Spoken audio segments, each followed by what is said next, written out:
Hello and welcome to another lecture from Harry B. Joseph, also known as Revival of Wisdom, the author of the Book of Wisdom series from revivalofwisdom.com. In this lecture, you will learn how to decode Freemasonic symbolism, gain a deeper understanding of yourself, expand your awareness of consciousness and reality, and receive guidance to navigate life with greater clarity. So today we're going to be breaking down this particular piece of artwork, this Freemasonic artwork, and how this relates to you and reaching a higher consciousness. Ultimately, this is what it's about, okay? Freemasonry is considered a craft, and this craft is crafting a better brain and heart, crafting a higher consciousness, crafting a better self. Why? So we can operate in the world at a higher degree, operate in the world more efficiently, live a better experience in the world, and getting to know thyself. Okay? So we're going to start from bottom to top because this is important. Every placement of this symbolism is on purpose, has meaning, especially the placements of the symbols. Okay, so we're going to start from the very bottom of the artwork, which represents lower down. When we're looking at symbolism, especially occult symbolism, that's what the word occult means. The word occult means hidden, hidden from the eyes. It has its roots in the word oculus. I'm pretty sure that's Latin, which means eye. So the word occult comes from oculus, which means eye. And the word occult means hidden from the eye, the unseen, studying the unseen aspects of self. We're studying the brain. We're studying consciousness. We're studying the body, the heart. We're studying the self, the hidden aspects of the human psyche and the hidden aspects of self. Okay? Because ultimately, this is what gives you power in the world, depending on how you use that power, whether for good or bad, depending on the consciousness wielding that power. This is why we say knowledge is power. But I would actually say knowledge of self is power. Because when you know how you function, you gain power, you gain personal power, you gain mastery. Ultimately, this is what Masonry is about: self-mastery, crafting a higher consciousness. So at the very bottom of this artwork, we have a checkered board with a coffin. The coffin is the beginning of the artwork, the very base. This is the foundation of consciousness. The coffin symbolizes unconsciousness, the state that myself was in, maybe yourself, before we woke up and before we came conscious of our spirit, before we came conscious of ourselves. That ignorant state of acting without purpose, acting unconsciously, experiencing the world and not actively living in the world, simply reacting to external circumstances. This is an unconscious state where one is ignorant. 80% of the world is in this unconscious state. And this is symbolized as the darkness, the tomb. Look at how the tomb is fully blacked out, representing dull, no emotion, it's dark. This represents the darkness of self. The spirit is buried. The spirit is in the tomb. They're not even aware that they possess consciousness. They think they're the material body flying on a ball millions of miles per hour through space, and the sun is, they think they're a monkey evoluted. They've never questioned themselves. They stay in ignorance. They're in the spiritual darkness, okay? And they're furthest away from the light. Look at the top. This is the light sources. They're in the darkness, okay? They're in spiritual darkness. They're in ignorance. And they're in division.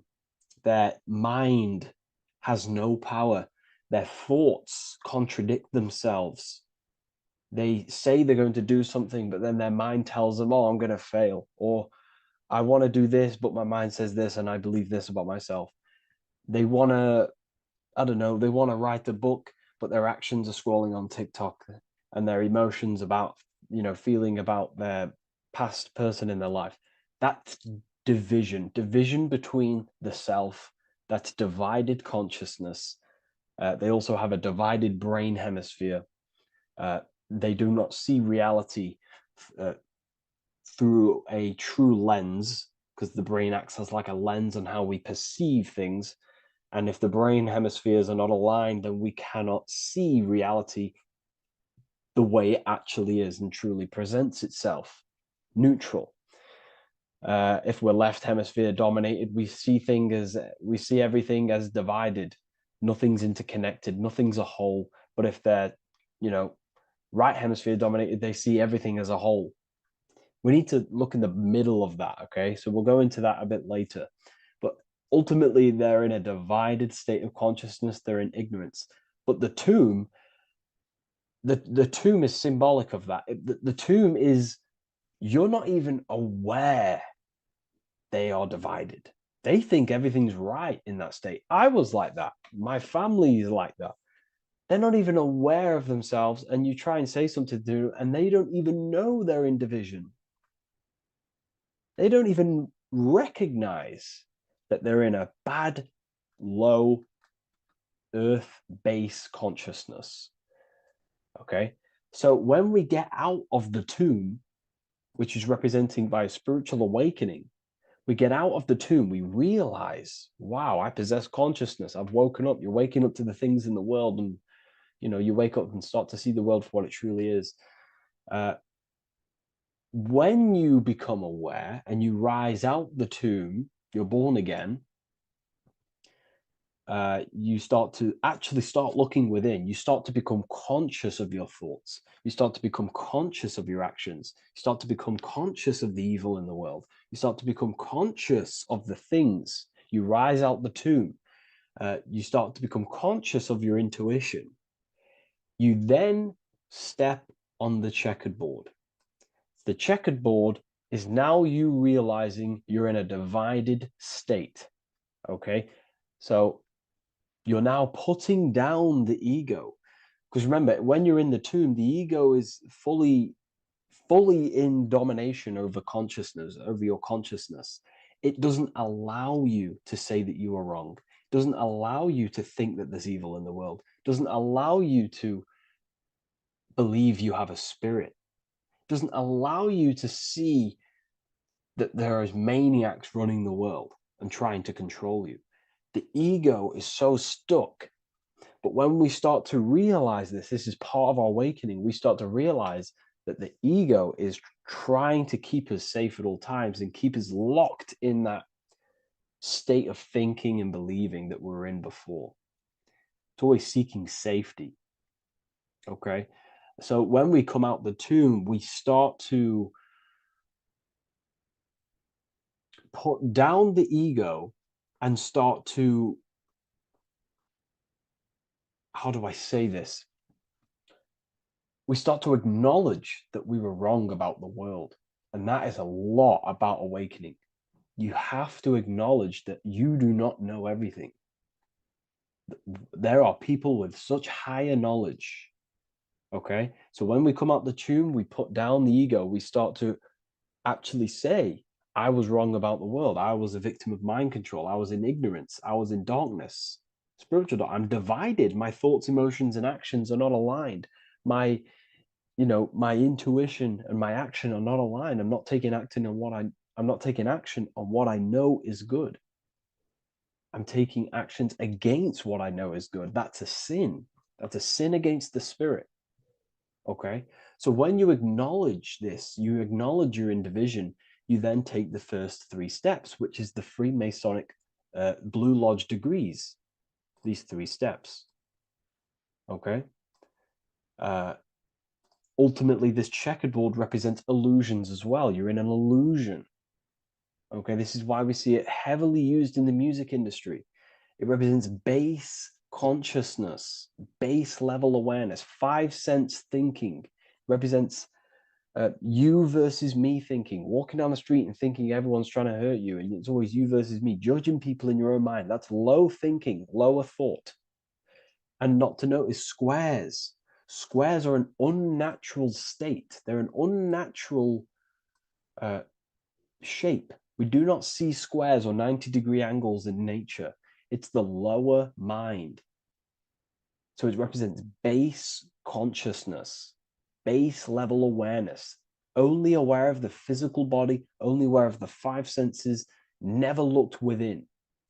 That is the base. And this is the foundation we have to rise up to the light from, up to higher consciousness. So this gives us a strong foundation when we realize this about ourselves, that we were in division.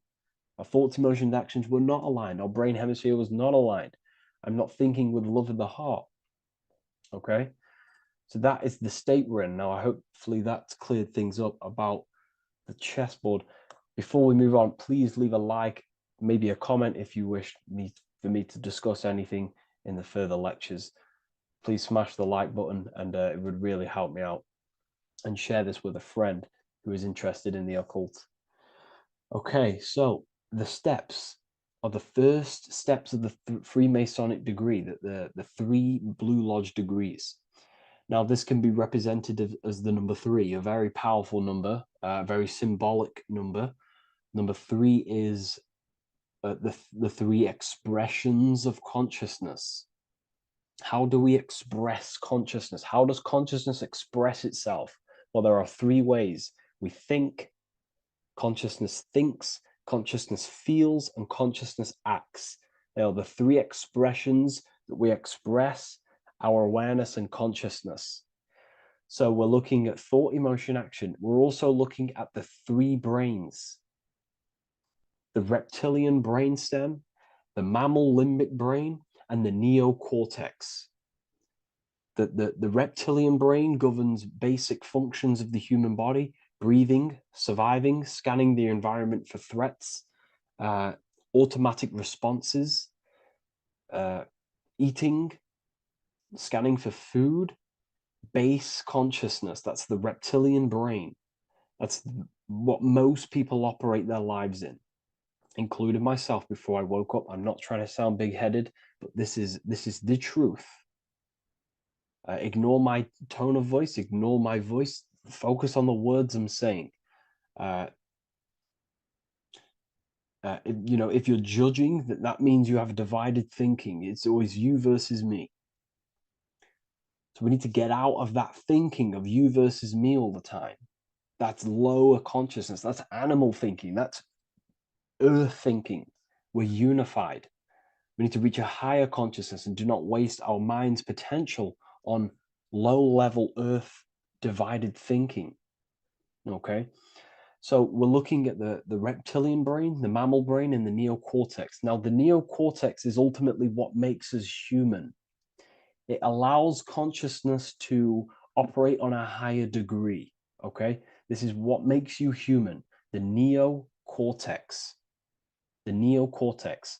The reptilian brain, like I just said, governs natural survival instincts and the respiratory system, things along them lines of basic awareness, basic functions to operate and survive in the world, in the physical plane. And the neocortex is what allows us to critically think. Okay, it's what allows us to be human, be aware of ourselves. Okay, not. I don't think animals have neocortexes. Don't quote on me on that, but this is the part of the brain that makes us human, and it allows us to think deeply, to create masterpieces like we can. Humans have massive potential in creation. Look at the world we live in. This is because of the neocortex. It allows us to critically think and self-reflect. Now, when we start to operate from higher thought, we start to think with higher thoughts, the higher parts of the mental dimension, we ultimately start using this brain more. We start functioning from the higher brain. Now, this is why Neo from the Matrix is called Neo, because he uses he was in the reptilian brain. If you watch the film The Matrix, if you notice, he gets plugged out of the Matrix and he's plugged in on the back of his neck into the brainstem. And when he's plugged out, his name's Neo, which is neocortex, using the higher brain. It's what awakens the self. It allows consciousness to function on a higher degree compared to animals. Okay, so we're looking at thought, emotion, action. We're becoming conscious of thought, emotion, action. Becoming conscious. What am I thinking? What am I feeling? And what am I acting in the world? And what can I do to master these, to operate more efficiently in the world? How can I use these towards higher consciousness and use these actions, these thoughts, emotions, actions to reach a higher state of awareness of self?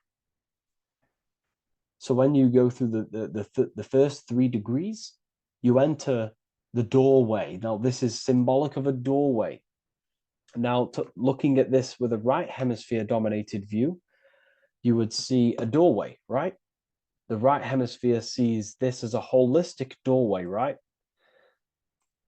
You see a door, you're gonna, you enter the stairs, you go through the door, right? But at the left hemisphere is now going to dissect and analyze each individual little part of this, right?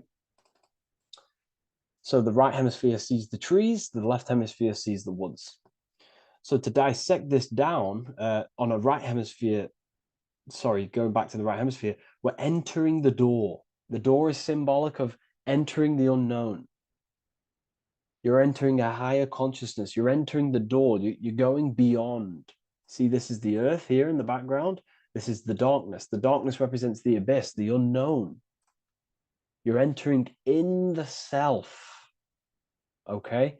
This door represents entering in the self, questioning internally. Most of us think externally. We have to, obviously, to operate in the world, but we never give time to think and question and reflect internally. What do I mean? Closing the eyes and questioning the self. Who am I? Where am I from? What's the voice in my head? If the voice in my head stopped using the language that I speak, what is it then? It's about going within, into the darkness, what you cannot see, and finding the light. Okay? It's about entering within the self.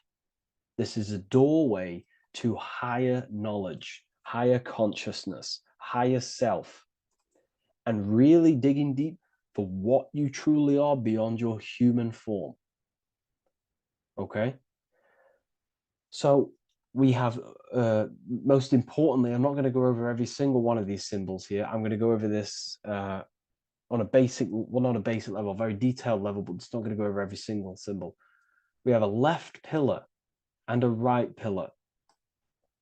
The left pillar has the sun next to it.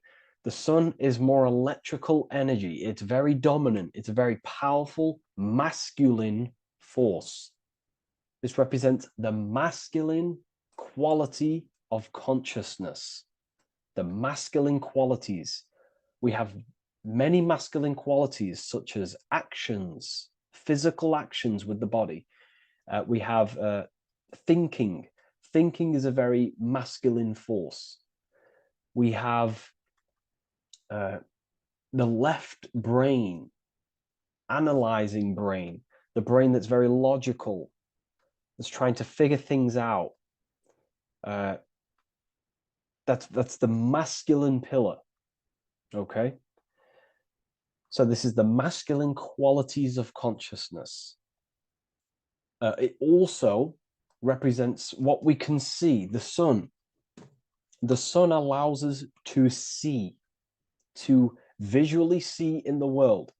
So the sun represents the external world, the world outside the self. When we close our eyes, we have a self, an internal dialogue, an inner voice. We have an inner world, outer world. This represents the world we take physical action in, the material external world outside you. Okay? the world we can see. And then on the right pillar, we have the moon, which is associated with feminine qualities of consciousness. Now, the moon is in the night, what we cannot see. The moon is the nighttime. The darkness symbolizes what we can't see. So it's representing the internal world, the world of the self, the immortal world. Okay? The self in the mind is immortal. When you close your mind, you go in the mind, that self inside you is immortal. In the mind, you are immortal. Outside the mind, you are mortal. You will die. This body will die. Okay? So this is representing the internal world on a holistic understanding. It's also representing the right brain, the feminine brain. It's also representing intuition, emotion. They're linked. Intuition and emotion. They're a feminine force. Also, we're looking at the heart, the right pillar. So everything that is feminine falls under this right pillar. Now, don't get confused. I know a lot of people can get confused about what I've just said. So this represents the inner world, the outer world. It also represents everything masculine and feminine. So thought is, although it's an internal quality, it would fall under the left pillar, because thought is a masculine force. It's a penetrating force. So try not to get misunderstood with that.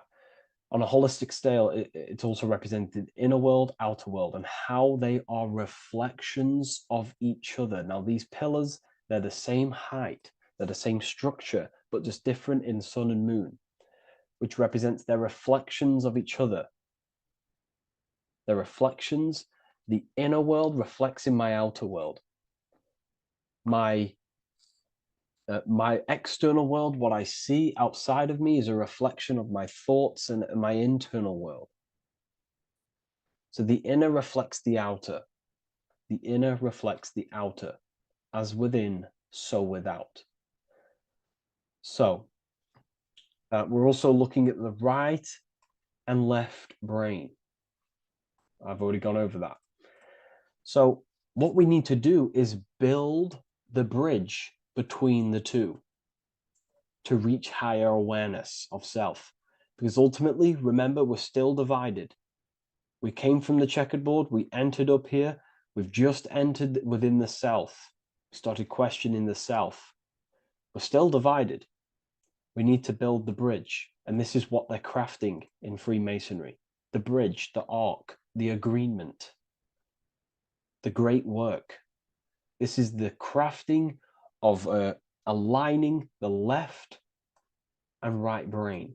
We're also aligning intuition, feminine, with the actions. Because ultimately, the higher self is always guiding us. That's our true spirit guide. Our true spirit guide is our higher self. And the higher self ultimately exists in a higher dimension. This is going to sound crazy to some people, okay? But who you are is not your human body.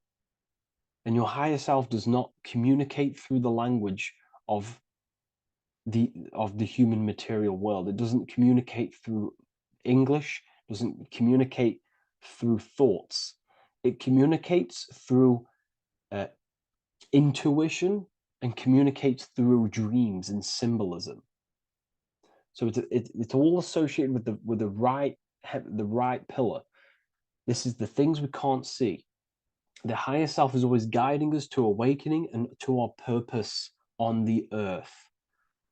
Okay, so this left pillar also can symbolize what we're born into the world with, our circumstances, our external world. What are we born into? You know, our family, our current financial situation, where you're located in the world.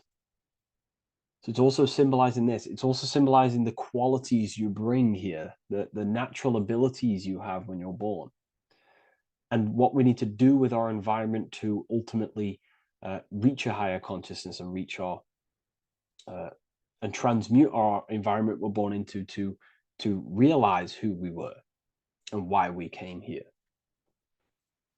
Okay, so we need to build the bridge between intuition and action, and always take action on what we know and feeling is right at all times. That's unity consciousness. And when we do this, we gain the light. We gain more light, symbolic of more information of the self. Because the higher self is always guiding. It's always watching over. And it's always trying to give us knowledge of awakening, of why we came here. And when we take action on what we know and feel is right at all times, it's like a domino effect and a stepping stone that pushes you closer and closer towards your life purpose. Okay? We're also aligning the right and left brain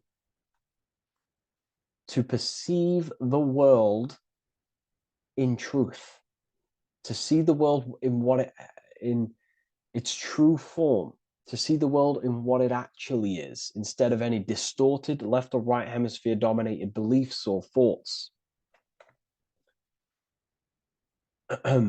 We ultimately do that by acknowledging that, yes, you have a self, you have, the left brain is more ego, this like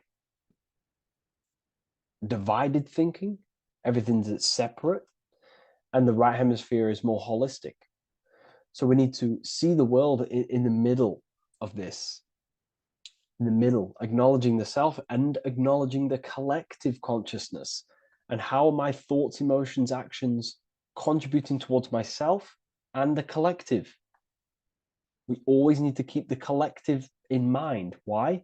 Because we are experiencing this world together. It's not just you. And your actions also have a ripple effect on the collective. We're experiencing the world as a whole as well. Yes, there's yourself and there's the collective. We need to think, feel, and act towards the collective and the self. So aligning our brain hemispheres allows us to do this. It allows us to think holistically and individually and see reality in this. And when we do align the left and right brain, what do? We gain higher insight, the eye. We build the bridge between the left and right pillars. We gain the eye. The eye is what? Insight. The eye requires light to perceive and see the material world. So this is symbolic. This is the inner eye, the inner self, consciousness. And when consciousness has light, which is symbolic of truth, knowledge, light is a massive symbol in Freemasonry. And light represents knowledge of self, information. And when we gain information and knowledge of self, when we align our left and right hemispheres, our actions take action on our intuition, we gain higher light, higher knowledge of self, ultimately.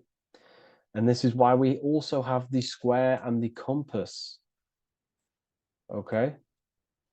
We have a square and compass here. The square and the bottom, base consciousness, also representing masculine qualities. This is the masculine qualities because squares are masculine. And the compass creates circles. So we have the circle on top of a square. Circles are divine. This is oneness. The circle is one line. The square is 4 lines. It's divided. So we need oneness over division. We need to unify the masculine and feminine qualities. Masculine and feminine qualities, okay? This is in the middle. because the compass would fall on the right pillar and the square would fall on the left pillar, and it's unifying. It's representing unification of these two pillars of masculine and feminine qualities of self to ultimately rise towards this light, out of the darkness and into the light. Okay. Let's go back. The G. This is very important.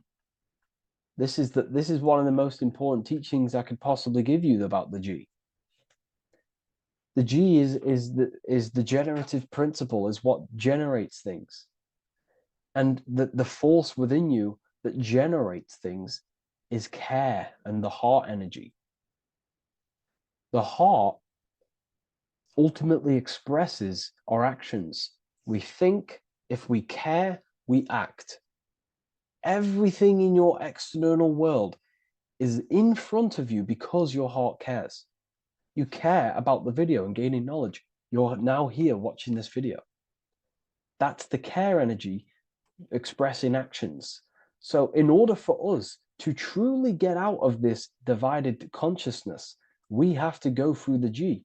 We have to go from base consciousness, the square, divided, we go through the G, because we have to care. And if we care, we'll reach the higher mind and gain higher self-knowledge and master the self. You cannot do this if you do not care. And if you do care, you will take action towards it.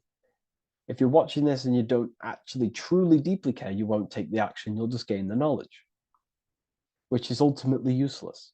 You have to take action on this knowledge. And if you do not, there's no point watching the video. It's difficult. It's difficult. It's not easy. And things, throw us off our path sometimes. I understand. I'm not saying I'm perfect, but we ultimately have to give care towards reaching higher knowledge. Seek and you shall find. If you have the care about reaching higher knowledge of self, you will seek it and you will take actions towards it. Okay. We see this everywhere, and I mean everywhere. The Temple of Solomon has the two pillars, Jachin and Boaz pillars, feminine and masculine qualities. Sol, O, Mon. Sol is sun, Mon is moon. It's building the temple, which is the temple is the inner self, ultimately. It's symbolic. The temple's not a real place. The temple of self, building the Temple of Solomon and reconstructing the Temple of Solomon, is about reconstructing the self through masculine and feminine qualities. We see it everywhere. And this is very symbolic, like very symbolic. We have the two pillars, we have building the bridge, and we have a stairway that goes to what you can't see, because it's going to the unknown. You have to have faith. Okay? What I'm about to say is very important. You don't know what higher consciousness is, okay, until you get a little bit higher. This is hard to explain, but I didn't know what everyone talks about, what higher consciousness is. I can't give you my higher consciousness. It doesn't work like that. You have to enter in and go within and have faith, going into the unknown, because you're ultimately going into something you do not understand. Higher consciousness, I cannot give it you. You have to enter the door and take action and think, feel, and act towards it, and you will go to the place, and then you will understand what higher consciousness is. Ultimately, what higher consciousness is higher knowledge and understanding of self, what you actually are. Okay, that is what's being symbolized here. It's again in the Masonic art. We have the darkness. We have to have faith to leap into the darkness, into the unknown. We see this everywhere. Like, you'll see when I say this everywhere, and I mean everywhere you'll see this. Every doorway has this symbolism in the ancient world, because ultimately this is what it's about, people.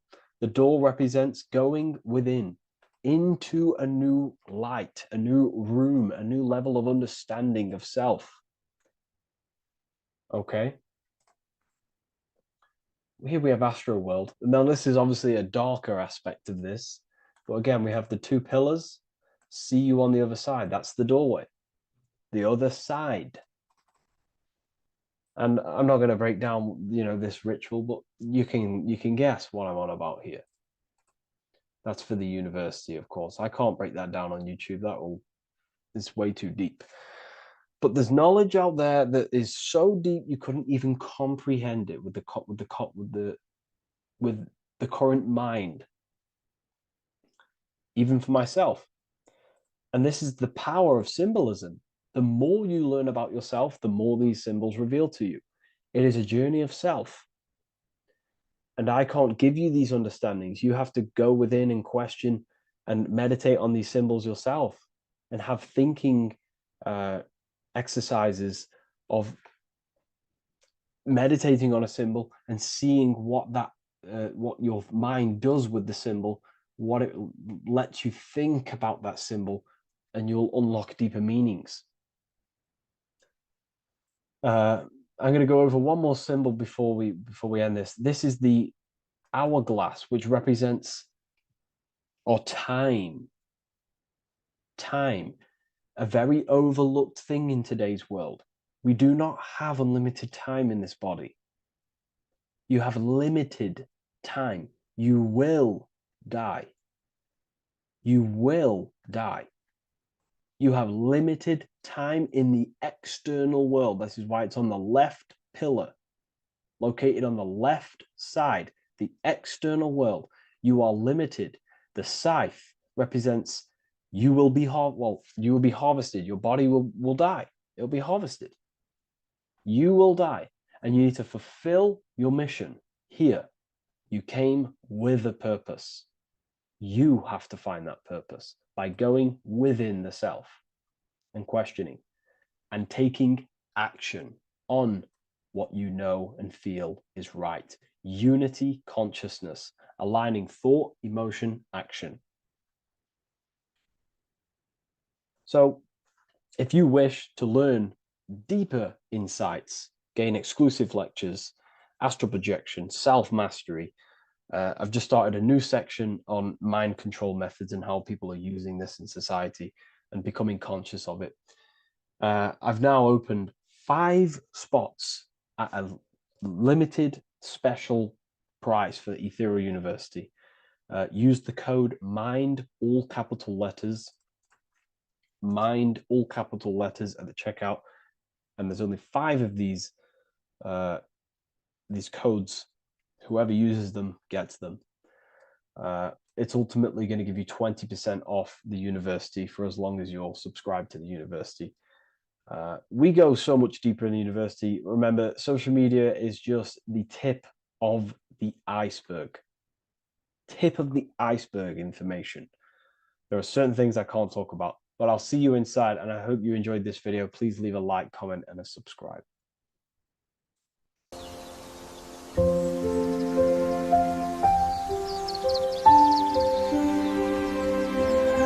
bookofwisdom.com. Visit today.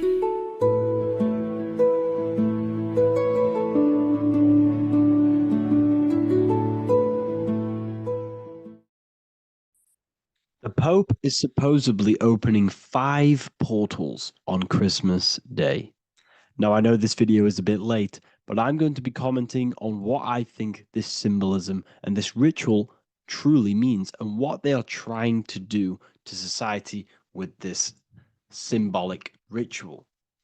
So the first thing we must understand is that everything these people do on a mass scale, all of these major events that they take place on, are all symbolic. They're all ritual. They all have purpose. Okay, so when we look at the locations of these 5 doors that are in Rome, We actually see the sigil of Lucifer when we connect the dots of all of the five door locations. This is the sigil of Lucifer. Lucifer is not what you think. Lucifer, sigil of Lucifer, represents the outline of the human brain and our visual perception field. Now, the human perception field is how our brain interacts with the external reality. Our external reality is not physical. The only thing that exists outside of you is pure energy, formless, vibrational energy and light. Your brain is an energy decelerator. Your brain decelerates this light, this energy, into a material reality or perception that you can interact with. You don't look into the external world. The energy, the light enters the eye retinas, goes through the optic nerve, and travels to the back of the brain called the visual cortex. And the visual cortex is what shapes your visual screen. Now, if you are seeing the screen, this means that you are not the body, you are not the brain, you are the perception observing the screen that you are seeing. You are the eye behind that, you are the person behind that. So, what this is actually symbolizing is perception.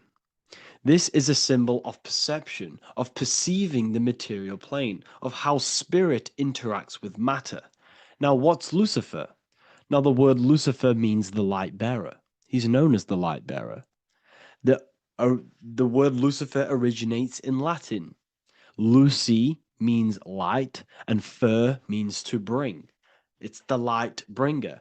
The eyes, the visual perception of the light bringer to your reality. You see, everything outside of you is light. You are made of light. The word hue man means light. Hue means color, which is a form of light. And man means manifest. We're light manifested into material form. Every single one of us is Lucifer. When we fall for the material world, the external world, is an illusion. It is the false world. It can elude you. It can make you fall in love with the material things, material pleasures, lust, money, fame. These things make you fall. This is the fall of Lucifer. This is the mythological story. This is the symbolism behind Lucifer. It's you. Are you falling for material pleasure because you are a divine spiritual being from the higher planes, not from this plane? Now, if you let your divine being fall for this material plane and fall for the evil that can take place in this plane, then you are Lucifer. It represents the false light, the false reality. This symbol, the sigil of Lucifer, it symbolizes the interplay between light, consciousness, and the perceptual experience of the physical reality. The external world is truly internal. What we visually perceive is essentially light waves carrying information, which then gets processed by our brain, the central computer of our nervous system. Okay? So, how many doors are open? 5 doors. So, 5 is the number of perception as well. 5 fingers on each hand, 5 points on the human body, 5 toes on each foot. We have 5 senses. 1, 2, 3, and 4, they're spiritual numbers. 6, 7, 8, and 9, they're material numbers. 5's the gateway. 5 is the middle bridge of how our spiritual self interacts with the physical self, how spirit interacts with matter. So this ritual is symbolic of perception. This is maybe bringing in a new perception. A new event will happen after this, a new perception of the world. Or personally, I think this ritual was to obviously shape the collective consciousness because your reality is an externalization of your inner consciousness. It's simply just a mirror. Your material life, your material world outside of you is simply and mirror reflecting with mathematical and geometric precision of your internal consciousness. Your consciousness is creating and causing the effect called reality, physical reality. Your life is a result of every thought you thought in the past. Therefore, with that being said, everyone who perceives this ritual of, the Pope's opening 5 spiritual portals, who's letting in demonic energy into the world, they're going to let demonic energies and demonic spirits all in the world. Well, what if I told you the only portal they're opening is a portal in your own mind for negativity? By you believing in negative forces coming into the world and going to possess everyone, that's opening up your own mind. The collective spiritual community has been brainwashed in thinking there's going to be demonic energy. Therefore, what will happen? There will be demonic energy. Not because the Pope opened up a portal to the demonic energy, it's because everyone opened up their own minds to the demonic energy. Therefore, we as a collective consciousness shape the external world on a macrocosm scale. For example, the microcosm is your personal life. Your personal life. You have created it through consciousness. Your belief system is just externalized in your world.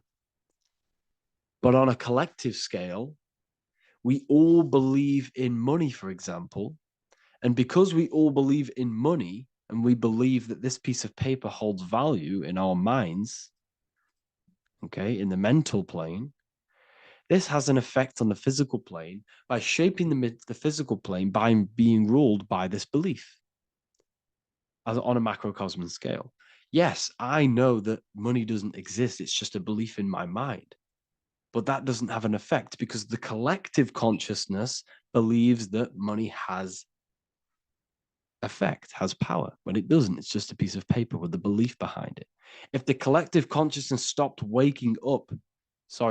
believing in money, then the collective consciousness would have broke the spell and we would have no longer had a material plane ruled by money. You see, our beliefs is ruling and shaping our physical plane. This physical world outside of you is truly just an effect of the mind, an effect of our consciousness, our inner world. So I believe this ritual was done to change our perception, to make us think the Pope is bringing this spiritual energy and negative forces into the world. And it's just simply us creating the negativity in the world by believing in this, by thinking this. Remember, they have the power to send messages into millions of people's minds through media. And then messages are then believed, and that belief is shaping our world. What have I told you? That the New World Order is not manifested by the elite, it's manifested by you and us. We're all manifesting the New World Order. They can't manifest it. We can, because we are the ones believing it. We believe it. It is reality. It shapes our own prison. We're all shaping our own prison by believing in the prison, by believing in money. So this ritual was all to do with perception, creating a new perception, creating fear in our minds to, of course, distract us from what's really going on. This is all a ritual to implant messages in your own mind. So I hope you all understand this video, and I hope you all gain some insight, and I'll see you inside the university.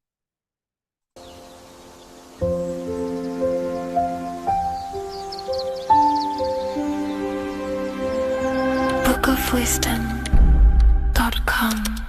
Visit today.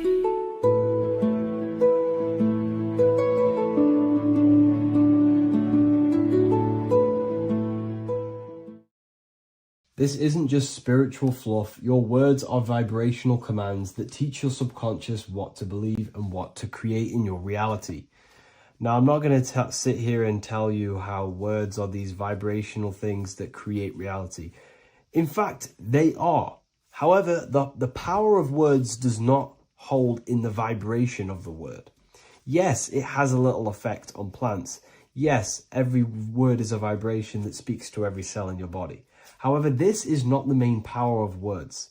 The main power of words is restructuring your consciousness and invoking energy inside of your own consciousness. I'm going to go over these two in detail for you. Your life is an externalization of your consciousness. Your belief system, your internal world, are building blocks to create your external world. What you believe in is how you see reality. It is the filter that you see to see reality. If you want to change reality, you have to change your consciousness first. There's no point trying to create a change, a manipulation in the external world, because it won't last very long.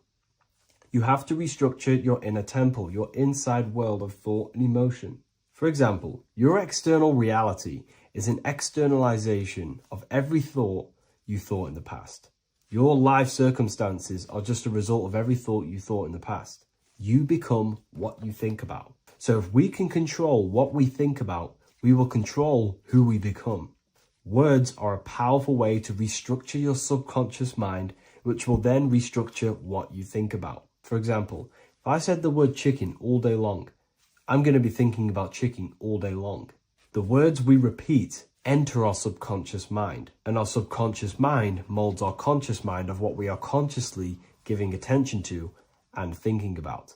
And that becomes our emotion. Our emotion becomes the energy, the charge behind our action. And all of this creates who you are and your reality. If you want to create a change in your external world, you need to repeat the end result as in an affirmation. I am abundant. I am disciplined. For example, if you're trying to stop a certain addiction, don't say, I am going to stop smoking. Say, I am disciplined. By saying discipline, the subconscious mind accepts the word discipline and not the word smoking.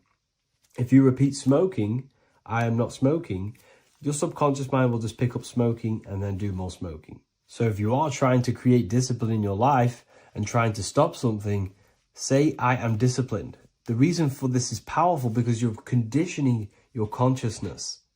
You're conditioning your subconscious mind and filling it with the word discipline. And I'm not going to say do this a certain amount of times a day or do this in the mornings. I want you to do this as much as possible. I did this as much as possible. Whenever I had free time, whenever I had a free minute, I would say these words either physically or mentally, just to condition your consciousness. Words are the most powerful way to restructure your belief system and restructure your inner world, which will then mirror in your outer world. Words are also a powerful way to invoke energy. This is why when you see these magic occult rituals, you see people chanting and doing these things. It's because if you slowly chant a word, you can actually invoke the emotion. There are three aspects of creation: thought, emotion, action. Emotion is energy in motion. By repeating a word over and over again, you can actually begin to invoke that energy, that emotion inside your heart.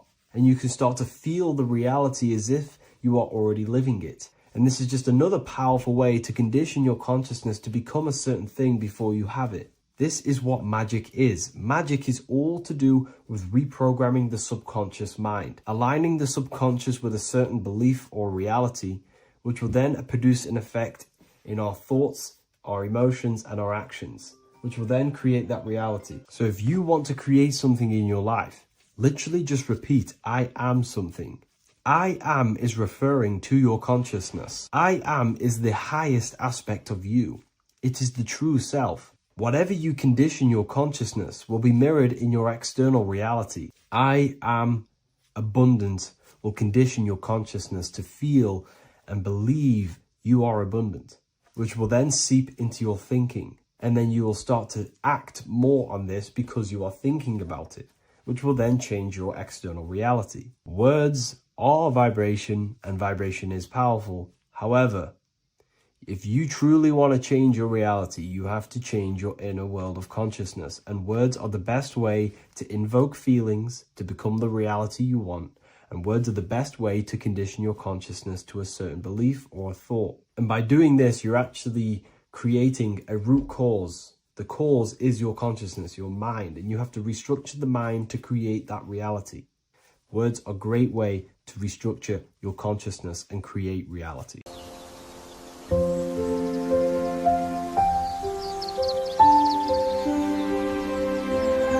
bookofwisdom.com. Visit today.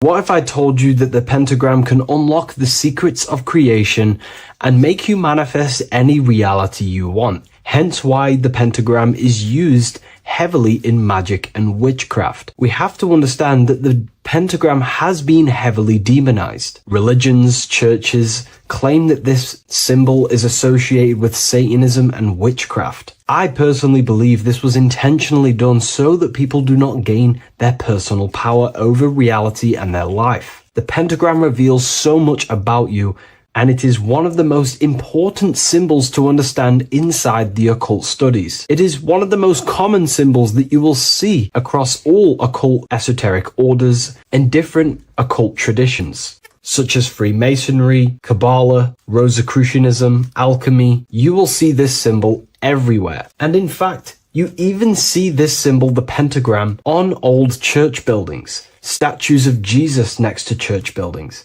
You will see this symbol used by Christianity itself, which is very contradicting about the church. But I'm not here to tell you to think anything.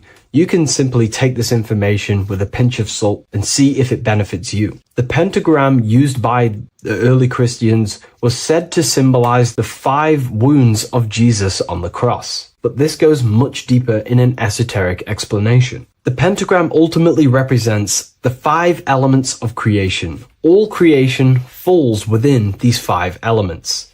We have spirit on the very top, then you have air, water, earth, fire. This is the correct placement and order of the elements. Air is always on the left, water is always on the top right, earth very bottom left, fire bottom right, and spirit placed on the tip point of the pentagram. It's a 5-pointed star drawn with one continuous line. But this actually reveals much deeper things, and we're going to be going into how to use this symbol for magic and creating your reality towards the end of this video. But now we're going to give you a basic understanding of the pentagram. It's showing you the 4 physical elements symbolized as triangles and spirit symbolized as a circle. The 4 physical elements are made out of the base element, spirit, or what the ancients call ether. Ether is the underlying base of all physical matter. This is the substance that animates physical matter with life force. All physical matter has its origin in the etheric substance, or spirit, what we want to call it. It is simply the life force that animates the physical thing.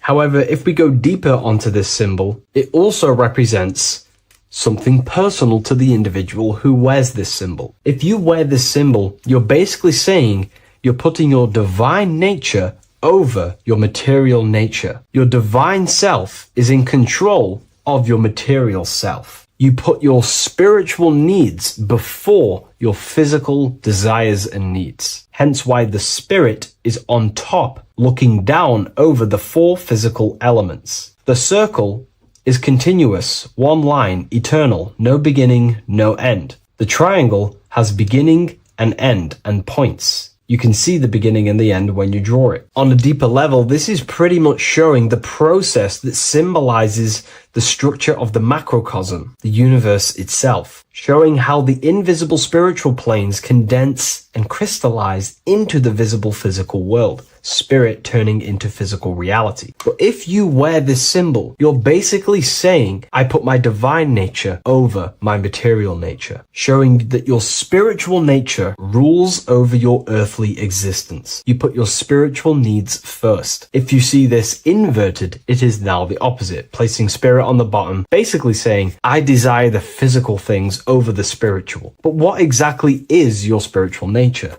Well, your spiritual nature is simply your internal self.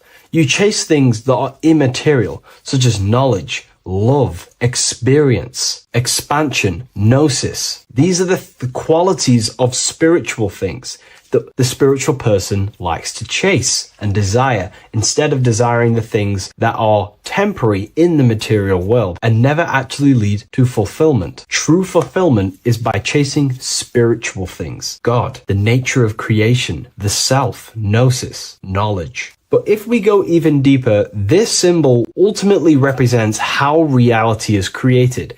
Hence why this symbol is heavily used in Kabbalistic magic and so-called witchcraft. We are all magicians. Each one of us are creating reality. There are just certain ways you can actually create reality by becoming conscious of them. By becoming conscious of the elements and the qualities of the self that actually create your experience in your life in the present moment. If we look at the pentagram, we see that when you draw a pentagram, it is one continuous line. It is one expressed in 5. The order of the elements are very important. Spirit at the bottom, fire at the bottom right, and so on and so on. Because this is showing you the descent of the spiritual into the material, the invisible crystallizing into a material reality. As you can see when you start to draw the pentagram, you see spirit at the very top. You're descending down to fire. Fire is the closest element to spirit. Hence why in magic and witchcraft,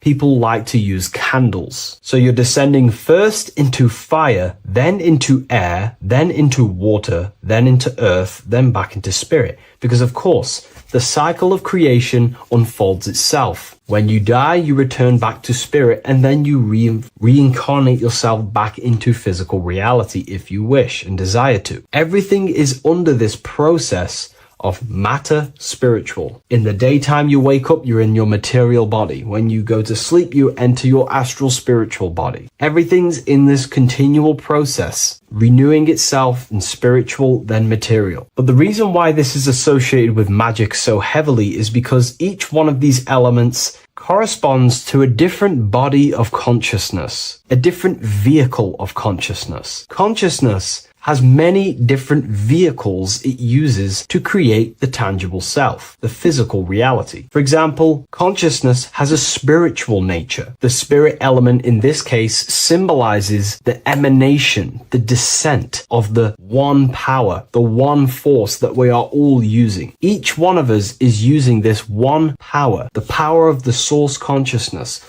unfolding its creation in the present moment. This represents the source, the emanation, the descent of this continuous flow of energy through us that we are tapped into, like a live stream in the present moment. This descends first, the force descends into fire. Fire symbolizes the willpower, will. In this aspect or vehicle of consciousness, the will is the being that directs intention, initiates action, shapes reality through focus, determination. It sets direction, holds intention, projects a desire into form, and aligns your inner world with the outer creation. The will comes out of the force, spirit. Then the will goes with intention to air. Air symbolizes the mental vehicle of consciousness, the mind, the psychic man. The psychic aspects of your consciousness is thinking, imagination, mental images, logic, using the thought or the mental vehicle body of consciousness. Then that thought has an emotion, which is then water. So it goes from the force to the will to the intellect to the water, the emotional body of consciousness. The emotional vehicle of consciousness amplifies the thought into an emotional desire that you want to take action on. No one takes random actions, and if we do, we say we're very bored and we don't care. The water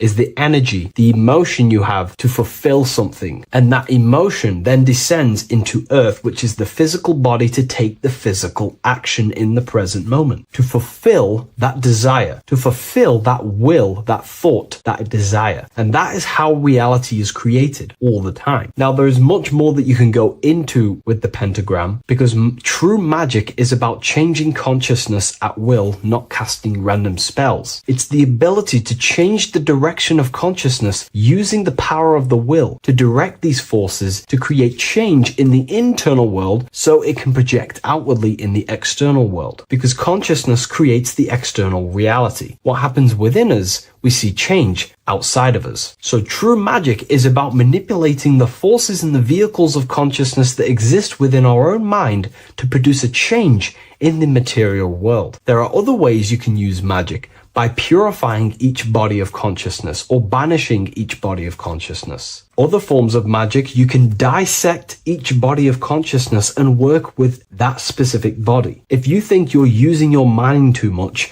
you can start using banishing rituals to banish the power of the mind to stop overthinking, for example. Or if you have lack of emotional connection with your emotional vehicle of consciousness, we can dissect this body, tap into this body, and invoke this body and strengthen it. We're dissecting each body and vehicle of consciousness so we can work with it to create a specific change inside ourselves, then to be mirrored outside of us. So pretty much this pentagram represents the descent of the spiritual turning into a material reality. Hence why sometimes we see a human figure standing in the point of a pentagram, because it ultimately represents the microcosm. You are the microcosm. You represent the entire process of spirit into matter, the invisible into the visible, the formless into form. The pentagram, drawn in one unbroken motion, captures this divine act of creation, showing how consciousness flows downward through the elements or the vehicles of consciousness to bring forth the material reality. The Book of Symbolism will teach you all about this. It was released November 17th. A lot of people have taken advantage of this. You also gain a free ebook with this copy. Every order comes with a free ebook. And if you wish to get your copy of the brand new Book of Symbolism, you can find it in the description or revivalofwisdom.com. Thank you, everyone. I'll see you in the next video.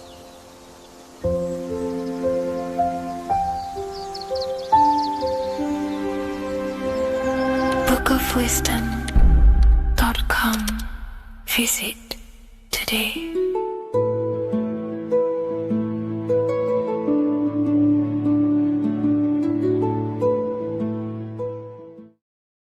How are we doing, people? It's Revival of Wisdom.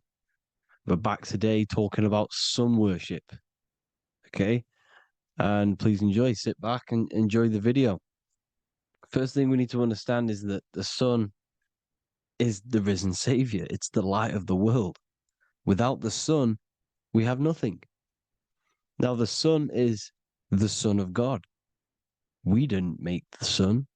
No one owns the sun. But who created the sun? Obviously, the Creator created the sun. Therefore, it is the Son of God. And that is what Jesus is symbolizing in the Bible. The Bible is a metaphorical story. That's why it's called the greatest story ever told. Because it is a story about the sun, the zodiac. It's about you, the systems in the body. It's about everything that is sacred in this creation. Now you can see the suns behind Jesus' head in all of the ancient portraits. Even the ones that are more modern, you still see a sun on the back of his head. Because he is the sun. He's the light of the world, our risen savior. And this is what Christians are lost, because they don't realize it's a symbolic story and they think Jesus was a historical person. He's not a historical person. Okay, this is what we need to get out of our mind. This wasn't a historical person. It's the Son, our risen Savior. The Son is the soul. It's the soul of this creation. Because what is a soul? A soul is pure life force, pure energy. Whatever a soul inhabits, it gives life to. Like our soul feeds our body. The sun feeds the earth because the sun is a soul, and that's why the ancients called it Sol. Because it's the soul and it's in you and it's the light of the world. It's the light of everything. It gives life to all things. Here's Jesus and his 12 disciples. The 12 disciples symbolize the 12 zodiac signs. Aries, it rules the head region because the 12 zodiac constellations rule specific regions of your body. Aries, the ram, you have a cerebrum in your head. This is Aries on the head of the table. His Gemini rules the arms and the lungs. The two twins, Gemini. He's holding up two hands for the two hands and arms. The twins. Cancer has a knife in his hand. It's not so clear, but he has a knife in his hand. Cancer is the crab. Crabs have claws. And he's pointing at Virgo's Adam's apple, saying there's no Adam's apple there. It's a woman. Who's the sixth sign? The sixth sign is Virgo, the Virgin, the only woman in the painting. Now, notice how there are 3 people in 4 groups for the 4 seasons and for the 3 months and 3 zodiac signs in each season: spring, summer, fall, winter. Matthew, Mark, Luke, and John with the suns on the back of their heads, because it's the 4 states of the sun. The 4 states of the sun. Now, 6th sign, Virgo, the Virgin, the only woman in the painting with no Adam's apple. Then we have the sun, Jesus, red and blue, red shift, blue shift, electromagnetism. The ancients knew this. He's got one hand open, one hand down, because the sun gives and retrieves. The sun rises and it falls. It gives, then pulls away. That's what the sun does, and that's what he's doing. His arms are out, symbolizing the rays of the sun, casting down onto the earth, giving and then receiving. Libra, his 2 hands are equal, holding his arms out equally, because Libra is the 2 balanced scales. Libra is when the sun is balanced between the summer and the winter. It's being judged. The sun isn't balanced. That's what Libra is, the 2 scales. Capricorn is the goat. Goats have 2 horns, and you can see the 2 horns on his head here. See? So this is astrology. This is what Leonardo da Vinci is depicting here. It's astrology. And he knew the story of the Bible is all astrology. It's all based on astrology. The Son of God, the real Son. Now here are some Bible verses. I am the light of the world. Obviously, that's the sun. What other light is there that lights up the world? The moon can't do it. It's the sun, the one and only Son, our risen Savior. Because if the sun didn't rise, we'd all be dead. So it's our risen Savior.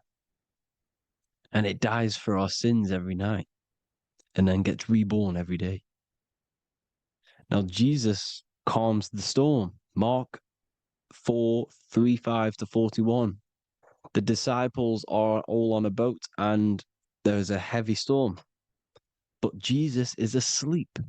The disciple says, Jesus is asleep. We need to awake him. They wake up Jesus, and Jesus got up and rebuked the wind and said to the waves, quiet, be still. Then the wind died down and it was completely calm. Well, when Jesus was asleep, this is the sun not being risen. It's not risen yet. Because in the night times, that's when the storms happen on the sea and the ocean. And when they awake Jesus, Jesus rises because he's the sun. He rises and everything calms. Because when the sun comes, the storms go. You see? So it's the sun. It's all about the sun. Here's another, Luke 22:10. A disciple asked Jesus, when will we know it's the end times? And Jesus says, as you enter the city, a man carrying a jar of water will meet you. Follow him to the house that he enters. Well, this is clearly talking about astrology, the topic that Christians think is satanic, when they don't realize the whole thing's based on astrology. Because the end times is the end of Pisces, which is the 2 fish, which is the age we've just gone out of.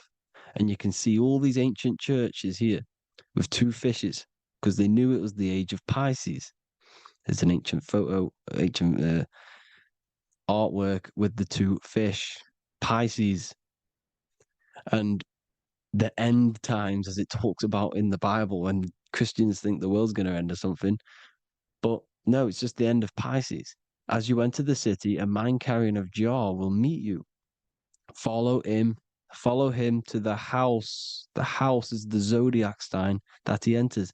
And the zodiac sign is Aquarius, because that's what it is, a man carrying the water. We know this is astrology because a woman That is a woman's job in the ancient times. In the ancient times, the woman used to get the water. You would never see a man collecting water back then. That was the woman's job, whilst the man builds the houses, for example. You see, so we know it's talking about astrology because astrology is the man holding the bucket of water. It's the end of Pisces. Now we are in Aquarius. And of course, Luke 24:36, the risen Savior, the Son. Now, the Son is also born on the 25th of December, a virgin, just like Horus, Mithra, Buddha, Krishna, Hermes, and thousands of other gods, all born on the 25th of December. Well, it's because the sun moves 1 degree northward on the 25th of December. And on the 22nd to the 24th, it stays in the same degree because it's moving south. But then on the 22nd, it stays in the same degree on the Southern Crux constellation. And the ancients called this the sun dies on a cross because the cross is the Crux constellation, the Southern Cross. And it stays on that same degree for 3 days on the cross. The sun dies on a cross, and then on the 25th, moves 1 degree northward, bringing back the summer, the light, the warmth, the growth of crops. And this is the sun being reborn again, a virgin, because it's pure. And here's Mithra, another sun god before Jesus was around, before Christianity. It was Mithraism, and Mithra, Ra is Ra, the sun god, Egypt. It's all about Ra, the sun. You can see the crown of thorns on Jesus' head, symbolizing the rays of the sun. And here are the rays of the sun on the back of Mithra's head. Krishna, the sun. Buddha, the sun. Horus, horizon. All born virgins, all did miracles, all resurrected. Dead for 3 days. Well, here he is, dead for 3 days on the cross. And resurrected. Because it's the most ancient religion ever been on the face of the earth. The worship of the sun. And we should worship the sun, because without the sun, we are nothing. The sun feeds us, feeds the earth, feeds everything. Without the sun, we are nothing. It's been reversed, and now we're worshipping man. When we're worshipping a man called Jesus, was never real. It's all about the sun, the most high, the most powerful, potent, celestial body in the sky, the orb that feeds us every day. It dies for our sins and rises every day. It's the sun. Now on the Holy Communion Day, it's the worship of the sun. They give out many suns. Here's Jesus holding a sun. And they raise the sun on Sunday because they go to worship their sun god on Sunday. Not Saturn Day, not Moon Day, Monday, but on Sunday when the sun is exalting. And they hold suns up above their heads because the sun rises. They're symbolizing the sun rising above their heads as Savior. It's the sun. It's the Holy Communion Day. And here's Jesus giving a piece of himself to the children. It's the sun, the light. Judas was known as a backbiter, a backstabber, because he stabbed Jesus in the back. He betrayed Jesus. Well, this is just another astrological story about the constellation Scorpio, because the Scorpio is the J, looks like a J. J for Judas, the scorpion, the backbiter. Scorpions backbite, they bite with their back. And what does Judas do? He betrays Jesus by kissing him to let the warriors know who they need to get. So he kisses Jesus, and Jesus gets stabbed in the back. Well, when you get stung or bit by a scorpion, they leave like a kiss. So Judas kisses him and gets betrayed. Well, this is because the sun, when it hits Libra, it's balanced. The sun is balanced because it comes through summer. Now the sun's starting to die. The sun's starting to die. It hits Libra. And then as soon as it hits the Scorpio, it gets betrayed because now the sun has to fall to winter. And Saturn is there waiting to take over the darkness of the winter. So he gets stabbed in the back by Scorpio, Judas, the scorpion, the backstabber. You see, it's an astrological story. Here's Mary. Mary means marry, which means pure. The sun is pure. No one gave birth to the sun but the God. And it's born every day. It's born every day on every year. It's born pure. There was no controversy. There was no, activity for the sun to be born. It's pure. Now, the 7 metals come from the 7 planets. The sun gives you gold, and this is why the sun is golden. It looks gold. And this is why the banks are backed by gold, because gold is the most valuable metal, because it's the sun, the most valuable celestial orb in the sky, in the heavens. Well, here's Jesus, another ancient symbol of him being crucified on the cross with the big sun, the Southern Crux constellation. The sun dies on the cross constellation. And if you go to the old etymology dictionaries, you will see sun and son is the same word. They come from the same etymology roots. You can use them for no matter what, but they've been confused today. But if you go back to the old dictionaries of etymology, they are interchangeable. You can use them. Son, sun, sol, it's all the same thing. The 12 disciples, 12 brothers of Joseph, 12 tribes of Israel, 12 breastplates on the stones, because it's all the 12 astrological signs. They could have used any other number, but there's 12. Because 12 is the mind, which is God. 7 is the number of matter, which is man. 7 energy centers in the body. 12 cranial nerves in the brain, because it's the mind. 12 is the 12ness. The zodiac is literally the mind of God, the signs of God. Now here we see here, Job 38, 31 to 33. Can you lead forth a constellation in the season? He's asking you, can you read the sky? Can you read the heavens? Canst thou bring forth the Mazzaroth in its season? Mazzaroth means 12 signs, the zodiac.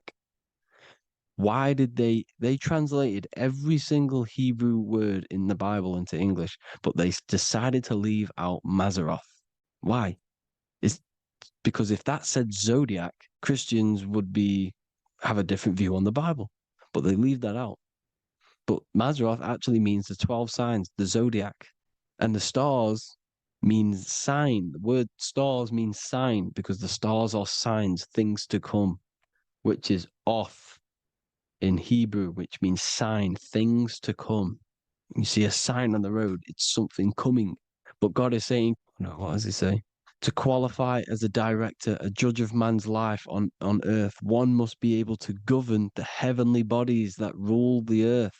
It's telling you to read the heavens. We need to read the heavens. Astrology, the 12 zodiac signs, the mind of God. It's telling you, read the Mazzaroth, read the zodiac, because they are things to come in your life. They are signs. It's not satanic, it's made by God. God said, let there be lights in the firmament of the heavens to divide the day from the night, and let them be for signs. Signs are things to come. The 12 zodiac signs. It's all about astrology. Here's Mary holding the sun. His son, her son. It's the sun in the sky. The one and only, the most high. The soul, the solo because it's on its own. The most powerful, Ra, radiance. Here's the Pope holding the sun. All 3 popes holding the sun because they're sun worshippers and they know the true meaning and origins behind Christianity. Sun worship. Here's the Vatican is a sundial. Yes, this is literally a clock. Your clock, your watch is a sundial. It's got 12 sections on it for the 12 zodiac signs. 12 hours, 12 Horuses. Now here you see Jesus walking on water. Well, it's the sun. And here's the beard of the sun. Here's the pyramid of the sun, the illuminated one, the all-seeing eye, the sun. Here's the Ankh. The sun creates these symbols. The ancients knew this. Now, when you see these headdresses, these are actually the days of precession of the sun. Aries, Cancer, Libra. It's all about the sun. Here's some more sun worship going back to Egypt. Ra, Horus, Osiris, and Set. Jesus and Satan is Horus and Set. The sun and Saturn. Saturn rules the winter, Satan. Jesus, the sun, the light of the world, rules the summer, rules the day. Satan's the night, Saturn's the night, the sun is the day. The evil brother, Satan. Well, Horus comes, well, this is where we get the word hours from. There are 12 Horuses. The sun moves in 12 Horuses, 12 hours. Where's Horus? What hour is it? Where's Horus? His Ra, 12 noon, Ra, radiates, powerful, the most high sun. That's why he has a sun on the top of his head. These are the 4 states of the sun. Set, sunset. This is why we say sunset, because the sun is setting. His sunset, his Horus, horizon, the Horus is rising, Ra radiating, and the sunset. Then midnight is Osiris. Here's another ancient symbol for the sun, the scarab. Ra, the sun, scarab. It's got the word Ra in it because it's the sun. And here's the sun on top of the scarab with the wings. Because scarabs roll dung up hills, and then they'll let it fall down the hill to gain more matter. To gain more bigger, like a snowball effect. And this is, the ancients saw this as a process of the sun, because the sun climbs up the hill and then it falls. So they used the scarab to symbolize the process of the sun. The sun climbs and falls. Here's an ancient Egyptian cat cutting off the head of the serpent. Well, the cat is cutting off the head of the serpent, symbolizes the sun cutting off the nighttime. When the sun rises, it cuts off the nighttime. It cuts off the serpent. The serpents represent darkness or evil. Oh, there's some more symbology of the sun and the heavens, the arch, the royal arch, the firmament, the sun inside the firmament. These are all ancient churches, and they all depict the firmament, but the sun inside is the ancient cosmology. You see, because it's all about the sun. Everything's about the sun, because the sun is our orb made for us to sustain life in this, inside of this creation, inside of this firmament, the royal arch of heaven. Here's the Freemasons depicting it. Here's the Masonic royal arch, but you can even see the zodiac signs. Here's Cancer, the checkered board. It's the royal arch of the firmament. Obviously, they don't want to tell you that. You live in space, apparently.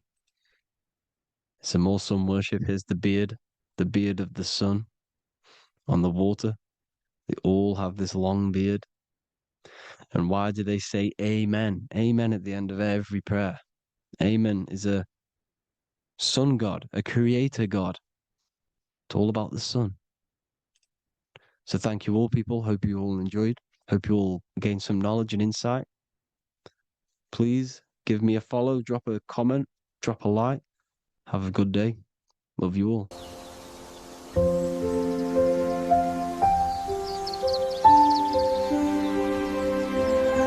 bookofwisdom.com. Visit today.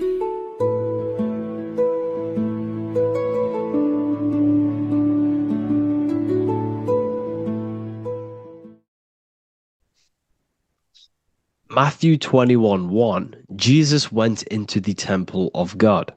Corinthians 3:16, do you not know that you are the temple of God? Now what is this telling you? That God is within you. Hence why in Luke 21:12 it tells you the kingdom of God is within you.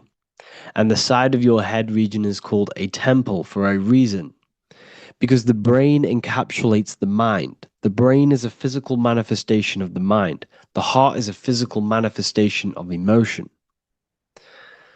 So we have these different layers of our consciousness. We have an intellectual, communicative aspect of our consciousness, which we would call the mind. We have an emotional aspect of our consciousness, which is the heart.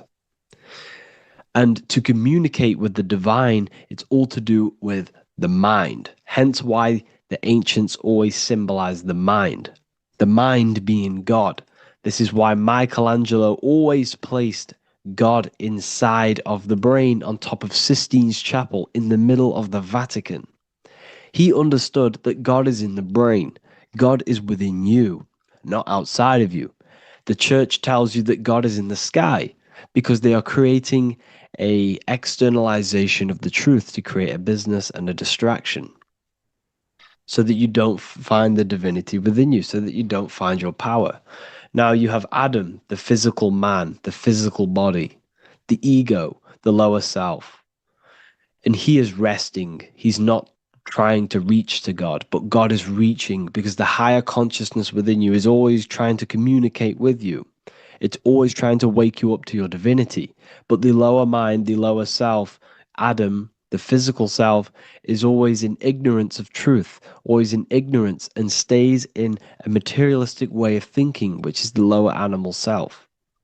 And this is what we call a sleep or an NPC. This is the lower mind of man. But all you have to do is to move your finger to touch God. You have to look within yourself, within the brain, meditate, and you can find God. This is why in the Bible we see many references to the human body and anatomy to truly connect with God. Kings 6:8, the door to the middle chamber was in the right side of the house, which is the right hemisphere of the brain. The middle chamber is the pineal gland, where the seat of your consciousness is, where the seat of your higher consciousness is, the mind. And they went up the winding stairs, which is your spinal column, into the middle chamber, and out of the middle chamber into the third. So they went up the winding stairs. This represents raising your consciousness up the winding stairs. Your spinal column acts as a stairway of consciousness. Depending on what sort of consciousness you are operating in, depends on what part of the spinal column you are using. Because the spinal column ascends and descends consciousness. What do I mean? If you are in a reproductive way of thinking and you're always thinking about sex, you're jerking off all the time and you're always eating, all of your brain's power and your mind's power is being descended into the lower aspects of the spinal column, which represents hell, the physical state of man, Adam, the ignorant state.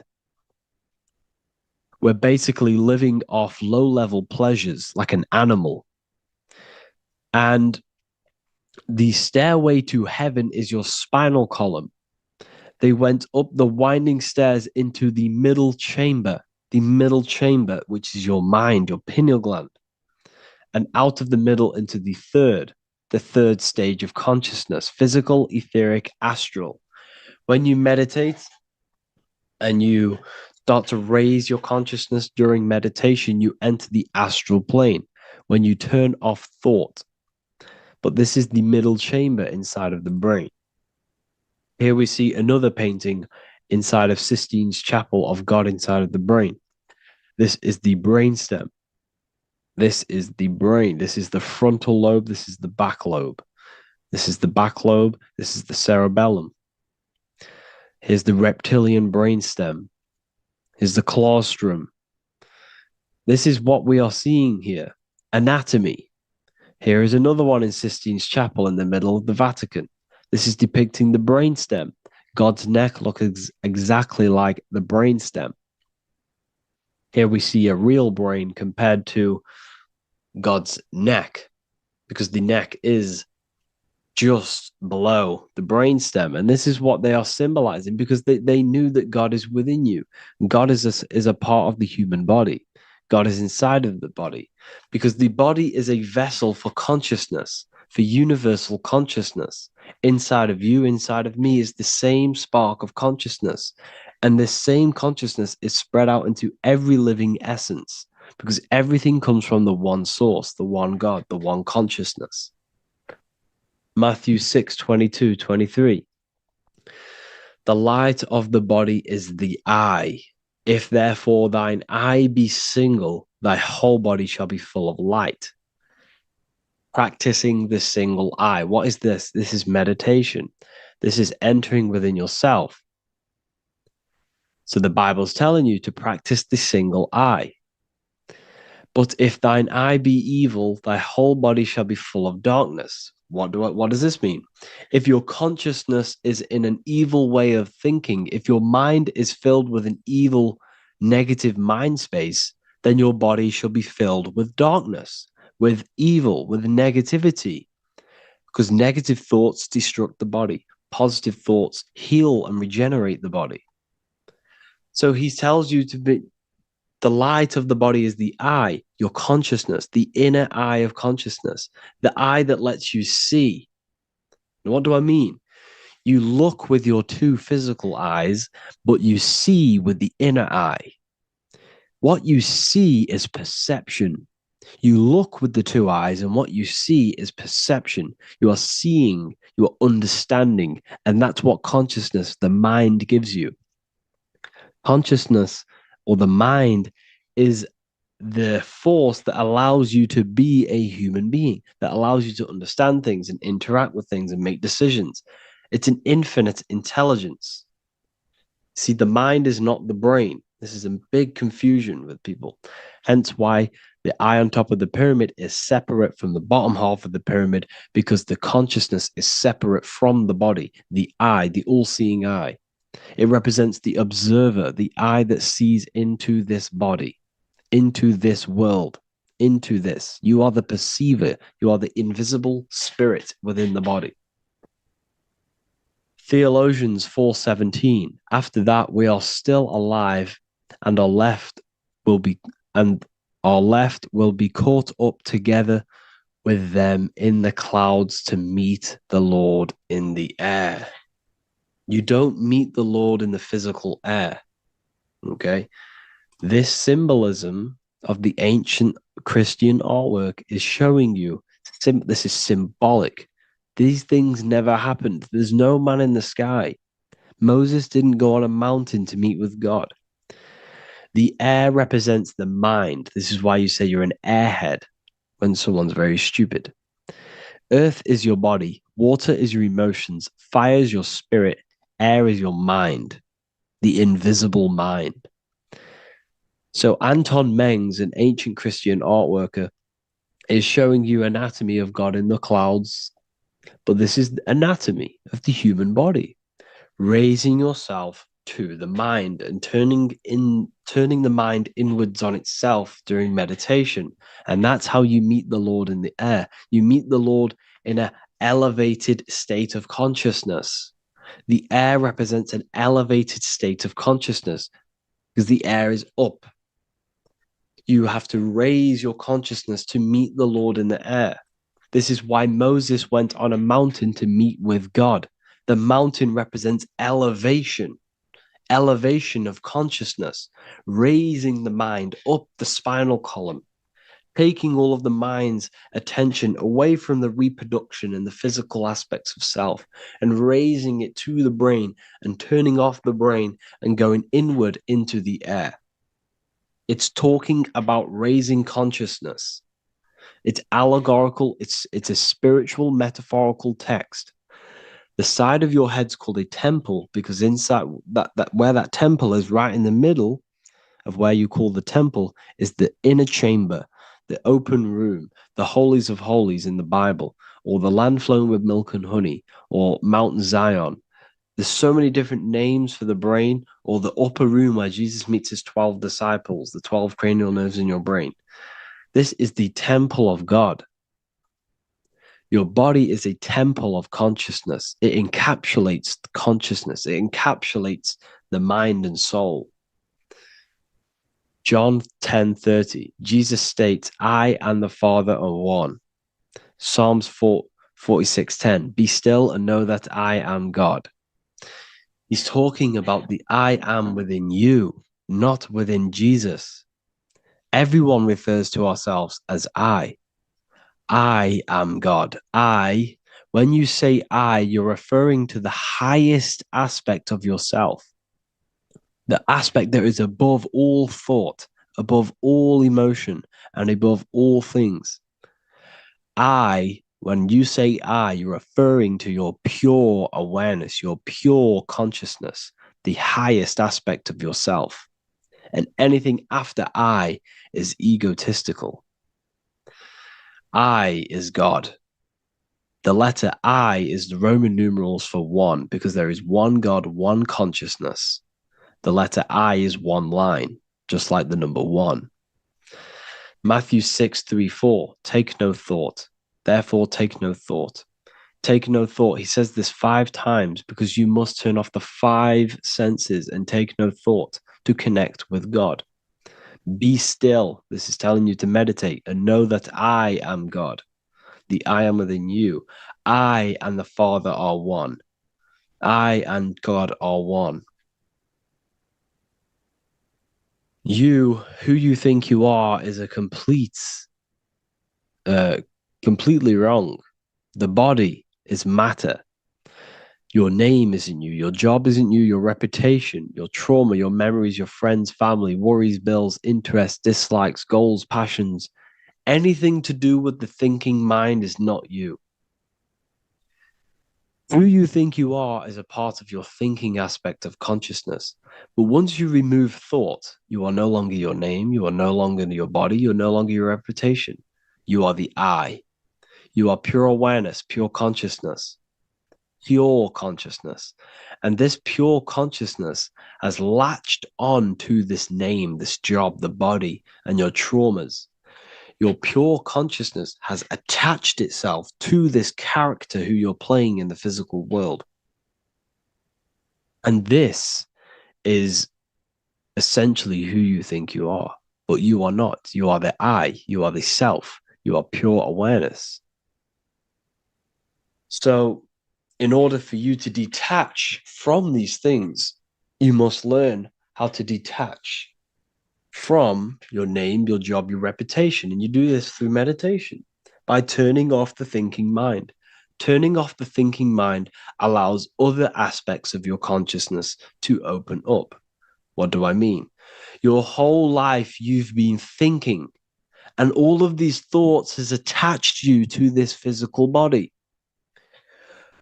You haven't allowed your consciousness to open up. And you can only do this by taking no thought. That's why Jesus tells you, take no thought. When you turn off the thinking mind, other aspects of your consciousness starts to open up.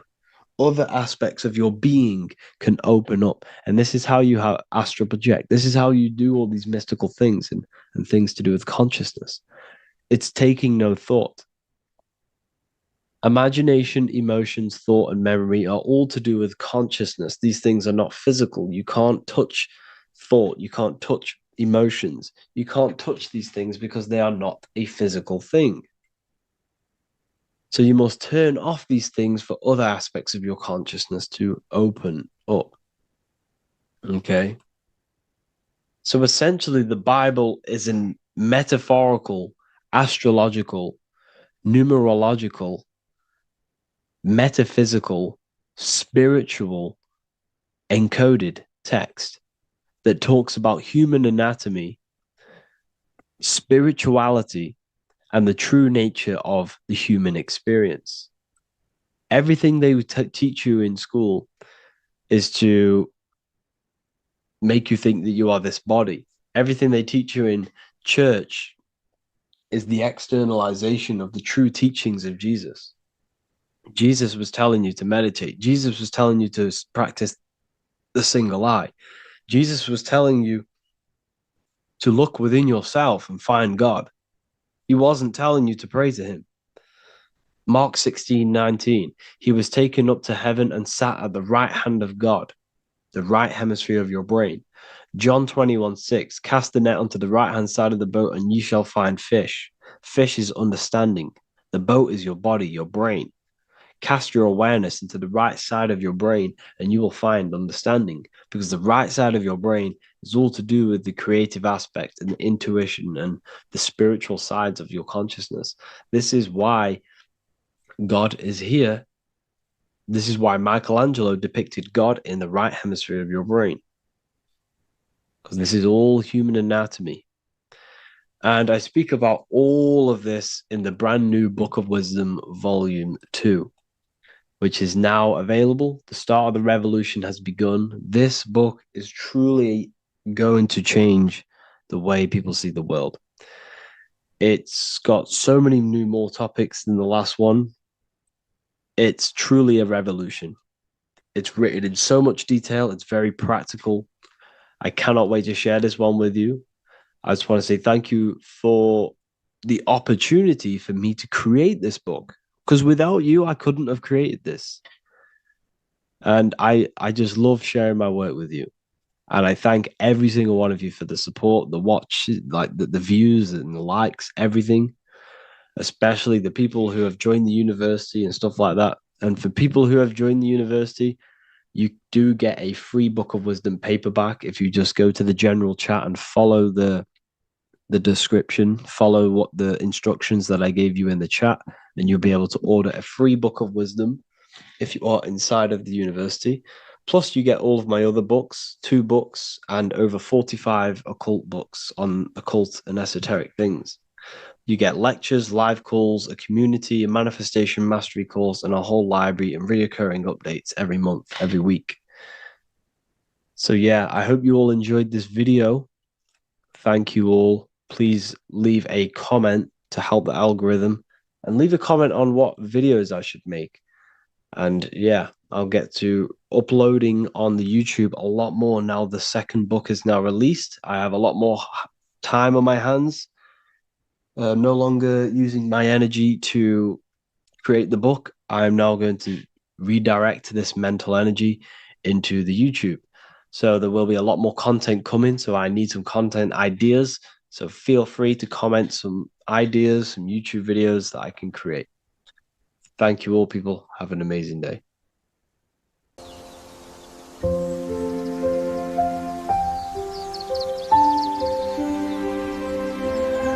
bookofwisdom.com. Visit today.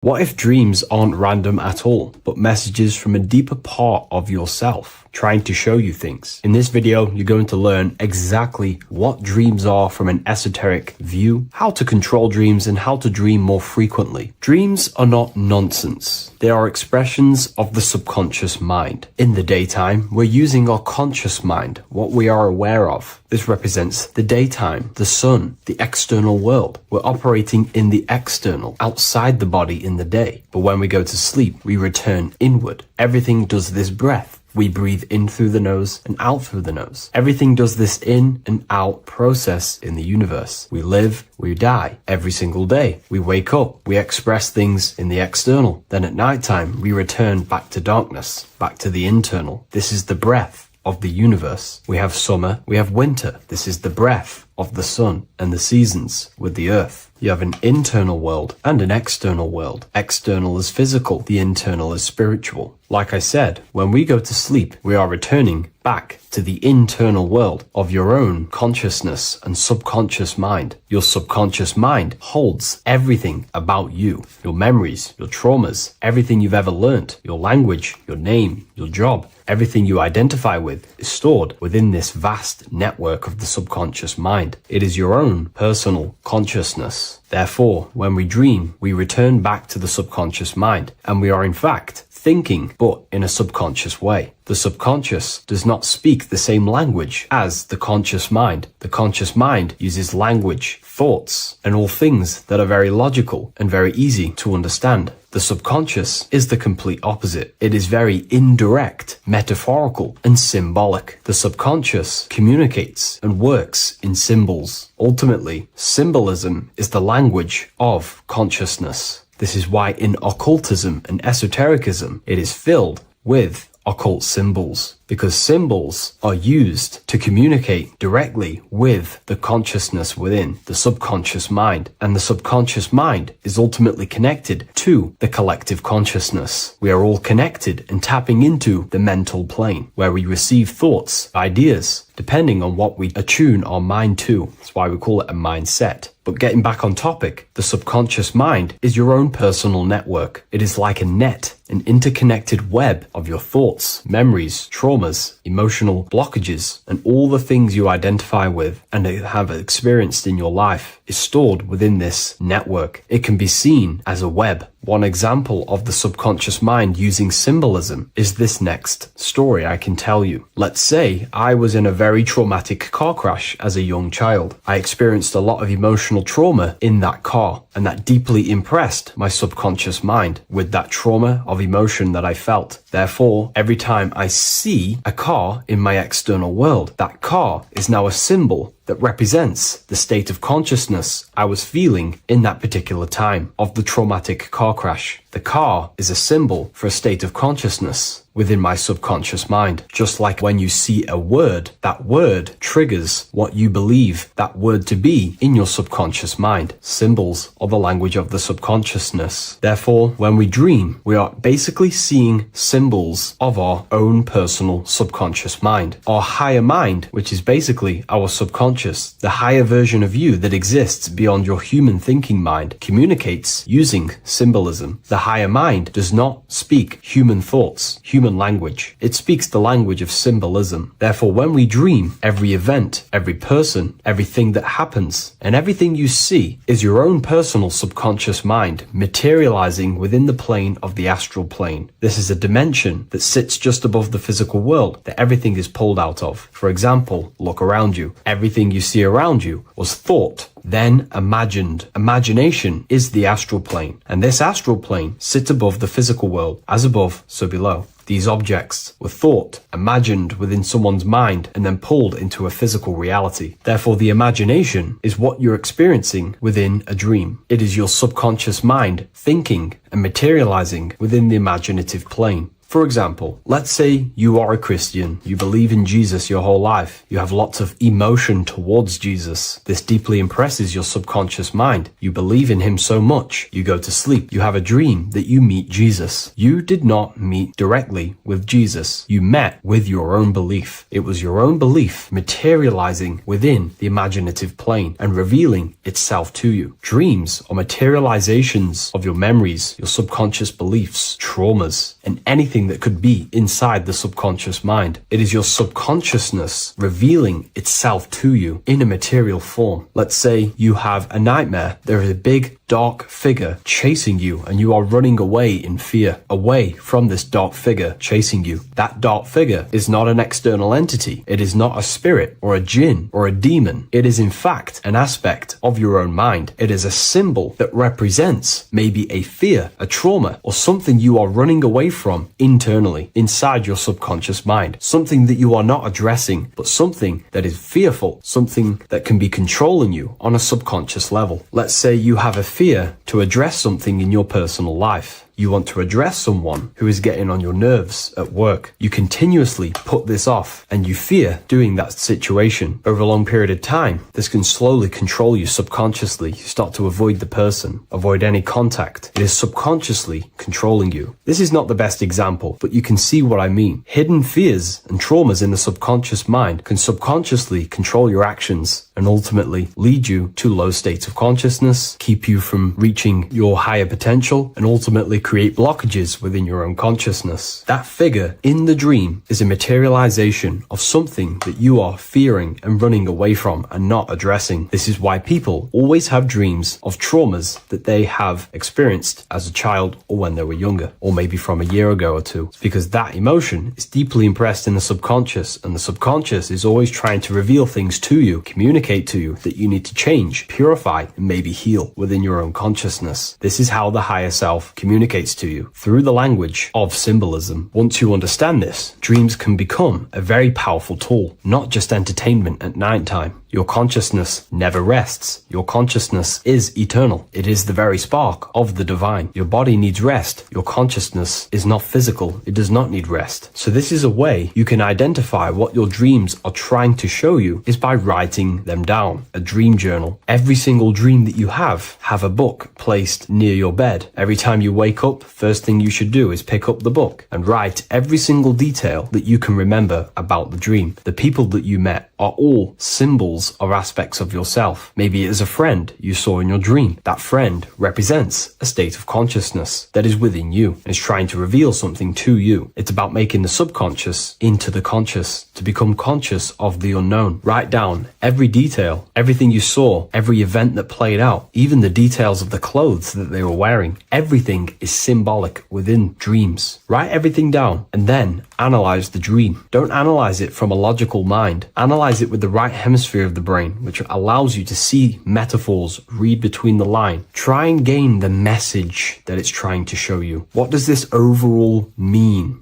to you? And what could this reveal about aspects of yourself that you need to heal or maybe take action in your life and world? Because your higher self is always guiding you towards awakening and fulfilling your mission in the manifested physical world. Dreams speak in symbols, not logic. Ask about your dreams. What is this trying to tell me? Don't take things literally. Look for an emotional tone and symbolic resonance. With practice, you'll begin to understand the personal language of your subconscious mind. Now that you understand that, again, please leave a like or a comment on this video. This is now a technique for lucid dreaming and dreaming more often. This is not going to happen overnight. This is not an easy method. It simply takes practice and dedication. Every morning, choose 3 time slots. For me, I choose 4:30, 5 a.m. and 6 a.m. 3 alarms that are going to go off at these 3 times, half an hour apart from each other. Each time you wake up, stay awake for 5 to 10 minutes. Turn off the alarm. Try and keep your conscious mind awake, but drift back into sleep. There's no other better way for me to explain that. It's very difficult, but try and keep the mind awake, but the body falling back asleep. More than likely, you will drift off back to sleep. Then the next alarm will go off half an hour after. This will wake you up again, guaranteed. You will probably drift back to sleep by repeating this process. After the 3 alarms go off, each one of them times, you're either going to have a dream or a lucid dream, but definitely you will have a dream. And if it doesn't work one time, keep trying it. I've been using this method for a very long time, and I can tell you 70-80% of the time it triggers a dream, and a very vivid dream. And it's ideal for lucid dreaming because keeping the conscious mind awake while letting the body fall asleep, you can become conscious within these subconscious realms of your mind. But when you are conscious inside the dream world, you can do what you want, but you also want to let the dream naturally unfold. If you try and take too much control, then you will wake back up. If you feel any fear in your dream, you will wake back up into the material world. Another tip to dream more often is to meditate before bed. Simply close your eyes and think about nothing for 5 to 30 minutes. Detach from everything outside you, your name, your job, work, thoughts. Mentally detach from the world and the physical pleasures and become pure awareness before you try and go to sleep. This will help you become conscious while being within the self. If you wish to learn more about consciousness, yourself, the Book of Wisdom Volume 2 can definitely help you. I'll leave a link in the description. Thank you for watching this video, and I'll see you in the next one.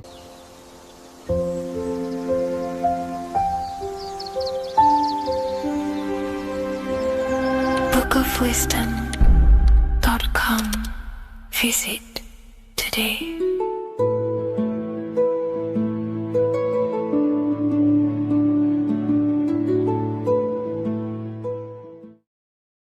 Geometry. This is the study of nature, of the codes, the mathematical codes behind physical reality. So today we're going to be going deep into geometry and the true esoteric internal geometry, the geometry that no one really talks about, and how geometry relates to human consciousness. So essentially, what we must understand when it comes to geometry, the basics of geometry is everything is vibration. And this vibration is vibrating on a certain frequency. And this certain frequency creates a geometric shape, which is why in nature we see all of these different geometric shapes. All matter takes form in shapes. So if we put sand on a plate and we vibrate the plate on a specific frequency, we see that the sand goes into specific geometric shapes and patterns. So essentially, matter is energy condensed. It's energy vibrating on a low frequency, vibrating at a certain frequency. So matter is condensed energy. And each geometric shape is manifesting and showing a specific energy. Some shapes carry more energies than others. For example, the cube is what traps energy. A square is what traps energy. So geometry and the flowers are basically how energy manifests itself into physical matter. We are in a world made out of energy or light. Light is energy. So everything is vibration, everything is frequency, and everything is energy. Even the words, each atom in our body, everything. So everything in nature has these mathematical energetic codes. So geometry is basically the study of nature and the shapes that are in nature and their energetic principles. Because, like I said, matter is energy. So this is what we call cymatics. When we place water in a petri dish and we shine light on top and we vibrate the water, and we can capture. This creates certain patterns. Each frequency, like you see here, has its own pattern. So what we are seeing here in the physical plane is essentially energy condensed into physical reality. We see it in the turtle. We see it in every single form in nature. Now, external geometry and normal geometry, we normally get taught that this is God's way of creating physical reality, which is essentially true. However, it's far more deeper than that. Far, far, far more deeper. Okay, so what geometry truly is, it's not God's codes to reality. What we must understand is what the brain truly is. And what we must understand is that we are not in the world. We are not in the universe. The universe is us ourselves, and the world is produced by our brain itself. Okay? So the way you must understand how the brain works, so what you visually see, so geometry is to do with what we visually see. And what we visually see is heavily connected with our eyes, which are an extension of the brain. The eyes are the brain. And essentially how we see is energy enters the eyes, and each eye goes to the optic nerve. And this energy is transferred into electricity, which travels to the back of the brain, to the visual cortex of our brain. And this is where the image is produced, what we see. Therefore, the world outside of us is truly inside of us. It's a projection from within the brain. The brain is an energy condenser, a decelerator, an energy decelerator. Everything outside of us is basically formless energy. It is formless energy vibrating at a certain frequency. So what the brain is, it's sucking in this energy, this light, and turning that frequency, that code, that light code, into a physical reality. It's condensing the energy and turning it into a visual image inside of the brain. Therefore, everything outside of you is not what it looks like. Everything outside of you is basically energy, infinite energy. And our brain is condensing this into a physical reality and projecting it outwardly, which you experience your visual field. Okay? And the ancients knew this. So this is basically called the sigil of Lucifer. Lucifer is known as the light bringer. Lucifer in Latin means to bring the light. This is the sigil of Lucifer, which shows the visual field and the brain. We also see this in the Google Play symbol. It's a powerful symbol showing you the visual field, which is basically a symbol that tells you that reality is inside of the brain. The brain is what produces reality, but consciousness is not produced in the brain. The brain is essentially a consciousness downloader. It's a computer, and it's a reality simulator. The body is a simulation of physical reality. You are inside of the body experiencing the body simulation. The body produces this reality. It's a piece of technology. So Lucifer is to bring the light. Lucifer is the light being produced in our brains. Okay. So this is why they say Lucifer can tempt you. Lucifer can be the devil because it represents physicality. It represents the false light. Lucifer can trick you because it represents the physical world can trick who you truly are. So now that you understand how the brain is basically an energy decelerator and it creates and simulates a reality to your consciousness, you are no longer a person in a universe. You are the universe itself experiencing itself. Therefore, geometry is heavily linked in with the brain. Geometry is essentially how your brain and how your eyes decode energy. So, what you are seeing is the mathematical codes of your brain creating reality. So, what they teach you is the external is that geometry is God's way of creating this world, and these are the mathematical codes God's created. But now I'm telling you the internal. This is the truth. Geometry is how your brain mathematically condenses energy and light into a physical reality. So therefore, your brain is a computer program. So now geometry is nothing outside of you.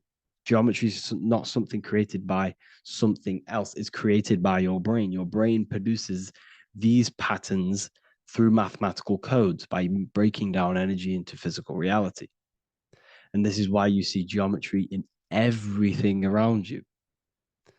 This completely changes your view on geometry. It's in your ear, it's in your face, it's in everything. Geometry is everything. Okay. So now that you understand this, now, as we were talking about the visual field earlier, the ancients knew about this. The ancient Egyptians knew about this. We can see this symbolism inside of the casket, the Egyptian casket. See, this crossover represents the visual field. This represents the back of the brain. This is the left hemisphere, the right hemisphere. And now some of the most simplest teachings in geometry is that straight lines are masculine and curved lines are feminine. And we even see this in the human body. The feminine human body is curvy and the masculine human body is liney. And even with the genital reproductive area, we have a line and a curve, 0 and 1, the binary code of all creation, 0 and 1, because that's basically all that exists. Nothingness and one, nothingness and God, nothingness and consciousness. That's all that exists. Now that I've told you that, the basics of geometry and the line and the curve and the feminine and the masculine, what do we have here? You see this stick here? This is a curve. And what's the right hemisphere? The right hemisphere is the feminine, the feminine energy, the feminine aspect of our brain. Then we have a straight line. This is straight lines. Now this represents the left brain. So the Egyptians are showing you the left masculine brain and the right feminine brain because of the curve and the straight line. And this is the visual field, the crossover. So there's a crossover in the brain. The left eye is connected to the right brain. The right eye is connected to the left brain. Okay, so the left eye is connected to the right brain. The right eye is connected to the left brain. The solar and the lunar. So, like I said, everything outside of you is basically energy. Your body is basically a holographic avatar, condensed energy produced by your brain. There's nothing actually outside of you. Your 5 senses are electrical threads of light. And when you touch something, this is basically electrical signals in your nervous system, which are reporting back to the brain. Therefore, what you touch is actually, you're not touching. The feeling that you feel when you touch something is not the true feeling. That's your nervous system you're feeling. You're feeling your nervous system in the brain. It's electrical signals to your brain. So the 5 senses do not decode, well, what you're experiencing as the five senses is not outside of you. This is your brain interpreting electrical signals. You don't experience the world, you experience your nervous system and your brain. The nervous system is an extension of the brain. So this is the truth. This is not woo-woo spirituality. This is true consciousness science that I'm teaching you here. Okay? So nothing is truly outside of you. It is a universe. You yourself are the universe, the fabric of the universe itself. The only thing that exists outside of you is essentially energy. That is it. And your body and your brain condenses this energy into reality. So when we look into architecture, why is architecture, the ancient architecture, so important? Because what did I tell you at the beginning? Shapes and physical matter is condensed energy. Each shape holds specific energy. Some shapes hold more energy, emit more energy. Some shapes condense energy. Some shapes transfer energy. Each shape, each geometric shape has an energetic principle because matter is essentially energy. So when we look into cathedrals and the ancient buildings, they were filled with geometric patterns, geometric shapes, because they understood the energy principle. Architecture is basically solid energy. It's physical energy. If we create this pattern here is an energy code. And if you stand next to it, you're going to gain that energy. It's going to be imprinted on your body. So essentially, they filled their buildings with high energy geometric shapes, points, triangles, pyramids are very, very energetic. This is why you have crystal pyramids made, organite pyramids. They're always in pyramid shapes. That's why the Egyptians built in pyramids, because pyramids hold high energy. They emit high energy. So this is why you see all these different geometric patterns. Okay. So in the real reality, in the energetic plane, this building would basically look like this: lines and grids of energy. Okay. This is what it would look like in the energetic plane, a blueprint of the energy body. So as you see here, these are the different frequencies in a petri dish, of water in a petri dish. And you can see they are specifically aligned up with these specific patterns. You can see geometry even within geometry. It's fractal.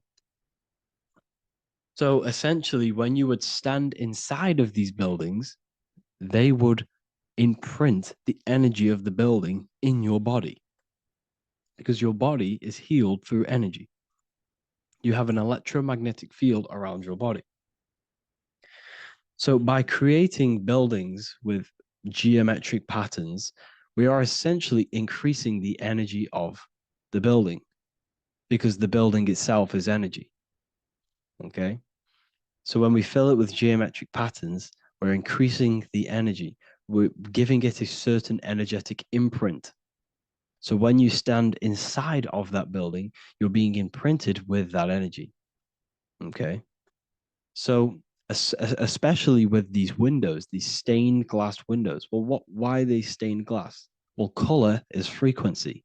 So when you have all of these different colors, and not only were they just painted, some of these colors are specific gemstones, crystals, natural stones, which all hold energetic principles.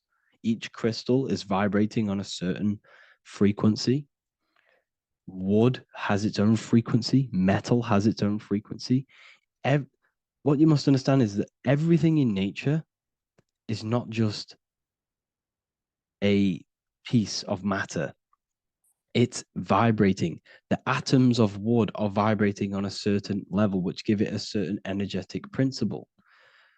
Each crystal is vibrating. The atoms of the crystal are vibrating on a certain frequency, which give it a certain energetic principle, quality.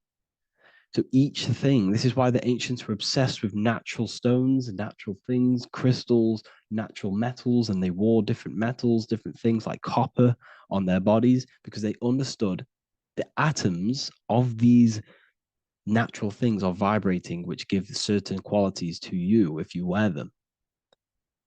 So you're not wearing it, you're basically putting that frequency onto your body because they understood this is energy. If I put copper on my body, I'm not putting copper on the body. I'm putting the frequency and the energy of the atoms onto my skin. And that frequency of them atoms are going to vibrate my skin, that frequency, and heal my body. So this is why this is so important. So each building is an energetic code. Okay. So when you stand in these buildings, it can heal your body. This is why when people walk into these ancient churches, they feel like they've met God. They feel a certain way. They feel so amazing when they enter these churches. They feel holy, for example. It's not because God's there. It's not because these man in the sky dwells in these holy places. It's because the energy of these buildings affect our consciousness. They increase your energy. They raise your vibration. They heal your body. They heal your cells. They imprint the water in your body, especially with these stained glass windows. Like I went a bit on a tangent there, but these stained glass windows were encoded. Well, they use different gemstones, different lights, different colors. And when the sun would shine through this window, well, what's the sun? The sun is light. Light is energy. The sun's light would go through this filter of the window of the crystals and the different gemstones and the different colors, and the sun's light would be encoded, imprinted with these crystals, with these colors and these natural glasses, which have healing energetic principles. And when you are inside that building, the sun's encoded energy of the window would be imprinted into your body, into your energy field, and it will heal your energy field, and it would heal your body, your cells on a cellular level. Because your body is what? 60 to 70 to 80, some people say 80% water. And water is encoded with vibration. If you say certain things into water, it gives it a specific geometric pattern, like I broke down in the beginning. If you say love to a water and then freeze it, it will go to this. If you say hate, it will go to a distorted pattern. So when you are in these buildings, you're being imprinted by the energetic codes of these buildings, the energetic principles of the windows, of the structure itself. The ancients never used to build in squares. Their buildings, their insides were never square rooms because they understood squares trap energy. They always had pointed roofs so energy can escape. So there's many little things that we need to look into geometry. For example, when you see magicians, when you look at ancient magic, why do they stand in circles with different geometric patterns? They use different geometric shapes. Why? Because shapes are energy.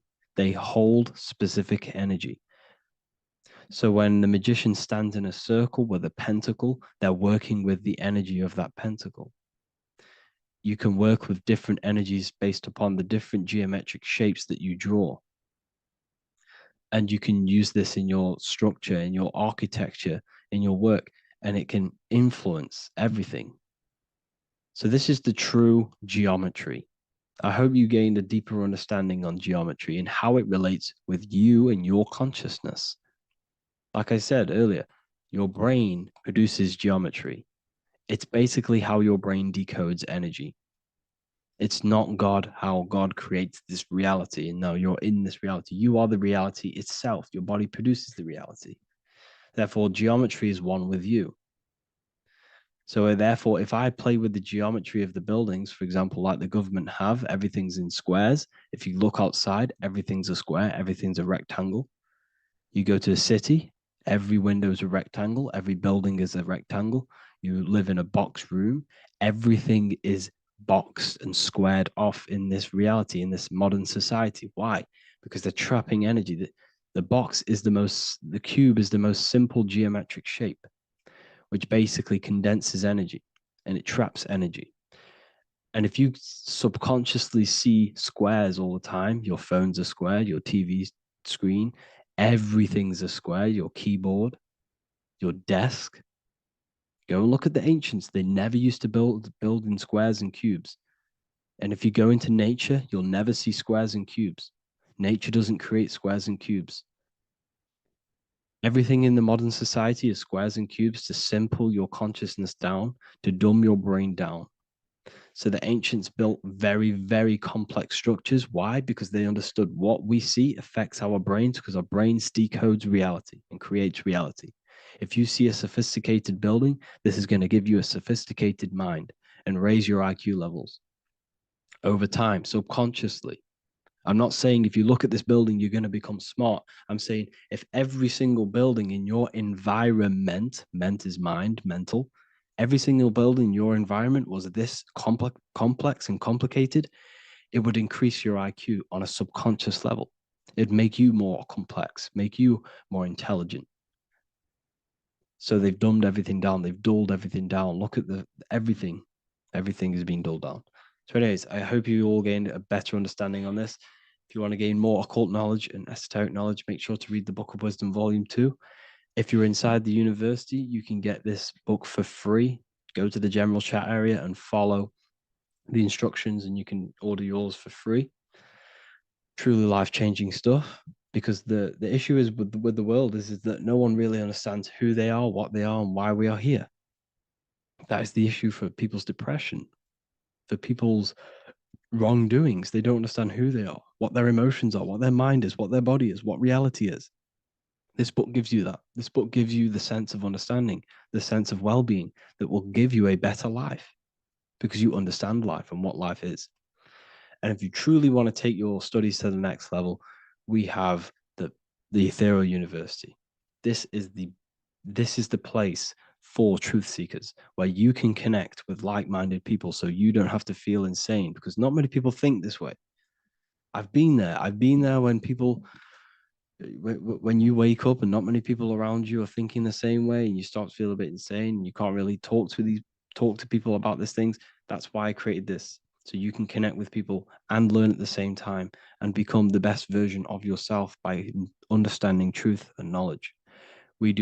If you join, you'll gain access to free live calls every single week, every single Saturday morning.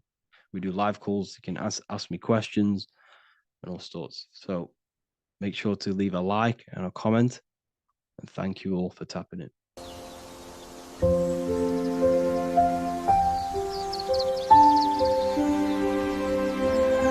bookofwisdom.com. Visit today.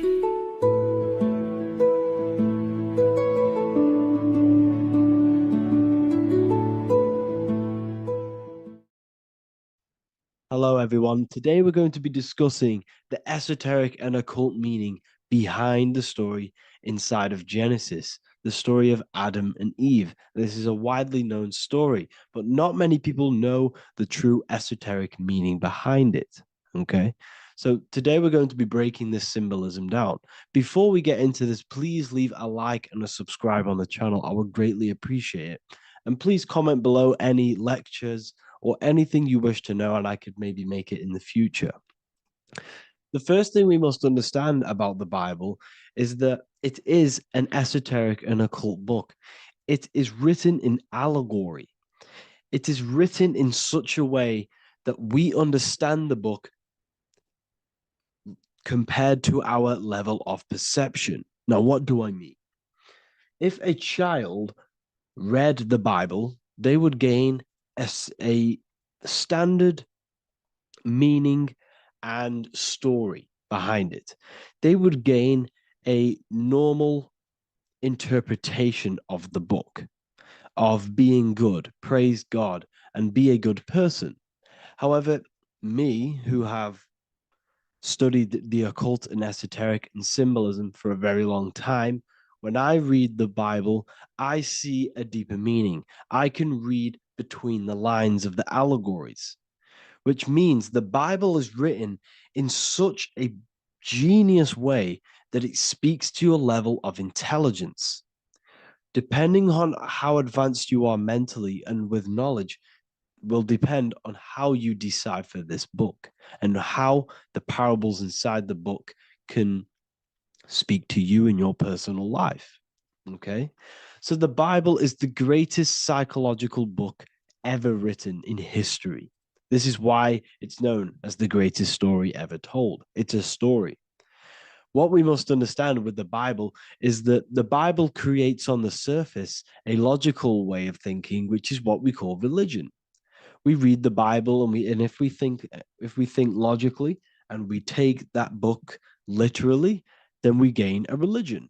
But if we look beyond the surface, this is what we call esoteric, metaphorical, symbolic.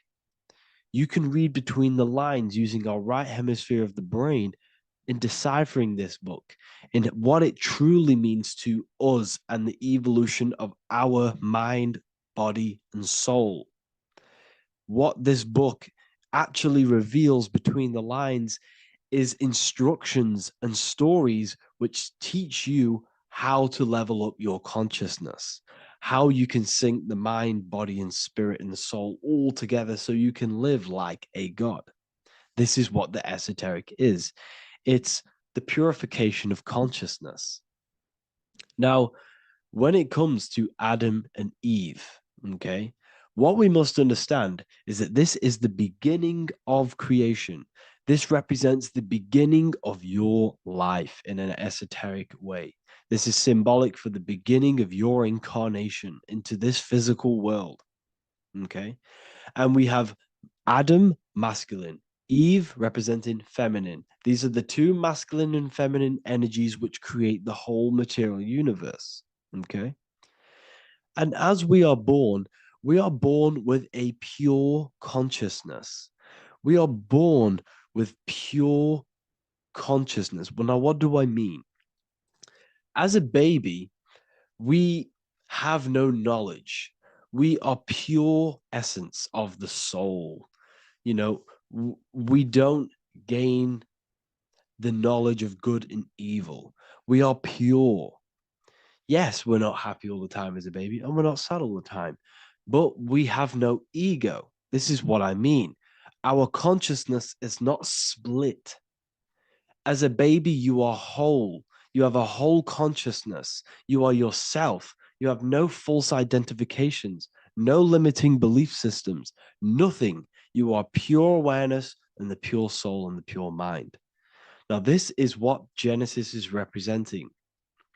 As we grow older, the more experiences we gain, the more thoughts we start to think, the more knowledge we gain of this world, the more impure our mind, our heart, our soul, our spirit becomes, the more impure our body becomes.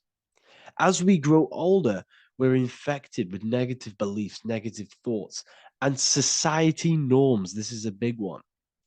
As we grow older, we are molded by society.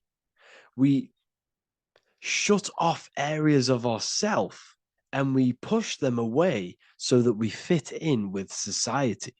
We all know this. We all did this in school. We pushed away parts of ourselves to act cool or to fit in, whatever it may be. Whatever type of person you were in school, we all went through this because society and culture is programmed. So as we grow older, our consciousness splits.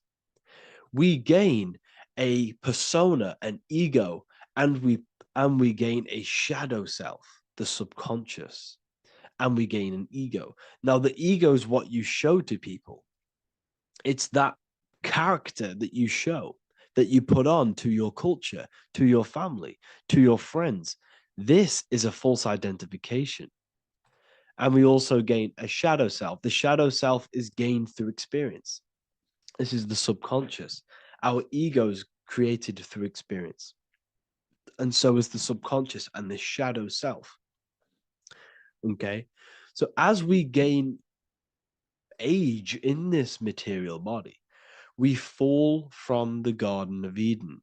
We gain the knowledge of good and evil. This is what the symbolism represents. of us leaving the garden, us eating from the fruit. Now, the fruit represents the knowledge, it represents the insight, the experience, which splits our pure consciousness. Our soul splits, okay? We lose connection with the divine. We lose connection with our pure self through material experiences. We may lose ourselves in material experiences. We may lose ourselves in lust and material gain, wealth, and all of these lovely things that the material world offers. We lose ourselves in this, okay? And not only that, there's another symbolic thing that we're missing with being a child. There's another symbolic meaning behind this tree in this story of Adam and Eve. And this is sexual energy. Okay. As we are a baby, we have no ability to create another human life. We have no sexual urges. We have no desire for the material things as a baby. Nothing. As we grow older, our sexual energy cultivates around the age of, it's like 10, maybe earlier for some people or later for some people. This is what we call puberty, when our sexual energy activates. This is when the masculine and feminine energies are present within the body. And we are now given the ability to create human life. We're now given the ability to bring in a soul into the material world. Now, this is what we believe and know in the esoteric world. That is what sex is. You're bringing a soul from the astral into the physical. Okay. So as you grow older, you gain this ability to use the power of creation. You gain this force within you that allows you to open a portal in the astral and bring in a soul to the material. Now, this power can be misused. This power is very powerful and should not be misused. In occult and esoteric teachings, we teach and learn sexual transmutation, how we transmute sexual energy into different areas of our life so we can grow and create. Because sexual energy is creative energy.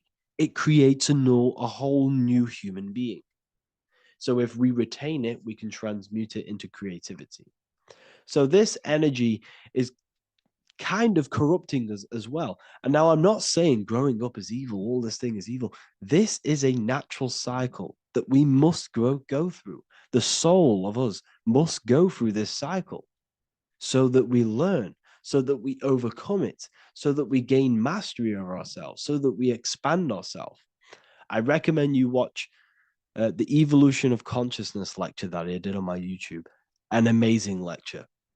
Talks about the evolution of consciousness and how we're on a never-ending cycle of life and death and expansion. So leaving the Garden of Eden is symbolic. You see, Eve represents emotion. She's feminine. Adam represents action. That's why he bit the apple. You see, Eve takes the apple and tempts Adam because she's the emotion. She's the sexual desire. And Adam eats it. He releases, he misuses the power of his creation. He misuses his consciousness because of material illusions and material desires. This is natural, okay? As we grow older in this life, our soul has to experience sin. We have to experience negativity. We have to experience evil, okay? And we have to misuse this power within us to learn about it so we can overcome it and gain control over it. Now, this is why the Bible says in Genesis 3:6, for God doth know that in the day ye eat thereof, then your eyes shall be opened. Ye shall be as gods, knowing good and evil. This is very, very, very symbolic.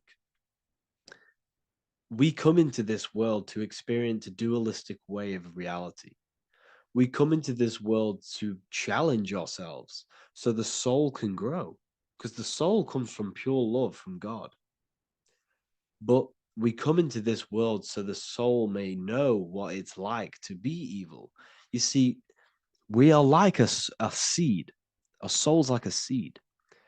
And when that seed grows, okay, and it's planted, them roots must grow to hell in order for the top of the tree and the roots to grow to heaven. In order for the soul to reach the highest states, it must descend down into the lowest states. Good and evil. This is the story of good and evil, okay? And this is the story, a psychological story of how the human mind has functioned in this life. This is what this story is representing of how our soul and mind is functioning, how our consciousness is splitting and growing up and evoluting. Okay.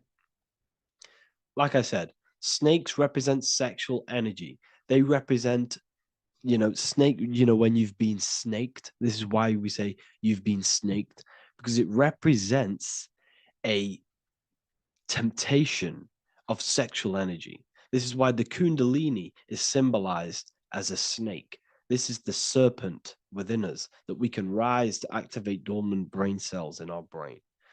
Now that's called the Kundalini awakening. I'm not going to get into that into this video, but this is what it symbolizes, the tree and the knowledge of good and evil, because our body is the tree. Our central nervous system is the tree. The snake is our sexual urges and this false temptation that tempts us to interact with sin, the material world, okay, and go against our higher divine self. This is what it represents.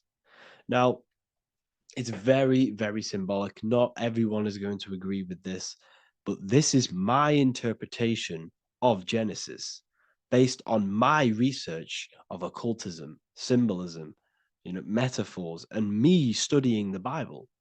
This is my interpretation, and I hope it resonates with you. It might not resonate with you, but this is what makes sense to me, and this is what has made sense to many other occult researchers who are in this space as well. Okay, so please leave a like, leave a comment, leave a subscribe. I'd greatly appreciate if you could, just give me some support on this channel. We're nearly at 100,000 subscribers, which is insane. I just want to say thank you all. And yeah, I will see you inside the university. If you join, I'll look forward to mentoring you, connecting with you on the live calls. There's a new symbolism course, which is going to be available very, very soon. And yeah, if you join the university, you also get a 30% discount on all of my products, astrology readings, one-on-one calls, all of my books. Yeah, so I hope you gained some insight on this video, and I'll see you in the next video, and I'll see you inside the university. Have an amazing day.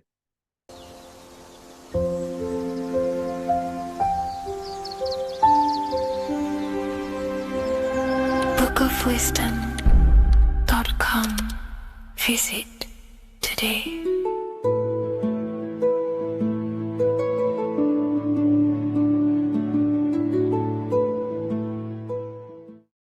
What if God is not watching you every move, not judging every mistake that we make, not deciding in real time who goes to heaven or hell? What if reality does not work through God micromanaging everyone in his creation, but through a law? And what if you are not separate from those laws, but an active expression of them? Once you understand this, everything in your reality will shift. The idea that God micromanages everything and does everything by himself to hold up his creation is illogical. It makes no sense. There are billions of souls and living people in this world. There are plants. There's no way there is an intelligence out there micromanaging everything. If you die and pass on, there's no one waiting in a queue to be judged by God. This is totally, just religion creating up their own version of the Bible or whatever holy book it is. We have to remove that system out of our mind that's being heavily implanted into us. If God were personally judging every soul the moment they died, there would be an endless queue of people waiting to proceed, punish, or rewarded. Reality does not operate like a courtroom with a single judge overseeing every case. Instead, reality operates through systems, through structure, through law. God does not intervene moment by moment. God sets laws into place,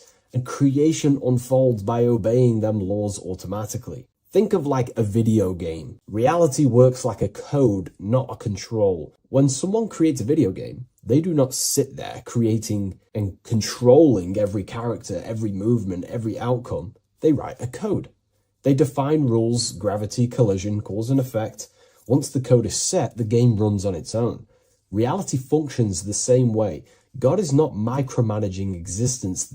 There are laws that were written into the fabric of reality itself, and everything operates through them. And these laws are not just in the fabric of reality, like I just said. They're literally ingrained into your own mind. Your mind cannot escape these laws, are pretty much creating everything you call life. We see some of these laws in nature. This is where geometry becomes important. Geometry is not random decoration in nature. It is a law made visible. Spirals, symmetry, ratio, structure appears everywhere because geometry follows rules. These rules govern how plants grow, how crystals form, how cells divide, how planets rotate around the Earth, never ever falling off track. The sun rotates around the Earth. The moon rotates around the Earth.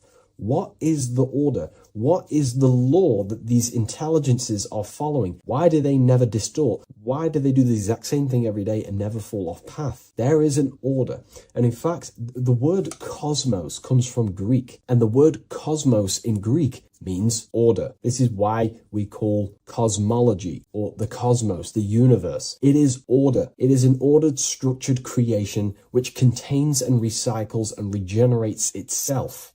For example, if we look at the Fibonacci sequence, this sequence is a code written into nature. It's not just decoration. It is an instruction into plants, into everywhere you see the Fibonacci, which is right there in your hand, the Fibonacci sequence. The pattern governs how things grow in the most efficient and sustainable way possible. Leaves, flowers, shells, trees, hurricanes, and even galaxies follow this sequence because it allows growth without collapse, overlap, or waste. The reason the Fibonacci appears everywhere is because it's the law of balance. Each stage of growth builds the one before it. Nothing is forced. Nothing is micromanaged. Growth unfolds naturally because the rule already exists. Without this law, nature would not sustain itself. Plants would block their own light. Branches would compete instead of expand. They would all be fighting for space. Systems would collapse under their own complexity. The Fibonacci solves this by allowing infinite expansions while maintaining order. This is what an actual law looks like in action. A single principle set once, creating harmony across all scales of existence. Nature does not think about how to grow. It follows the code on a subconscious level. And because the code is perfect, growth appears intelligent. This is the same principle that governs reality itself. Without the Fibonacci sequence, plants would be fighting for space, fighting for light, that it would be pure chaos. The reason why there are laws in place is because it allows everything to self-sustain itself, to grow infinitely. These laws, such as the Fibonacci sequence, is pretty much a code to ensure that plants, nature, are eternal and they keep recycling themselves without a being micromanaging these things. Just like how your body works. Your body is running off subconscious programs. You don't tell your heart to beat, you never have. You don't tell yourself to breathe, you never really have. You don't tell your digestive system to digest food. These laws are already in place before you even become conscious as a baby. Who is the one telling your body to grow, to regenerate itself when it cuts? Who is this intelligence? What is this intelligence? Well, this is what we call the universal subconscious mind. The universal subconscious mind, the same power that is making the planets rotate around the earth, the same power that's telling the seed to grow into a plant,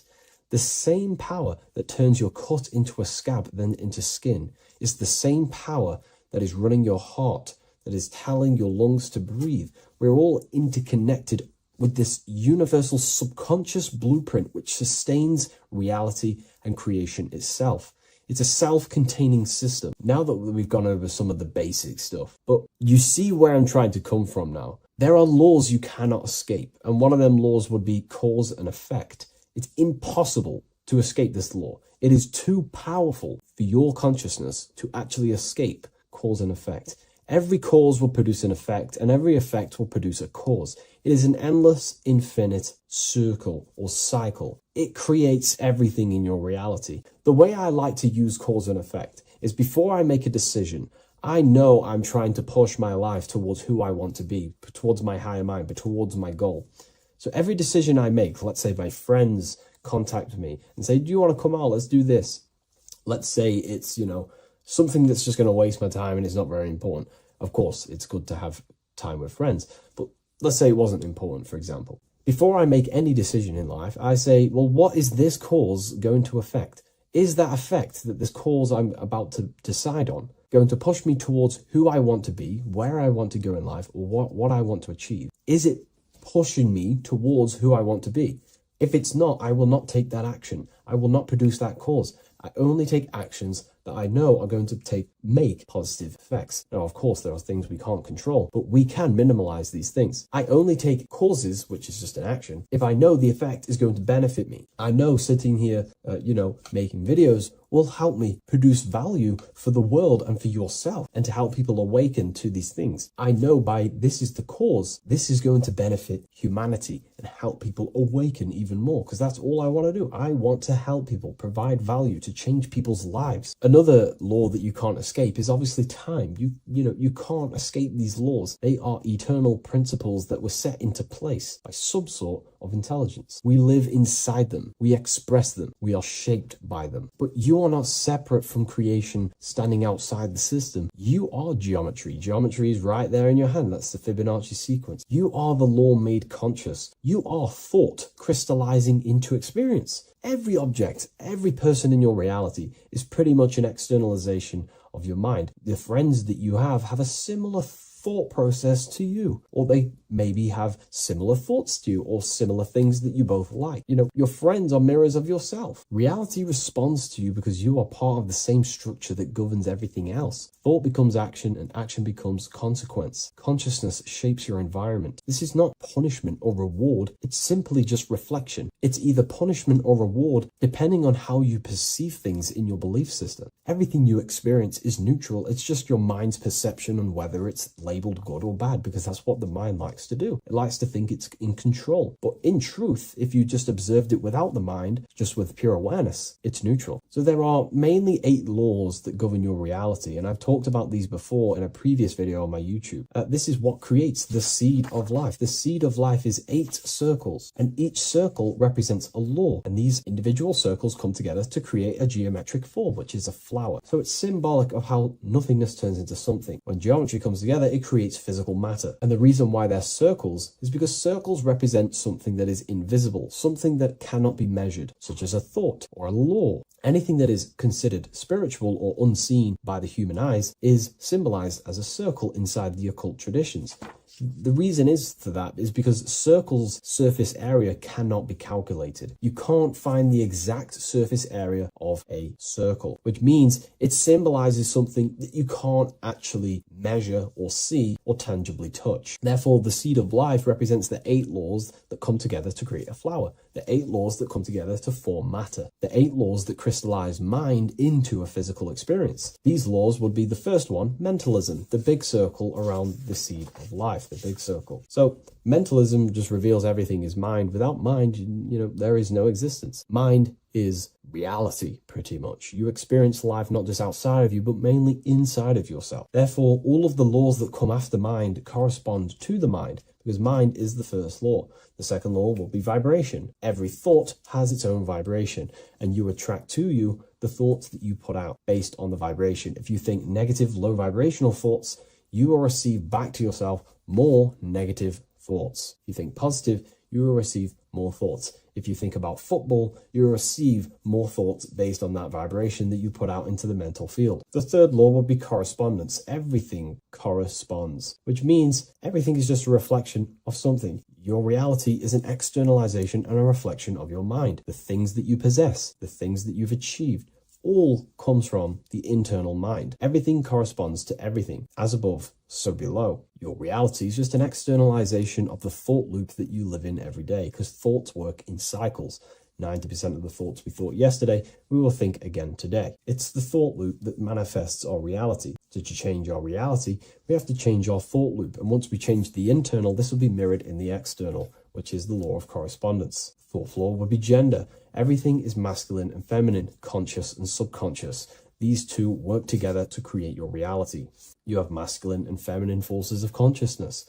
Masculine forces of consciousness would be physical actions, willpower, thinking. Feminine forces of consciousness would be intuition and imagination and emotion. These are all aspects of the mind, the first law. The next law would be cause and effect. Very simple. We went over that earlier. Every cause produces an effect, and every effect will produce a new cause. It's an endless cycle. The next law would be rhythm. Rhythm is everything is in cycles, like I just said, day and night, winter, summer. The universe works in cycles.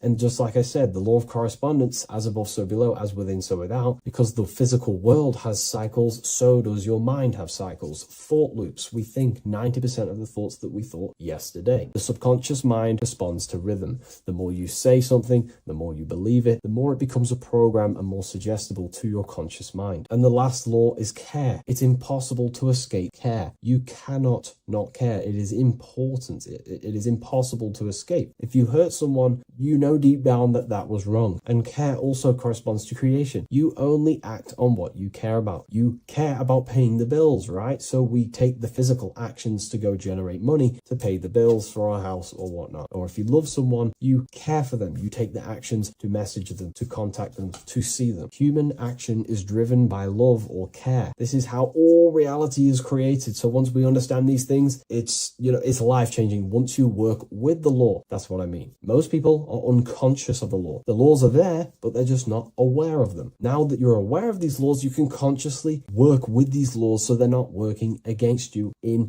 so you can actually make these things and work them in your favor. So let's go into heaven and hell, because there's a massive debate. Now that you understand that you are the laws, you are crystallizing reality, not just in the physical, but in the spiritual dimension, in the astral plane. It's the exact same laws. The law of correspondence reveals as above, so below. Your reality is a reflection of your mind. Everything is a reflection of you. That doesn't mean that other people don't exist. I mean, the way you view other people is through the lens of your mind. You perceive what you have in your mind, your beliefs, your traumas, your memories. This is where heaven and hell are misunderstood. No one is sent anywhere by force. There is no external authority dragging souls into destinations. Consciousness determines the environment that you are in. Environment, it's mental. As above, so below. When the body dies, consciousness withdraws from the physical technology of the body. The simulation of the physical world is no longer being ran by your brain. I mean, your consciousness will go into the astral plane, which is the realm that just sits above the physical plane, which is the realm of imagination and desire. The environment that you go to in the astral plane directly corresponds to your state of thought and your emotion and your desires. If you desire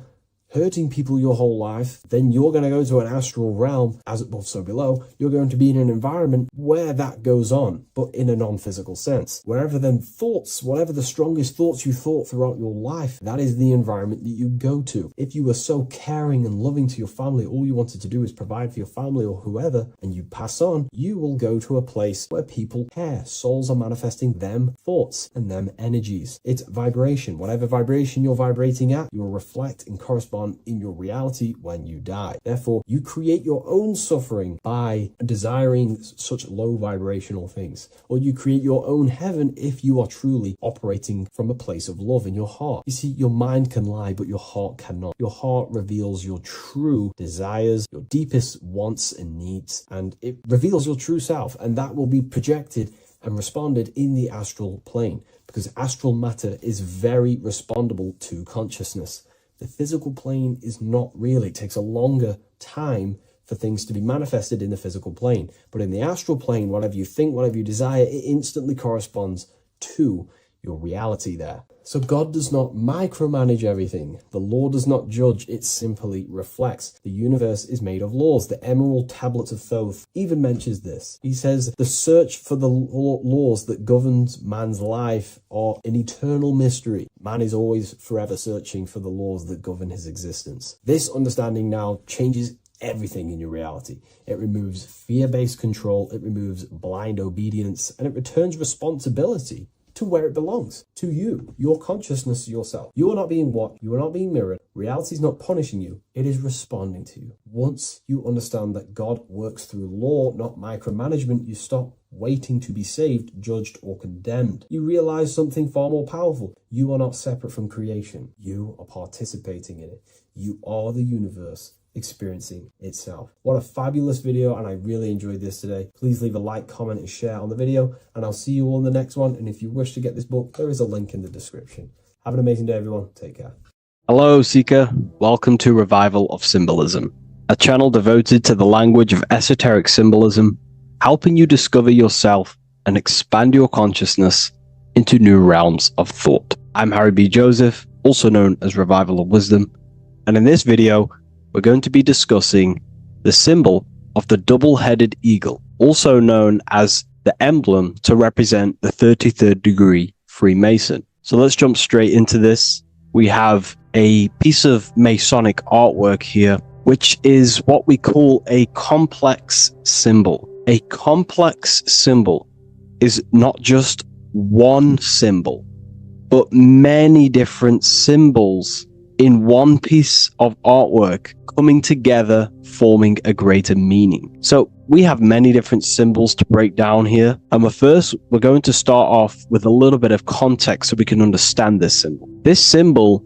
represents the 33rd degree Freemason. Once you reach the 33rd degree of the York Scottish Rite Mason system. So once you reach this level, this symbolism corresponds to that individual. So therefore, this piece of artwork is representing the consciousness, the mindset, the ways of thinking, the ways of viewing the world of the 33rd degree Mason. It represents the consciousness of the 33rd degree Mason. And this is what esoteric symbolism is about.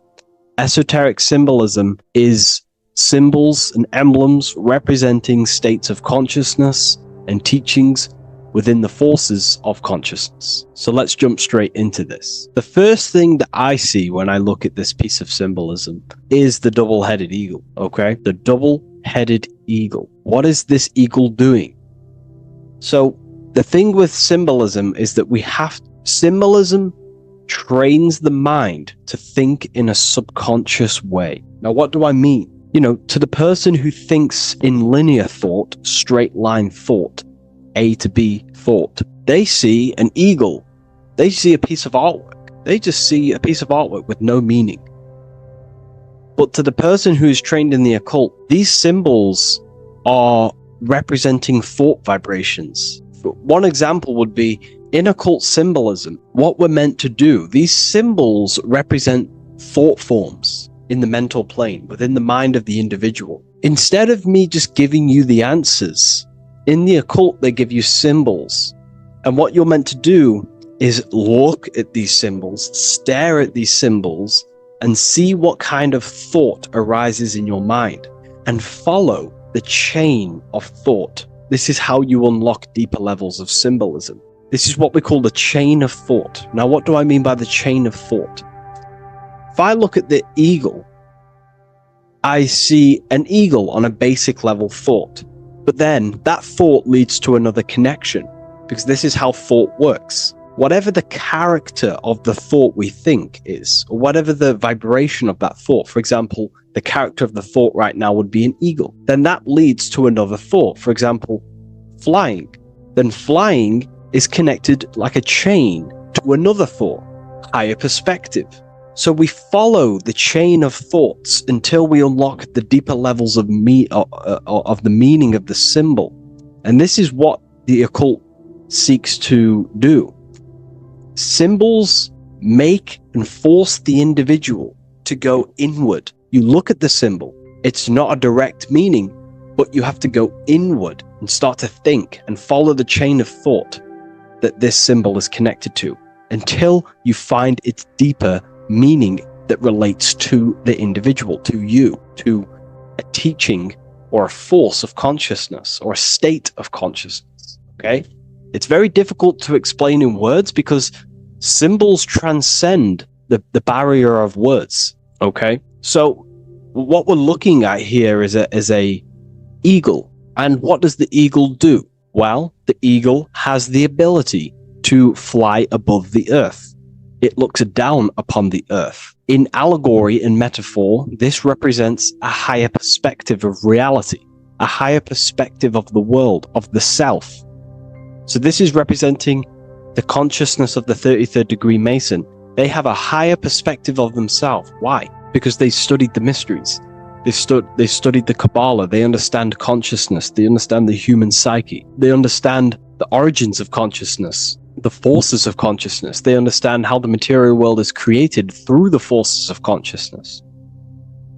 So the eagle represents higher perspective because it can fly above the earth. And here you have the earth, this circle here, this sphere. So it's flying above, symbolizing a higher perspective of reality, a higher perspective of the physical world, the physical body, and the self.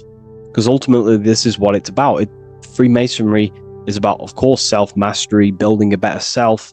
That's what the craft is. But it's ultimately trying to figure out the mysteries of consciousness itself and the origins of reality. We gain this insight through Kabbalah, the study of the Kabbalah tree.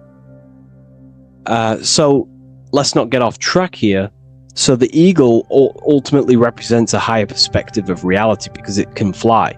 On a deeper level, it also represents the astral body because the astral body can fly above the material plane. It has no connection, no limitation to the physical plane. It does have a connection to the physical plane because all of the dimensions, the mental, the astral, the etheric, the physical, are all interwoven to each other. However, it also represents the activation of the light body, hence why we see this light rays around it.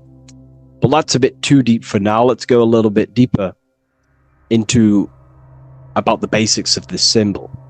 If you look at this eagle here, this eagle's looking backwards, and this eagle's looking forward. So this is forward and backwards. This is symbolizing time.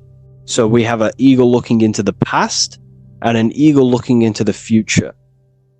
This is called the mastery of time. This is how you master time. You have a crown in the middle of these two heads. A crown. A crown is something worn by royalty, and royalty has a lot of power. So this is symbolizing personal power and mastery. How do you gain your personal power and mastery over time, over the past and future? Well, it's very simple. In order to master time and master your future and master your past, you have to look at the forces in your past that have led you to this very moment. Here we have a triangle which represents the number 3. Remember, in this middle, which is the present. So you have to look into the past to see what thought, emotion, action, the number 3, the 3 expressions of consciousness. Consciousness expresses itself through thinking, feeling, and acting. That's how consciousness manifests itself in 3 different ways. You have to look into your past to see what thought, emotion, and action has led you to this very point in your life in the present moment. And what you can do now, which is your power, the present moment is your power, you can ultimately change your thought, emotions, and actions now to create a better future. You observe the past to see what thought, emotions, and actions created your present moment. You notice the mistakes and you change the now through thought, emotion, and action to generate a better future. This is how you master time. Now, keep in mind, this is always in the mind of a 33rd degree Mason. Someone who is highly, mastered, they keep this in mind. Just like they keep in mind what thoughts they are paying attention to. 33rd degree Mason has a lot of self-mastery power, and they hold conscious thought. Most people think unconsciously and without power. A 33rd degree Mason is trained, their mind is trained. Therefore, their mind thinks powerfully. They do not think randomly, because they understand thoughts are the seeds to physical creation. All physical creation is a crystallization of thought. So ultimately, this double-headed eagle representing left and right, and the crown in the middle represents mastery over time. That's how you master time. Again, here we have the eagle standing on top of a sword. The sword is, of course, on a basic level, the sword represents power. Because if I hold a sword to you, I hold the power over you, because you will more likely fear. But if we go even deeper, the sword cuts through the air. When you swing it, it moves through the air. Therefore, it's a symbol of the air. Because you can't really make a symbol of the air, because air is invisible. So the sword is a symbol of the air. And the air is one of the 4 physical elements in alchemy. We have water symbolizing emotion. We have fire representing the spirit. We have earth symbolizing the physical body. Then we have air symbolizing the mental body. The mental body. So the mental body is symbolized by this sword. A sword has to be continually sharpened. If you don't sharpen the sword over a long period of time after using it, it will become dull and it won't be very effective. This is an allegory symbolizing the human mind, because the human mind is like a sword. If you do not sharpen your mind, you will lose control of your mind. When you stop doing the meditations, when you stop being conscious, when you stop doing the affirmations, the mind falls back into old, unconscious thinking patterns, and we start to lose control of it. The mind is seen as a sword within the occult, because this is pretty much your tool. Your mind is your tool. This, just like the sword is a tool. Your mind is a tool to create reality. So we need to make sure this tool is always sharpened, that we stay on top of the mind, hence why the eagle is on top of the sword, symbolizing control over the sword, mastery over thought. This also goes into thought forms. In the occult, there's something called thought forms. Thought forms are basically taught to the individual and understood by the individual, who understands that the mind is not just in the brain. The mind is a part of a mental field. All around you, there is not just a field of energy. There's also a field of mind surrounding you. It's a mental universe.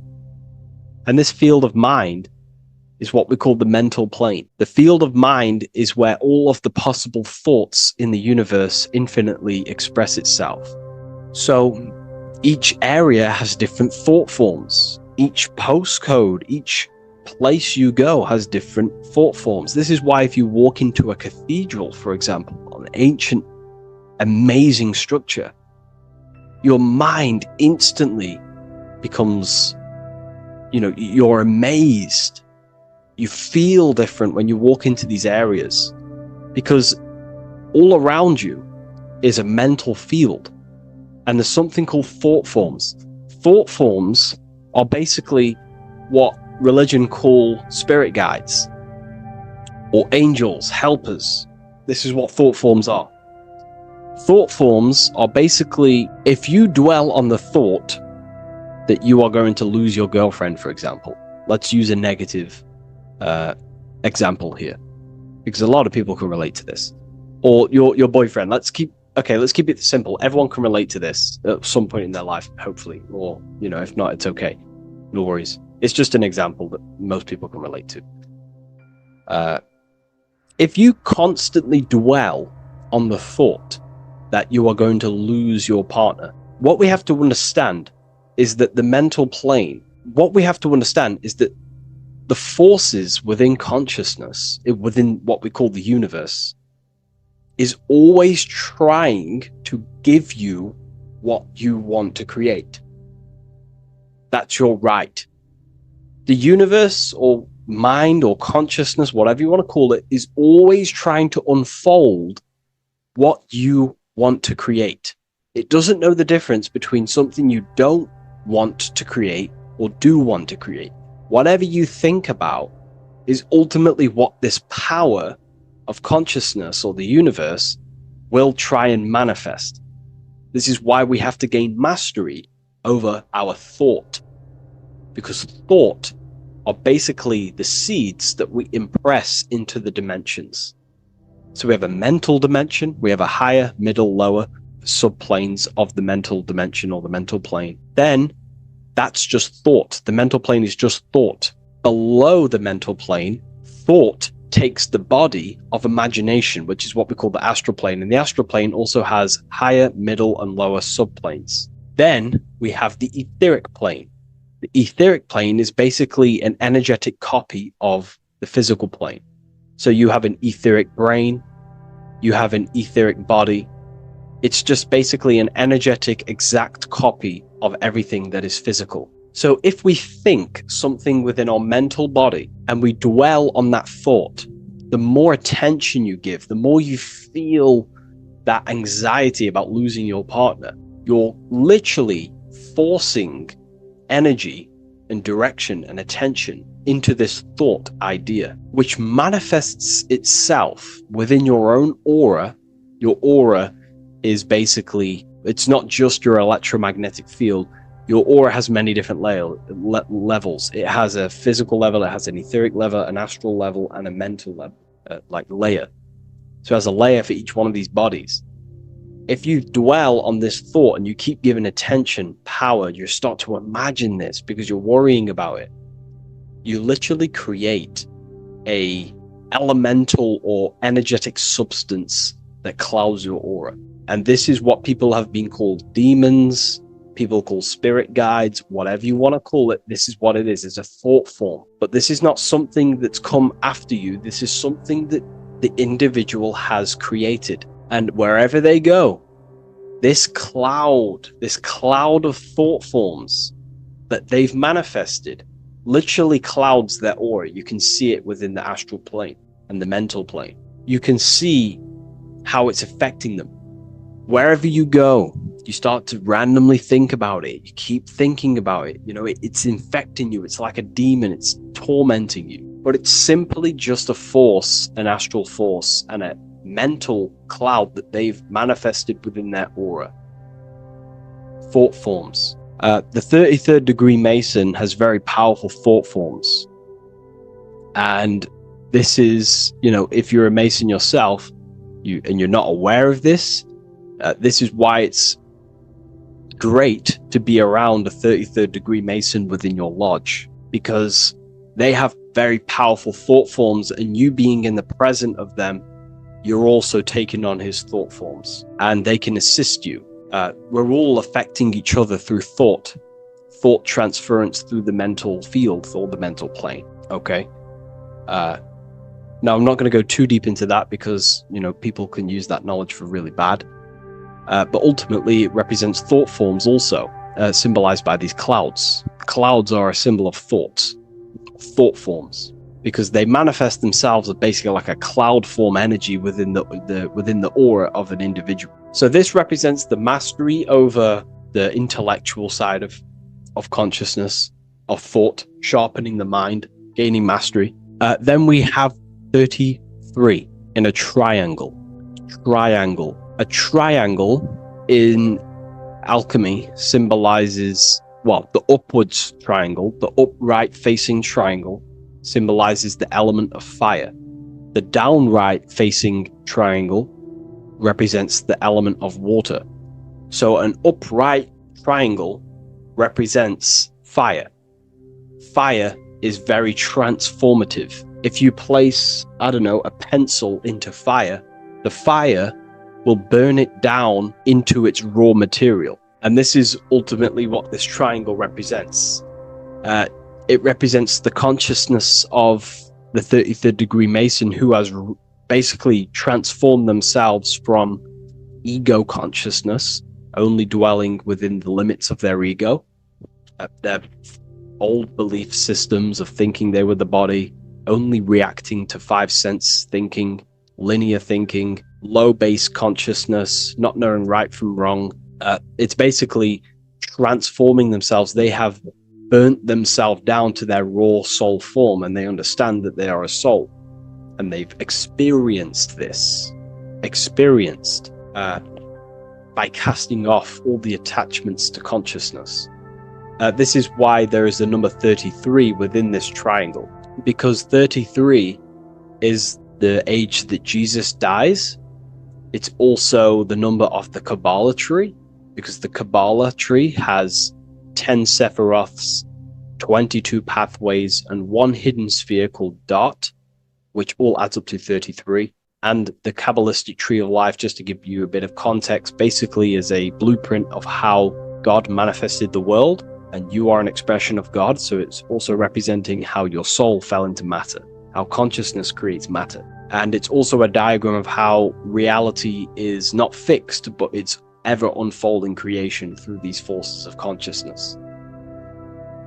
So the Kabbalah teaches a way back to source consciousness if you go from the bottom of the tree to the top. And in order to go to source consciousness, you have to die symbolically. It's the death of the self, the death of the ego, the death of the old self, the old belief systems that you had. That has to die. The old person has to die to give room to be spiritually reborn, so you can actually figure out who you actually are.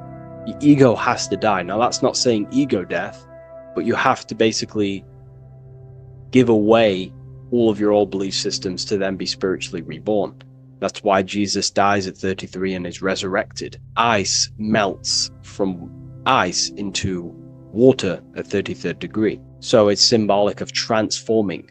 And again, the upright triangle is the fire element, symbolizing burning things to its base raw material.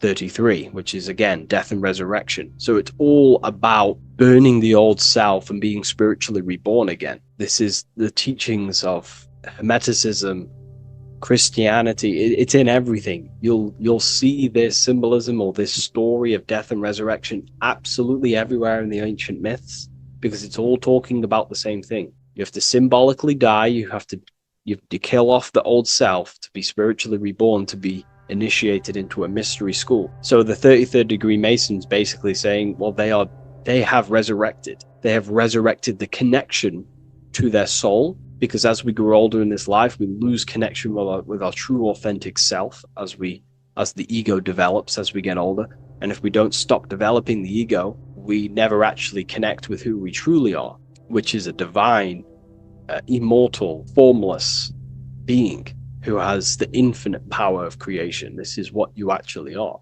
Okay, so it's also symbolizing the union of opposites, hence why we have a double-headed eagle here. It has opposites. Obviously, this is massive within the occult. You see this everywhere, union of opposites.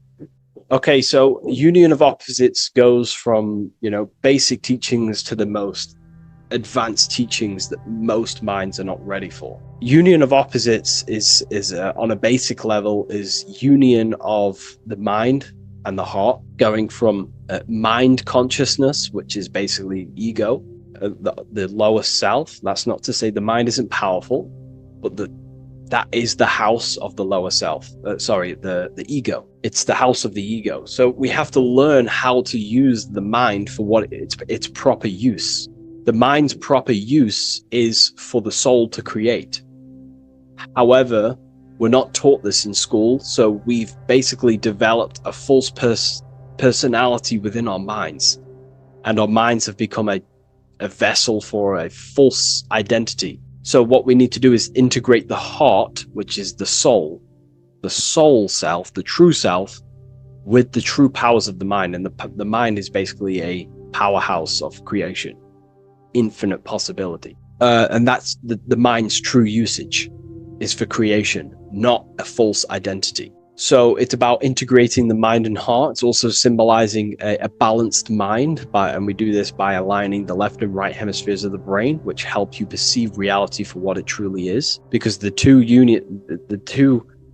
double-headed eagles, they're joined together, so it's union of opposites. So it's about reintegrating the female and male aspects of self, such as the left and right hemispheres of the brain, the mind and the heart, all working as one system. When we align the left and right brain, we see reality for what it truly is. Now, what do I mean? Most 90% of people, I'm not putting anyone down, if you relate with this, it's fine. We're all here to work on ourselves. I'm not putting anyone down. People with a left hemisphere dominated view on reality see things as a very logical. They see reality logically, basically. Now, what do I mean? They see things as this is science, that's mathematics, that's religion, that's metaphysics. They're all separate and divided because that's what the left hemisphere does. The left hemisphere basically dissects everything down. The way the brain works is truly magical. The right hemisphere of the brain allows us to basically see a bigger perception on reality. It sees the bigger picture. The bigger picture, for example, the woods. It sees the woods as a whole unified woods. But then the left hemisphere of the brain takes that view and perception of the woods, dissects it down and analyzes it into individual branches, trees, leaves, animals, insects. But in reality, it's all one, because all is manifested from the one God, the one source, the unmanifested consciousness, the unmanifested force. So it's union of this. We have to view the world as in, yes, everything is one, but I'm also living in my personal consciousness. Yes, there is a collective consciousness. We're all one consciousness, but I also have my personal consciousness. I need to think about both, making sure that my thought, emotion, and action is contributing towards the evolution of myself and the evolution of humanity. A person who is only left hemisphered only thinks about themselves mainly, 90% of the time. They only, they're trapped in ego, and the individual can't see pattern recognition, really. Pattern recognition is more the right hemisphere because it sees the whole. So it's about aligning the brain hemisphere so we can actually see reality for what it is, so we can, without distortion or illusion, and be neutral. Okay, we have light rays. Light rays are very symbolic within the occult, especially Freemasonry. Light rays are symbolic of force and form. These are the two dualities within the occult, force and form. The internal world is force, external world is form. Everything outside of you is a formation of force. No force ever takes place on the physical plane. All force takes place within mental, astral, or etheric. The physical world is formation.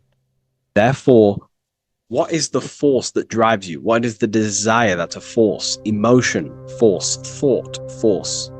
What are the forces driving you to take action in the physical world? And we need to gain mastery over these forces. Light is also a symbolic of knowledge, because knowledge is considered light. This is why Freemasons say going from darkness to light. Darkness is ignorance. People who are only aware of their five senses, they don't want to know anything else. Their minds are completely shut off. I have my belief system.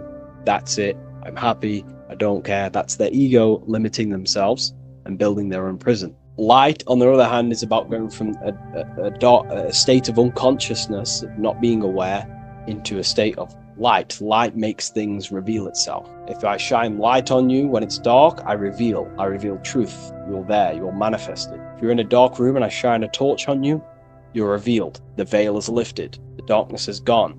So this is symbolic of light revealing higher truths to yourself as you walk the path of self-realization and gnosis. So light is symbolic of this also. They have high amounts of intelligence, a 33rd degree Mason. They have a lot of light. They have a lot of knowledge. They've researched a lot of things. They're intelligent in many different areas of life, within speech, within grammar, the way they portray thought, their mastery, their level of mastery, their understanding of themselves is very advanced.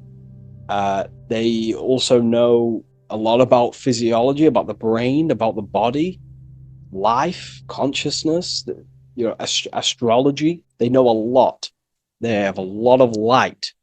33rd degree Mason. Me, myself, I'm not a part of Freemasonry, and if I ever do become a part of Freemasonry or any order, I will openly share it to all of you. This information has come from following the chains of thought through self-study and self-realization, and studying Freemasonry from an external view. You can gain a lot of insight just by studying symbolism itself. Masonry is about being a builder. That's what the word Mason is. Mason is about building. The word Mason means builder, and it's about building the self. We're all building either our prison of our soul, or we're building our freedom of our soul. Every single one of you.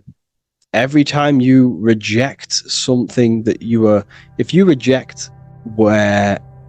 you did something wrong and you reject you being wrong, someone tells you were wrong, but you reject that, or they try to give you a piece of information and you reject it, you're building your mind's prison, stone by stone. But the person who has an open mind to all things is freeing their mind, freeing their soul. So we're all builders of our soul, and we're all builders of reality also. And we're all building Earth. This is the building project is Earth. We're all contributing towards it through our thoughts, emotions, and actions. These are our God-gifted powers: thought, emotion, action. These are our rights to operate in the world. These are your buttons to control the character in the game. So I hope this information has given you a lot of insight about this symbol. Please leave.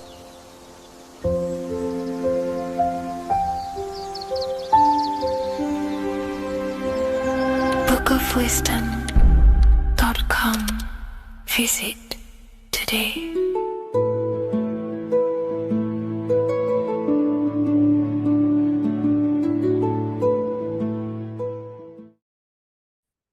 You are not breathing correctly. 98% of people only use a third of their lungs capacity, which is shallow breathing, which ages you, lowers your brain capacity, and also lowers your state of consciousness. So it's essential that you breathe consciously on a day-to-day basis, because this is what truly elevates your consciousness. I am going to give you the key for you to raise your consciousness just through breathing alone. Such a simple thing, but yet the most effective way for raising your state of consciousness and becoming more spiritually and mentally advanced. So tune in for this video, and I'm going to show you exactly how to do it and the symbolism behind breathing. Air is more than just air. It carries electromagnetic energy. So now I'm going to give you the science behind this spiritual truth. This invisible force is what sustains all physical life, providing the life force energy essential for existence. Electromagnetism. Everything is fed off electromagnetism. Your body is an electromagnetic battery. Now, we can prove that air carries electromagnetism just by doing a simple test, a simple scientific experiment, by getting liquid oxygen and pouring it between a north and south magnetic pole, two polar opposite magnets. We see that the liquid does not fall straight through it.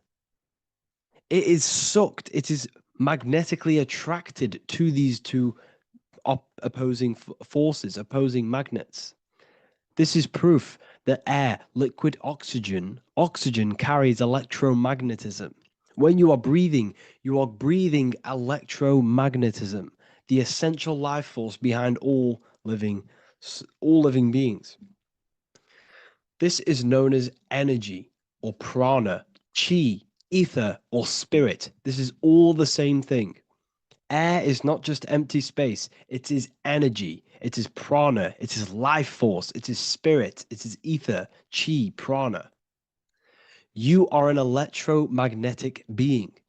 Your consciousness is in direct correlation with your electromagnetic aura or biofield around your body.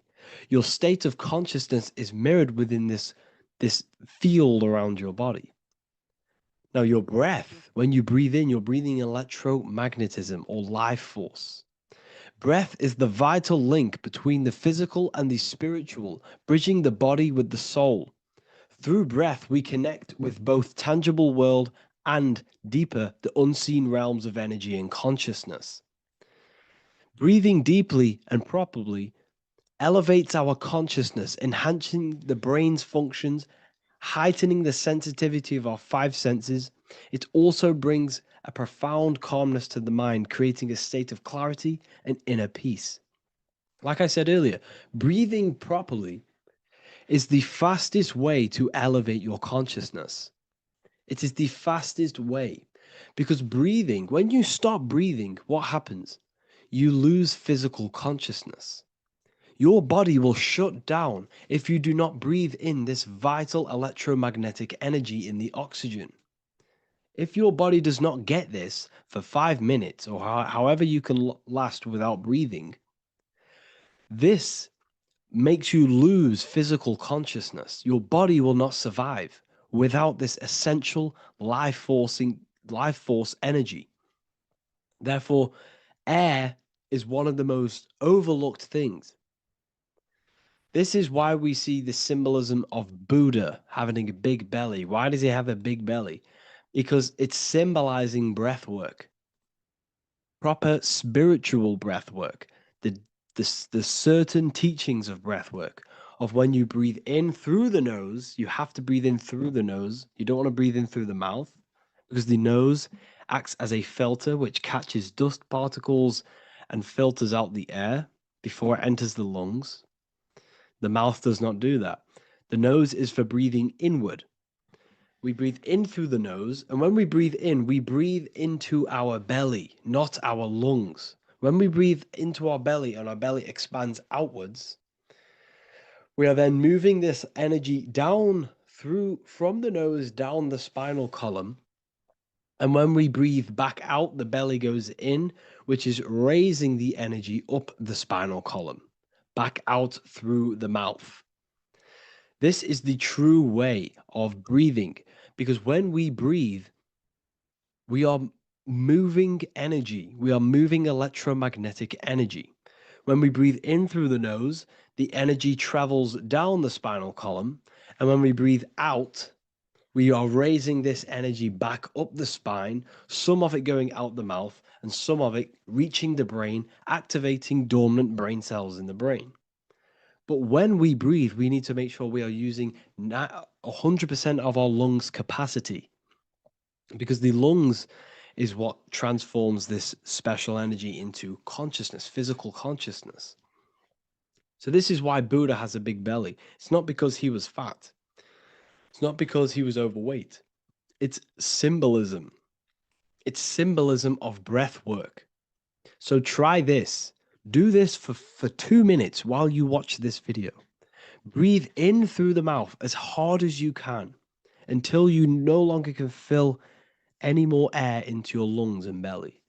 Breathe it into your belly, not your lungs. And breathe out through the mouth. Do this for 5 minutes or 2 minutes, however long. I promise you, breath affects your consciousness.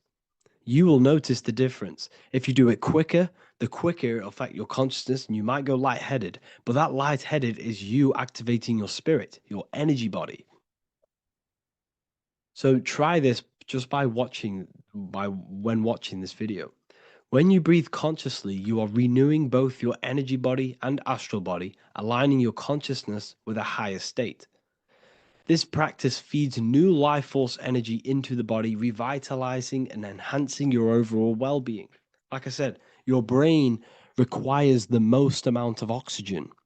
When we have shallow breathing, this is reducing the brain's capacity Because when we are not breathing properly, which 98% of people are only using a third of their lungs capacity, we are essentially only using a third of our consciousness, because your breath is directly correlated to your consciousness, your state of consciousness.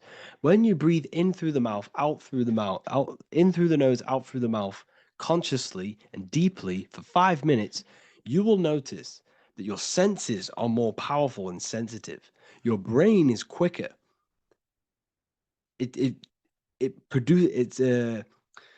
What's the word? It processes information quicker. You become quicker. You become a superhuman, and you feel more spiritual because it activates your spirit, your astral and energy body.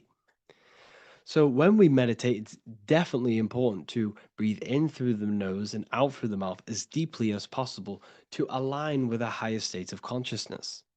And this is the easiest way to separate your consciousness from the body.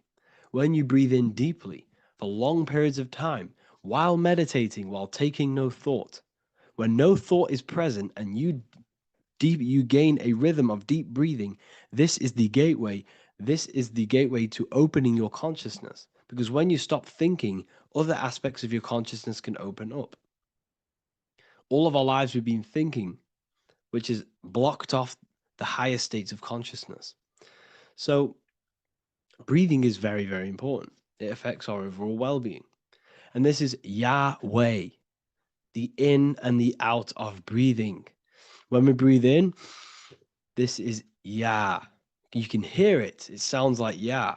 And when we breathe out, that is Way. This is the name of God, apparently. But God is within you. You can connect with God. You can connect with source consciousness within you by breathing, by raising your state of consciousness through breathing and meditation. This is why the Bible tells you the Spirit of God has made me, and the breath of the Almighty gives me life. You are consciousness. You are God. You're an extension of God's consciousness. Job 27:3. As long as my breath is in me and the Spirit of God is in my nostrils.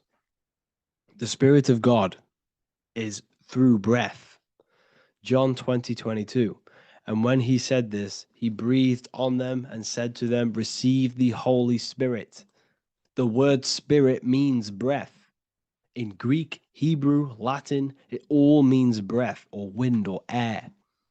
The Holy Spirit is a certain way of breathing, a breathing technique that elevates your consciousness, that syncs you up to a holy consciousness, an elevated state. That is the Holy Spirit. That's why it tells you in the Bible, when he said this, he breathed onto them. He breathed onto them and said, receive the Holy Spirit. You must breathe to receive the Holy Spirit. When you breathe, you are renewing the body's energy.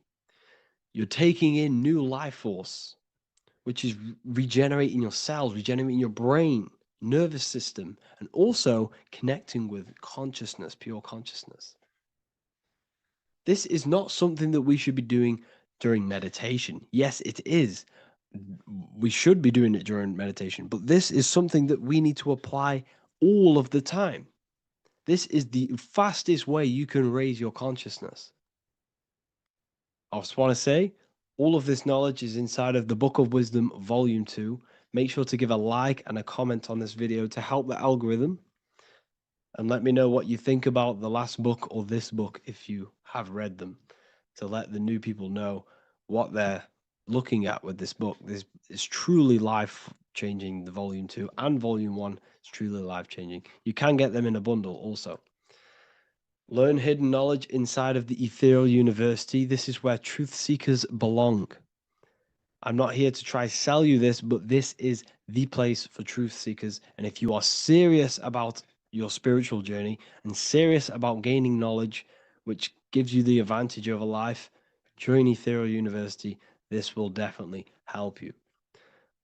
Thank you for watching this video. Please leave a like and comment.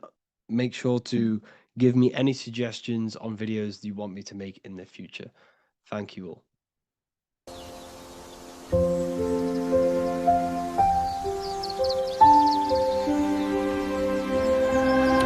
awakensofwisdom.com.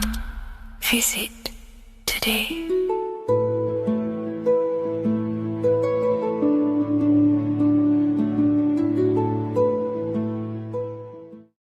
The Freemasonic square and compass is not just a symbol that represents Freemasonry, a lodge, or a secret society.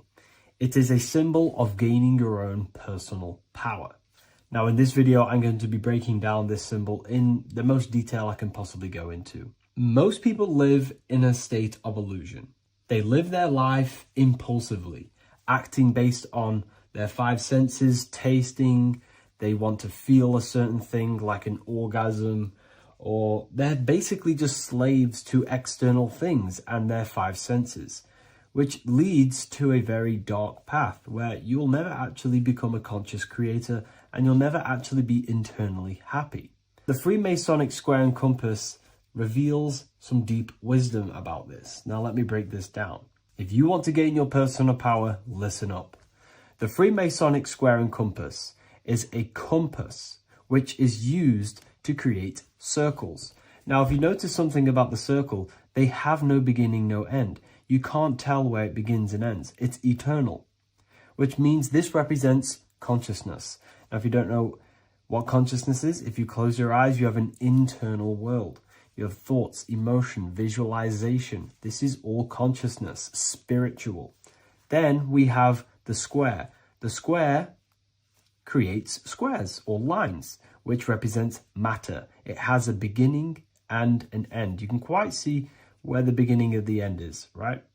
So we can even link this to Leonardo da Vinci, the Vitruvian Man. We see the man in the square with the circle. The circle is the eternal consciousness, and the man is the square, limited to the physical world. But consciousness is not limited. That's why it's outside the square. This is eternal. The body is mortal. The body will die. Consciousness will never die. If we look even closer at the symbol, we notice in this particular symbol, we have the compass overlapping the square.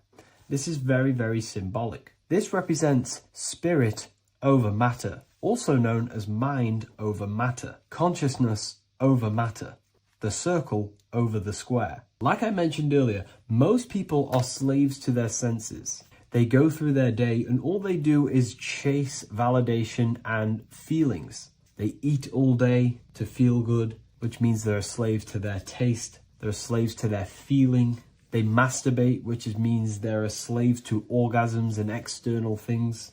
They're literally being governed by the external world controlling their internal world. They're literally living life on autopilot. And don't get me wrong, I was guilty of this too. We're all guilty of this when we join this world because we're not taught this sacred knowledge. Until you actually stop and recognize this, you'll be living life on autopilot, literally not even living. You'll be running off subconscious programs, seeking external validation and being ruled by these five senses.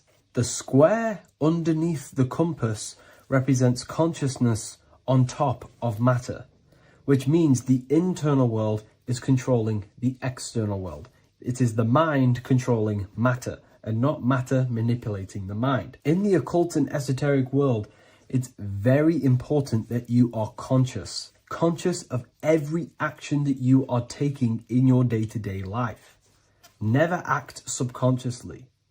Always be conscious. What are you thinking? What are you acting? What are you giving your attention? All of this is contributing towards creating because you are a creator. Consciousness is a creative force. You need to make sure that the compass is on top of the square, that your inner world is controlling the outer world and not the outer world controlling the inner. As I've mentioned in many videos before, the internal world of consciousness is what's producing the external world. Your life is just a result of every thought and emotion that you felt in the past. Everything you own, everything you possess, your friends are all reflections of your consciousness. They're all reflections of what you are thinking about. When you change your thinking, your external world starts to rearrange itself. On a basic level, this symbol represents the combination of spirit and matter. You are a spiritual being and a material being. You are heaven, the sky, and earth, the ground. You are heaven and earth, spirit and matter infused into one. You are a bridge between the divine and the earthly worlds. And you can bring down these higher realms of consciousness, thought, imagination, and emotions into a physical, tangible reality. To do this consciously, we need to make sure the external world is not manipulating the inner world.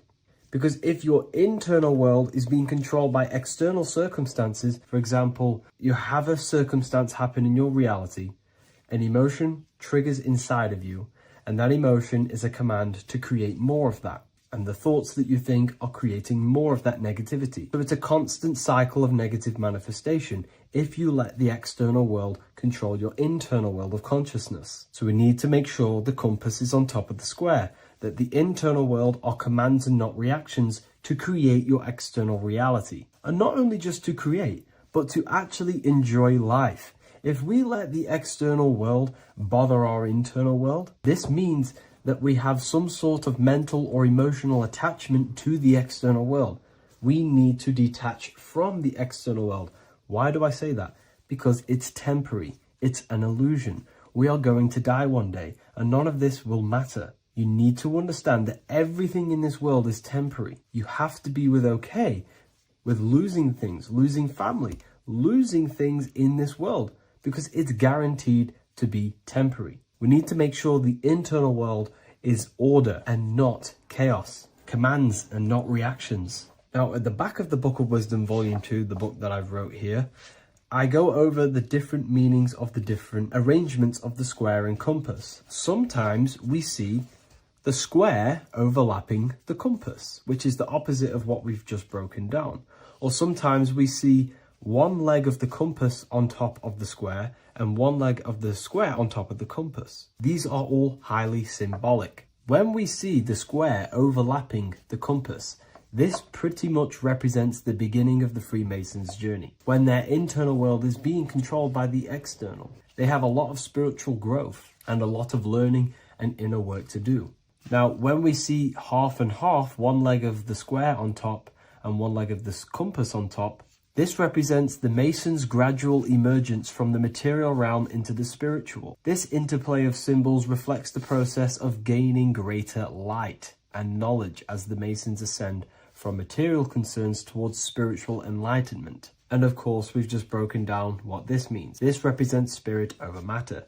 They're not chasing external physical things anymore. They're actually chasing and gaining validation and happiness from spiritual growth, more knowledge and deeper understanding of consciousness and themselves. Most people chase external material things, which actually don't make you happy in the long run. You could be given £1 million today. In a week's time, you would be back to the same original state of consciousness and actually chasing more and more millions of pounds. It's because nothing physical in this tangible world will ever satisfy your internal world of consciousness. So through spiritual growth, we can actually become happy and seek higher understanding, higher consciousness, which actually satisfies us eternally. So when we see the compass on top of the square, it symbolizes the triumph of spirit over matter. This arrangement not only signifies the mastery of spirit over the material realm, but also represents the resurrection, ascent, and dominion of spiritual principles over all earthly conditions. It's all about gaining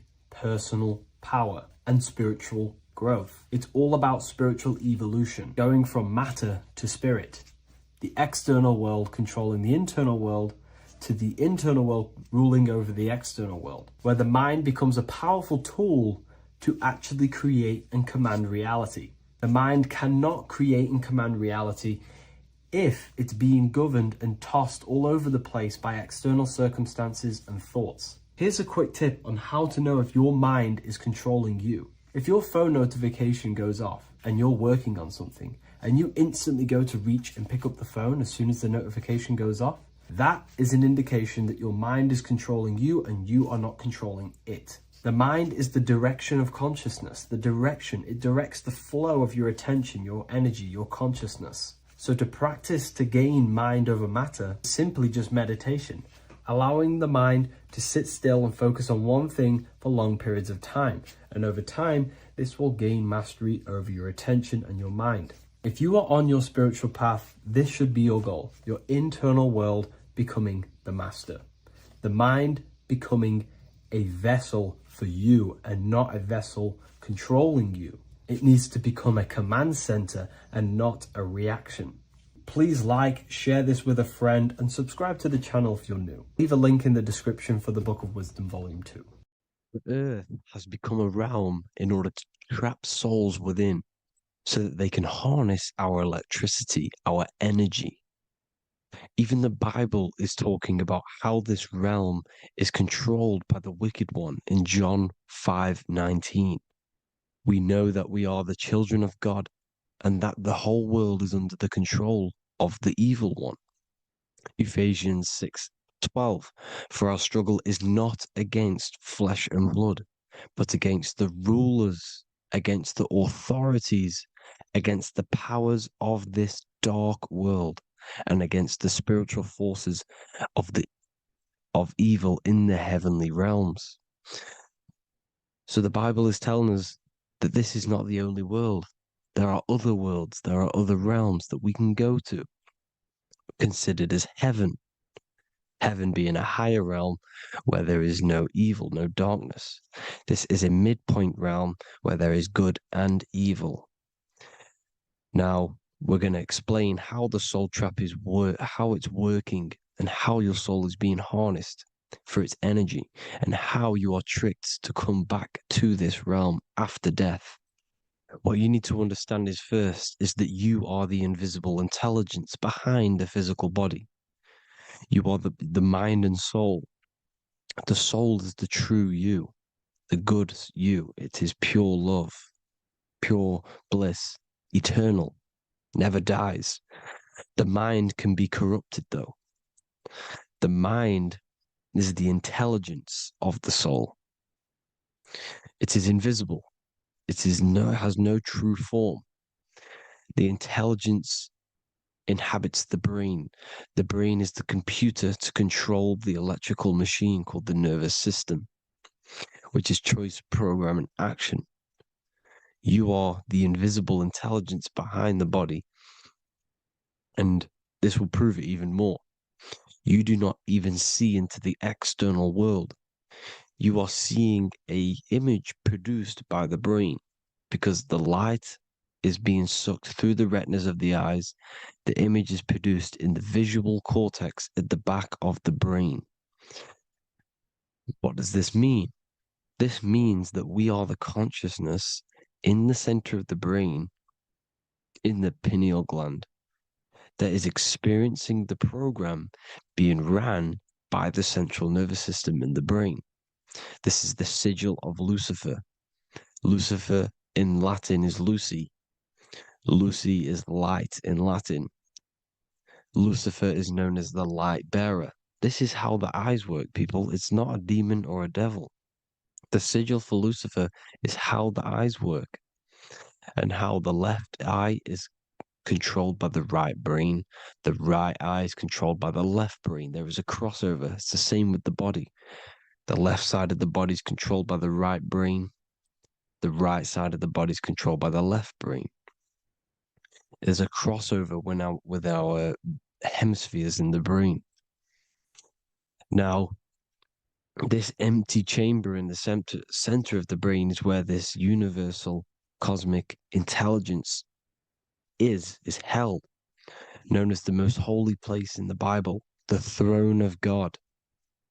Okay, this is above the 33 vertebrae on the spine. As you can see here, you are the being in the center of this point. All of the nerves are being sent back to this one particular point, which is the seat of our invisible intelligence. You can see it's an empty chamber. Our consciousness, our intelligence is not a physical thing. This intelligence is the true voice inside of your head. This is why your head is heaven, your heart is earth, your heel is hell. Your head is heaven because this is the seat, the throne of God. God is in heaven because the consciousness, this divine intelligence that's controlling the body, is sat in the center of the brain. The brain is taking commands of this invisible intelligence. When you close your eyes, you can feel your awareness, your consciousness, your intelligence is all in the brain. Your awareness is not in the feet, the heart, the legs, the arms. It's all in the center of the brain. Now, if you meditate deeply, you will find that you are beyond the mind. You are the being observing the thoughts. You are the soul observing the thoughts. Now, with this being said, you are the consciousness experiencing the program being ran by the central nervous system in the brain, because you're not seeing into the external world. It's an image, it's a simulated image produced by the brain and the central nervous system. You do not experience the external world. You do not feel the external world. You feel electrical impulses on your nervous system. Your nervous system is decoding what you are feeling. So the only thing that you truly feel is the electrical impulses on your nervous system. This is why the nervous system is the tree of knowledge of good and evil, because it gives your invisible intelligence, your mind, the knowledge of good and evil. It can detect good things, it can detect bad things. If it's hot, if it's warm, if I need to go, the nervous system is doing this. It is the tree of knowledge of good and evil. Okay? Now this universal intelligence is symbolized as the single eye. Okay? Matthew 18:9. It is better for you to enter life with one eye than to have two eyes and to be thrown into the fire of hell. What does this mean? It's symbolic, it's metaphorical, people. It is metaphoric. Your universal intelligence is the single eye, the one eye. It's the balance between the two poles, between the left and the right, the good and the evil. It knows the right thing to do all the time. This is our inner guide. The inner self is the inner guide. And when you are operating your life off duality, using your two eyes, you'll be thrown into the fire of hell, lower states of consciousness, because you're split. You need to live in oneness, even, balance. Matthew 6:22, the light of the body is the eye. The light of the whole body is the eye. You are a light being. Human. Hue means an attribute of a color. Man is the word manifested. We are light manifested into physical form. Depending on your vibration is depending on what color that you are vibrating on, which is a hue, a human.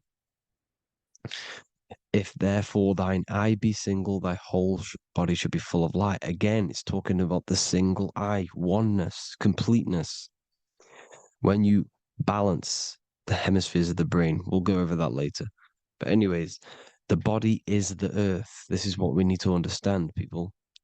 The body is running the simulation, the program that our consciousness is experiencing. So when we leave the body during death and astral projection, we leave the earth. This is how it works. The body is the vehicle for the earth, for this realm. Everything exists within our mind. You have the soul, mind, and body. The soul is the observer, the watcher, the true being. This is why she has many different heads, because the soul inhabits different bodies. This is the serpent, which means knowledge, which is the mind, wisdom. And this is the body, soul, mind, and body, Brahma, Vishnu, Shiva. The mind is the bridge between the soul and the body. So what do I mean? When you astral project, you are using your mind to project your awareness, your observing consciousness outside of the physical body. The mind is the projector, projecting consciousness. By using your mind, you can project your consciousness outside of the body, which is known as the astral realms, which is known as walking on water. Jesus was never walking on physical water, people. It's metaphorical. Believing the physical body. The water is the ether, which is the veil between the physical and the astral realm. It's a fluid substance. It's on either side. It's physical and astral. The ether is the fifth element that they hide from us. Why? Because they're trapping you in the physical. They are hiding all of these realms. Etheric, astral, and mental. People think their mind is their brain. It's two separate dimensions. These are completely different dimensions.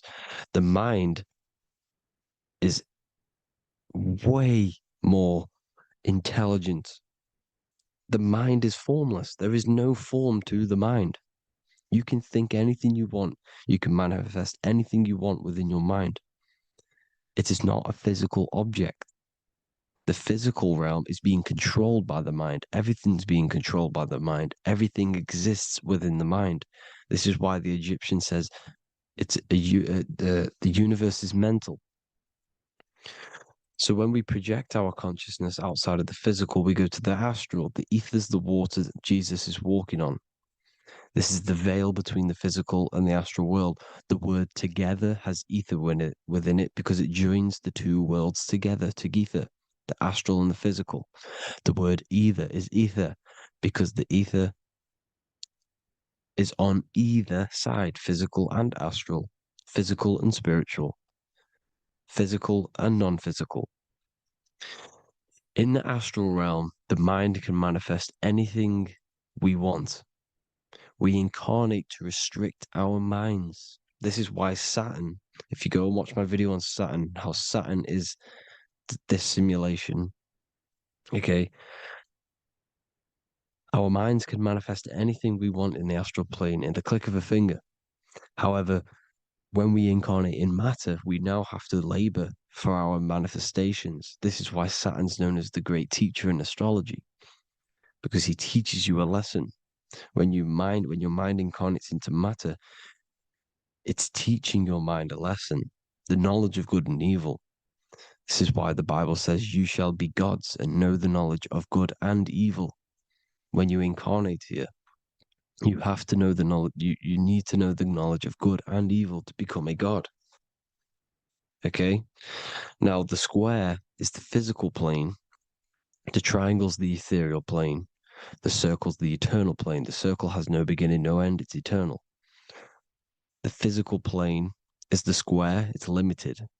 The square is limited. The cube is the geometric shape which gives rise to matter. Now, the term think outside the box has truth in plain sight. You have to think outside the box to project your consciousness, use your mind to project your consciousness outside of the box, the physical plane, into the astrals. The astral realm is the realm of the stars. Above us is the stars. Through the stars is the astral plane. This is why astral has the word star within it. The devil is the deveil. When you sell your soul to the devil, quote unquote, it's metaphorical. The devil exists in the physical plane. It's the lowest state of consciousness. The deveil, you deveil yourself into the physical when you are the devil. The deveil. The ethereal plane. Now, we all know what the famous symbol of the all-seeing eye, right? The all-seeing eye with the eye in the triangle. Look at the Masonic artwork showing you the triangle above in the sky. This is symbolizing the ethereal planes. The eye in the triangle symbolizes your invisible intelligence, your mind, which has the ability to see on either side. Because the triangle's the ethereal plane. The eye is your consciousness, your intelligence. And this intelligence has the ability to see in the physical plane and to see in the ethereal planes, in the astral planes. This is why it's above the earth. It's above the ground. Because it can see here, it can see in the heavenly realms. Now, the stars are, well, this is known as heaven. the realms of the astral planes. This is some quotes from the Emerald Tablets of Thoth. Out of the darkness ye must rise upwards, one with the light and one with the stars. Man is in process of changing to forms that are not of this world. Grows he in time to the formless, a plane on the cycle above. So there's other worlds. The Bible's telling you there's other worlds, there's other realms. Know ye must become formless before ye are one with the light, the astral light above, which shining through the stars. Not of the earth are ye, earthy, but a child of the infinite cosmic light. You are the invisible intelligence controlling the physical body. The body's not you. It's the vehicle that your soul lands in when your mind projects your consciousness into that realm. Free from the body, I flashed through the night. Unlocked at last for me was the star space. Wow, that's powerful. The star space, the astral planes. This is what it's talking about. We are all a star. We descended from the astrals, which is the star. We are all a star. Look at the ancient paintings of Jesus' birth. It's the star beaming his consciousness down into the physical plane. Here's another one. Here's some Freemasonic artwork showing you, again, the ether, that invisible intelligence, the I, manifesting itself inside of here, in the physical realm, where the people are. You see? It's the same here. This is Jesus. Here's the bird symbolizes the Holy Spirit, your invisible intelligence, descending into the waters, the ether, the ethereal, everything. The ether is the base of all physical matter. Here's Truth in Plain Sight. Mr. Bean, the famous TV program in England, in the UK. He begins the program like we all begin the program from falling from the stars. He falls down with a beam of light. And this is Truth in Plain Sight. This is false. The aliens don't exist. They're a lie, alien. But this symbolizes the star beaming our consciousness. And when we die, this star will suck us back up. Just like this UFO is doing. It's Truth in Plain Sight. So,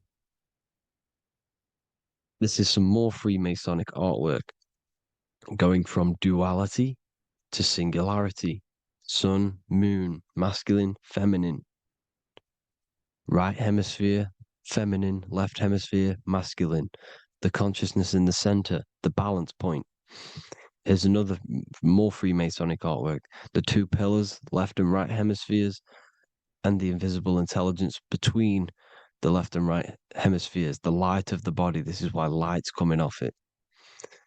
Because it's light, it's pure light. The blazing star. The stairs go from the checkered board, the duality, up to oneness, in between the sun and the moon, the masculine and the feminine. This is symbolizing going into oneness. What did the Emerald Tablet say? You've got to become one with the stars, one with the one with the self. Balancing the two hemispheres so that you can gain, because when the two hemispheres are balanced, you can gain a more deeper connection with your invisible intelligence. Same with the chakras. When the chakras, the seven seals in the Bible, these are seven seals because when you conquer the seven chakras, when you balance the seven chakras, you then gain a more deeper connection with your internal self because your mind is not filled, it's not being ran, it's not being dominated by these seven deadly sins, the seven seals, the seven chakras. These are seven energy centers which are concealing our true form. Balance makes us have a stronger connection with our true cosmic intelligence. Heaven is even. This is why Jesus is pointing at the heart. The even point is the heart. You got to balance the chakras and live from the heart because the heart is the earth. You're in good and evil. The body manifests the lower and the higher self. The higher self is in the higher parts of the body: wisdom, intuition, expression. The lower self is in the lower parts of the body: sex, food, and power. This is how they are trapping your soul, people. Like I said, the mind is the bridge between the soul and the body. So by tricking the mind, not giving it the right knowledge, and keeping the mind stuck in the lower three senses, thinking about power, food, and sex, this is low vibrating energy. It's going to keep your mind addicted to the physical realms. Okay, this is why you need to go even, balance, heaven. Okay, I will explain the soul trap in a second, how it fully works. But I'm telling you all the science behind it so you can understand. When you are doomed, you are domed. This is the dome, the firmament, the firmament, the mind. Ment is mind, firm is firm. A firm ment is doomed under the firmament. You must have a loose mind, an open mind to expand your consciousness beyond the stars, beyond the ethereal barrier. You have to vibrate higher than this world. Your consciousness must be expanded more than the physical plane. You need to learn how to astral project. You need to learn how to leave the body, how to operate outside of the body, so that you, when you do leave the body, you will have recognition. You'll have knowledge. You'll have practice. But this is as above, so below. The woman's belly is the earth. It's as above, so below. It's a microcosm of the macrocosm. We are the children in the womb. We are the people in the earth being ready to be born into the heavenly realms. As above, so below. It's a microcosm, macrocosm. Everything is in everything on a bigger and a smaller and a larger scale. Now, when the baby figures out that there is a world beyond its mother, what happens? The baby starts to move around and tries to get out of the mother. Because once it starts to hear the external world, starts to hear people, it's going to wonder, what's outside of why am I in here? What's outside? So the baby will force its way out of the mother. It's the same with our minds, as above, so below. When our minds figure out that there are other realms beyond this world, we will seek a way out. This is the womb, the mother earth, mother nature. It's the mother. We're in the womb. We can be born out of this world, which is being born again in the Bible. When you are doomed, you are domed under the dome, under the firmament, the firm mind. The firm mind will keep you under the firmament. Due to the law of polarity, there has to be other realms. There has to be. Because the law of polarity works in this world, and it will work on every scale possible. It's universal laws. These are universal laws. The law of polarity means that there are other realms polarizing this realm. There is a hell, there is a heaven. There is a midpoint, which is Midgard, which is the one we are in now. Earth, heart. Earth is the heart. Heart is the center, good and bad. The balance between good and bad. Your reality is your level of realization. Your mind realizes other worlds, you will seek a way to them worlds. It's that simple. The soul trap is to keep you stuck in this physical body, which is the earth. This body is the earth. It's running the program, like I said at the beginning. It's running the simulation that your consciousness is experiencing. You are an electromagnetic being, and you're hidden in a cage, your rib cage, and you're stuck in cells, a prison cells. Look, you're in cells. We produce electromagnetic energy. Your soul produces this energy. And by trapping your consciousness inside of this physical realm, they harness this energy within the astral realms. They're using you to manifest demons, because your mind creates demons through emotions and mental thought energy, which is a whole nother video. I can make a video on that. You're manifesting everything for them because they're trying to create a hive mind. This is why they want everyone to believe in one belief system, one government, one belief system, one religion, because they're creating a hive mind. This hive mind will manifest and be summoned within the astral planes, because the mind manifests the astral plane. The astral plane is the realm of imagination. The mental plane is the realm of just thought alone. The etheric plane is the energy. The physical plane is the matter. So all of our minds together are manifesting these demons within these subconscious realms, the astral. Now, how are they keeping you stuck to this realm? Well, when you die and you're stuck in your lower three chakras, okay, when your mind and soul detaches from the body, which is the earth, when you leave the earth, you're still going to have these mental addictions to the food, the sex, the materialism, the phone, the cigarettes, everything. This is why they get you addicted to everything possible. The TikTok, the YouTube, they get you addicted to as many things possible. Because when your mind is addicted to these things, and when this mind leaves the physical body, you're still going to have these addictions. Okay? You're still going to have these thoughts. And you will be manifested into the lower astral realms because you're thinking materialistic, you're thinking negative, because your level of realization was your reality. You were manifesting hell on the earth. When you leave the body, you're going to manifest hell in the astral planes, which means you'll be vibrating on the very low, which will put you in the lower astral realms. So guess what? You're going to come back. You're going to come back into materialism. You're going to reincarnate. Because you haven't prepared for life after death. You must detach from the external world. Okay? Moon is mind.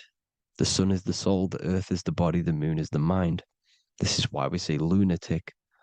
In your mind, you have a specific mood. Moon. Money, M-O-N, is the moon. Money exists in the mind. They get you addicted to the money. The Bible's telling you this. Do not conform to the pattern of this world, but be transformed by the renewing of your mind. It's telling you. Of this world, but be transformed by the renewing of your mind. Who knew that the Bible was this deep? Matthew 16:26, what good will it be for someone to gain the whole world yet forfeit their soul? James 4:4, don't you know that friendship with this world means enmity against God? Therefore, anyone who chooses to be a friend of this world, of the world, becomes an enemy of God. John 4:4, dear children are from God and have overcome them, because the one who is in you is greater than the one who is in the world. It's talking about the invisible intelligence. It's greater than the physical world. John 2:15, do not love this world, nor the things it offers you. Because this world will create you to, if your mind has attachments to what this world offers, sex, money, and power, pretty much, you will reincarnate here. You will come back here. Because when you leave the body, your mind will still have these addictions. Do not love the world, nor the things it has to offer you. All of this is in my newly published book. The paperback versions are now available. Finally, for all the people who have been waiting, the Book of Wisdom. All of this knowledge is inside of the Book of Wisdom. The paperbacks are available. There's worldwide shipping. You can get it anywhere pretty much, any country. My new website, it's amazing. There's going to be some amazing products coming on the new website. But I thank you all for the support. Before I leave, I need to explain what is going on with the soul trap. Like I said at the beginning, the mind's the bridge between the soul and the body. The body's the realm. By tricking your mind with false knowledge, they are keeping your soul stuck to this realm. They get you addicted to all the physical things, and that is it. As soon as you're addicted and you die, you're going to come back. So by tricking your mind, which is the bridge between the realms, they keep your mind stuck within this body. They keep you in physicality. They deveil you, the devil, the deveil. Thank you all for the support, people. If you do want to join the Academy, all the links will be posted below this video for the book, The Academy. Thank you all for the support and have an amazing day.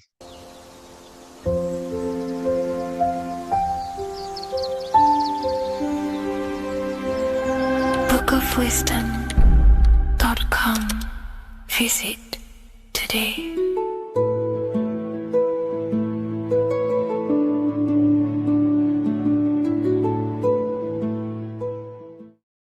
What if I told you that the pentagram can unlock the secrets of creation and make you manifest any reality you want? Hence why the pentagram is used heavily in magic and witchcraft. We have to understand that the pentagram has been heavily demonized. Religions, churches claim that this symbol is associated with Satanism and witchcraft. I personally believe this was intentionally done so that people do not gain their personal power over reality and their life. The pentagram reveals so much about you, and it is one of the most important symbols to understand inside the occult studies. It is one of the most common symbols that you will see across all occult esoteric orders and different occult traditions, such as Freemasonry, Kabbalah, Rosicrucianism, alchemy. You will see this symbol everywhere. And in fact, you even see this symbol, the pentagram, on old church buildings, statues of Jesus next to church buildings.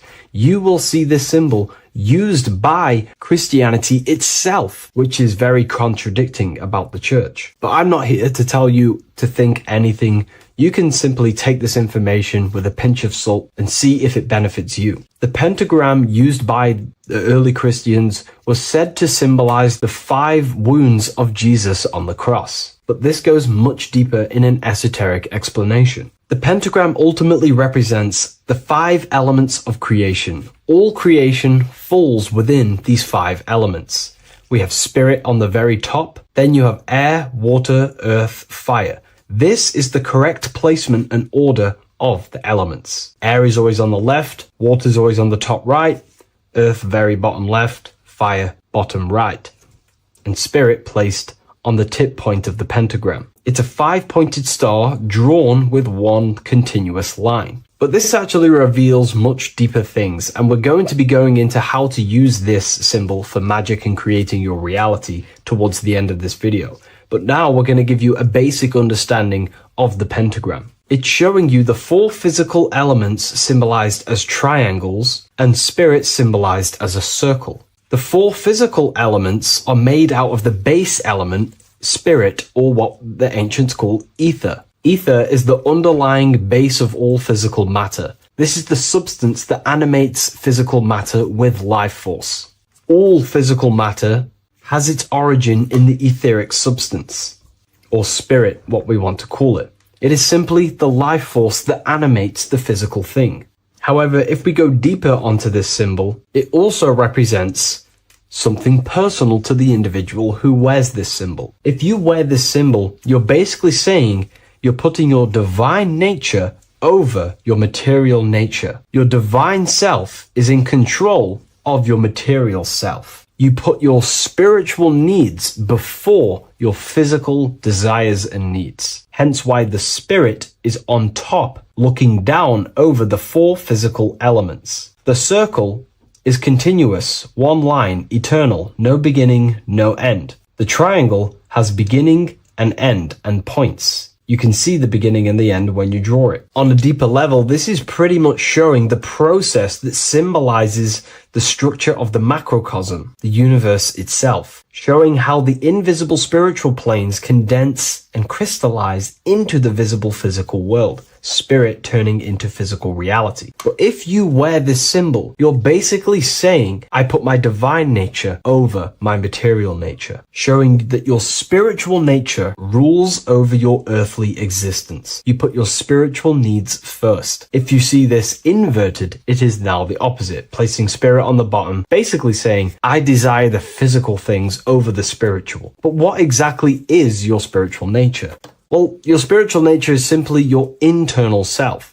You chase things that are immaterial, such as knowledge, love, experience, expansion, gnosis. These are the qualities of spiritual things that the spiritual person likes to chase and desire, instead of desiring the things that are temporary in the material world and never actually lead to fulfillment. True fulfillment is by chasing spiritual things. God, the nature of creation, the self, gnosis, knowledge. But if we go even deeper, this symbol ultimately represents how reality is created. Hence why this symbol is heavily used in Kabbalistic magic and so-called witchcraft. We are all magicians. Each one of us are creating reality. There are just certain ways you can actually create reality by becoming conscious of them. By becoming conscious of the elements and the qualities of the self that actually create your experience in your life in the present moment. If we look at the pentagram, we see that when you draw a pentagram, it is one continuous line. It is one expressed in 5. The order of the elements are very important. Spirit at the bottom, fire at the bottom right, and so on and so on. Because this is showing you the descent of the spiritual into the material, the invisible crystallizing into a material reality. As you can see when you start to draw the pentagram, you see spirit at the very top. You're descending down to fire. Fire is the closest element to spirit. Hence why in magic and witchcraft,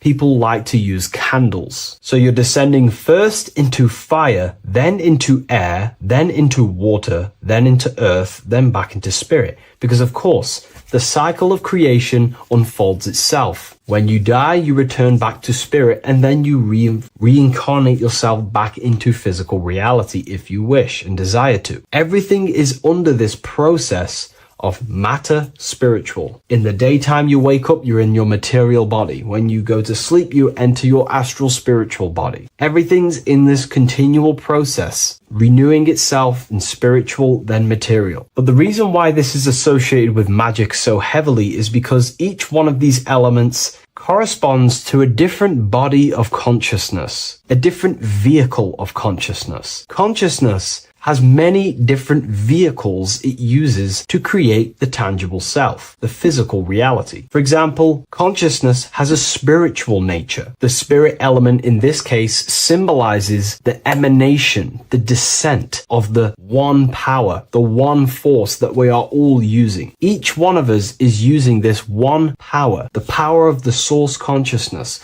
unfolding its creation in the present moment. This represents the source, the emanation, the descent of this continuous flow of energy through us that we are tapped into, like a live stream in the present moment. This descends first, the force descends into fire. Fire symbolizes the willpower, will. In this aspect or vehicle of consciousness, the will is the being that directs intention, initiates action, shapes reality through focus, determination. It sets direction, holds intention, projects a desire into form, and aligns your inner world with the outer creation. The will comes out of the force, spirit. Then the will goes with intention to air. Air symbolizes the mental vehicle of consciousness, the mind, the psychic man. The psychic aspects of your consciousness is thinking, imagination, mental images, logic, using the thought or the mental vehicle body of consciousness. Then that thought has an emotion, which is then water. So it goes from the force to the will to the intellect to the water, the emotional body of consciousness. The emotional vehicle of consciousness amplifies the thought into an emotional desire that you want to take action on. No one takes random actions, and if we do, we say we're very bored and we don't care. The water is the energy, the emotion you have to fulfill something. And that emotion then descends into earth, which is the physical body to take the physical action in the present moment, to fulfill that desire, to fulfill that will, that thought, that desire. And that is how reality is created all the time. Now, there is much more that you can go into with the pentagram, because true magic is about changing consciousness at will, not casting random spells. It's the ability to change the direction of consciousness using the power of the will to direct these forces to create change in the internal world so it can project outwardly in the external world. Because consciousness creates the external reality. What happens within us, we see change outside of us. So true magic is about manipulating the forces and the vehicles of consciousness that exist within our own mind to produce a change in the material world. There are other ways you can use magic, by purifying each body of consciousness or banishing each body of consciousness. Other forms of magic, you can dissect each body of consciousness and work with that specific body. If you think you're using your mind too much, you can start using banishing rituals to banish the power of the mind, to stop overthinking, for example. Or if you have lack of emotional connection with your emotional vehicle of consciousness, we can dissect this body, tap into this body, and invoke this body and strengthen it. We're dissecting each body and vehicle of consciousness so we can work with it to create a specific change inside ourselves, then to be mirrored outside of us. So pretty much this pentagram represents the descent of the spiritual turning into a material reality. Hence why sometimes we see a human figure standing in the point of a pentagram, because it ultimately represents the microcosm. You are the microcosm. You represent the entire process of spirit into matter, the invisible into the visible, the formless into form. The pentagram, drawn in one unbroken motion, captures this divine act of creation, showing how consciousness flows downward through the elements or the vehicles of consciousness to bring forth the material reality. The Book of Symbolism will teach you all about this. It was released November 17th. A lot of people have taken advantage of this. You also gain a free ebook with this copy. Every order comes with a free ebook. And if you wish to get your copy of the brand new Book of Symbolism, you can find it in the description or revivalofwisdom.com. Thank you, everyone. I'll see you in the next video.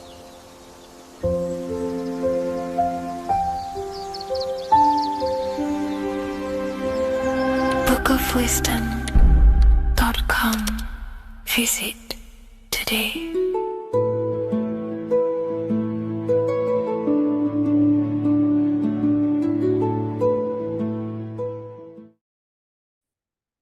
What if I told you that you are under a spell and this spell is controlling you in every aspect of your life and you don't even realize it? Spells are not what you've been taught. They're not fantasy magic wands that are casted over you. No, no, no. Spells are much, much deeper. A spell is a belief system that is installed into your subconscious mind, which holds power over you. Okay? If I install a belief into your mind and that belief holds power over you and controls you, that is you under my spell. A spell is a belief that someone has installed into you. Okay? You have a subconscious mind. The subconscious holds power over 90% of your daily basis behavior, thought patterns, and overall emotional state. Because the subconscious is the back end of our mind, the mind that we don't really have access to. It's the shadow self, where all of our programs, all of our memories, all of our traumas, all of our everything that we've ever experienced is recorded and kept in this vast database called the subconscious. Now, the subconscious is the 90% of our mind. We are only aware of 10% of our mind, which is the conscious mind, which is what you're using now, what you're consciously aware of. But there is a subconscious mind that holds power over your conscious decisions, and you don't even realize it. For example, as a child, you had a very, very traumatic event happen. Let's say as a child, you were not loved enough by your parents. And this feeling of you not being enough for your parents and feeling alone as a child implanted this seed. And this seed was planted by your emotions, a strong emotion. And over time, as you grew older into an adult, this seed grew and grew and grew. And what this seed grew into is you being very needy, you always seeking validation from others. Okay. But you taking this conscious decision 10 years down the line actually stems from this hidden cause within your subconscious mind, within this little feeling, this seed inside your subconscious where you don't feel like you are worthy. So this results in a conscious decision of you seeking validation from others, being very needy from others. Okay. This is what the subconscious is. The subconscious holds power over us. For example, posting on social media. Why are you actually posting on social media? If you take a selfie with your new watch, new car, and you go and post that onto your social media, why are you actually doing that?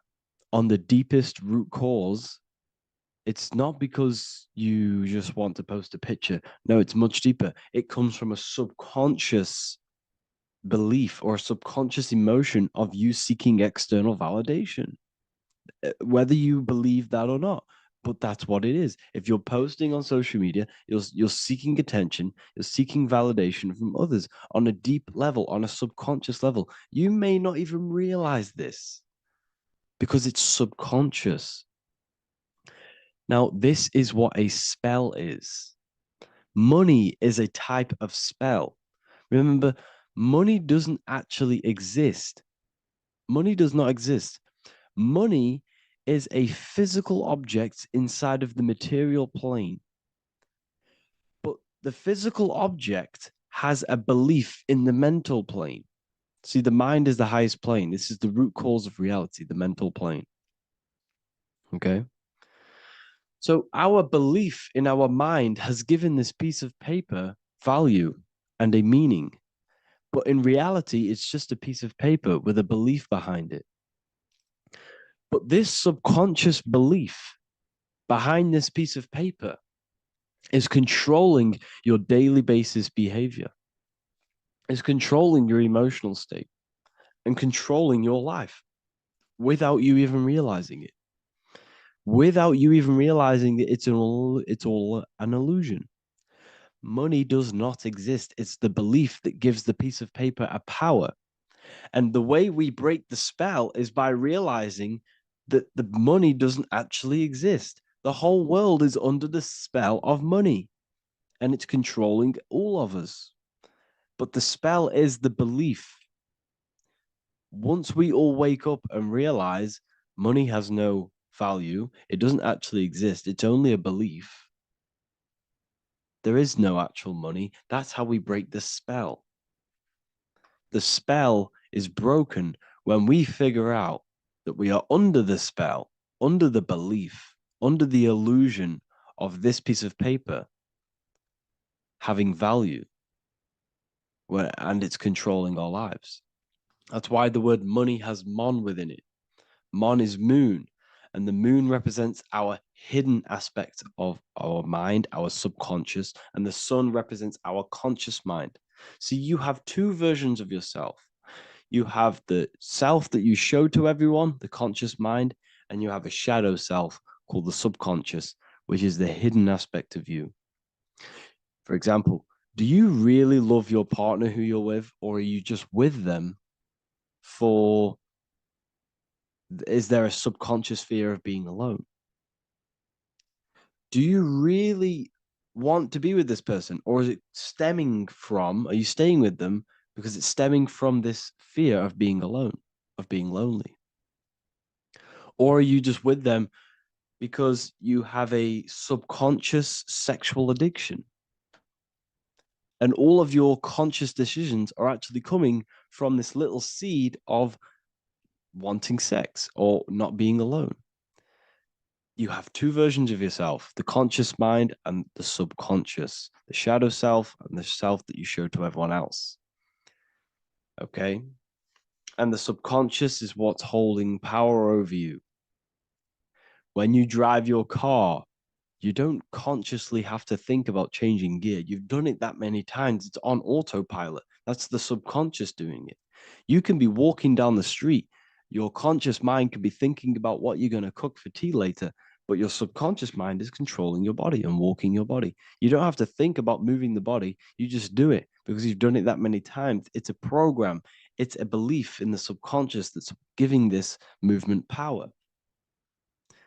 You see, the subconscious holds a lot of power over you. Our beliefs hold power over our daily basis behaviors and actions.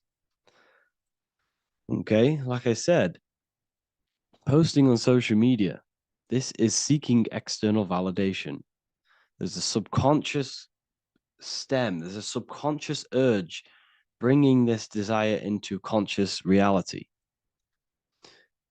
So we must break the spell of our emotions controlling us, our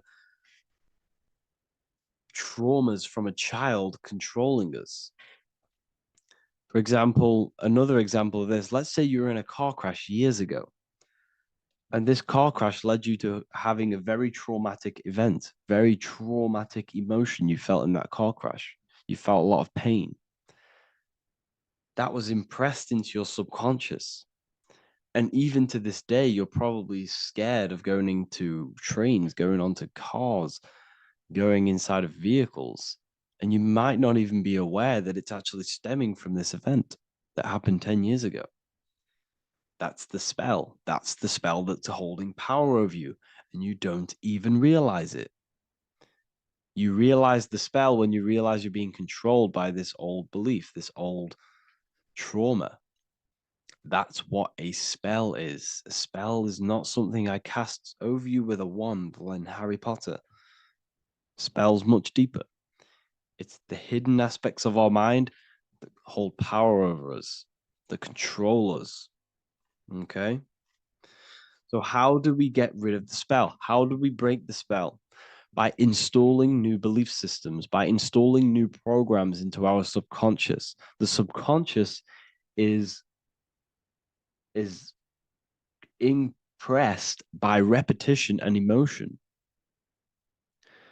Everything you do on repeat, for example, tying your shoelaces, you can be looking up into the sky, closing your eyes, thinking about what you're going to create for tea while doing your shoelaces. You've done it that many times, you don't have to think about it. That's the subconscious taking over. Okay. That's the repetition aspect of the subconscious. For example, you could probably run down your stairs. You know exactly how to run down the stairs. If I tried to run down your stairs, every staircase is different. I'd probably fall over. But you've done it that many times, you know exactly how to do it. It's what we call ritual. When you have an evening ritual, when you tidy the house, you do your skincare routine, you wash your teeth, that's a ritual. This is what the ancients called ritual. When we do rituals, we're trying to implant something into our subconscious to either remove an old program, an old seed that is controlling us, for a new one that's going to grow into new light, into a new reality. So you can implant messages, implant new programs into our subconscious, which will then grow into a new reality. Okay? Because if I tell you something over and over and over again every single day, for example, if I say, you do what I say every single day I repeat this statement into your ears, about a month or 2 months in, you're going to start to believe in that statement, and you're going to start to be under my spell. You're going to start to do everything that I say. So this is what spells are. Spells are subconscious beliefs that hold power over you, and you don't even realize it. So we need to remove these old programs we have that are controlling us for new programs.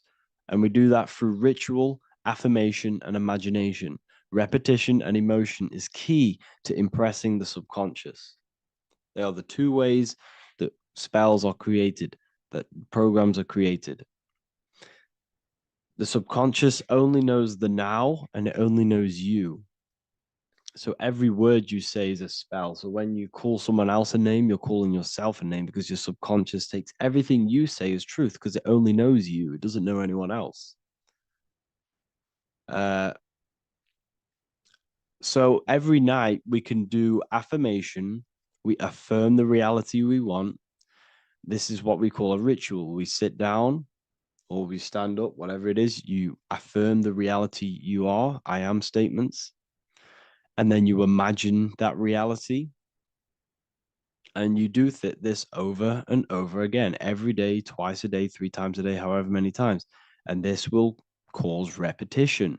This will install a new belief system into your subconscious, which will then start to show in your external reality. It will start to put you under a spell of the new program. For example, if I install into my subconscious that I believe that I am rich, every single night I affirmate that I am rich, I am wealthy, I am free.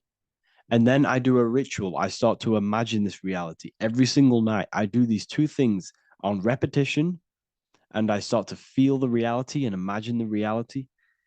Over time, I'm going to start to believe that I am rich, that I am free, and I am wealthy without having the physical reality. And what this will do is that it'll implant a message deep within your subconscious mind. It will plant the seed of this belief. And this belief over time will grow into 90% of my thoughts, 90% of my actions, 90% of my words. My words, my thinking will change due to this new belief. I may not even realize it, but I'm looking for more opportunities to make money. I'm speaking to more people because of this belief that I've installed. This belief has triggered new ways of thinking. My mind, my conscious mind, is now only operating to fulfill this belief. And my conscious mind might not even be aware of it. You won't even realize that you're manifesting this belief of being rich. And that's how it happens. You implant the belief within your subconscious. You implant the spell into your subconscious, which will then gain control over you. So we need to make sure we're removing the negative spells, the negative programs that are controlling us, for new regenerated ones, for new ones that are going to create new realities, a better life. Okay?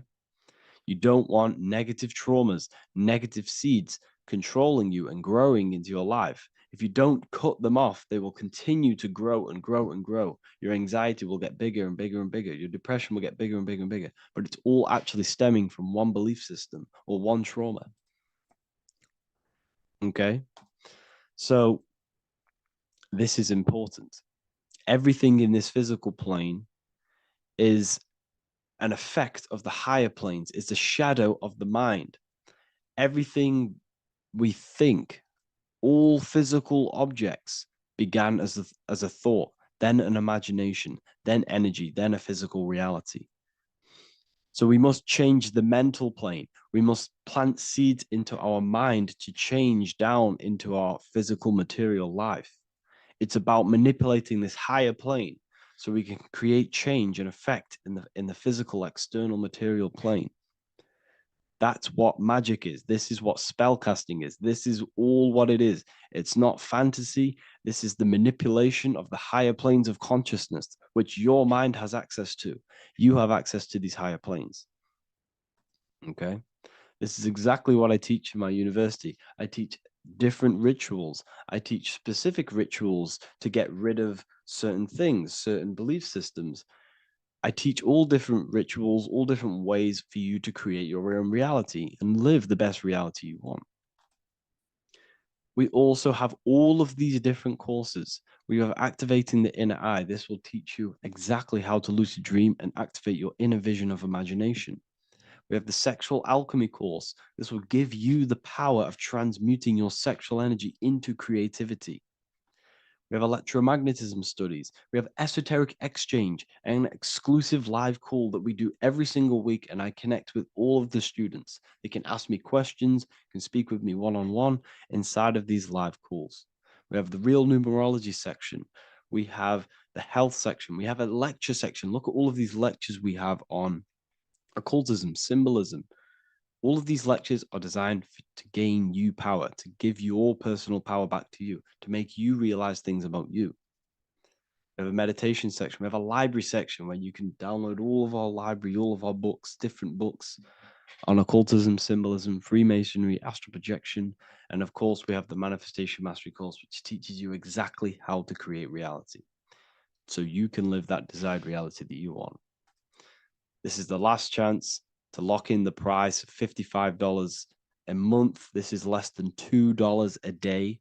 You can really level up your life because the price is going to increase as the value of the university increases, because there's a new symbolism course coming out. And if you join now, you'll get this course for free, because obviously when this course releases, the price will go up. The symbolism course will teach you the language of esoteric and occult symbolism. I'll leave the links in the description. Make sure to leave a like, comment, subscribe to the channel if you want to see more content. Thank you all, people. Have an amazing day.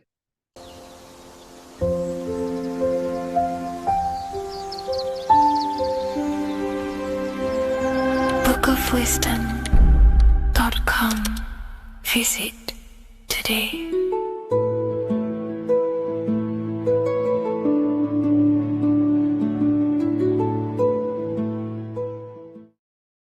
So depression doesn't actually exist, and in this video I'm going to show you how depression is actually a choice. And I'm going to give you some solutions on how to deal with it. And this is probably going to change your life forever just by doing this alone. Okay, so the first thing you need to understand about depression is that it exists in your conscious mind. It exists in your thinking mind. So what is inside your thinking mind? You have your body, your name, your reputation, your trauma, your memories, your family, your worries, your interests, your bills, your passion, dislikes, goals, right? Most people identify their lives with this. They identify their lives with their thinking mind. They think they're their name, their job, their reputation, their memories. But this is not who you actually are. Who you actually are is the observer of that. What happens if you stop thinking? What is left? You're left with unconditioned consciousness. You're left with the self, which is what we refer to as I. We are the consciousness, not the thinking consciousness. You are not these labels. You are not your thoughts. You are not your job, your name, your reputation. Okay? And the reason why I'm telling you this is because it's very important, is that we are something beyond this body, beyond this name, beyond our thoughts. We are the consciousness. So depression exists inside of the thinking mind, the conscious mind. Okay? So if you want to get rid of depression, you must learn how to escape the thinking mind. And not only just escape, but that's step one. In meditation, you do meditations, right? We sit still and we have to learn how to control the mind and turn off the thoughts. And when we turn off the thoughts, depression goes out the window because there's no thought present in your mental field of consciousness to be depressed. Okay? You must understand, who is the one suffering from the negative thoughts? Who is the one suffering? Your mind is not suffering because the mind is producing the thoughts. Your body's not suffering from the negative thoughts. You are suffering. And who is you? You are a soul. You are that feeling. You are that person beyond the thoughts, beyond the feelings, beyond that. You are the one experiencing. You are that. Meditation gives us the ability to turn off the thinking mind. This allows us to escape our thoughts, okay? And it gives us, over a long period of time after meditation, you'll be able to turn this switch, and this switch will be able to turn off your thoughts. And by doing this, we will be able to control our conscious mind directly by the hand. So when you notice yourself gaining them negative thoughts, we can then turn off the switch of turning off the conscious mind and rising to our authentic self and knowing the thoughts are just illusions. Now, let me tell you something that's very powerful. Most of your thoughts are coming from beliefs. Most of your feelings are coming from beliefs. So if you have a feeling of lack, this is coming from a belief that you don't have much. If you are feeling alone, this is coming from a belief that you are alone. So what we must do is restructure ourselves. We must restructure the subconscious mind, and we do this in many different ways. We can do this with meditation. We can do this with visualization, visualizing our desired reality as if we are living it. We can do this with affirmation. Now, a lot of people think, oh, I'm trying to speak something into existence with affirmation. No, you're not using vibration to try and change reality with what a lot of these new age people will teach you. Vibration, your words will not have much an impact on reality. That's the truth. But what they do have an impact on is reprogramming and recrafting and refining your mind. If you repeat, I am wealthy all day long, your subconscious mind, that word will be lingering inside your subconscious, and you will start to mold that into your conscious. You'll start to be consciously thinking about this. Most of your thoughts are coming from your subconscious. So if you want to get rid of depression, you got to figure out the trigger. What are you depressed about? What are you feeling? What are the beliefs that are making you feeling and thinking this way? And that's what you must restructure. You must restructure your subconscious mind through visualization, meditation, and affirmation. You do these all the time. You do these every single day, and you will slowly, if not surely, restructure your subconscious mind. While by doing the practice of meditation, you'll gain the off switch as well. Sometimes depression comes from not living in your authentic self. You're not doing the things that your soul is telling you to do. We all know what we should be doing at all times. I don't care what you have on. We all know we should be doing something. We all know that we have there's a higher aspect of our mind that tells us, oh, we need to be doing this, but I'm actually sat here on my phone. Oh, I shouldn't be eating this, but I'm doing it anyway. There's always that higher voice. And that is the voice that has to be connected to. And when that voice, when your body's not acting out the voice of the soul, then the soul becomes sadder, and suffers more and more and more. There has to be a connection between the soul, the mind, and the body. They have to work in unity. Okay? So I hope this video helps with depression, with whatever you're going through mentally. Creation demands destruction. Every time you release your sexual fluids, you're destroying a part of yourself to create an extension of yourself. For example, if you want to create a business, you have to destroy your time, attention, and energy in order to create the effect of the business. All creation demands some sort of sacrifice or destruction. This falls under the law of polarity in the universe. It's the same with your sexual fluids. Your sexual fluids, especially as a man, contains minerals, all the minerals in your body. It contains your vitality. It contains your DNA. It contains the blueprint of you, and it can create a whole new human being. You are literally playing with the power of creation if you are releasing your sexual fluids too much. Sexual fluids also extend beyond the physical plane. They contain astral forces because all physical creation is a mental creation. We live in a mental universe. Everything begins as a thought in the mind, then the thought takes the form and the body of imagination, which is an astral force. Imagination information turns into etheric emotional energy. Then the etheric emotional energy turns into the physical action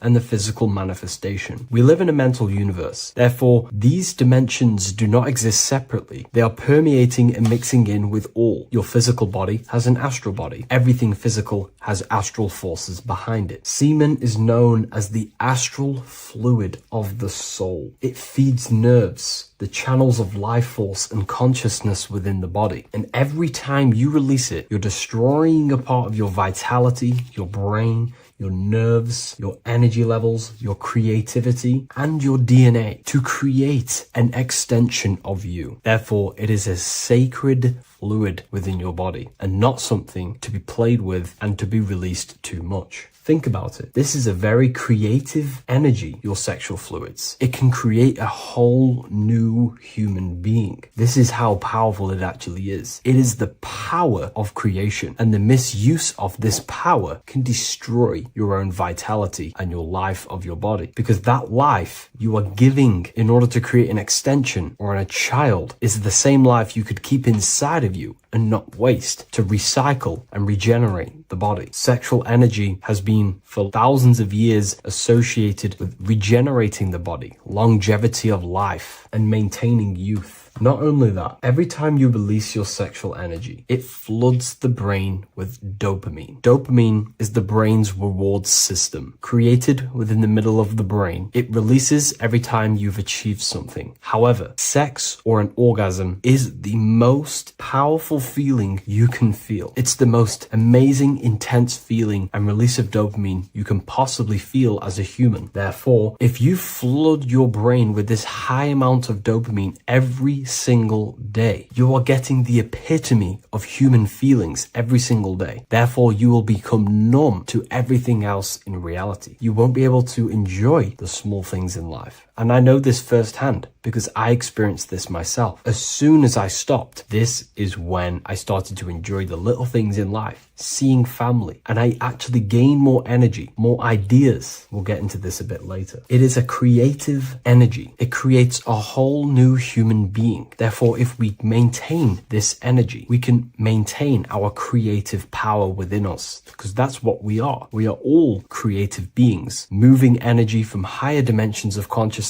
the mind, into lower dimensions of consciousness, the physical world. You hold the power to create. You are not in a world. The world is working through you. You do not possess a life. Life is working through you. You are not in a universe. You are the universe. It's moving through you. There is no past, present, and future. The present moment is you. When we release every single day or frequently throughout the week, like I said, we're triggering the brain's reward system, dopamine, which makes you feel as if you have already achieved something. And if your brain is telling you you have already achieved something by overusing your sexual fluids, then you will not have the motivation to achieve other things in your life. I know this firsthand. I became very lazy. I didn't want to work. I didn't want to do anything because subconsciously my brain felt as if I've already achieved. If we look at the symbol of the Baphomet, we notice the Baphomet has horns and a goat head. Now we look at the word horny. When you become sexually aroused, it's known as horny, which is the horns, representing the lower mind. The lower mind is the mind we use for our animal instincts. We have two parts of our mind. A higher mind, which is contained of higher thought, which chases spiritual things such as love, wisdom, knowledge, and God. Then we have a lower mind, which chases the things of the material world closely associated with the ego, chases validation, material gain, status, and physical sensation, physical pleasures. It is these physical pleasures that can keep you in an endless loop, making you feeling empty inside, because nothing material can ever satisfy our internal world. Nothing. You can achieve millions of dollars. You can achieve your dream house, your dream car, your dream watch. And if that is the only thing you are chasing, you will feel empty inside when you achieve it, because nothing of this this material plane can satisfy you. Nothing of the lower mind can ever satisfy you. This is why we must sacrifice the lower mind and overcome the lower mind and the lower instincts. One thing I found amazing when I mastered my sexual urges and my lust is that my mind became a lot more clear. The thoughts and the time and the attention that I used in my mind to go towards lust, sex, and chasing these things was taking up a lot of mental space, time, and energy. But as soon as I removed it and mastered it, my mind became an open vessel for higher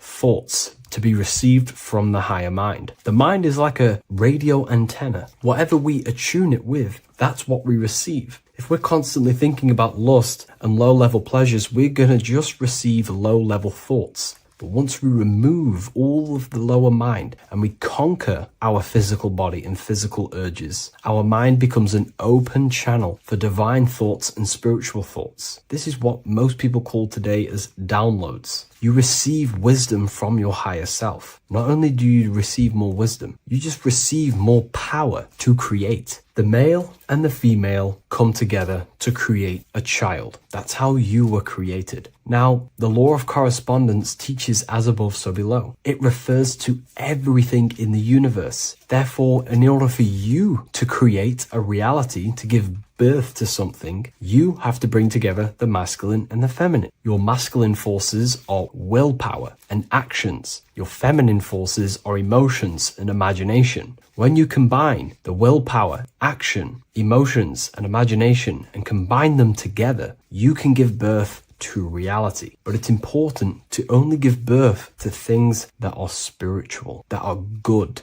that are for the benefit of yourself and humanity, and not for the ego and the lower mind. Killing our lower mind is essential for spiritual ascension when we die. The thoughts that we give the most attention and energy to when we die are pretty much the same thoughts that we're going to think when we die. When you die, your physical body and external world is stripped and you're left with your internal world of consciousness, more than likely be resonating within the lower astral plane before you move on to any higher dimensions of the astral. It's important that we kill any addictions such as sex, food, attachments, emotional attachments to people, any desire for material things before we physically die. The Hindus taught this, Buddhism taught this, the ancient Egyptians taught this. We have to remove the desires in our heart for material and things before we physically die, because when we die, we cannot fulfill physical pleasure. Therefore, we will create our own suffering within the astral dimension. So sex is the biggest part of this. We have to remove the desire for sex or releasing any of our sexual fluids before we physically die to master ourselves. And not only that, it's going to benefit the way you feel, the way you think, the way you act towards people once you have mastered this. Porn psychologically damages you. You are quite literally the person in the corner of a room watching two other people give pleasure to each other. Psychologically, that is not good. And what happens in darkness is always revealed in light. What you do in your alone times will show in your confidence, in your eye contact, in your presence, in your aura, your energy. You cannot hide things that you do in the dark, because they always reveal themselves in a subconscious way, whether physically or through an energetic spiritual way. Sex can be known as sacred energy exchange. You are exchanging energy, bioelectrical energy. It's a scientific fact that when you hold hands with another person, your brain waves of each individual become synced. Your emotions sync.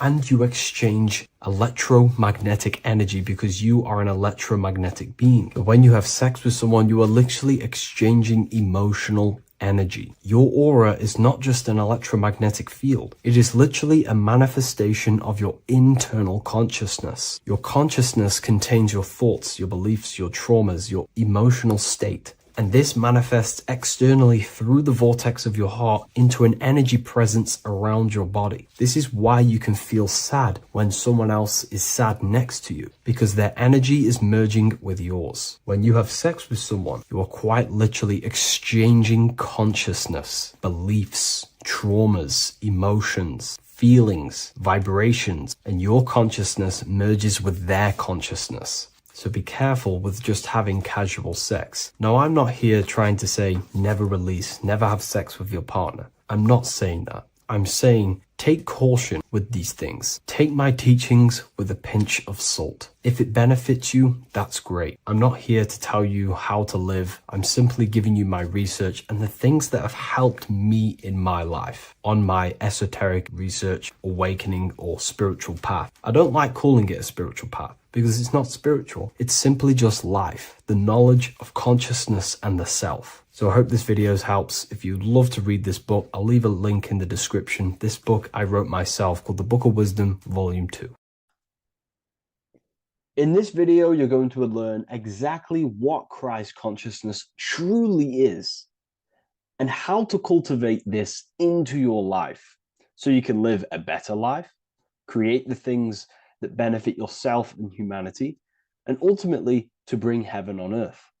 This is the true way. If you're familiar with my work, you know that, I'm pretty much obsessed with symbolism. Symbolism is such a massive topic, and it unlocks profound ancient wisdom that is hidden behind these layers of symbolism of the ancient paintings, symbols, and texts. So I was going through some Christian artwork and I came across this painting. It's a well-known painting called The Sacred Heart of Jesus. And it just blew my mind. What this is revealing about human consciousness and Christ consciousness, which is what Jesus represents.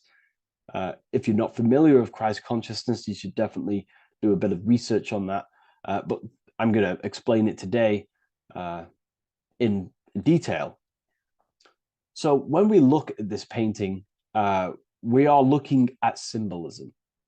We're looking at consciousness, a state of being, a state of living, a way of thinking, a way of feeling, and a way of acting in the world. As I've said this many times, we're all creators. We all create and generate reality. And you don't just have your personal reality, you have a collective reality. Your reality is affected by the collective consciousness. Depending on the collective consciousness's understanding of reality will also affect your life. We have a collective life and a collective experience. So Jesus in this depiction here is in a way showing us instructions to reach Christ consciousness, whether you see it yet or not. But I'm going to decode this for you. And your mind might be blown after watching this. Okay, so so what is the meaning of Christ consciousness? What's the whole purpose of this? Very simple. Like I mentioned before, we have a collective experience on this world. And Christ consciousness is the natural consciousness that we all need to be functioning on to generate peace, love, and unity on the earth in this experience we call life. That's what Christ consciousness truly is. It's a state of being that we need to cultivate within our own self, within myself, others, and everyone in this life and experience, so that we can all live in peace and heaven on earth, what they like to call it, so that we can generate the best experience possible together on this thing we call earth, on this material world, this material dimension. The material dimension is simply just a physical dimension of thought. It's a physical outcome of thought, but that's a whole of a lecture. So please leave a like, leave a comment if you have any topics to talk about that you wish for me to cover, and definitely leave a subscribe if you like my content and channel. So to go deeper into this, right, we've explained what Christ consciousness is and what it actually, will do to the earth and what it will do to reality in our collective experience. And it's also representing a profound understanding of self, a deep understanding of the true nature of self, the true source of self, what the self is, pure consciousness, pure God. We are all Jesus. Jesus is you, a physical manifestation of the divine made manifested physically. A physical manifestation of consciousness, okay, of spirit descended into matter. However, Jesus is a symbol that should not be worshipped, but something that we need to cultivate, maybe look up to, and cultivate within our own mind and hearts and actions. So he is someone that we should embody into our own very own being. We need to reach a level of intellect, the mind, a level of emotional understanding, and ultimately this creates Christ consciousness. Okay, and now I know that was very, very vague what I just said, but I'm going to explain it a bit more. I don't want to give it fully away yet because you need some more information, more keys. So let's observe the top end of this painting.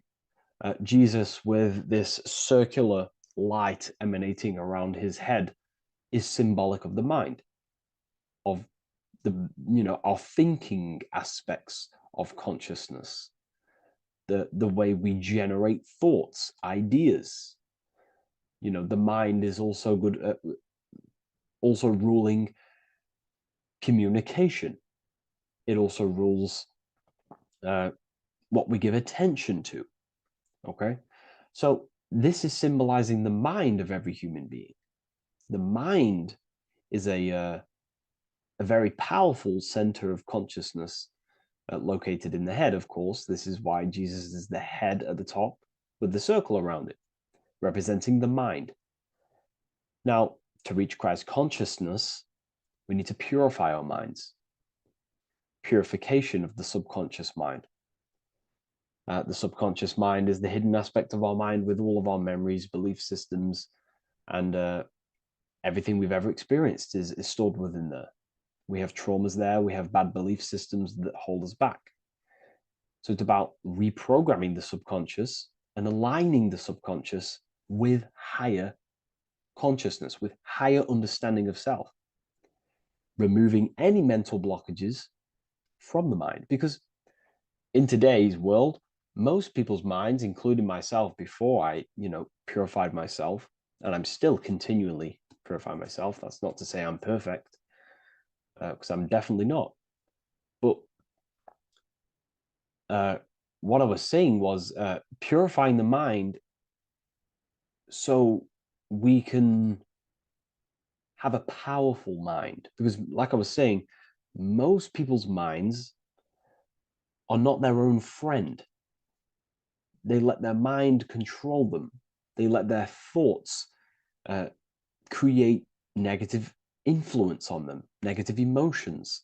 They let their mind destroy their confidence, destroy themselves. We do not want a mind like this. We need a mind that is our best friend, that receives powerful thoughts, that gives someone power. We do not want our mind taking away our power. Okay, so in this specific image here of Jesus, this represents a light mind, a powerful mind, enlightenment. The word enlightenment means light and ment coming from mental or mind, light in the ment. This means a powerful mind. Light is also symbolic of knowledge, information. When someone's very intelligent, you call them a bright person. It's a bright mind. It's knowledge of self. So the mind is conscious of self. That's another thing. We need to be conscious. A lot of people are not conscious, including myself before I did this, before I woke up. Most people are not conscious of their actions. They're not conscious when they're actually awake in the day. They do things unknowingly. Are we conscious of our thoughts, emotions, and actions, what we're giving attention to in our mind? Because ultimately this shapes our experience. There's a great quote, I think it's Julius Caesar or one of the Roman emperors, who says the quality of your life is dependent on the quality of your thoughts. Something along them lines. I don't know if I'm 100% correct there, but it's very true. Our thoughts dictate our happiness. So to cultivate Christ consciousness, we need to be conscious of our actions, conscious of our thoughts that we're giving attention to. There is a level of mastery that we can achieve within ourselves where we become conscious of every single thought that enters our mind. That sounds easy, but it's definitely not. But that's a high level of mastery that we can achieve and cultivate within ourselves. So we're looking at a powerful mind here from Jesus, a powerful mind, a purified mind. And we purify the mind through, affirmations, meditations, ritual work. Rituals are things we do every single day with an intent in our mind and an emotion in our heart to impress that state of consciousness into our subconscious, so we can slowly rewrite our consciousness and align our consciousness and sync it with higher thoughts and higher emotions with love. We can sync our consciousness with love, which is ultimately what Christ consciousness truly is. Well, now we're going to go on to that now. So we've gone over the mind. Now we go over the heart. Now notice, before we go into the heart, Jesus is revealing. He's pulling back the robe, symbolizing opening the heart, revealing the heart, revealing the soul, the light of the heart. Our authentic self lies in the heart. Our pure intentions, our love, our soul needs to be shining through our heart. And our soul is unconditional love. Now, that's not to say that we can get corrupted hearts. We surely can have corrupted hearts, for sure. We can love sick and twisted things, and that's evident in today's world. People love killing people. People love hurting people, manipulating people. People love power. Now, that's obviously an inversion of the natural state of consciousness for humans. When we're born with a natural state of love, of unconditional love for the self, for everyone else, for animals, insects, the earth. We love everything as a child. And not only do we love everything, we actually act upon this. As a child, we do not act on anything we know is not good. And I'm talking early stages of being a child, before we're indoctrinated, before the mind and heart become corrupted. We are pure. This is symbolizing this. Light represents also purification and truth, because when you shine light on something, it's the truth. You see it. You shine it through the darkness. It reveals. So light, this is symbolizing revealing the light of the soul, of love consciousness, holding love in the heart, true love, not love for sick and twisted things, but true love for the self, the body, and for everyone else and all things. Holding love in the heart. There's a famous saying of keeping the sun in your heart. Keep the sun in your heart. It's a very famous saying. What the sun is a symbol of love. What does the sun do? It gives abundantly. All it does is give light, give energy, power, light to the earth, and everything is feeding off this source. The sun expects nothing back. It just abundantly gives. It's a symbol of love. This is the love principle of creation. Now, the heart is also governing our actions. What we think about, in our mental field of consciousness, is directly corresponded and observed in our hearts. What we think about directly corresponds with what's going on and what we feel in our hearts. Thoughts produce emotions. So if we give attention to negative thoughts, there's no wonder we're having negative emotions in our hearts. So purification of the mind is also having an effect in purification on the heart. Because when we purify our thoughts and only give attention to powerful thoughts and positive thoughts that uplift yourself and humanity, then we're going to also see this change in the heart, see this emotional change in our consciousness. So this represents the purification of a purified heart, the light emanating around the heart. love for the self, love for one another. And you're revealing this. You're shining the heart on others. This represents, revealing your true self to everyone without suppressing aspects of self. Revealing the light, not holding back the light. Because people in darkness will look at people who are spiritual and say, oh, he's into the woo-woo stuff. It's about revealing that and not caring about others. Because when you shine a light, you're also planting seeds in other people. Now, I'm going to tie this together with the hand gesture. Now, what we're looking at here, we're looking at a hand gesture with 2 fingers up. We have the middle finger and the index finger upwards. And notice how they're crossed over. They're crossed. They're not separate. They're crossed, representing unification. Unification here. This is a unified 2 fingers. 2 represents division. Crossed over represents oneness. It's the unification of the mind and the heart. A lot of people talk about this, but not many people go into detail about it because, for many reasons. But this is the unification of thought with emotion.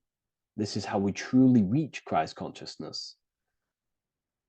And ultimately, when we do gain the love in our hearts and we do slow, it's a gradual process of cultivating love for the self and everyone else in the world, because we're so programmed to be divided. But it's a slow progress. But when we do cultivate love in our hearts for the self and one another, love is a very, very nurturing and growing force. Like I said, the sun earlier, that is pure love energy. It makes everything grow on the earth. While love in your heart grows connections with people. It grows care. You go out your way to do things to people and give people things. It's a very nurturing and growing energetic force. And me personally, I think the whole universe is built upon love. The whole thing. Without love, without the love, there is nothing.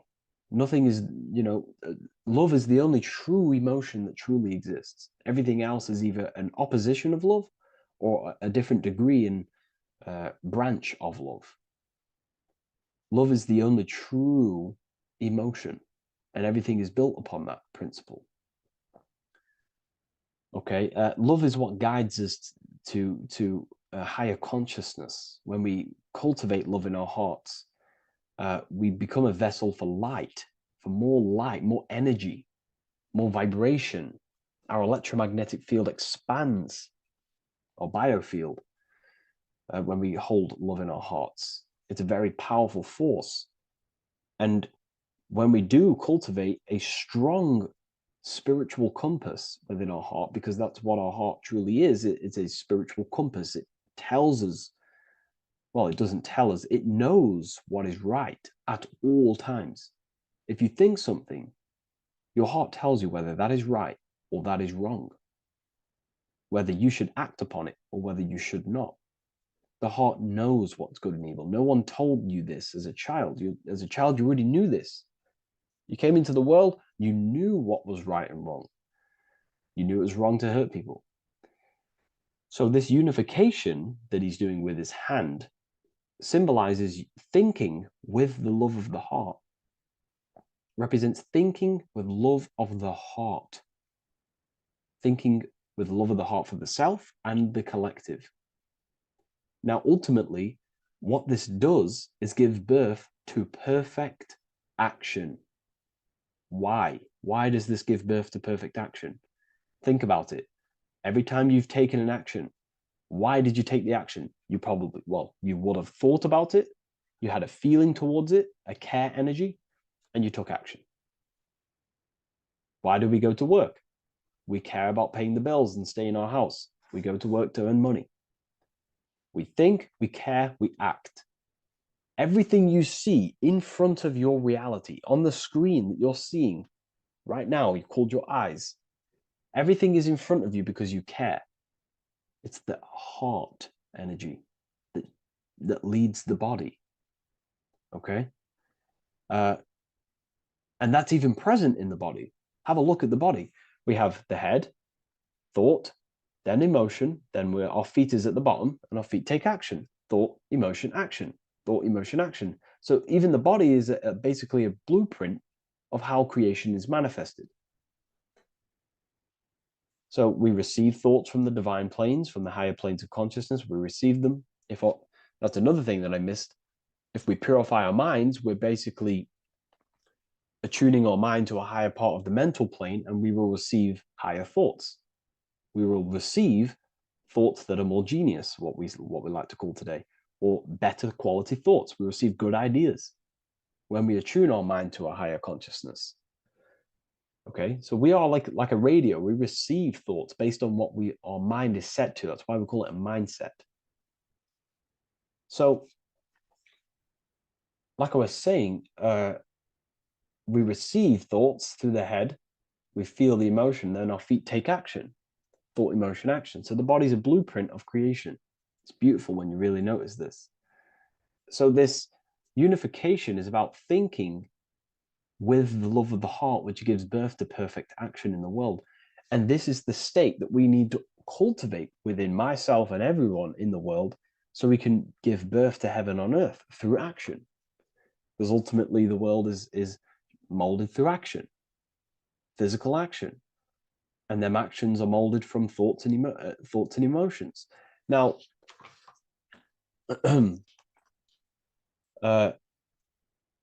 just to have a little announcement, I am now opening 10 more spaces inside my symbolism masterclass.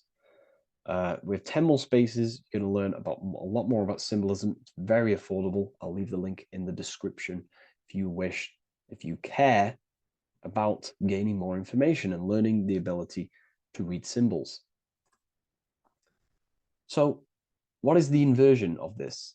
What is the inversion of this consciousness? Well, that's what we call satanic consciousness.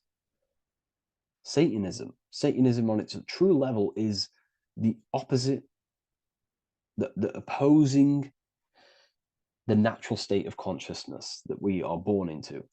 It's about thinking with no emotion, thinking and acting. This is what the Skull and Bones represents here. So the Skull and Bones Secret Society, this is their main logo.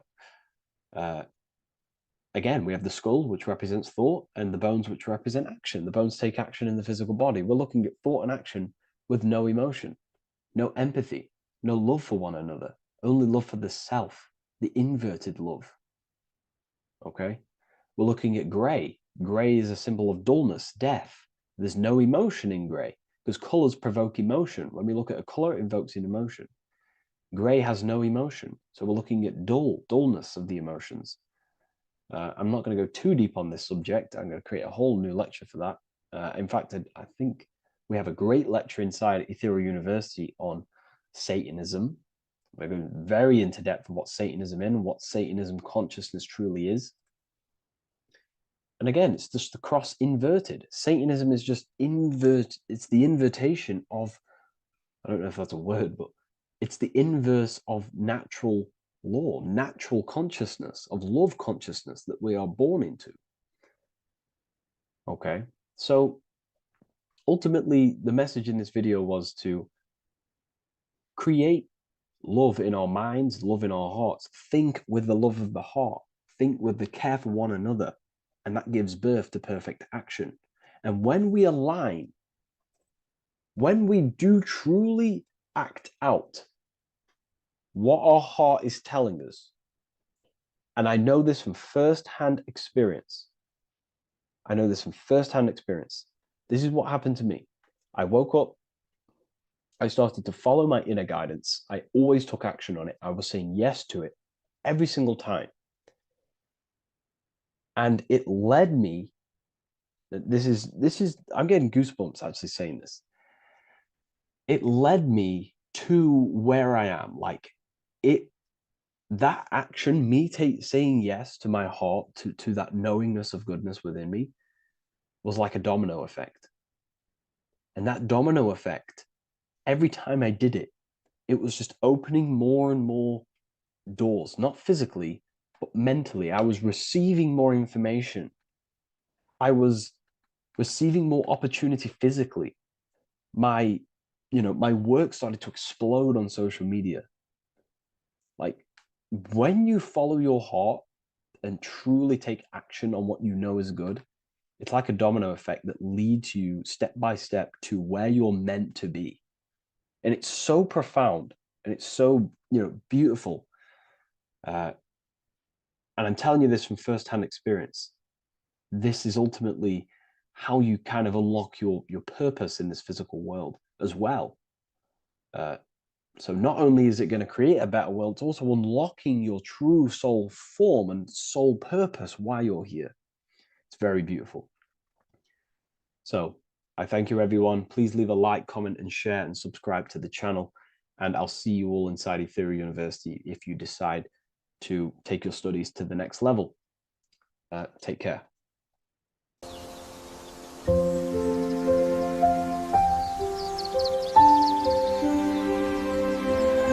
bookofwisdom.com. Visit today.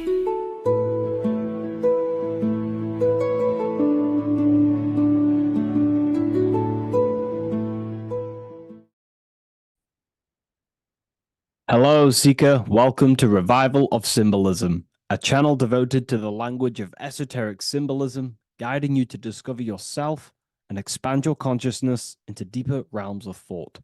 I'm Harry B. Joseph, also known as Revival of Wisdom, and today we're going to be discussing this particular piece of artwork of the eye and the checkerboard together, and the esoteric teachings behind the veils of these symbols. So the first thing we must look at is, of course, the eye. The eye being a symbol of consciousness. The eye is the inner witness inside of ourself. This eye is referring to the internal eye of perception inside of our mind, the mind that gives us the ability to perceive and to understand things internally. This is also the eye we use to vision things through our internal vision, what we like to call imagination. The screen in our mind that allows thoughts to be projected into a particular form. So this eye is talking about the internal eye of perception inside every single individual and form of life. Dogs, cats, squirrels, humans. Every single form of life has this internal dialogue, the inner being that no one else can listen to but themselves. This is a symbol of consciousness. And together, these two symbols reveal a grand teaching and understanding of the world and the universe, of how the universe is one consciousness, one observer. This is symbolizing the observer witness consciousness. Consciousness holds many vehicles and many dimensions that it exists in.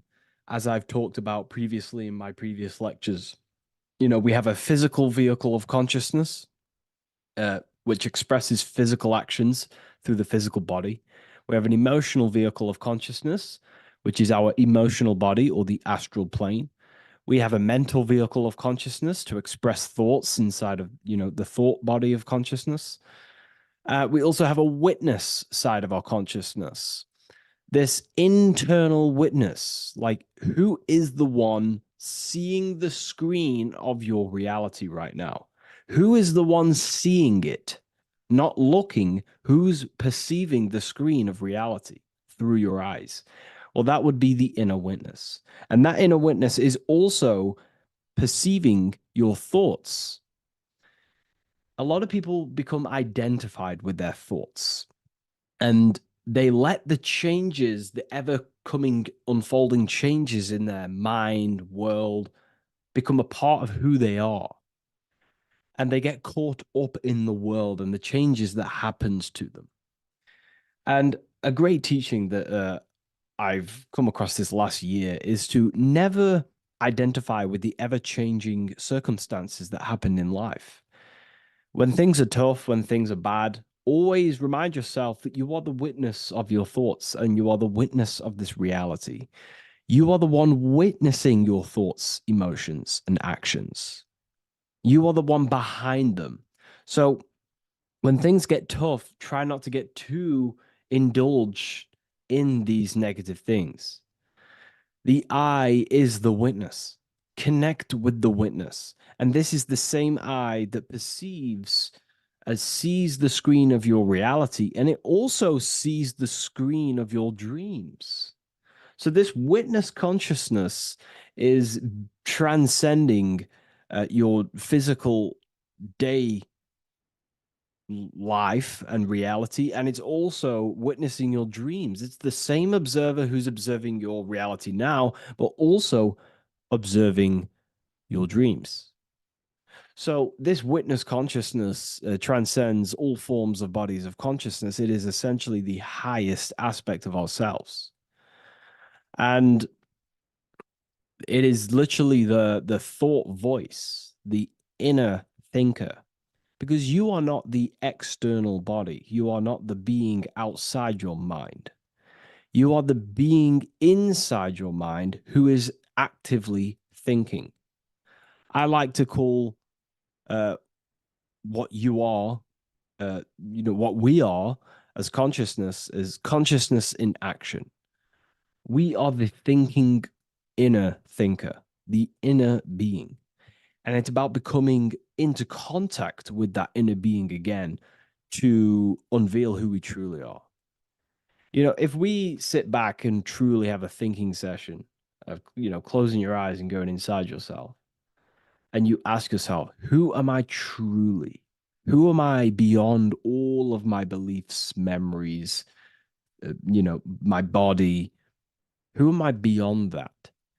And it will lead you to the inner voice, the inner dialogue. But again, you are not the voice. You are the one hearing the voice. You are the silent, invisible one, the one behind the veil. So this is ultimately what the I is representing. It is representing the inner self shining, looking down upon the earth, upon duality, right? But this also reveals a great teaching as well, is that consciousness is universal. It is not something uh, solely given to you. It is universal. It is a part of a greater whole. Consciousness is personal and also impersonal. We have our personal sense of self.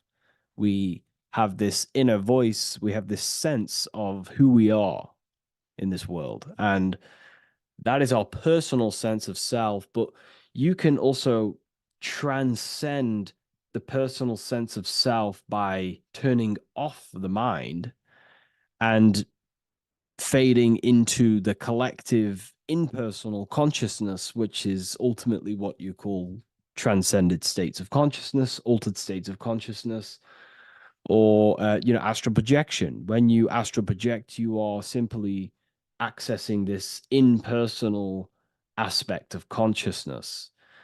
And this is ultimately what the symbol is representing with the checkered board floor, because the checkered board floor is duality, division.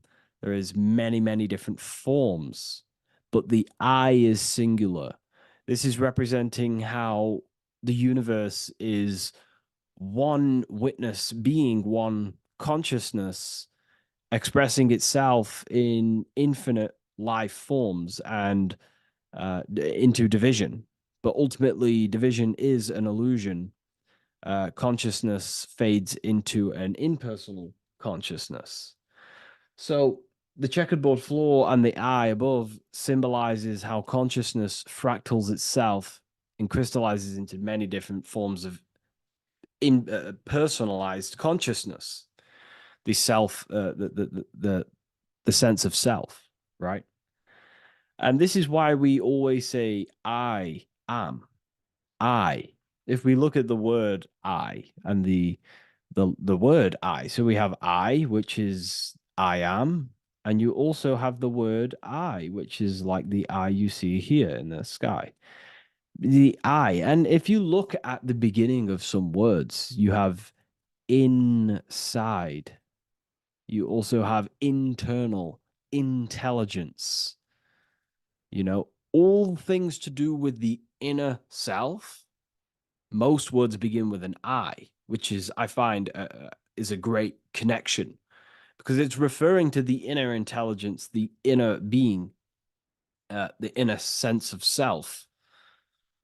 So the universe is essentially one being expressed in many different forms. That's also found in the word universe, uni, coming from the root word unite, meaning oneness, unification, united, and verse being a verse of a song, because we're all playing the song of consciousness, which is an ever unfolding song, an unfolding vibration, an unfolding creation.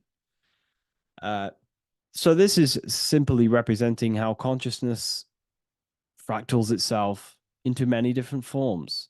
And when we identify with our self consciousness, our sense of self, we no longer realize that we're a part of a greater whole. We're part of a unified field of consciousness. And there is only actually one true being in the universe, and that is the inner witness. And that inner witness is inside of every living form. And in order to truly process that, it takes a lot. You have to disintegrate who you truly think you were before you wake up to this universal truth. Before you understood this, you just think I am me, you are you, and everyone is divided and everyone is their own being. When in fact, we're all not. We're all one consciousness expressing itself infinitely.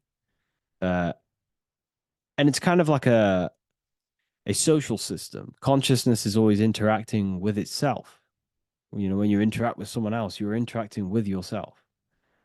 It's a very mind-boggling concept to truly understand. But again, in order to truly understand this, you have to let go of who you thought you were. And when you do no longer identify with your personal consciousness and you identify with the witness consciousness, you become unified with the whole, with the greater, with the collective consciousness.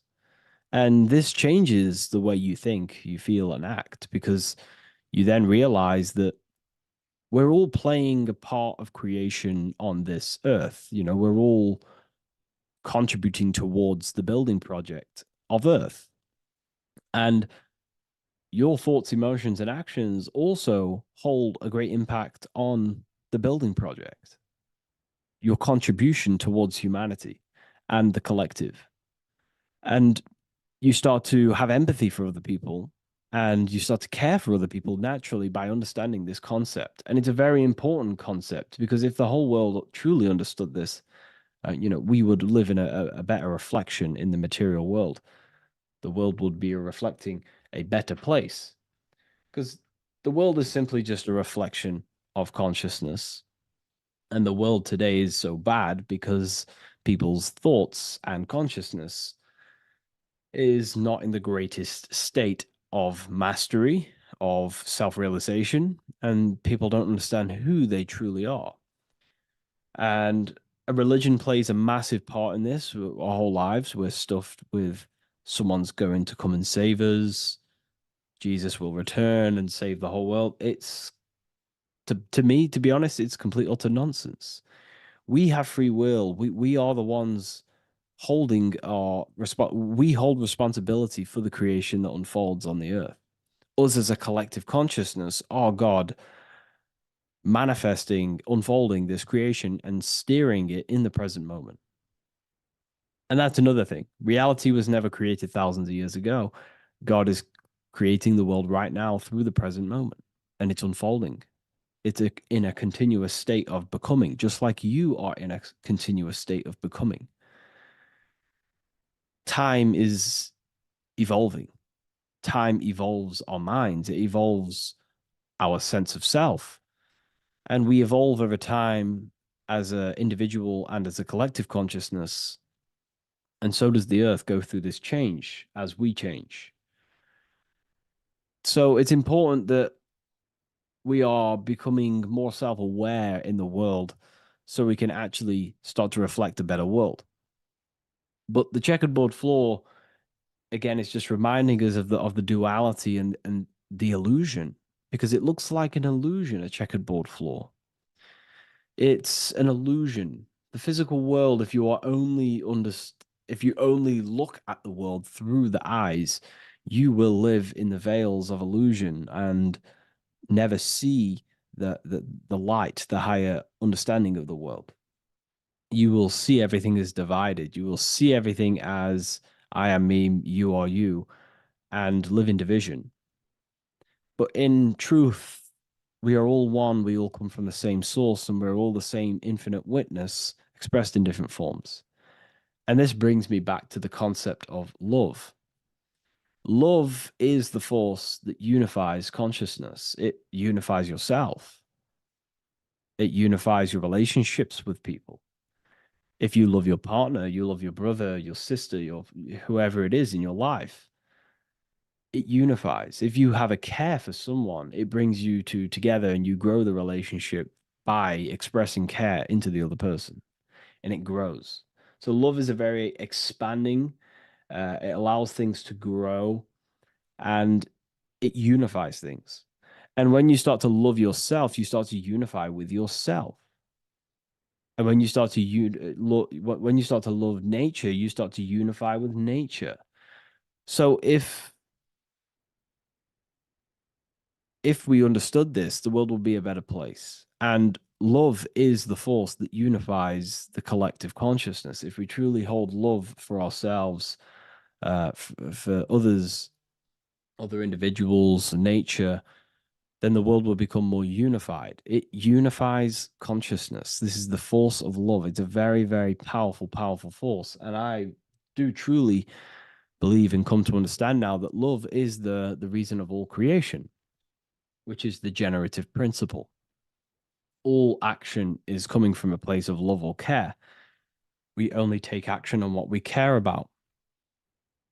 So even the sun is a symbol of love. It just expresses life, gives away all of its light, life, and energy to the earth and asks for nothing back.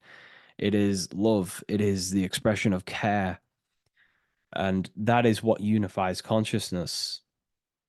So, again, this is just talking about the inner witness and how consciousness expresses itself in many forms. And the checkerboard floor also transcends that idea that I've just described of how it's consciousness divided in many forms. It also represents a state of an individual's mind. The checkerboard floor is symbolic of being divided, you versus me thinking, walking down the street and thinking everyone's a threat. It also represents their thoughts, emotions, and actions not being aligned, not being unified. Their thought, emotion, action are scattered, and they're not creating things consciously. It also represents many, many different personalities in our minds, the divided personas and personalities in our mind that we have. And the eye represents the unification of that. It's about unifying our mind pretty much to not have all of these different characters and sides to ourselves and actually being a whole mind, becoming conscious of the unconscious aspects of ourselves and transmuting them. And when we become conscious of something, we then hold the power to change it. If we have an unconscious part of ourselves, we never truly realize it, we don't change it, and that unconscious thing can actually seek to control our thoughts, emotions, and actions from that place of the unconscious mind. So ultimately, that's what darkness to light represents. Darkness symbolizing things we are unaware of, because when something is in dark, you cannot see it. Most people are in darkness of their imagination. They don't realize the power of their imagination. They're unconscious of it. They don't use it. And to become conscious of that is to put it into light. Shedding light on something reveals something. If I shine a torch on an object, it's going to reveal it. It's the truth. So it's about becoming conscious of the aspects of ourselves that we may be unconscious of, and actually using them and transforming them as tools. And again, we have the eye with light, with white and black. This is duality.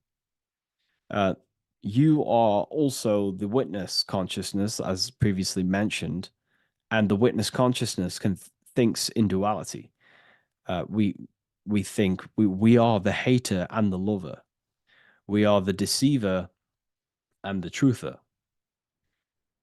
The truth is that consciousness thinks within duality, and within the mind, beyond the witness, there is duality in thought. But in truth, you are not either. You are neither the positive or negative thought. You are the witness of it. There's a great saying in the Gospel of John, and I can't remember exactly the words, but it goes something along the lines of, lift the wood, I am there. Lift the stone, I am there. It's basically saying that everything is the I am, everything is the same consciousness. No matter where you go in the universe, you're talking to self. You're talking to the same thing. You're seeing the same thing. It is the same consciousness that is everywhere. So consciousness thinks within duality, and it is the light and the dark, and we have the ability to transform between them. And some people think that, darkness is all evil. Darkness is not inherently evil. Darkness is not inherently evil. There are dark aspects of the world that help you actually progress into the light. Without the darkness, consciousness can't move into the light, into knowingness. Without bad, there is no evil. They are needed. Both of them are needed. So, in order to understand the light, you have to understand darkness. And there are some forces of some forces of darkness in the universe that are purposely there to cause certain things to then push you and activate the good or the light. Some Gnostic texts talk about how there are beings that, very powerful beings, that purposely descend themselves into darkness on purpose to make things happen in certain people's lives, so it actually pushes them towards the light, towards the good. So, this is ultimately the whole allegory of Satan is. Satan was created by God, and Satan is necessary, which is symbolic of darkness. It's symbolic of evil, the evil forces of the universe, because the universe is simply just one force of consciousness, and that one force can express itself in good and evil. The power of the mind can be used to kill, or the power of the mind can be used to create amazing things. So there is only one force in the universe, symbolized by the one eye, the one force of consciousness, and that one force can be used for light and dark, which is the checkered board. It's also symbolic of the checkered board being on the ground, symbolizing the earth, which is base awareness, duality thinking, base consciousness, stuck in division consciousness. And the one eye symbolizes unification of the mind, a balanced internal perception. We're rising from the ground to the sky, symbolizing from heavy to the light, from darkness to light. The eye is also symbolizing perception, what we perceive, And this is ultimately the end goal of all occult and esoteric research, is to gain more light, to gain a higher perception of the self, to gain a higher I, a higher perception. That's why the I is always raised above, symbolizing you're chasing the I, you're chasing a higher perception of yourself and reality and the universe. It also reveals the teachings of the I that is always watching you. There is an I always watching you. And then that I is the laws that governs consciousness. Consciousness, or your mind, is governed by certain laws that your mind cannot escape, such as cause and effect, vibration, mentalism, correspondence, rhythm. The 8 universal principles that pretty much crystallize consciousness into a reality. Your mind cannot escape the law of cause and effect. That force is too powerful to escape. Therefore, this is the I watching you. This is the I that has governance over you. It is the laws. But then again, on a negative context of the I can then become a symbol of surveillance. Hence why certain organizations and companies in the world use the symbol of the I, symbolizing surveillance, gaining, manipulation and surveillance over humanity and certain things and data. So there's light and dark of every symbol. It's just depending on how you use it. But ultimately, that is the teachings of the checkered board and the eye in the sky. If you wish to learn more about yourself, because that is the only thing that matters in the world, learning about yourself. The only thing you take with you after death is the knowledge that you hold in your mind. You can't take your car, you can't take your possessions, you can't take your money. The only thing you take is your consciousness, your level of mastery, and the things you know. With that being said, I'll see you inside Ethereum University if you decide to join, and I'll see you in the next video.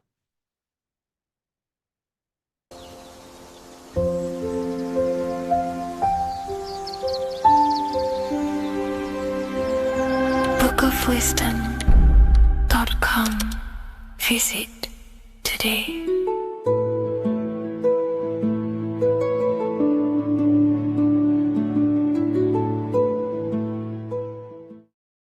What is good, people? It's Revival of Wisdom. I hope you're all doing well. Now, this video is how to raise your holy oil or your kundalini. Let's get straight into this. So this is a monthly cycle. Every month, when the moon is in your zodiac sign, this oil is released. Now, the moon is in control of monthly cycles. For women, it's the menstrual cycle, and as well, this holy oil cycle. The moon changes sign every 2.5 days and passes through the zodiac signs in 27 days. So the moon tells the day, the sun tells the time, the stars tell the month. This reality is a massive clock, if you like to say. It's a cycle. Okay. The moon controls the night, emotions, water, fluids, and the mind. Okay. So this oil is produced in the claustrum. It's produced in the claustrum, which is here, right? This is where you get Santa Claus from. Now, the claustrum is at the center of the brain, and it is next to the pineal gland and the pituitary gland. Once it starts in the claustrum, this is the holy present. This is the present that Santa gives to us, Santa Claus. And it goes to the pituitary gland and the pineal gland. And what's connected to the pituitary gland and the pineal gland is the Ida and the Pingala. The Pingala is the pineal gland's nerve, which is the honey, which is the positive charge, electric. And the pituitary is the Ida nerve, which is the magnetic charge. This is the milk, the land flowing with milk and honey. This is the brain, the heaven, head, heaven, okay? And it travels down the spine using these two nerves, these electromagnetic charge. And this is what the ancients symbolized with the two serpents wrapped around the spinal cord, the Ida and the Pingala. And this travels down to the sacrum or the solar plexus. Okay. Okay. So once it's here, okay, the spine is an elongation of the brain. So the spine is pretty much the brain. It's an extension of it. And it's kind of a microcosm of how we descended from heaven to physical reality, to physical matter, which is our consciousness has done. Our consciousness has descended from heaven into physical matter, and this is a microcosm of it. Okay. So once we're in the sacrum bone, this holy oil, like I've just explained, this holy oil starts in the Santa claustrum, goes down the chimney to the sacrum. This is the sacrum, the solar plexus, and drops the present off at the sacrum. Now, once we're at the sacrum, we need to raise our vibration to take this oil back up the spine. Okay. And the River Jordan symbolizes this in the Bible. King Herod wants to kill Jesus in Nazareth, which is here, this is the River Jordan, is Nazareth. He goes to be born in Bethlehem and then goes back up to Nazareth to Joseph and Mary. Joseph and Mary, the pineal gland and the pituitary gland. The Bible is huge symbolism. It's all metaphors for this sacred process which goes on inside of your body. You are the Temple of Solomon. You are the Holy Land. The Holy Land is your brain. Once this oil is at the sacrum, you need to raise your vibration in order to take it back up. Once this oil has gone back up to the pineal gland, it activates the crystals which are wrapped around your pineal gland. Your pineal gland is this tiny little beam here. This is the claustrum. This is the pineal gland. And it's wrapped in crystals. And when this oil travels back up the spine by raising your vibration, back to the upper room where Jesus met the 12 disciples, or the 12 cranial nerves in the brain, and it activates and it turns on this pineal gland. And once it's turned on, it illuminates all the cells and the nerves in your brain and turns them all on and activates the higher God man, the God consciousness, Christ consciousness. And it regenerates the whole body. This is the secret to regeneration. It regenerates all the cells in the body. And this is how the ancients lived for thousands and thousands of years, as talked about in ancient texts. They lived for hundreds and thousands of years because they knew this secret. And this fluid, this brain fluid, the secretion, or the Christos in Greek, which means gold, because this is the alchemical process from turning lead to gold. Your body is the alchemical furnace. Now, the ancients knew about this center of the brain because they symboled it. This is the Eye of Ra, and it's the brain. And this is what's wrapped around our consciousness. Our consciousness isn't wrapped around the brain. The brain is built around the consciousness. We are the consciousness. You don't have a soul, you are the soul. Okay? Now, the head, heaven, hell, heel at the bottom of your foot, that's hell. Head is heaven and hell. Simple. Now, the pineal gland produces DMT, which is dimethyltryptamine, which is known as the spirit molecule. So, let's move on. Now, when this oil travels up, back, the spine, the chimney, it crucifies at the top, which is called the vagus nerve. So when it reaches here, the optic thalamus, it crosses and crucifies once it's raised back up. And this is why Jesus dies at 33. He was crucified at 33. Because you have 33 vertebrae on the back of your spine. And then it's crucified by the cross of the vagus nerve. When this oil crosses the vagus nerve, this is the crucifixion at 33. And it symbolizes the death of the physical consciousness. You then become spirit. You then become God consciousness, activating the Kundalini, regenerating the body and the mind. Okay. The Garden of Eden. You are the Garden of Eden. The land of milk and honey is upstairs. The pituitary, which is the milk, the pineal gland, which is the honey, which is DMT. He even says this in the Bible.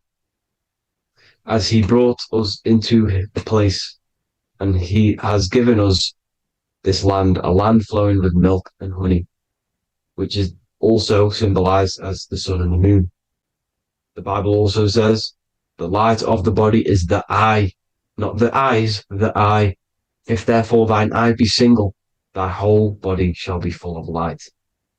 This is the activation of the pineal gland by raising this oil back up to the pineal gland, to the center of the brain. Neither shall they say, see that here, or see there, for behold, the kingdom of God is within you. So he's saying, don't look out there. Nothing is out there. It's all inside of you. Everything's inside of you. You're the universe. Now, how to raise this oil back up to the pineal gland? Every month, like I said. The moon controls the cycle. The moon controls monthly cycles. When the moon is going into your zodiac sign every month, this oil goes down the spine, and you must raise your frequency to get it back up. You must retain your seed. This is the most important. Your fluid, your secret, your holy fluid, your life force. You can't let that go. That life force is the reason you're alive. This holy oil is the reason you're alive, because it feeds all of the systems in your body. It feeds all the systems in your body. You have to retain your seed, alkaline diet, positive thinking, and meditation. Okay? When you retain your seed, you will live longer. The moment you release it, you're killing yourself. You're killing a piece of yourself every time you release your seed. Every single time. You're killing a part of yourself. Okay?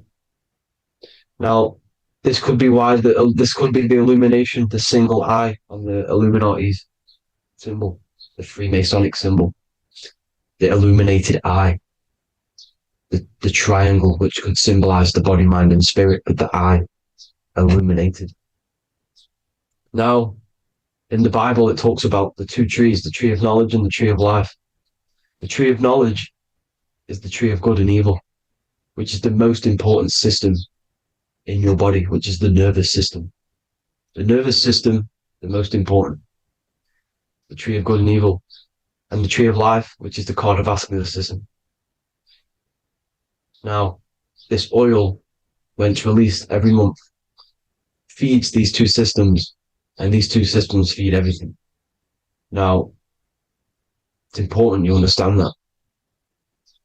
Okay? The ancients knew all of this knowledge. The Bible's telling you this knowledge. But it's in a metaphorical way. You have to understand the context behind it so you can read it properly. Now, eating of the tree of life, which is when it talks about in the Bible, eating from the tree of life is actually symbolizing a bad diet, ejaculation, because you're eating from these two systems. You're killing yourself with a bad diet. You're killing yourself with an ejaculation. Okay? So, that's important to understand. Now, this is Jacob's ladder in the Freemasons. Jacob's ladder, which is the spinal cord. It's the stairway to heaven. And this is Jack and the Beanstalk when he goes up the beanstalk and finds the golden egg in the grey clouds. The grey clouds symbolize the grey matter in your brain. Now, the Garden of Eden talks about the 4 different rivers in Garden of Eden. As we see here, the North Pole map, the ancient North Pole map. because the center of the earth is the center of the torus field. Everything's the torus field. Atoms are torus fields. Everything's torus fields. You are the universe. Everything is within you. The North Pole is your spinal cord. This is why they say Santa Claustrum comes from the North Pole. This is the North Pole. And the Santa Claustrum is the center of your brain. Now, there's 4 rivers which come from the Garden of Eden. There's the blood, the Christ oil, which is the oil we're talking about, urine, and saliva. These are the 4 sacred oil, 4 sacred fluids in your body. And these are constantly abused in today's society. Also, these secret societies are targeting these fluids. Okay? This is why porn is free. They sexualize society through Disney. Go and look at some of the Disney movies. There's so many subliminal messages which sexualize these children because they want you sexualized. So you release your seed, which is one of the holy fluids in your body, especially your semen, your sexual energy. So important you retain this. So important because it's your life force. It keeps you alive. Okay. Now, let's recap on this. If you want to raise your oil every month, you can't just retain your seed for the month. You have to retain your seed forever. Don't just do it for a couple of days. You have to do it. It's a lifestyle. You want to become God consciousness, you got to do what it takes. It's hard in this society because this society is made around, it's designed to kill you pretty much.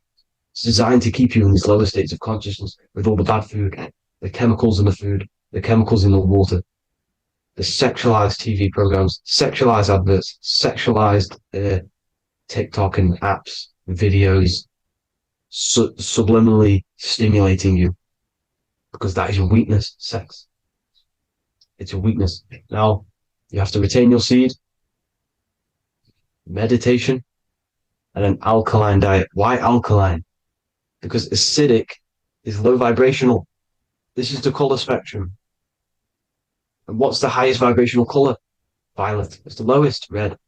You have to have an alkaline body in order to raise this oil. When you drink, when you have a bad diet, when you drink alcohol, when you smoke, this destroys the oil. It destroys the oil in your sacrum and it can't be raised again, can't be raised up.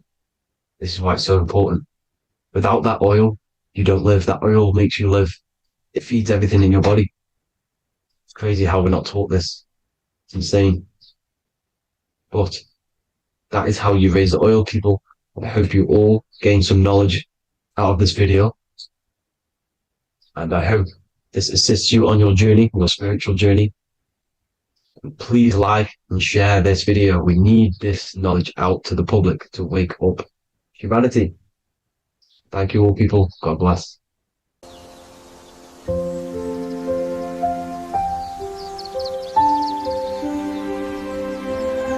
bookofwisdom.com. Visit today.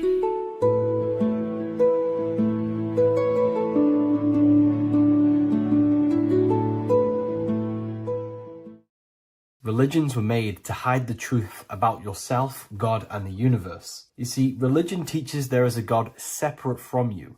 He created the universe separate from himself. They did this to truly disconnect you from consciousness, from God, and from yourself. Now let me explain. It's going to be very difficult to understand this from a left hemisphere dominated perception. The left hemisphere sees everything individual.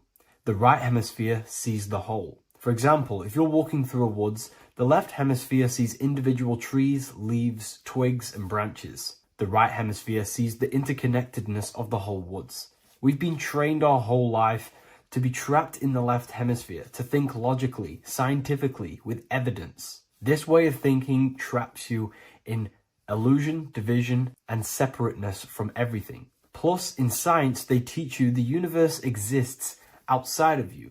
You exist in a universe, and the universe exists whether you exist or not. This is completely false. You are the universe experiencing itself. There is only one person in the universe. There is only one awareness in the universe, and that is God. That is your consciousness. Not your name, your job, your reputation, your thoughts, your beliefs. That is not God. God is the infinite awareness that you are, the alertness, the essence of life. You are an individual. You have a dual nature, an inner world, consciousness, and an outer world, this physical body. The inner world is the immortal, consciousness, awareness. This physical reality is for the immortal within us to experience and enjoy. And the immortal consciousness, the immortal self, the individualized expression of the only thing that is truly real, which is God, consciousness, is seeking a way to understand itself through infinite vantage points. The same consciousness inside of you, inside of the dog, the squirrel, the plants, the stars, the same awareness is in absolutely everything. Only the right hemisphere can see this connection. The universe is one mind separated into the infinite bodies and life forms. This is why scientists tell you that the universe is forever expanding. It's truth in plain sight. Because the universe is the mind, and the mind is always seeking more vantage points to understand itself. And the mind is always expanding into new realms of thought. The mind cannot be filled up. It does not exist in space. However, human awareness, human consciousness is very sacred. And the reason why I say that is because humans possess a two-way consciousness, unlike a dog, an animal, or a squirrel, for example. The dog looks in the mirror. It is not aware of itself. It doesn't look in the mirror and see that it needs to improve something. However, humans, we can look in the mirror and say, who am I? Where do I come from? And I need to change this aspect of me. I'm lacking in this area. Dogs do not have this awareness. They function only on their immediate surroundings, on survival and instinct. Human awareness is special because we have the ability to reflect on the self. We can question our consciousness. We can question, who am I? Where do I come from? And where am I going after this? The human mind has no limitation.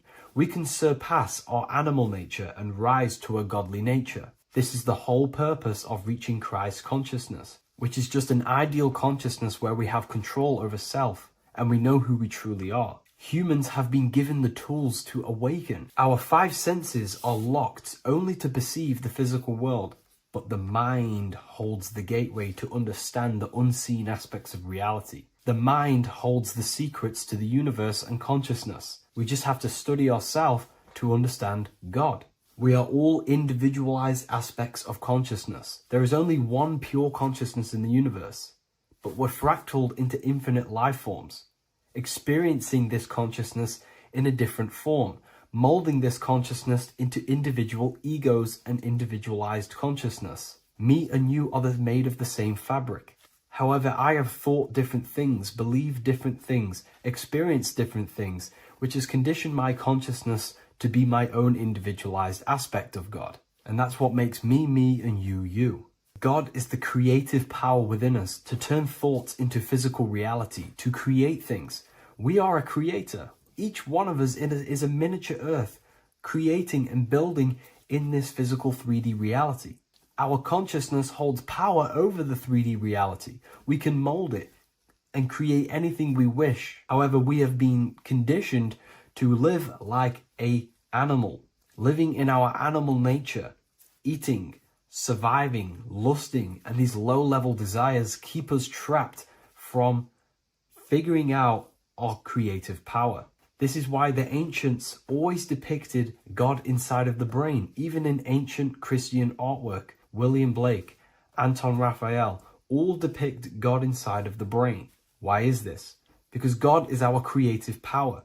The spinal column acts as a type of ladder of consciousness. If you just think about sex and act on sex, eating, consuming, and living in a survival animalistic state, then your consciousness is functioning on the lower end of the spinal column, where your reproductive organs are and your gut organs are to consume food. In order to activate the God within us and to us to truly know God, we have to be aligned with the God consciousness. We have to unlock the God within us so we can truly actually experience God and understand it. However, God exists beyond our personal consciousness, beyond our human identity. in secret societies, satanic rituals, and satanic societies. They are seeking a way to escape the human identity through ritual work, meditation, and trance-like states. A trance-like state is like the state that you enter just before you fall asleep, where there is no thought present in your mind, because you are not the mind, you are the observer, you experience the thoughts.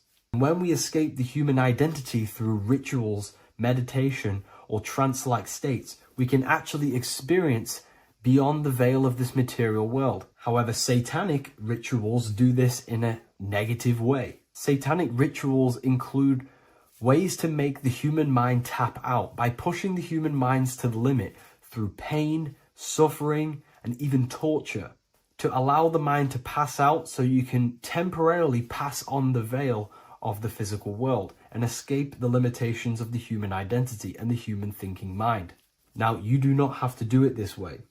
You can experience the divine and beyond your human identity through many different ways, such as deep, deep meditation, rising above your thoughts, and setting 3 alarms, one for 6 a.m., one for 6:30, and one for 7:30. And when you wake up at these times, what you need to do each time you wake up is allow your mind to stay awake but your body to fall asleep. And you will enter this trance-like state. And you can gain ideas, experience lucid dreams, and maybe even astral project. All of these rituals in secret societies and satanic societies is all about escaping the human identity and experiencing the divine planes beyond the physical. To wrap all of this up, this is all about consciousness. Consciousness is the infinite awareness of the universe, just fractaled into separate bodies. And this consciousness is seeking a way to understand itself in infinite angles and vantage points. And religion was made to cut off your connection to the divine planes beyond this world and beyond your self-identity. Therefore, if you want to know God, you have to study the attributes and qualities of God, such as geometry, numbers, consciousness, the mind, the subconscious, human anatomy. All of these things are aspects of God. We have to study ourselves and study nature so we can see God. God is the infinite awareness of the universe. If you love this video, please leave a like and share it with a friend. I'll leave a link in the description for the Book of Wisdom, Volume 2. Religions were made to hide the truth about yourself, God, and the universe. You see, religion teaches there is a God separate from you. He created the universe separate from himself. They did this to truly disconnect you from consciousness, from God, and from yourself. Now let me explain. It's going to be very difficult to understand this from a left hemisphere dominated perception. The left hemisphere sees everything individual. The right hemisphere sees the whole. For example, if you're walking through a woods, the left hemisphere sees individual trees, leaves, twigs, and branches. The right hemisphere sees the interconnectedness of the whole woods. We've been trained our whole life to be trapped in the left hemisphere, to think logically, scientifically, with evidence. This way of thinking traps you in illusion, division, and separateness from everything. Plus, in science, they teach you the universe exists outside of you. You exist in a universe, and the universe exists whether you exist or not. This is completely false. You are the universe experiencing itself. There is only one person in the universe. There is only one awareness in the universe, and that is God. That is your consciousness. Not your name, your job, your reputation, your thoughts, your beliefs. That is not God. God is the infinite awareness that you are, the alertness, the essence of life. You are an individual. You have a dual nature, an inner world, consciousness, and an outer world, this physical body. The inner world is the immortal, consciousness, awareness. This physical reality is for the immortal within us to experience and enjoy. And the immortal consciousness, the immortal self, the individualized expression of the only thing that is truly real, which is God, consciousness, is seeking a way to understand itself through infinite vantage points. The same consciousness inside of you, inside of the dog, the squirrel, the plants, the stars, the same awareness is in absolutely everything. Only the right hemisphere can see this connection. The universe is one mind separated into the infinite bodies and life forms. This is why scientists tell you that the universe is forever expanding. It's truth in plain sight, because the universe is the mind, and the mind is always seeking more vantage points to understand itself. And the mind is always expanding into new realms of thought. The mind cannot be filled up. It does not exist in space. However, human awareness, human consciousness is very sacred. And the reason why I say that is because humans possess a two-way consciousness, unlike a dog, an animal, or a squirrel, for example. The dog looks in the mirror. It is not aware of itself. It doesn't look in the mirror and see that it needs to improve something. However, humans, we can look in the mirror and say, who am I? Where do I come from? And I need to change this aspect of me. I'm lacking in this area. Dogs do not have this awareness. They function only on their immediate surroundings, on survival and instinct. Human awareness is special because we have the ability to reflect on the self. We can question our consciousness. We can question, who am I? Where do I come from? And where am I going after this? The human mind has no limitation. We can surpass our animal nature and rise to a godly nature. This is the whole purpose of reaching Christ consciousness, which is just an ideal consciousness where we have control over self and we know who we truly are. Humans have been given the tools to awaken. Our five senses are locked only to perceive the physical world, but the mind holds the gateway to understand the unseen aspects of reality. The mind holds the secrets to the universe and consciousness. We just have to study ourselves to understand God. We are all individualized aspects of consciousness. There is only one pure consciousness in the universe, but we're fractaled into infinite life forms, experiencing this consciousness in a different form, molding this consciousness into individual egos and individualized consciousness. Me and you are made of the same fabric. However, I have thought different things, believed different things, experienced different things, which has conditioned my consciousness to be my own individualized aspect of God. And that's what makes me, me, and you, you. God is the creative power within us to turn thoughts into physical reality, to create things. We are a creator. Each one of us is a miniature earth, creating and building in this physical 3D reality.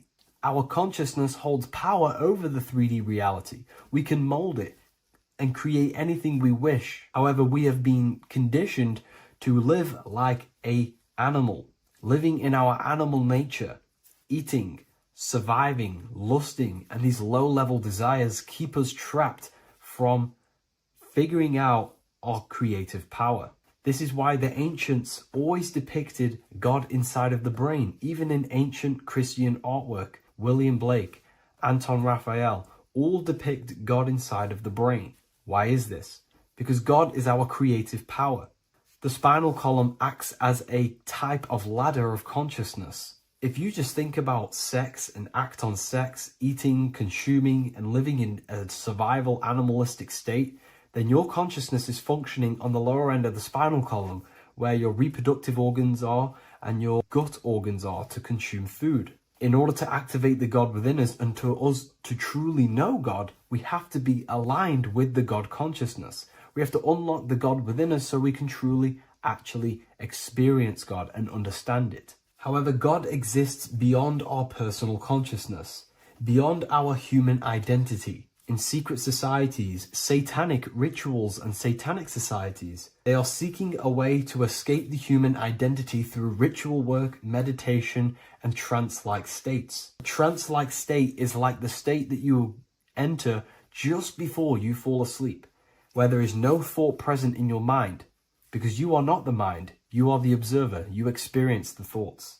And when we escape the human identity through rituals, meditation, or trance-like states, we can actually experience beyond the veil of this material world. However, satanic rituals do this in a negative way. Satanic rituals include ways to make the human mind tap out by pushing the human minds to the limit through pain, suffering, and even torture, to allow the mind to pass out so you can temporarily pass on the veil of the physical world and escape the limitations of the human identity and the human thinking mind.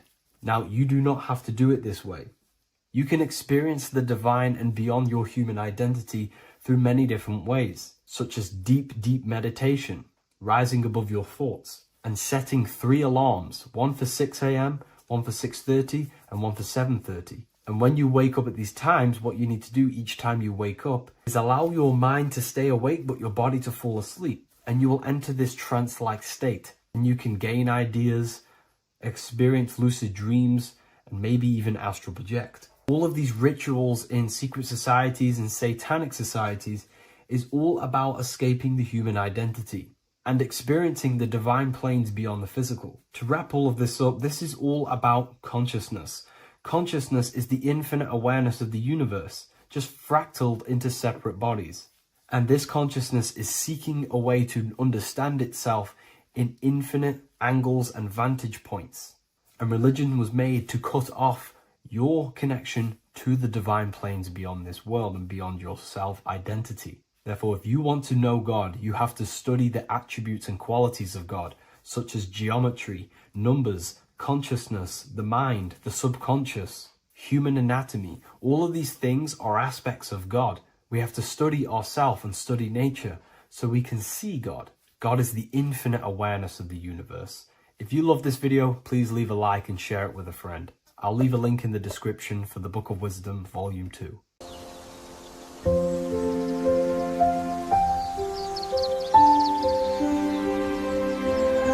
bookofwisdom.com. Visit today.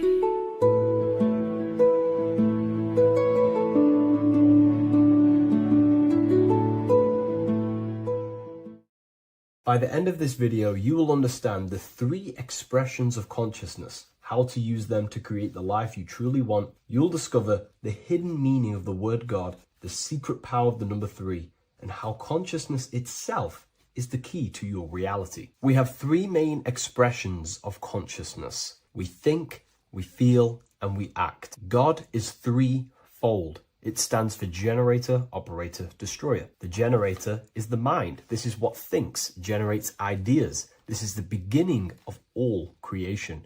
This is the first expression of consciousness. It is the first form of consciousness, not a physical form, but a spiritual form. Then we have the operator, which is emotion. When we think something, if we have care or any emotion towards it, then we take physical action, the body, the destroyer.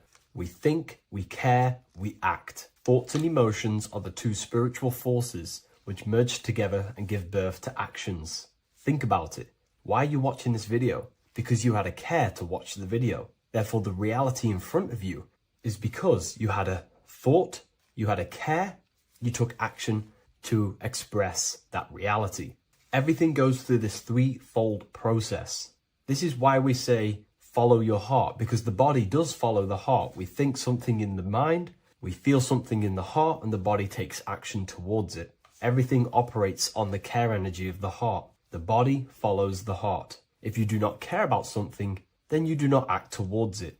It is the care energy that guides our actions in this world. Going back to the generator, the mind is a part of the mental plane, the infinite dimension of infinite information. There is no limitations in the mind. Everything already exists as a piece of information or a thought. This is the beginning of all creation, the spark of creation itself, thought, the mental plane. And our mind exists like a radio, our conscious mind.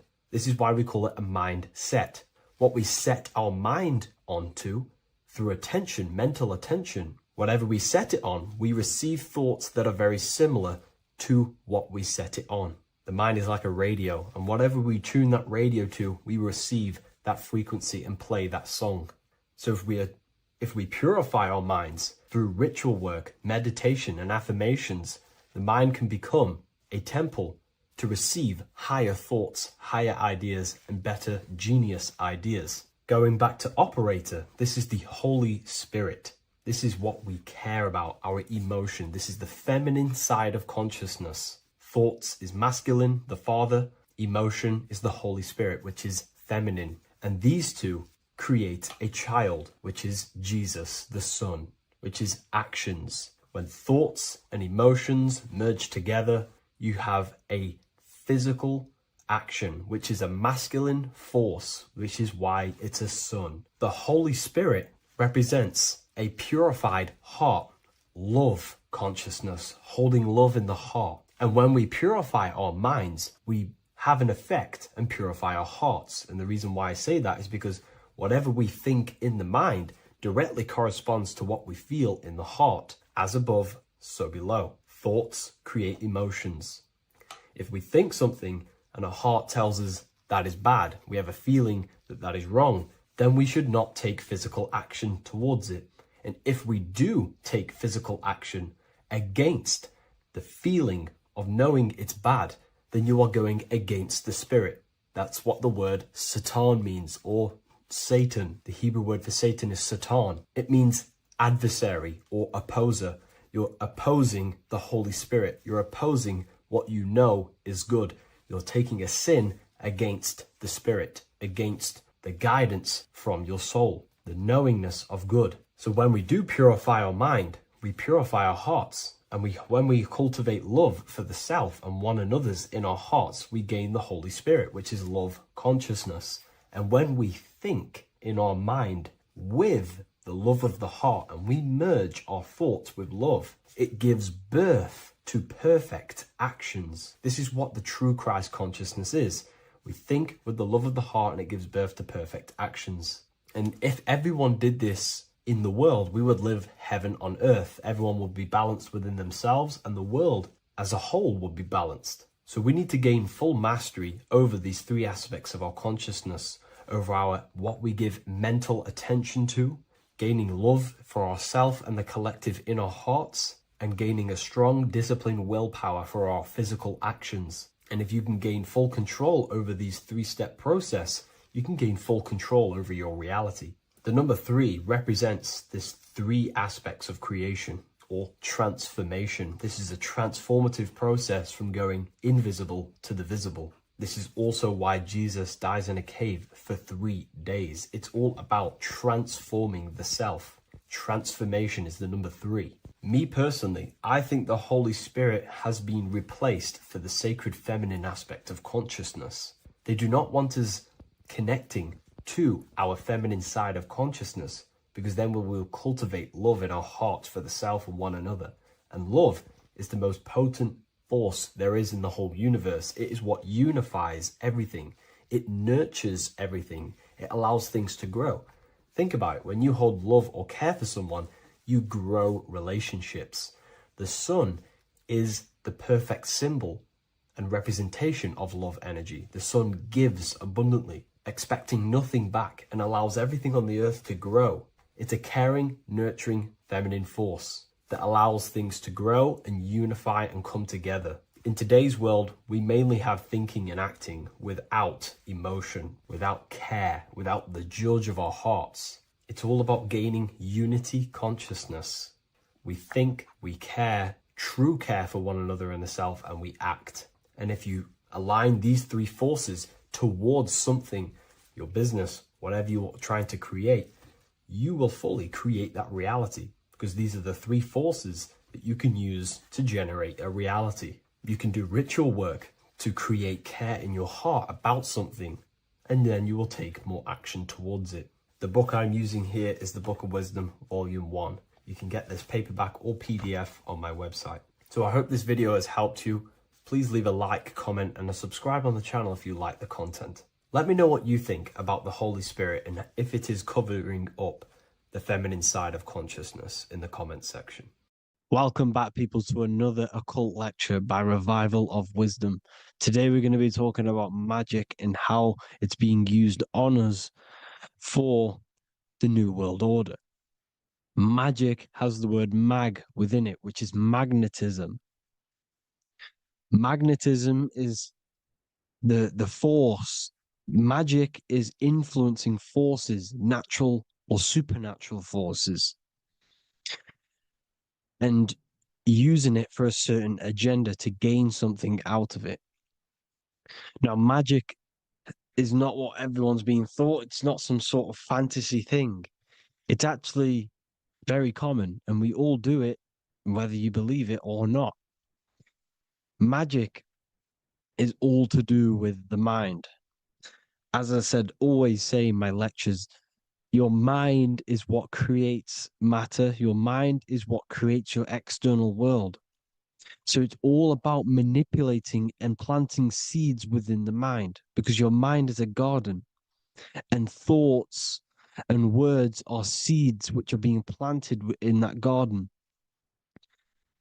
Your life, your physical life, the people you have in your life, your friends, your car you own, the job you have, is all a reflection of the thoughts that you've been thinking in the past. You are where you are in life because of the thoughts that you've been thinking. Therefore, your life is a direct reflection and manifestation of your mind, the garden, the Garden of Eden. Okay? The mind is what they are targeting. What you see, say, and hear has a direct effect on your mind. Me talking to you is influencing you. The words I'm saying is planting seeds within your mind. Now it's up to you to consciously act on these thoughts or these words, or to maintain these words. As above, so below, as within, so without. What's inside of me is outside of me. What comes into the storehouse comes out of the storehouse. You have the left, you have the right, you have the up, and you have the down. As above, so below. Whatever is in your mind will be expressed in some sort of way, consciously or subconsciously, spiritually or physically. The mind is what manifests everything.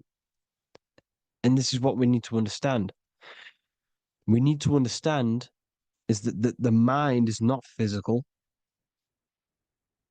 All things spiritual manifest physical. All things seen come from the unseen. The words you're thinking, that everything you have is coming from the unseen. The actions that you do come from the unseen mind. Another expression for as above, so below is you are the universe itself. You are a universe, a mini universe. But just because you are mini does not mean you are the whole thing. If I take a little piece of infinite, let's say there's an infinite light source. Let's say I take a little chunk of that infinite light source. That little chunk I took is still infinite because it's been taken from infinite. You are the universe. Your awareness, your mind is the universe. It's information. You are the universe experiencing itself. This is why we say we are all God. As above, so below. What is in me is outside of me. The sun, the physical manifestation of the sun, is your soul. The 12 constellations are manifested in the physical body. The 5 elements are manifested in the physical body. They're manifested in the 5 fingers you have. As above, so below. This is manifested, well, this is a symbolized in Freemasonry and secret societies as the 2 pillars. The mirroring reflection, the reflection of reality, the mirror, as above, so below. What happens in the mind, what happens in the astral, happens in the physical. This is Aleister Crowley. This is all symbolism. This is the 2 pillars with the all-seeing eye and the triangle at the top. Aleister Crowley was a master magician, very powerful dark magician, black magician. There's 2 types of magic. You have white and black, just like the checkered board, the Masonic checkerboard. You have white and black. You have good and evil.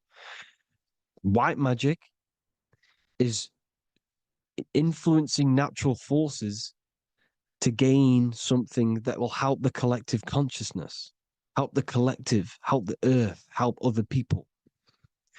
Black magic is something you manipulate something so you can get something personal out of it. Doesn't matter if it's good or bad. It's still considered as black magic because you're being selfish. Everything you do should be contributing towards the collective consciousness and helping others. And this is why The ancients lived in a system where everything was in unity. We understood that I am you and you are me. What I do to you happens to me because I am you and you are me. We are the same mind substance on the inside. We're all the same mind substance being expressed in different bodies.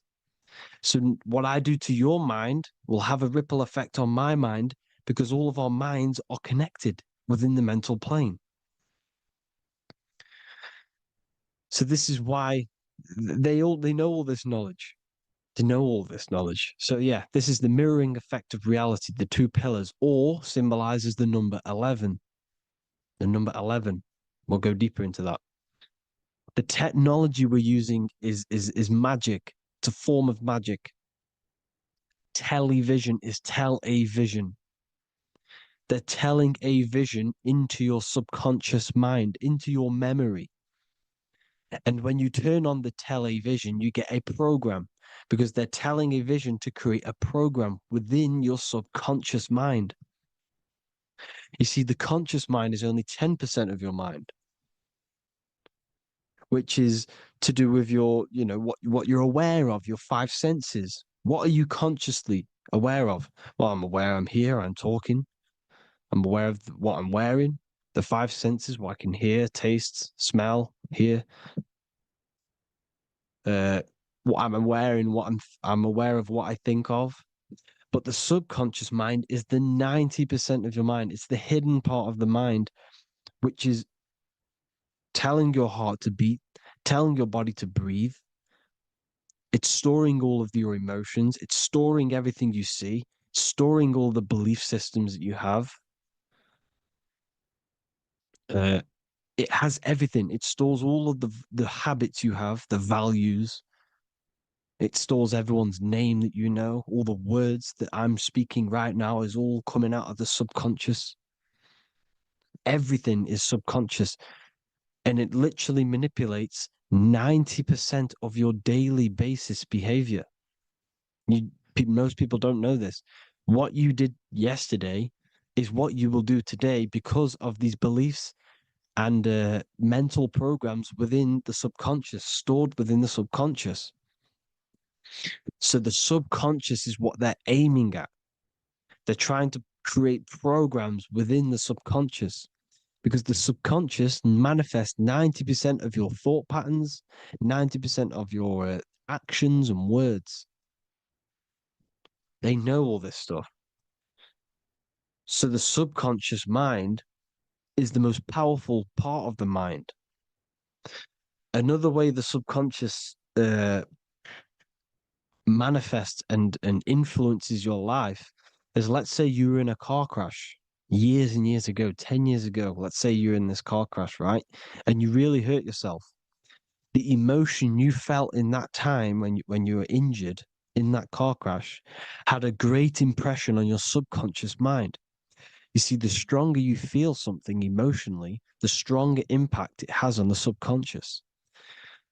You can remember and recall that moment and very vividly because of the impact it had on the subconscious. For example, you become that terrified of cars that it manifests into your life today, that you are wary to go in certain cars. You don't want to go into cars at all, maybe, because of that moment that is stored within the subconscious. And it will manifest into anxiety. It will manifest into not going into cars. It will manifest into depression, maybe. These things, these emotional, very emotional, traumatic events have a great impression on our subconscious and they control your life. This is why you need to meditate and let go deep within yourself and let go of these internal, deep emotions that you may have repressed and keep pressing down and ignoring. But you need to address it and let go of these subconscious impressions you have, which are controlling your life, like anxiety, depression. All of these things are stemming from things that are stored within your subconscious years and years ago, more than likely. broadcasting. They're casting spells to a broad audience, to news, north, east, west, and south. They're casting spells. No, if you watch the news, everything's red. Breaking news in red writing or the red background. Everything's red. Why? Because red's the root chakra, which is all to do with survival. They want to stimulate this root chakra because they want you down there in survival mode. They want you in survival mode because you're easier to control. They control out of fear. And not only they're casting these spells as if, because most of the things they cast in the news hasn't already happened.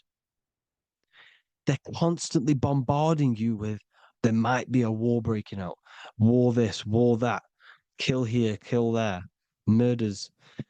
It's impressing, it's casting spells on your subconscious mind. So when the event does turn up in real reality, in physical reality, you're less emotional, you're less surprised. You're not as surprised because you've already heard it before. Your subconscious has already heard it all before. If you never heard of a war and then a war broke out, you'd be going crazy.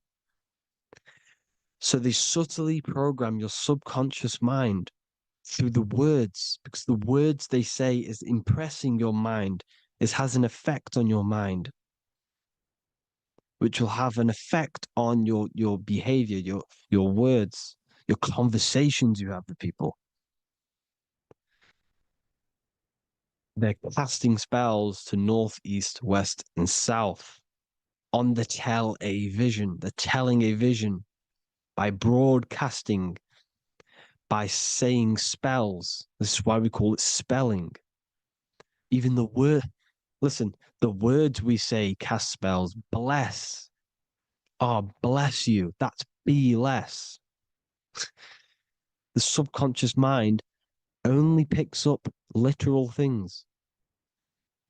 You see, when I say bless you, your conscious mind picks that up as, oh, thank you, you're blessing me. But your subconscious picks up as be less. You see?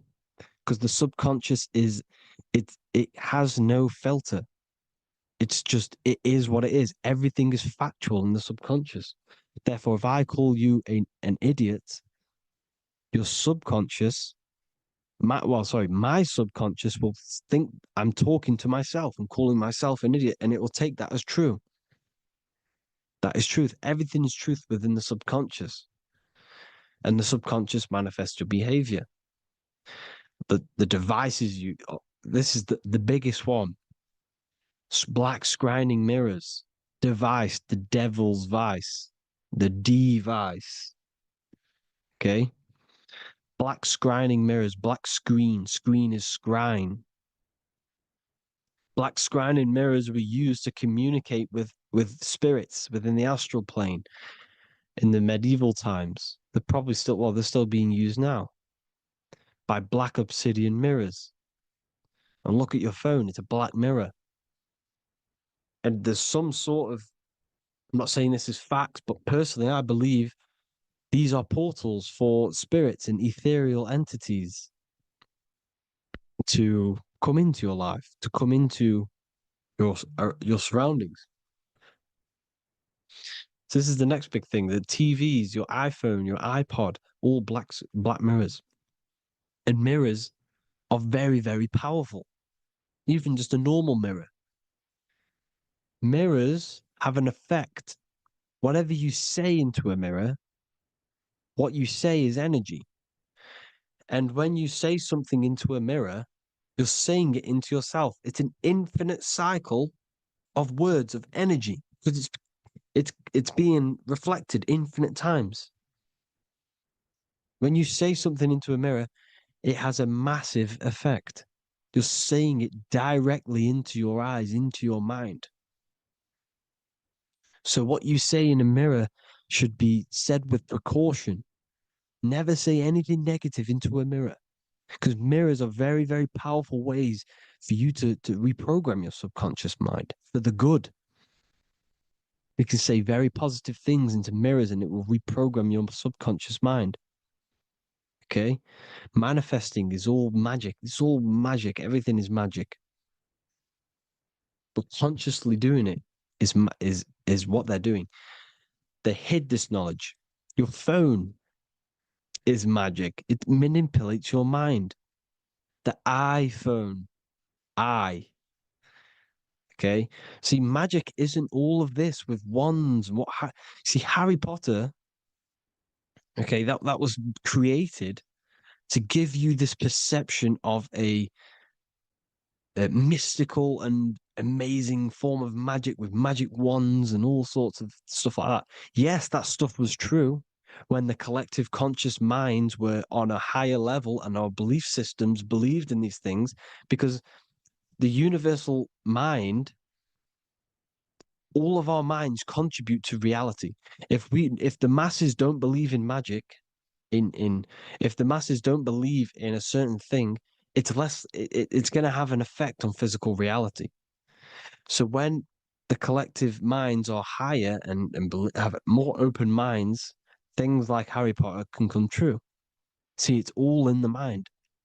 The iPhone, the I is the symbol for the mind, the invisible intelligence. The triangle is the ethereal plane. Okay. So the eye in the triangle is the eye that sees into the beyond the ethereal planes. The square is the physical plane. So the iPhone, your phone is a black box, just like the Saturn black cube. It's a black mirror. It's taking photos of you every 2 seconds. And it's your mind. Your mind is in that phone. Everything you like, everything you text, everything you type in Google, everything you say to someone, every conversation is all recorded on the phone. Therefore, it is a direct reflection of your mind. Your mind is imprinted into your phone because your mind, everything you think in your mind, you're manifesting into typing, saying, taking pictures into the phone, and it's collecting it and storing it. And what they're doing, and this is for all forms of magic, it's manipulating the mind. It's all manipulating the mind. Reels, Instagram, TikTok, this is all dopamine. It's all controlling the mind. Every like you get, every follow you get, every share that you get is dopamine within your brain. They're literally targeting your brain and mind.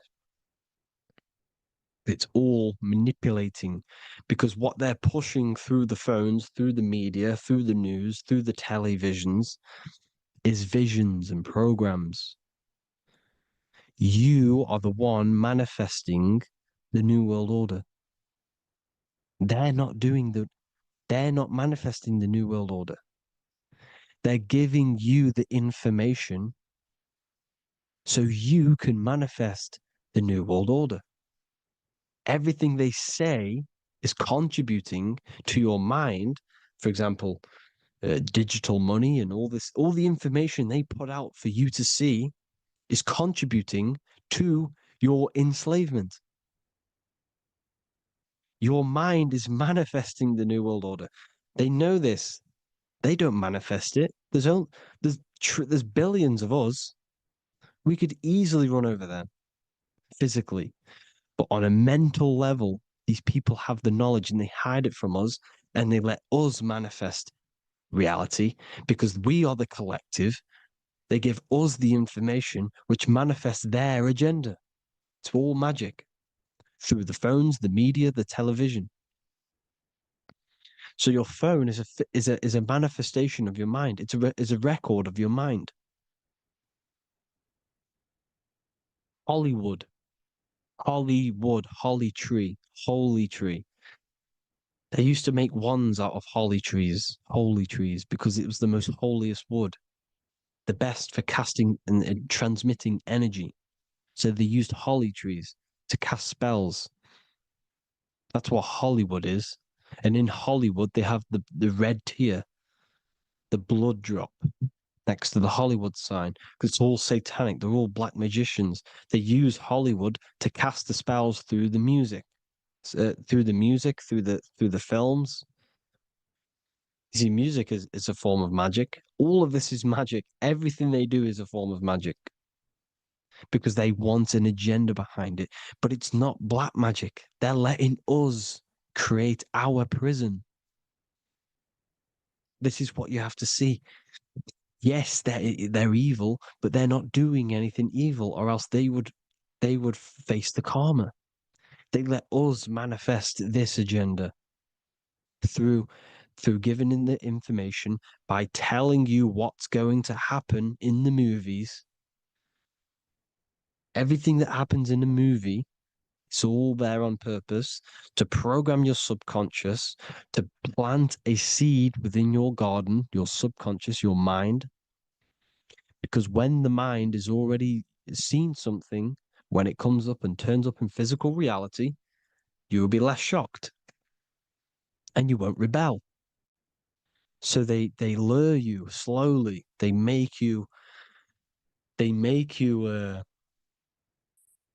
aware of these things over time.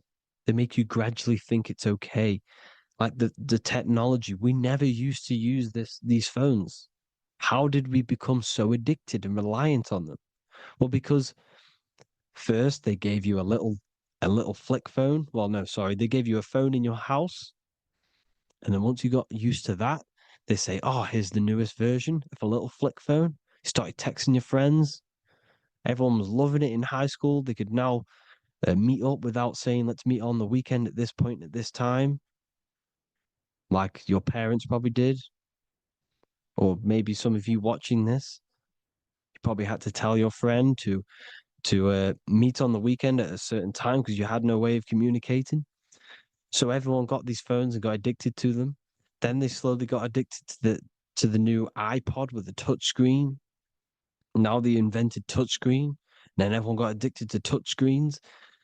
Then because all of this is producing dopamine in the brain, which creates you to become mentally addicted to things and physically addicted, chemically addicted. Because dopamine's a chemical.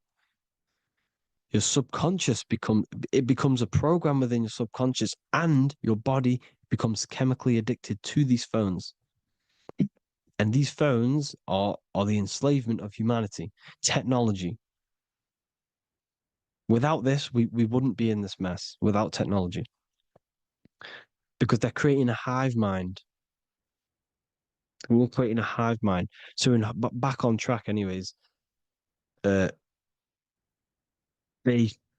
program you. Look at the films, 9/11, 9/11, all produced by Hollywood. Here's the 11, like I said at the beginning, the two pillars which reflect reality. What happens in the mind happens in the physical. What happens in the astral happens in the physical.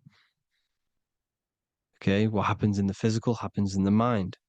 It's the two pillars, the mirrors. 9/11. 9 plus 1 plus 1 is 11. Flight 11 was hijacked. New York is the 11th state. New York adds up to 111. This is not a coincidence. It's all a form of magic. It's a ritual, energy harvesting ritual, because your mind produces energy. Your mental attention produces energy. And they're feeding off this energy in the astral plane, these demons. Music is the most powerful. Personally, I think the music is one of the most powerful forms of magic they're using. Okay. Music is hypnosis. It puts your brain in a hypnotic state. It influences your electromagnetic field through vibrational energy. It reprograms your subconscious mind. Why do you think you remember the lyrics? You see, your subconscious stores all of the memories. Remember, the subconscious manifests 90% of your behavior. So therefore, the music you're listening to is manifesting your behavior. You wondered why some people wonder why they have drug addictions and they can't get out of violence and they can't get out of all this negative mind space, it's because the music they're listening to is creating a negative mind space. The words you listen to have plant seeds within your mind. So the reason you remember the lyrics is because that song created a program within your subconscious. Yes, that is what happens. You can use magic to reprogram your mind, but you can use music to reprogram your mind because it's all forms of magic. It's using natural mental energy forces to manipulate the physical reality. You manipulate your mind, you manipulate reality, physical reality. Okay. So the music, another very, very big one. When you turn on the radio, it's just all talks about alcohol, drugs, and sex because they want you down in the lower three chakras. They want your mind attached to matter when it's mind over matter. Your mind's not physical. You see, the word spirituality is the new trend. It's not about your spirit. It's not about your spirit. It's about your mind. It's not about, you know, uh, spirituality and looking after your spirit. And they've got you focused on your spirit. Why? Because they hide your mind from you. You see, a lot of people think their mind is their brain, but the mind is everything. There is no physical reality without mind. You can have a brain. Imagine if you had no mind but a brain. It wouldn't work. The mind is everything. The mind controls your avatar. It begins in the mind before it happens in the brain. Then the brain manifests through the body. The brain's just an electrical computer. So that they've got people scared. Or do I have a soul or not? And all this stuff. Listen, if you have a mind, you have a soul, because you are not the mind. This is why everything is sort of an illusion, because beyond the mind is your soul. But what is the soul without a mind? You can't have a soul without the mind. But if the mind didn't exist, the soul doesn't exist. You are the person listening to your mind. I shouldn't say person because you're not the body. You're the entity behind the mind. But if you didn't have that mind, you couldn't understand what you even were. You would just be an observer who couldn't think. So yes, we all have a soul. If you have a mind, you have a soul. Everything is mind. Everything has mind. Mind creates everything. God is mind. And then manipulating your mind through TV, your phone, uh, every little thing. The school, it's all about the mind, people. Control your mind, you control your reality. Just the last thing, here you go. Aleister Crowley, the dark magician, Kanye West doing the exact same thing because they're implementing magic in the music. Here's the Beatles with Aleister Crowley in the background. Bet you never noticed that. Aleister Crowley was influencing music and placing magic within the music to influence the subconscious. This is what Baal worship was. This is why they kill children. They sacrifice these children. Why? Well, because in order to ascend, in order to raise your consciousness internally, godly, by being good, God, or being in order to be good and raise your consciousness and to get something in the physical world, you have to sacrifice yourself. And what do I mean by that? In order to raise your consciousness and ascend, you have to sacrifice the lower nature of yourself. You got to abstain from having sex to retain your sexual energy, to transmute it, or staying away from negative, some poisonous foods like meat, So staying away from blood. We shouldn't be consuming other animals' blood. We should be keeping our blood pure. We are humans. We shouldn't consume chicken blood, chicken germs. We are the most divine creatures on this creation. We are the most intellectual creatures in this creation. Therefore, we should keep our temples pure. We are not animals. If you want to associate yourself with an animal, go out in the wild, go and find a wild boar and go and try rip its guts out with your bare teeth, because you can't do it. You're not a carnivore. Okay? So in order to ascend, you have to kill and sacrifice your lower part of yourself to ascend up to your spirit self, your mind self, the highest version. And the elites don't want to do this.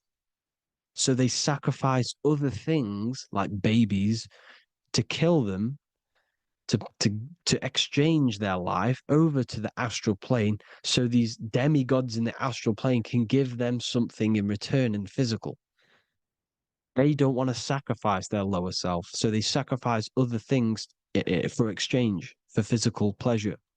But the godly person sacrifices their lower self for their higher self to do good and ascend. So this is what all the Baal worship is, people, and this is why they're doing it. Hope you all had an amazing lecture. If you haven't already, go and get the Book of Wisdom for more information. You know, I don't go into dark stuff in this book, because all I do is enlighten people in this book. You can get it in Spanish, English, German, Italian, and French. Worldwide shipping. You can get the PDF or paperback. Or there is also a new one called the Human Health Guide 2.0. It gives you a list of all the foods, grains, oils, and nuts, you know, everything that's alkaline and positive for the body and not man-made and hybrid.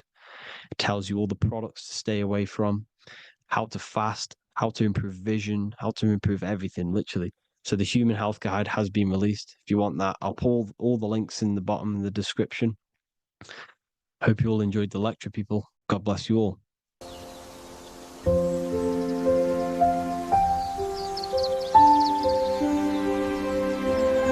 bookofwisdom.com. Visit today.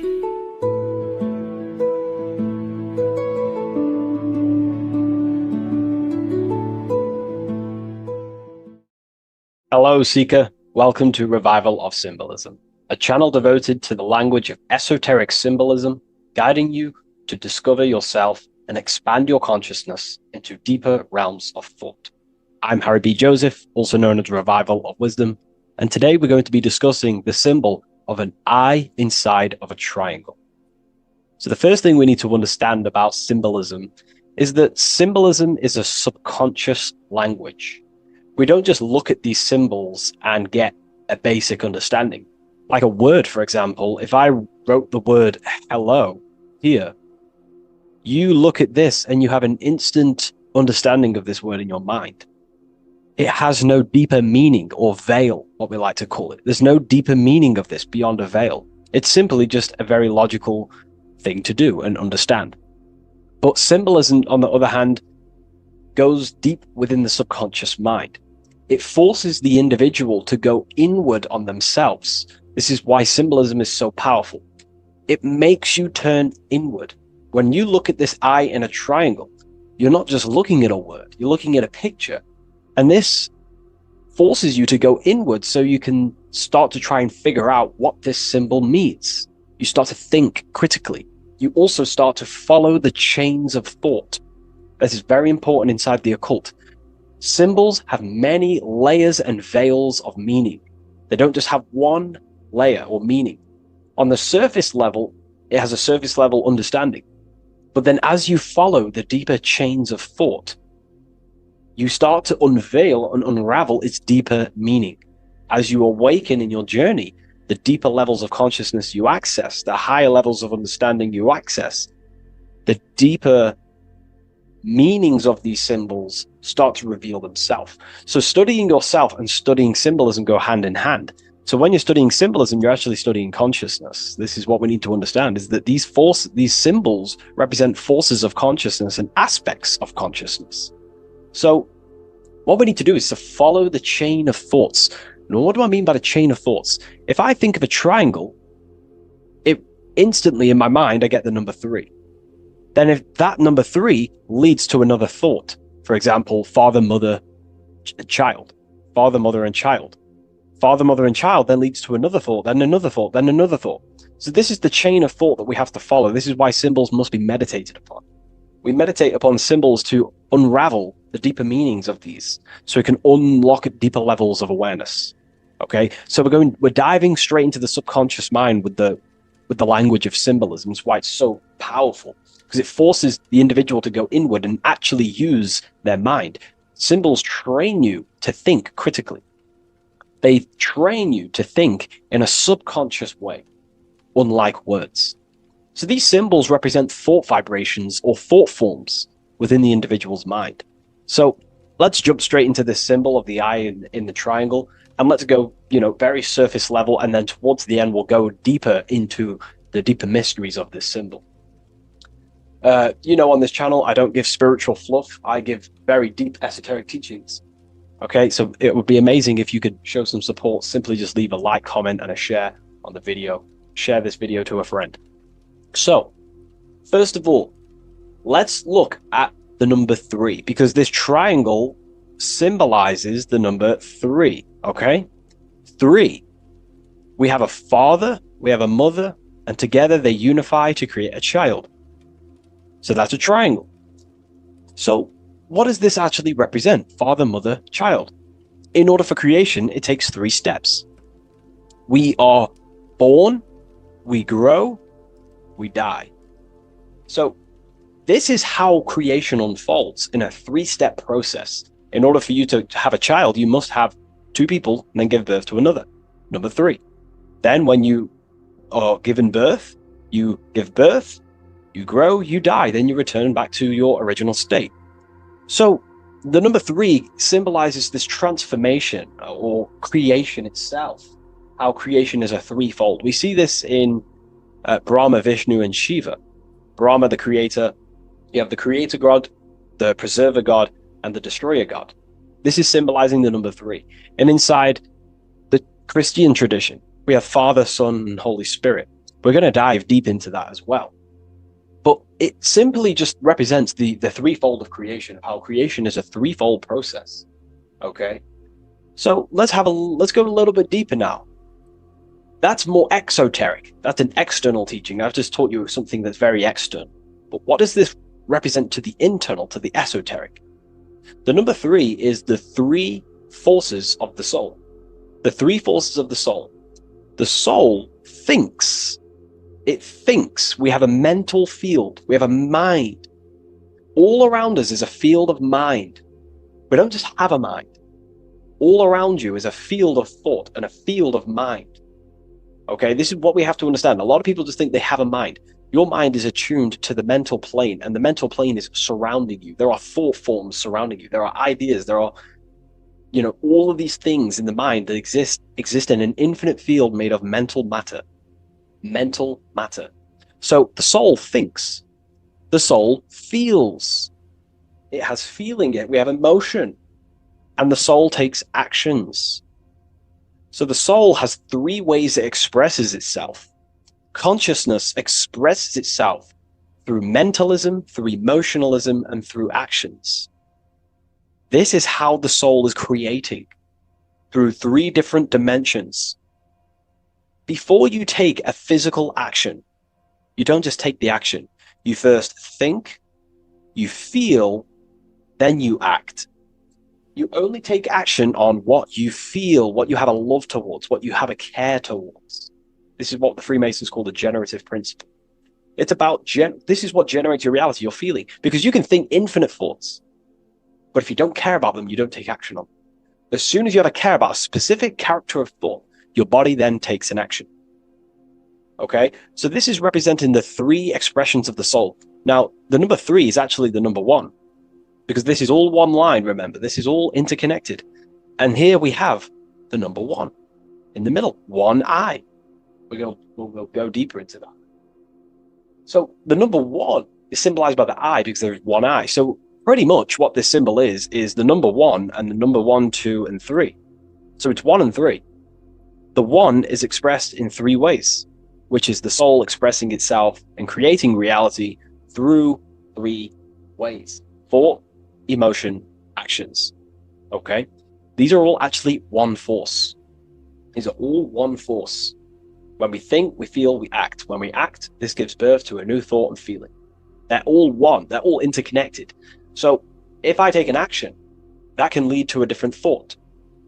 Or if I think, if I start to feel something, I don't know, hate, that then gives birth to a different thought or a different action. So you can see how each body of consciousness is actually affecting each of them. If we have an unhealthy mind, this will affect having an unhealthy emotional state and an unhealthy body. Because what we think, the mind holds power over the body. Every single thought commands 50 trillion cells in your body. Think of that for a second. You are governing 50 trillion cells, and these cells religiously obey every single command you give. You are governing a whole universe. 50 trillion living conscious cells. Okay? Think of that for a second. 50 trillion cells, and you are commanding them, and they religiously obey you. This is what we mean by you are a microcosm of God. Your body is literally a whole universe. There is living beings in your body that you are commanding and controlling, and they religiously obey you. Very, very powerful. This is how powerful you are. So each thought you command to the body is either destroying the life of the body or uplifting the life of the body, good and evil. So you're either creating more life or destroying your life of the body, of the health, of the body, of the cells. It's a whole civilization inside of your body, and you're governing it. You're the government. You are the master. This is why in the occult they say you are the master. Everyone is a master of their own being, their own microcosmic universe that they govern. You govern a whole reality, don't forget that. But we've lost this knowingness and understanding, and we're now giving our power to the external government, man-made government. Okay? So that's what the word government means. Government, govern mind control. But you are the government. You control your own being. You control your own universe. You control your reality. So, you are the creator of your reality. This is the context behind the symbol here. You are the creator. What is an eye? An eye sees things. What does that symbolize? So an eye on a basic level shows looking at something. But this is referring to the internal eye, the internal observer. You're observing something when you look at something. So the inside eye is the person, the self that is looking over and experiencing our thoughts, emotions, and actions. Who is the one that feels the actions? Who is the one who suffers from the negative thoughts and the negative emotions? Have you ever thought about that? Go deep within yourself. Who is the one suffering from your emotions? It's not your body. It's not your mind. It's this soul. It's the soul observing through these different bodies of consciousness, through the mind, through the emotions, and through the body. This is the observer behind it all. So, this eye is not closed. It's not closed. Very, very important. Every detail in symbolism is very important. It's not closed. It's open. It's looking, and it's conscious. That's. I'm just giving you the key of what the symbol means. It's about remaining conscious. Now, this will go over people's head. They may not even understand this. Most people are unconscious, and it's fine if you are unconscious. We're all on a different level of our journey. We're all on a different level. I'm not trying to offend you. I'm just stating these facts. Most people are unconscious. They only think, feel, and act out of, reaction. They're not even aware they exist because they're so caught up in the external world. They have no idea they exist. They've never deeped how they exist, why they exist, what life is, what this piece of technology they're inside of is. So I'm giving you a bit of an insight of a person with a higher consciousness. A person with a higher consciousness is always looking. This is what the symbol means. Always looking, not with the eyes, but with the internal self, because they understand these three powers, the triangle, is creating their reality. Thought, emotion, action. Person with a higher consciousness who knows mastered themselves is someone who is always looking and observing their thoughts and emotions and the actions they take in the world. I'll give you a bit of a key here. I'll give you a key. In my life, I like to govern myself, be my own master, through this way. Every action or decision I am about to make, every decision, I always say to myself internally, I remind myself of this symbol. This is what symbols are.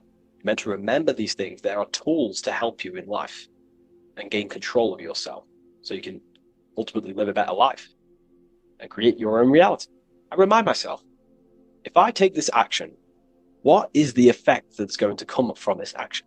Is this action going to benefit me, or is it going to pull me away of what I'm supposed to do? And through that, I live through this law of polarity, law of cause and effect.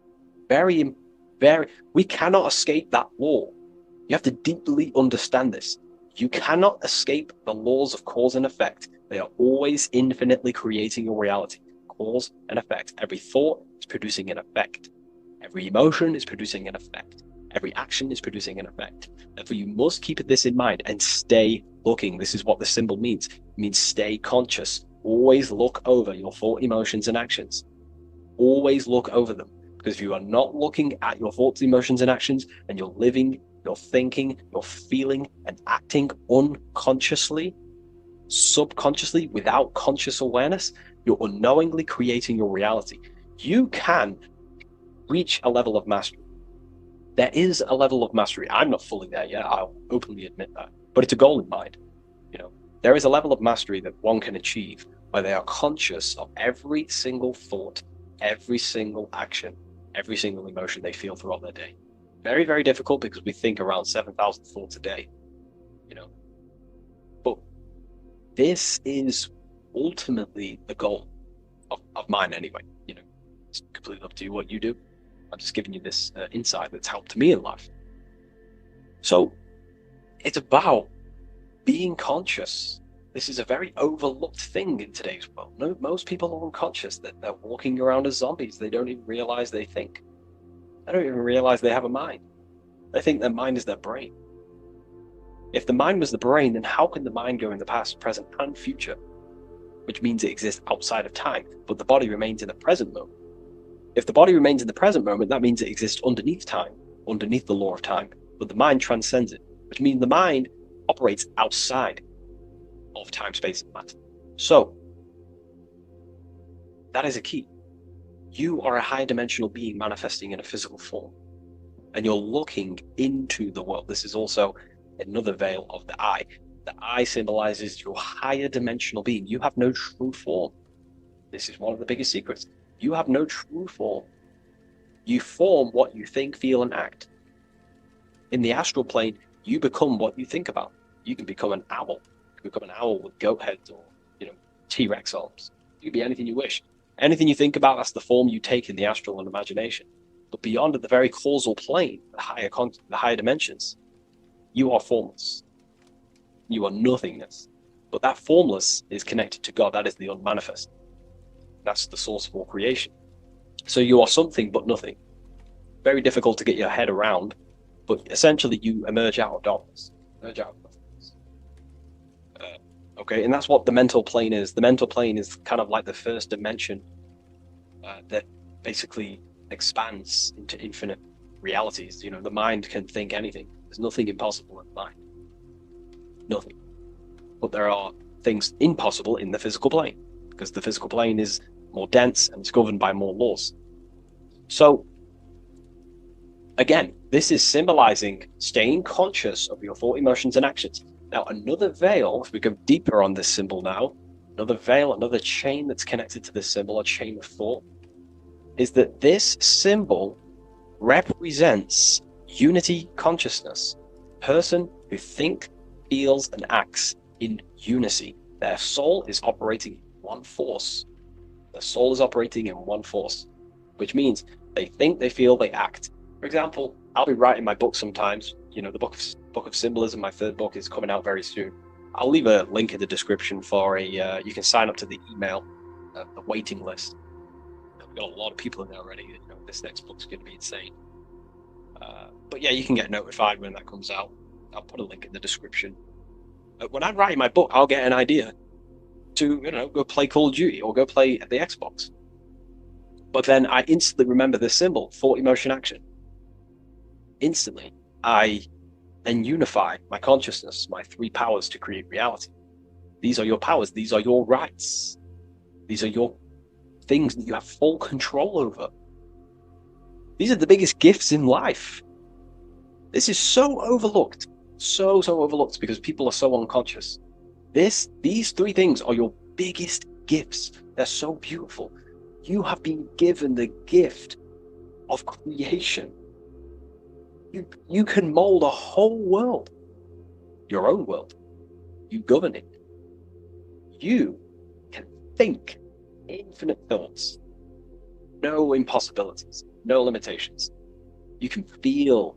Feeling is a life essence. Without feeling, you'd be an AI robot. And you can act. These are your three gifts. These are your three creational powers. You hold the power of creation. You hold the power to kill another life, or you hold the power to spread love in the world, to spread the light. So this is why you see the light emerging out of this eye. This is the light of the soul. That's what consciousness is. It's light. And this is creation unfolding from this through these three powers. Light emerging and crystallizing your reality through thought, emotion, and action. So again, this is unity consciousness acting in one force, thinking, feeling, and acting, all directed towards one goal. And that's how you manifest things quickly. Speed. You know, if your thought is, if you think about, I don't know, playing the Xbox and then you feel like eating and then you take action scrolling on TikTok, that's divided consciousness. You're wasting time, energy, and you're scattering your creative powers throughout these three forms. But once you unify them, which is the I, the number one, you unify thought, emotion, and action. You direct your thought, emotion, and action all towards one goal. You quickly create these goals. You know, so this ties in with time and attention. These are your two spiritual currencies. You spend time and you pay attention. These are your two spiritual currencies that pretty much create your reality, your experience. Thought, emotion, action. And this is what the Holy Trinity is on the deepest level. You know, this may trigger some people, but you know, if you believe in religion, then maybe this account, this YouTube isn't for you. But religion is an esoteric. It's esoteric. It's not meant to be taken literally. The Bible is an encrypted allegorical text talking about human consciousness. Jesus is a person and a master of consciousness that we should achieve within ourselves. We should aim to become like Jesus, not worship Jesus, because we are all God. We're all governing the microcosm. So, also, this symbol represents the movement of the spirit, the movement of the soul. The soul goes through this triangular process, and the soul always remains, returns back to its original state. The soul is given birth into physical reality. We live, and then, we grow, then we die. Then it moves in this three triad form. The soul, wakes up in the morning. It grows throughout its day. Then it dies at nighttime to return back to its original state, to its spiritual state. And everything goes through this process. Birth, growth, decay. Birth, growth, and death. And everything returns back to its original state. So, ultimately, this is what this symbol represents. Okay? If you want to go deeper on this, we have an amazing community. We have hundreds of hours of lectures, practical lectures, where you can gain mastery of yourself. The occult goes deeper than you could possibly imagine. So I hope you gained some insight from this video. Please leave a like, comment, and subscribe to the channel if you're new. And let me know any symbols you want me to break down in the comments section, and I'll hopefully get them broken down for you so you can understand them, deeper, on a deeper level, and you can understand yourself on a deeper level. So yeah, all the links in the description for everything that I mentioned, the community, and the Book of Symbolism waiting list. And I'll see you in the next video. Take care of yourself, everyone.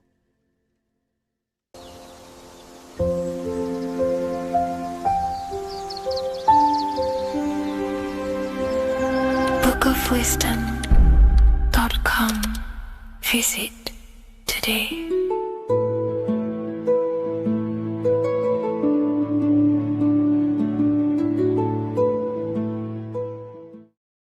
Hello, Seeker. Welcome to Revival of Symbolism, a channel devoted to the language of esoteric symbolism, helping you discover yourself and expand your consciousness into new realms of thought. I'm Harry B. Joseph, also known as Revival of Wisdom. In this video, we're going to be breaking down the occult and esoteric meaning of the tarot card, the Magician. This contains many layers of symbolism. Let's get straight into this. So if we look at the card of the Magician, the first thing we notice is this gesture, his hands. We have one hand up, one hand down. This corresponds to the teaching and the principle of the universe called the law of correspondence, also known as above, so below. As above, so below pretty much corresponds with everything in the whole world and life. Everything functions underneath this law. It teaches that everything below in the material plane does not exist on its own. Physical life does not create itself. It is not independent. It cannot sustain itself. Everything below in the material plane has its spiritual counterpart within the heavenly realms of higher consciousness dimensions. Everything above manifests that which is below. It's simply representing how reality is dual and you are dual. You have a self outside the mind, which is the physical body, and a self inside the mind, the spiritual self. While most people are fixated on the external self, the physical body, they never give attention to their internal self, the self inside the mind. The self inside the mind is limitless, has infinite potential, and is not bound to any true form or identity. The internal self is the immortal self, the higher self. It is the self that can turn anything, any thought, into a form within the realm of imagination. This is what we call the astral plane. The astral plane being a plane or a dimension that sits just above the physical plane, and it's the realm of imagination, emotion, and desire. Because in order for us to imagine something, we have some sort of emotion or desire to create it. Therefore, it is the astral energy, the desire and the imagination of something above in the higher realms and dimensions of consciousness that make it possible and physically created within the material realm. It is the astral forces of desire manifesting the actions of the physical body, because the physical body only moves to what we care about or we have a passion or desire. These forces, what we call passion and desire, are not just chemical reactions in your body. They are astral forces directly coming from your astral body. We think with thought. This is the beginning of all creation. We think, we imagine, we desire, then we act. It is the higher realms first, then the external realm, the material. Higher dimensions over the lower dimensions. This fits in perfect with the magician, because a magician is not someone, like Harry Potter shows you with wands casting spells. This is fantasy. The real magic is about changing consciousness at will, because consciousness above creates that which is below, the material. As within, so without. Reality is created from the inside out. So the magician understands that by changing consciousness, we change our external circumstances. You see this reflected in your life, and I've seen this reflected in my life.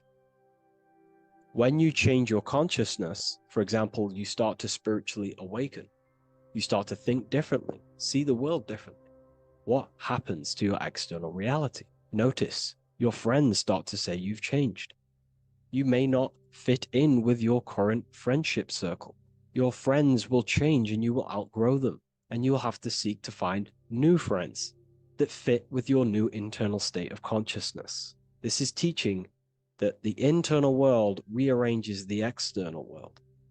While most people stay in a cycle of trying to change the external world, not realizing that they must first change the internal. This is what magic is about. Magic is about changing consciousness at will.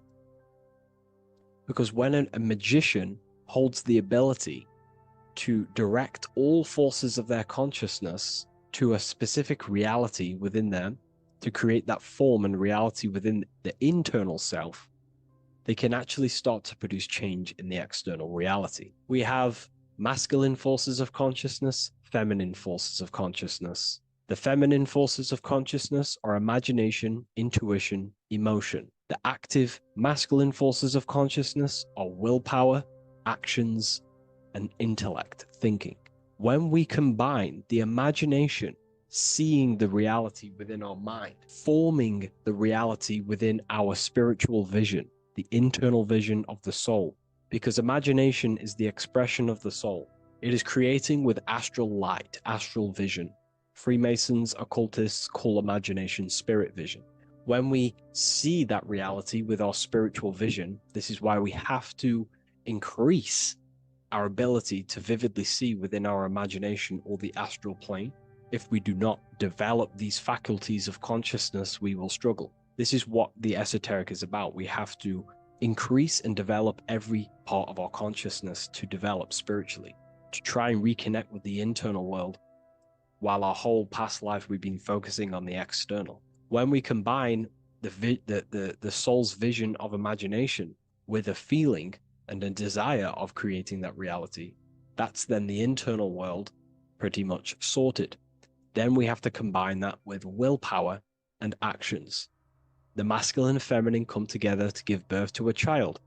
The masculine and feminine come together in your consciousness to give birth to a reality. It's about changing what's inside the self to produce change below. This is what true magic is. Look at the word magic, magi, and the word imagination, imagination. Imagination is about working with the forces of the soul and the forces of consciousness, producing change in consciousness at will to produce change in the external. This is what this represents. Changing above so we can change below. No point trying to change the external world because the external world is already formed. It is a form, it is an effect. So to produce true change in the external world that lasts long term, we must first gain control over ourselves and produce change internally. This is why the magician is called to gain mastery in every element of their being. They have to gain control over every aspect of consciousness and develop every faculty of the soul. This includes developing strong imagination, developing a very strong willpower. We can do this through exercises such as imagination exercises, holding one specific vision for a long period of time, meditation, thinking on one specific thing for a very long period of time. This will increase the willpower.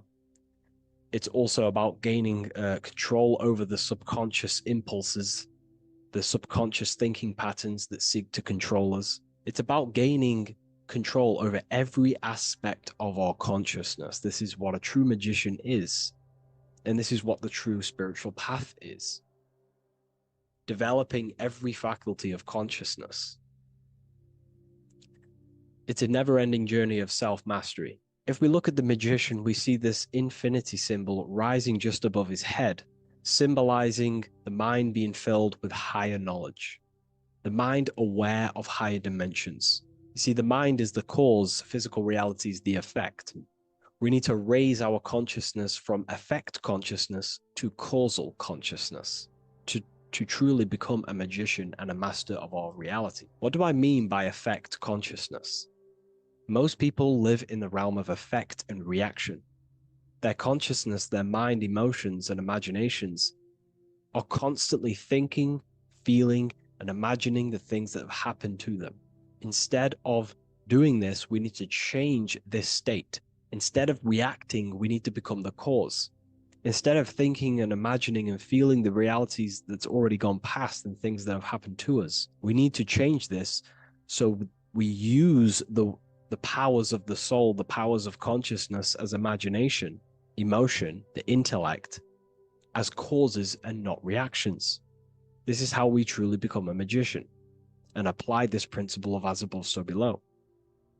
We need to think, feel, act, imagine, and use all the faculties of consciousness and the creative powers of the soul to cause things, to create a better future, to imagine a better outcome, instead of dwelling in reactivity, because reactivity will create a constant cycle of negative manifestations.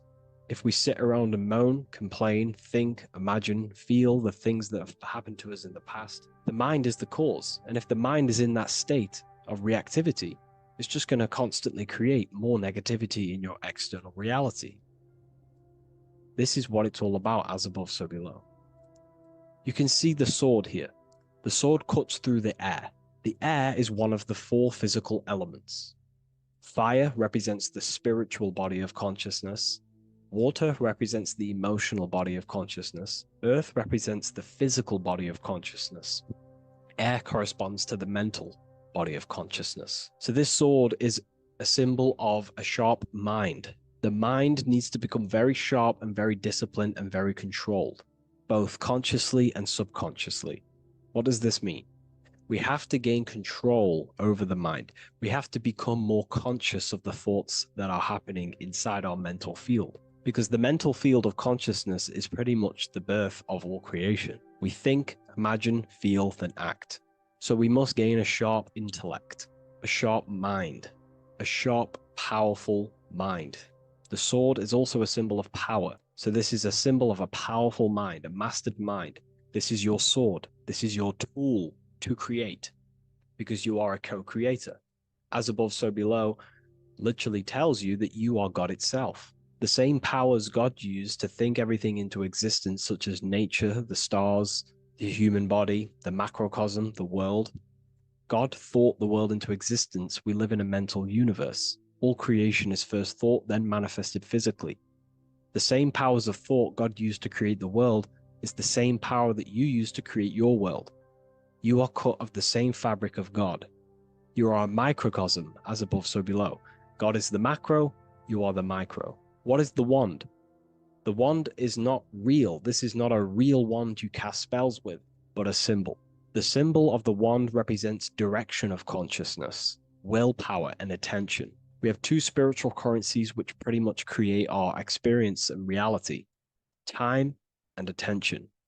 That's why we say we spend time and I pay attention. These are your currencies. These are how you create and generate reality.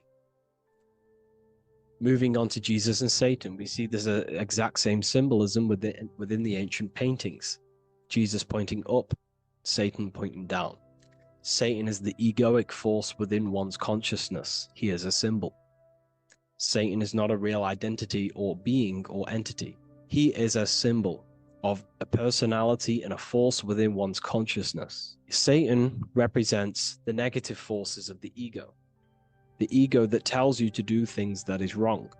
In your heart, you know what is morally right and wrong.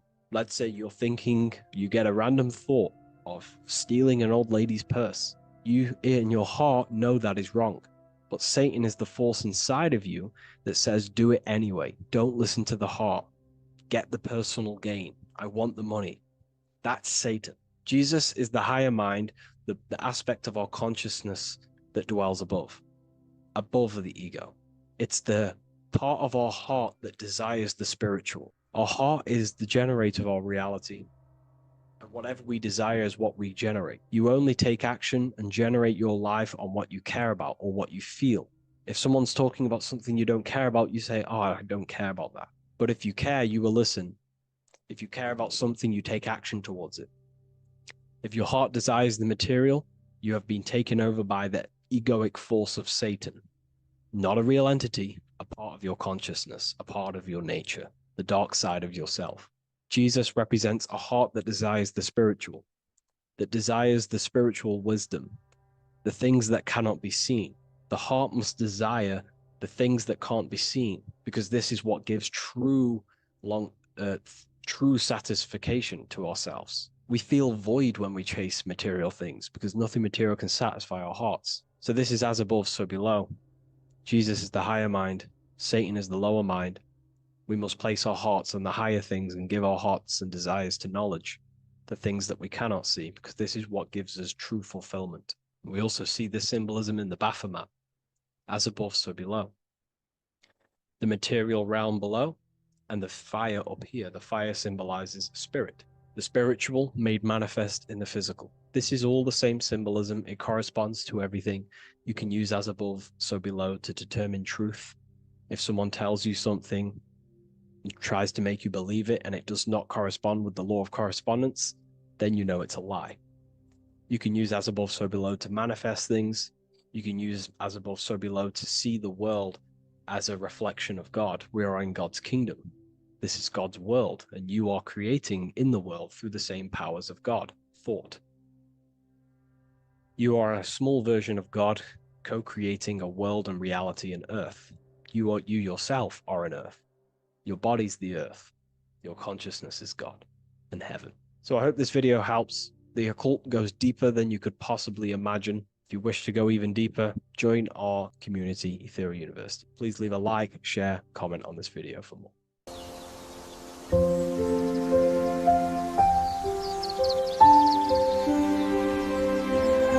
bookofwisdom.com. Visit today.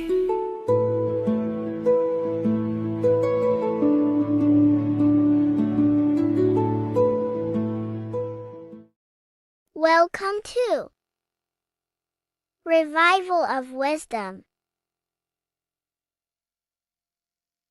Today we're going to be breaking down Saturn worship and how the occult are linked in with Saturn. Okay, so first of all, let's start with the celebrities. All these celebrities are doing 666. Okay, covering the one eye, which also symbolizes the all-seeing eye, which is another occult symbol. But we're focusing on the 666, the 6 with the 3 fingers. Also, we have CERN with the 666 within their logo. Also Disney, okay, as you can see here, 666 within their logo. Pepsi, Coca-Cola, and even Cadbury's. Monster Energy with the 666 in Hebrew numerals. Unleash the beast. So what is 666 to do with Saturn? Because on Saturn, on the north pole of Saturn, there is a 6-sided hexagon, okay? So Saturday is named after Saturn Day, the 6th planet. It is also the 6th day of the week, and has a 6-sided polygon on its north pole, 666. Not only that, when you create a star out of the hexagon, you will create a 6-pointed star. Okay, with 6 triangles within the star and a 6-sided hexagon, which all adds up to 666. Okay, so this is why all these symbols contain 666. So why do they worship 666? Saturn. Because Saturn is the god of time and death. Okay, and order and lessons. Okay, Saturn is a very cold and dry being. That is the 6th planet from the sun. Okay, Saturn represents the winter, which symbolizes death. Okay, because all nature dies within winter because the sun's not there.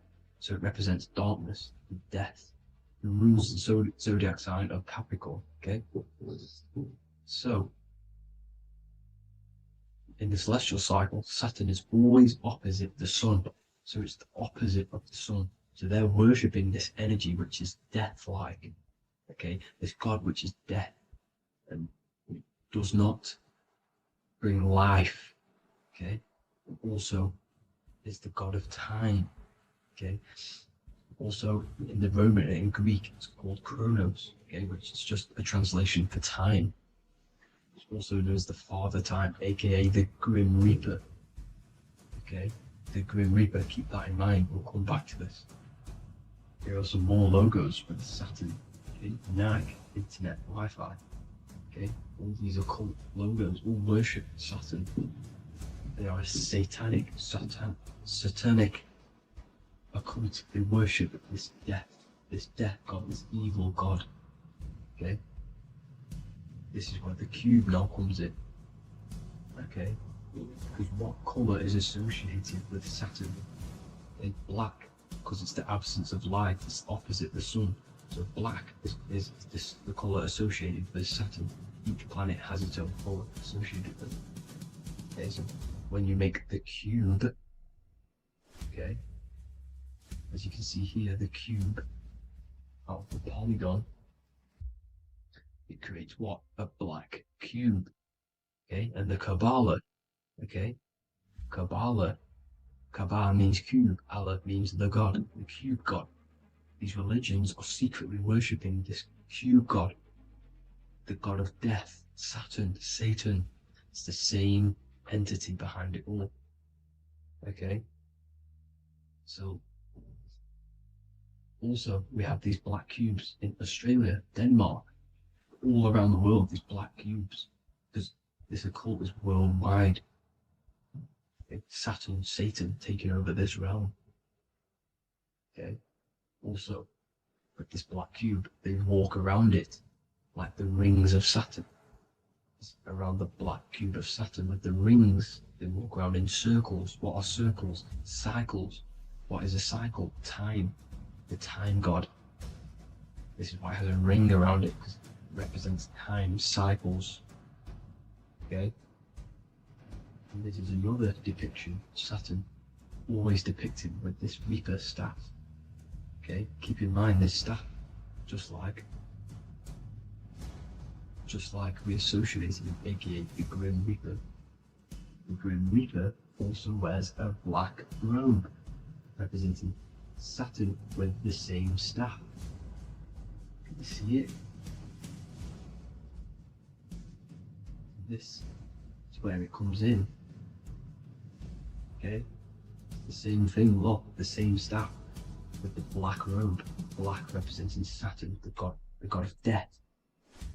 Okay, the Grim Reaper, Satan. Okay. Also, when you graduate from university, what do? You wear a cube on your head, a black cube with a black robe. This is Saturn worship. See, this is how Saturn, Satan, has tricked the world into worshipping him, not God, the sun, which represents God. So what is a corona? Because a corona is a crown, a circle, okay? A set of concentric circles of light seen around a luminous body. So Saturn. So this is why they used to worship Saturn by wearing crowns in ancient days. And we still do to this day. The king or queen has a crown, a corona. Also, corona, the drink. Corona adds up to 666, just like Saturn is 666. But like you see in the corona, you see the staff. You see this staff, just like the staff of Saturn, the Saturn god, like the Grim Reaper, with the black robe and the staff, just like the Saturn god. What is the Grim Reaper? It's a killer, it represents death, just like Saturn, the god of death and time. So all these occults and secret societies all worship the 666 god, which is Saturn, Satan. All of our energy is being put into Saturn. Okay, and Saturn, Satan, is harnessing all of this energy. So gradually, this is what the mark of the beast is. Like it says in the Bible, the mark of the beast, or the name of the beast. Here is wisdom, let it know that you have to understand and count the number of the beast, for it is 6. It is the number 6 of a man, and is 600, 6, 666. So this is what the mark of the beast is. They are going to eventually put green chips, just like Neuralink, which is what Elon Musk is pushing.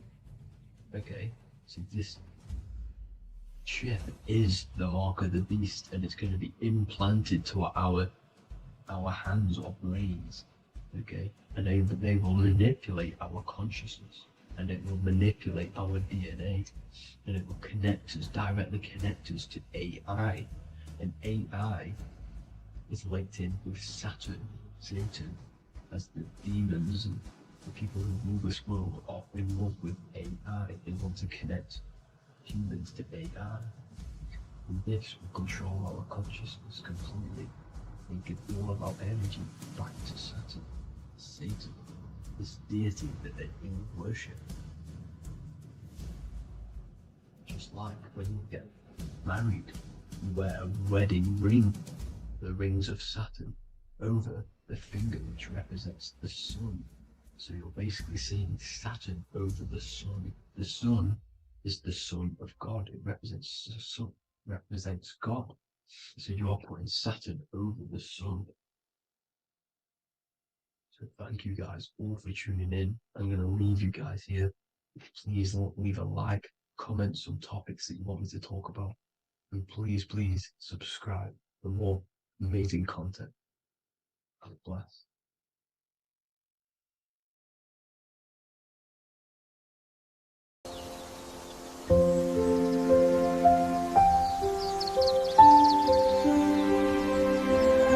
bookofwisdom.com. Visit today.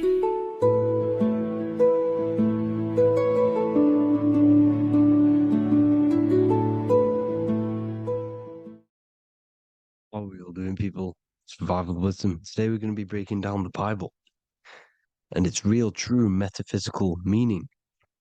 All of these slides within this video is taken from my book, The Book of Wisdom, so you can get all of these slides. So the Temple of Solomon, you are body, mind, and soul, which is the Holy Trinity, the moon, sun, and earth. The sun is your soul because the sun is its infinite source of energy. It is its own source of energy. And that is what your soul is. It's its own source of energy. The moon is mind. This is why you call people a lunatic. You're a lunatic. Luna means the moon.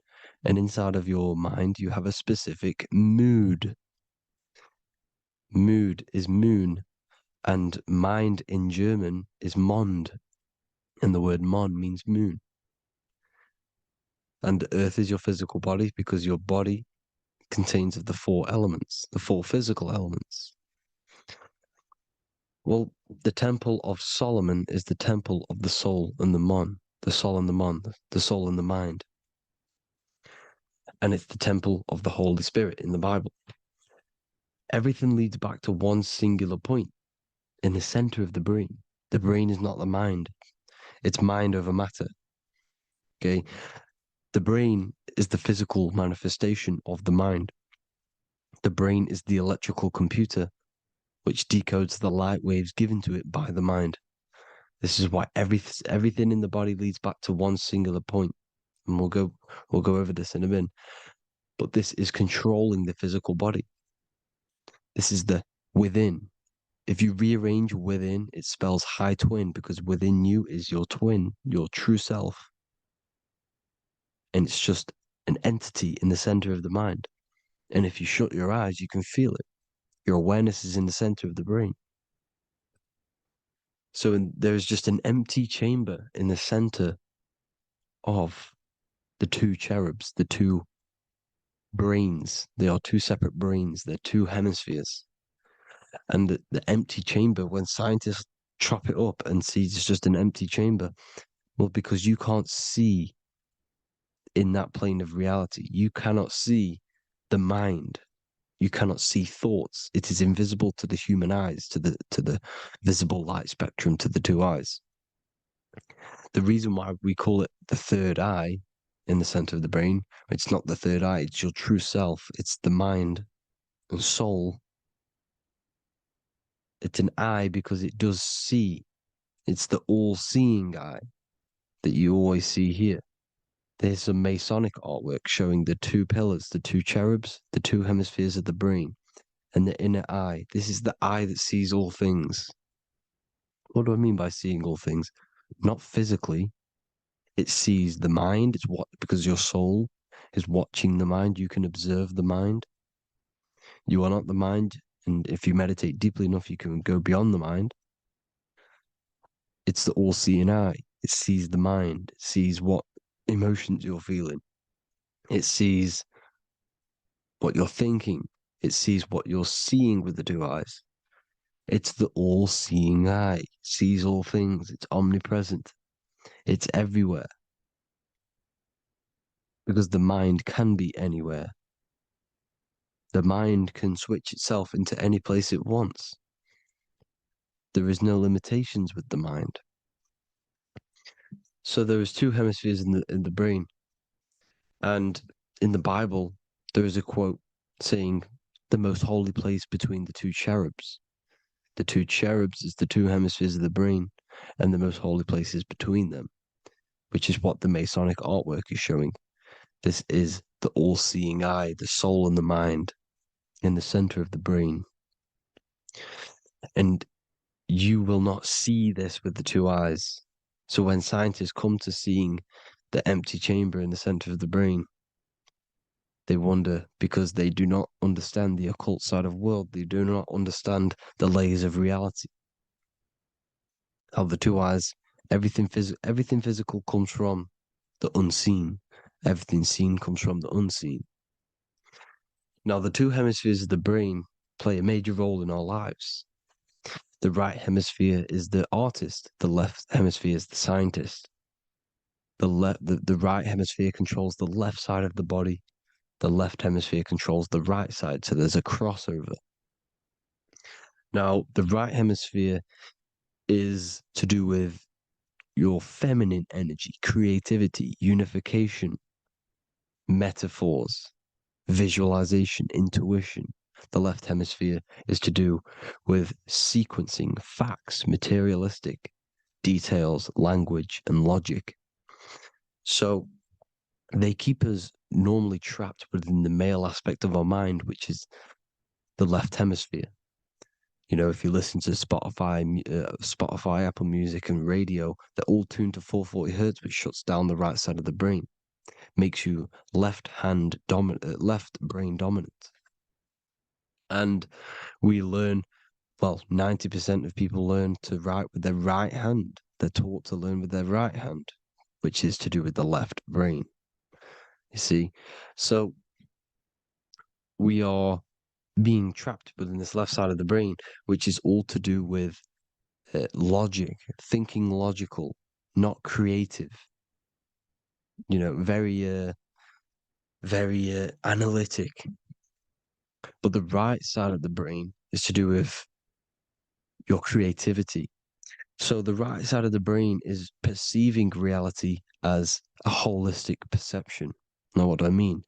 If you're riding through a woods, for example, if you're riding through a woods, your right hemisphere is seeing the whole woods as one unified woods. The left hemisphere's job is to break down the perception given to it by the right hemisphere and break it down into individual trees. So what am I saying? The right hemisphere is seeing humans and everything in creation as one unified consciousness. The left hemisphere is seeing individual egos. This is why the left hemisphere is the place of the ego, the right hemisphere is to do with the higher self. They're both needed, though. I'm not saying one's better than the other. It's balance. Now, they don't want you to see the unified picture, perception of creation. They want you to think everything is individual, everything doesn't come from the one, because all things come from the one. And we experience the two in this reality, dualism. In order to understand the one, we have to experience the two to advance. So, anyways, let's get away from the two hemispheres. The right hemisphere, like I said, is to do with the higher self. And this is why in John 21:6, it says, cast the net onto the right-hand side of the boat and you will find fish.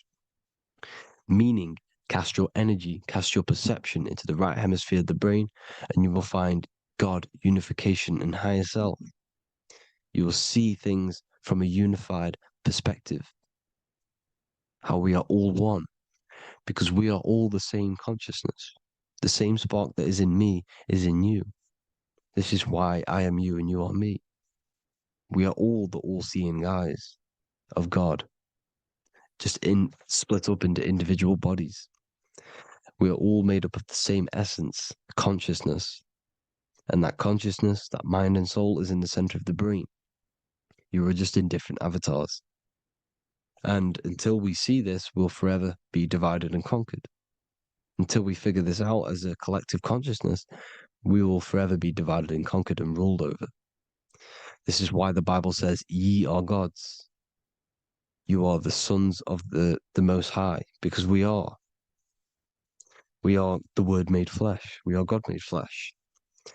Mark 16:19. So then after the Lord had spoken unto them, he was received up into heaven. Head is heaven, H-E-A, and sat on the right hand of God. God is the consciousness in the center of the brain.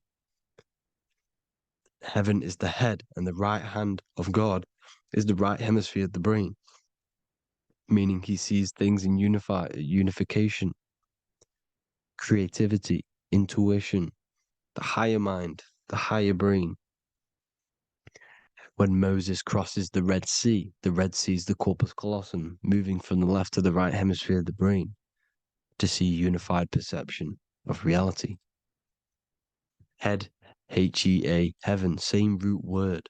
This is why the ancients always depict God in the center of the brain. Here you see ancient Christian artwork showing God in the center of the brain, the light. Here you see it here. Here you see Ganesh, an Indian god, which is the brain. Here you see the Father, the Son, and the Holy Spirit in the dome, the brain. This is the brain, because you are God made flesh. That's what consciousness is. The upper room where Jesus meets the 12 disciples. It's the upper brain on the upper room. The upper room is the chamber, the empty chamber in the center of the brain. That's the room. And the 12 disciples are the 12 cranial nerves in the brain, which pretty much rule the body, all the cranial nerves. The tree of life, the cardiovascular system. This is why in Genesis it says the tree of life was in the midst of the garden. Midst meaning middle, because the middle of the body is the cardiovascular system, which is controlling all of the systems in the body. The tree of knowledge of good and evil is the nervous system. It's the spine and brain. This is what's detecting good and evil.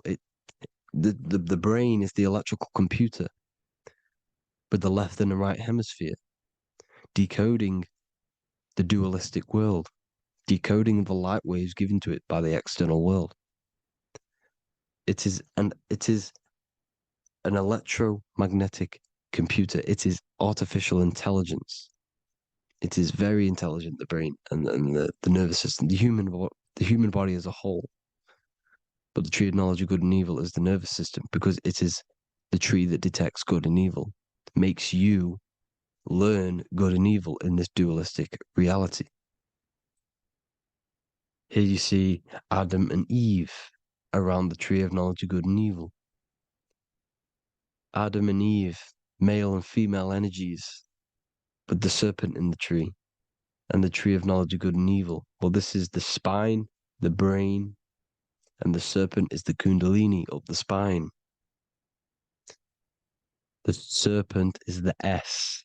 That's why S, serpent, S, the letter S is the serpent.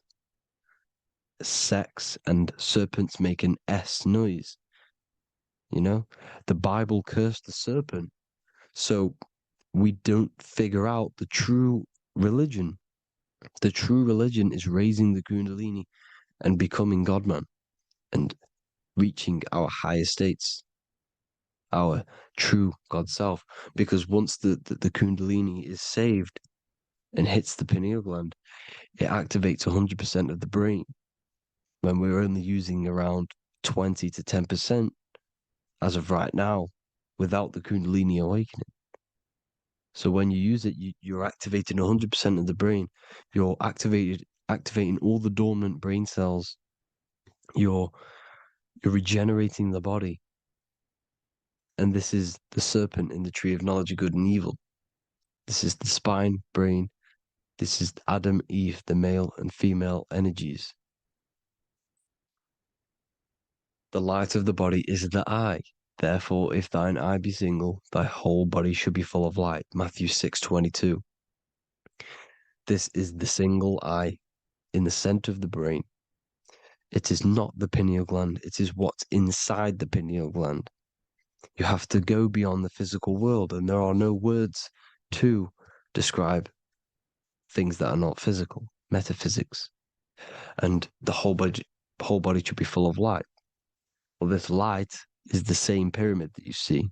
You are the pyramid with the all-seeing eye on top.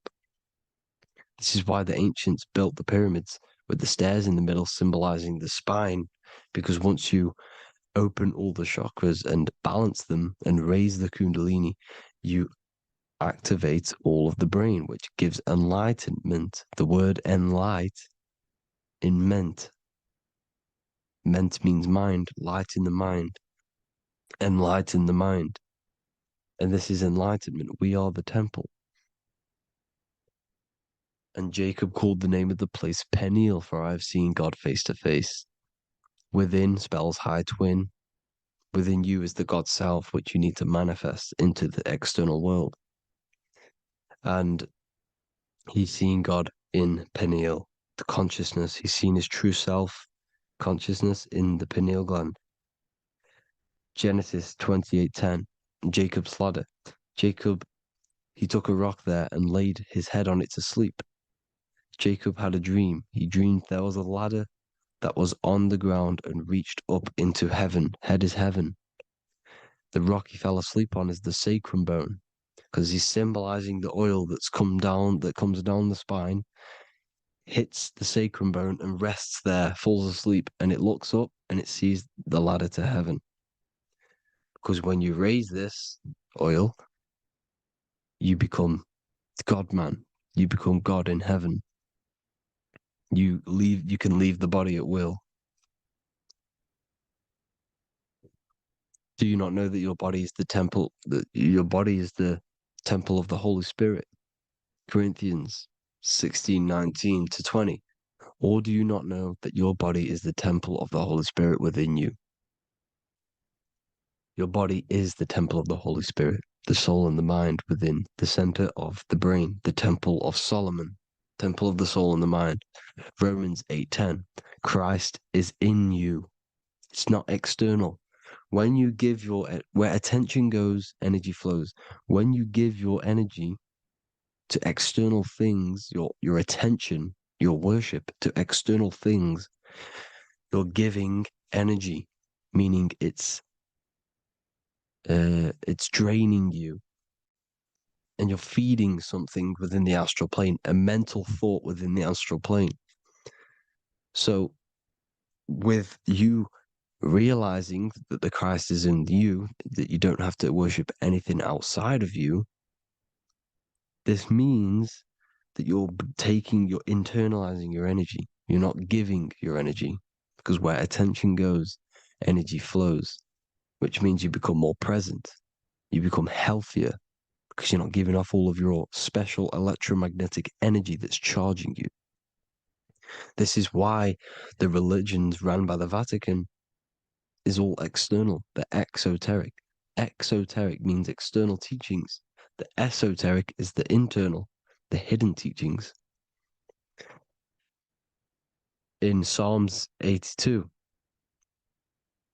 I have said, ye are gods, and all of you are children of the Most High, because we are the Most High, split up into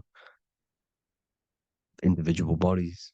That's what consciousness is. Consciousness is the Most High, and we have to raise ourselves to the Most High. Brahma, Vishnu, Shiva, the Father, the Son, and the Holy Spirit. Why is it always a trio? It's a trio because it symbolizes us, the soul, mind, and body. The mind is the bridge for the soul to be in the body. What is the soul? It is the life force. It's the watcher. It's the all-seeing eye.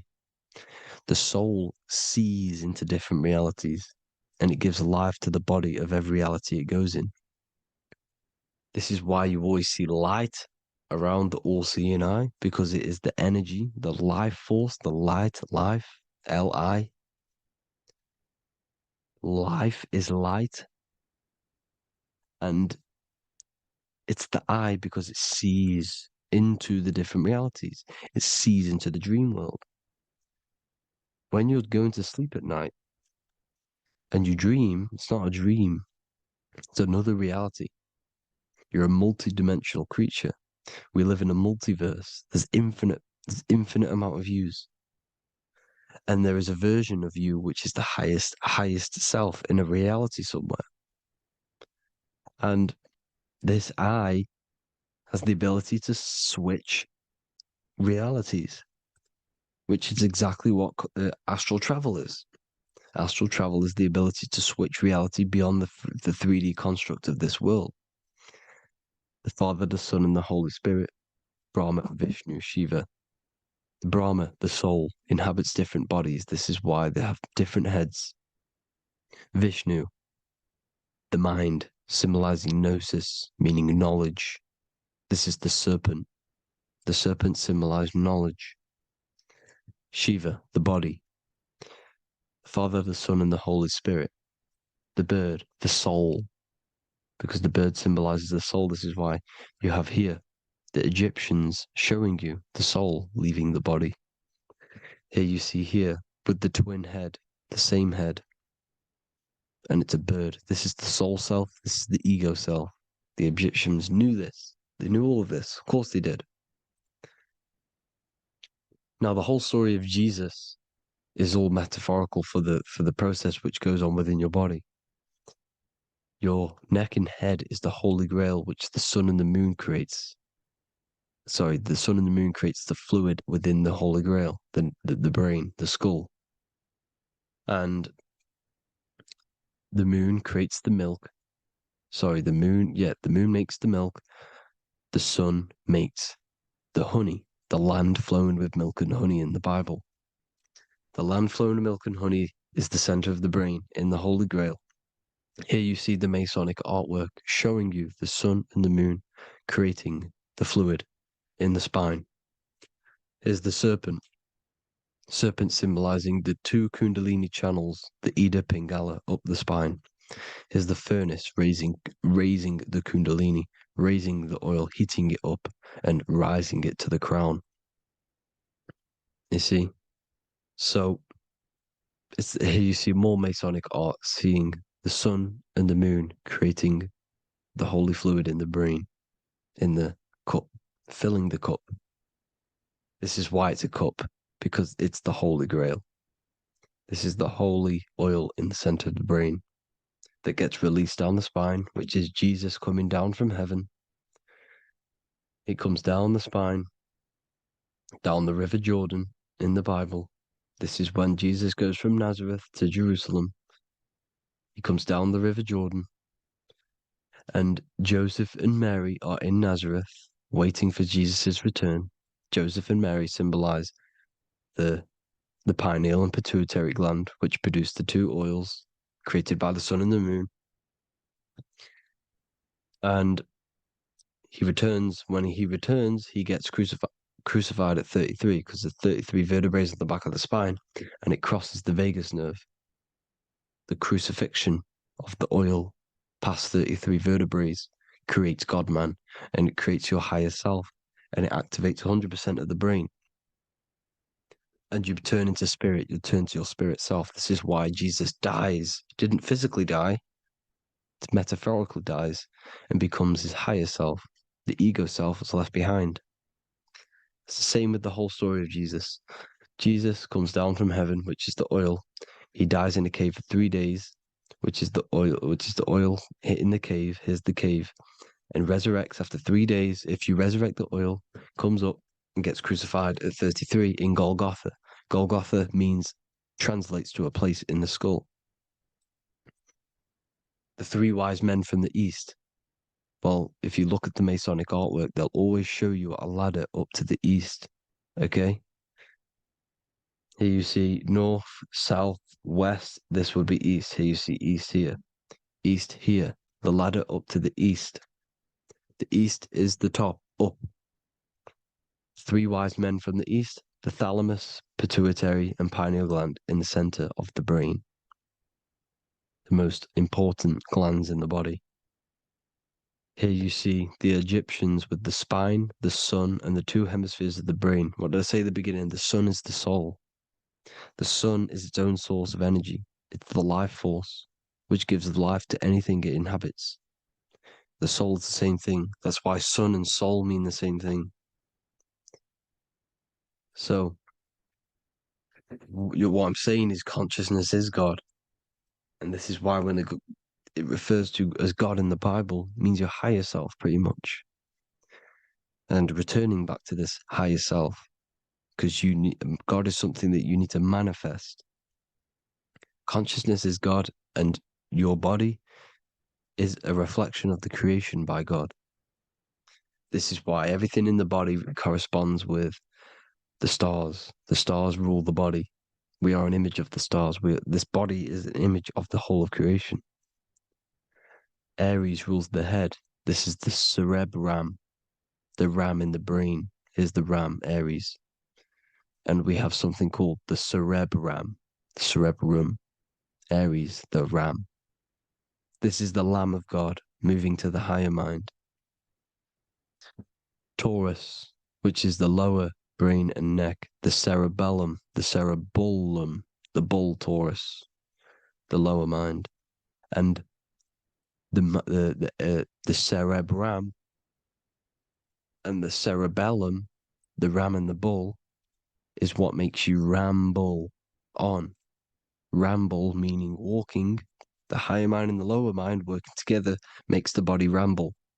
Ramble is what makes you walk along. Thank you to Santos Bonacci. Gemini, the 2 twins, rules the 2 arms, the hands, and the lungs. These are the 2 twins of the body. Sagittarius, the horse, which rules the hips. Hips means hippo. Hippo means horse. Hippopotamus means water horse. Hippo means horse, and this is why we call them hips, because horses have massive hips. Capricorn, the kneecaps. Pisces, the 2 fish, the 2 feet. Then they make us swim.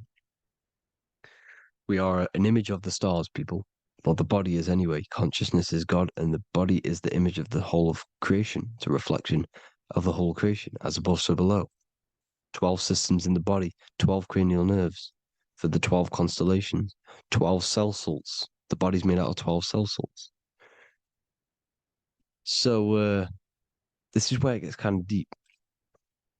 This is where we get deep. And he said, Jesus was known as the fisher of man. And fisher of man, meaning man does not mean man as in the male. Man means mind.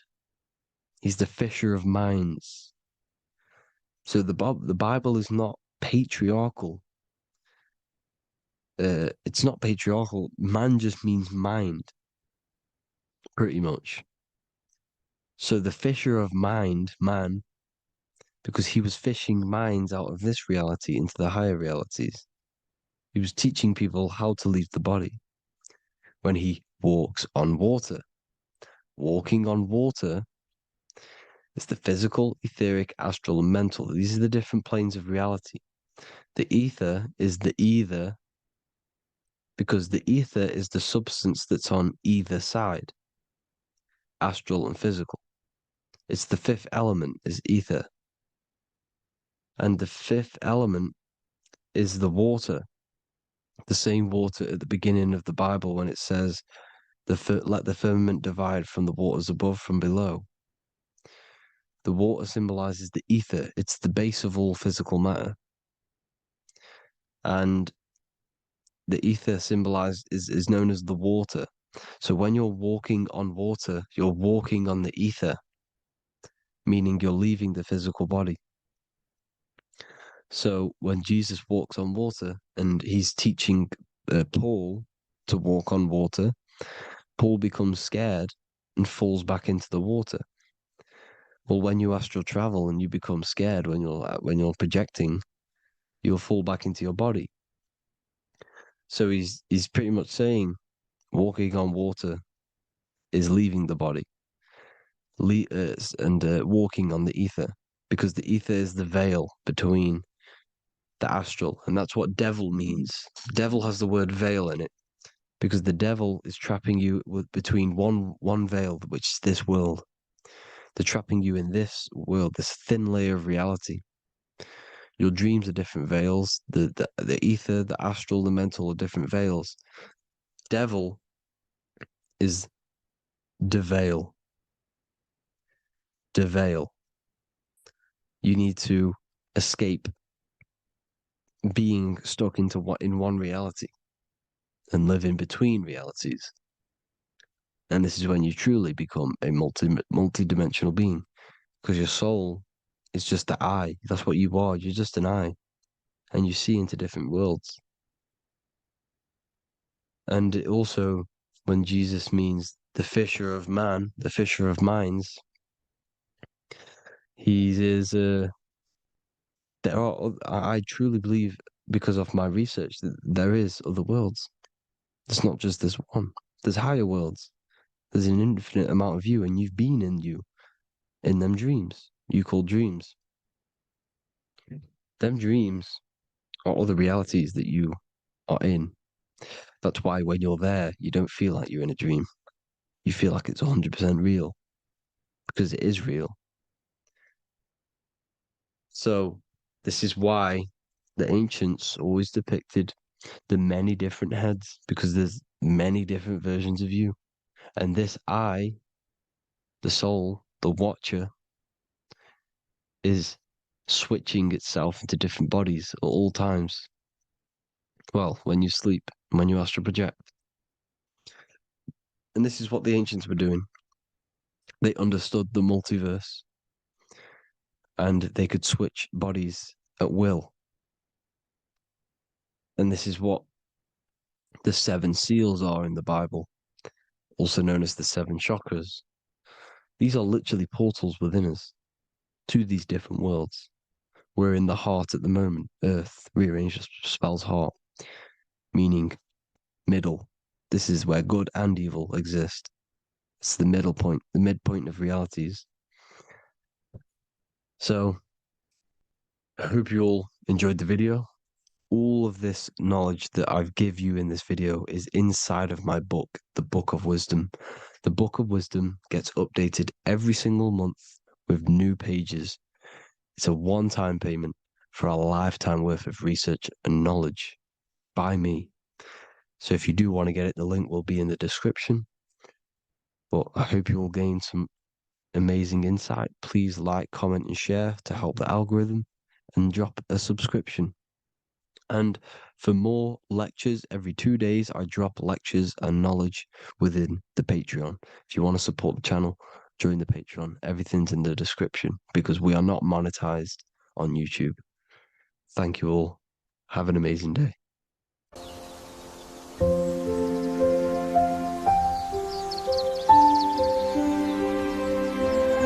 bookofwisdom.com. Visit today.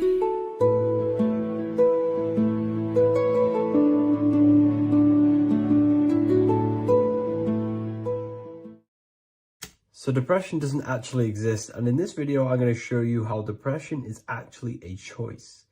And I'm going to give you some solutions on how to deal with it. And this is probably going to change your life forever just by doing this alone. Okay, so the first thing you need to understand about depression is that it exists in your conscious mind. It exists in your thinking mind. So what is inside your thinking mind? You have your body, your name, your reputation, your trauma, your memories, your family, your worries, your interests, your bills, your passion, dislikes, goals, right? Most people identify their lives with this. They identify their lives with their thinking mind. They think they're their name, their job, their reputation, their memories. But this is not who you actually are. Who you actually are is the observer of that. What happens if you stop thinking? What is left?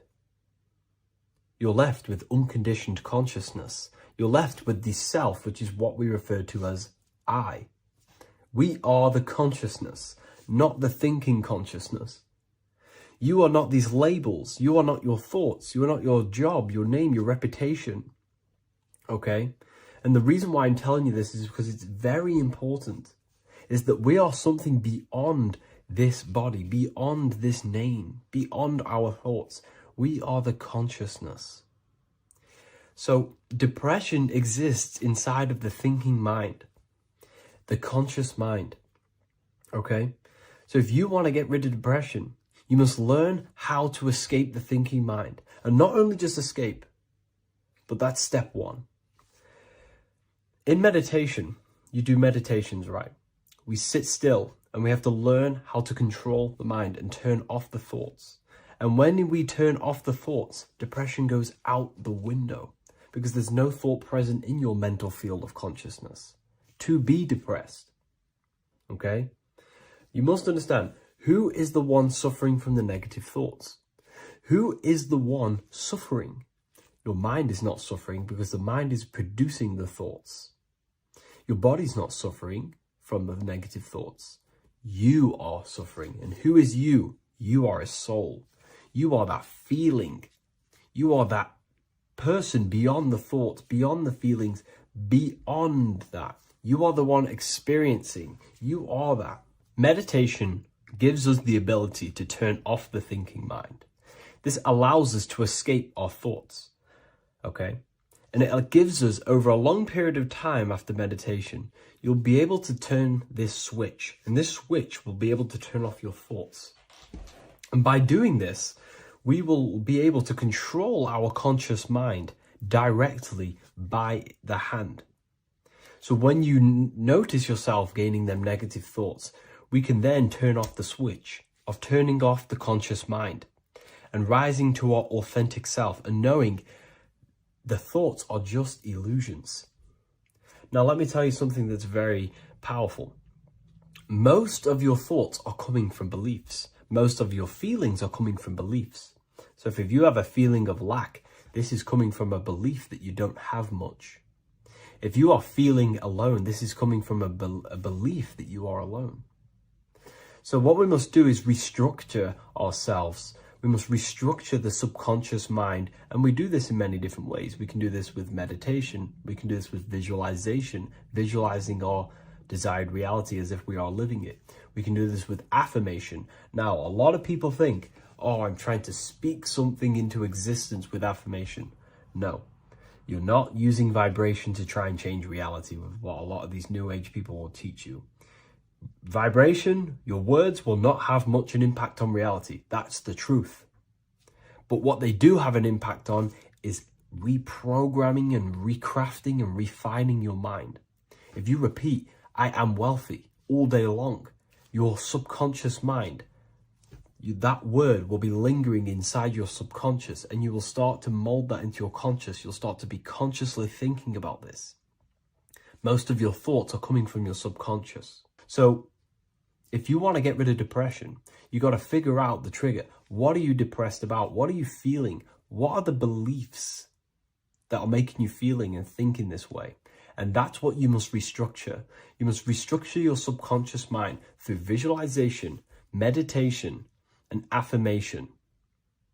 You do these all the time. You do these every single day, and you will slowly, if not surely, restructure your subconscious mind. While by doing the practice of meditation, you'll gain the off switch as well.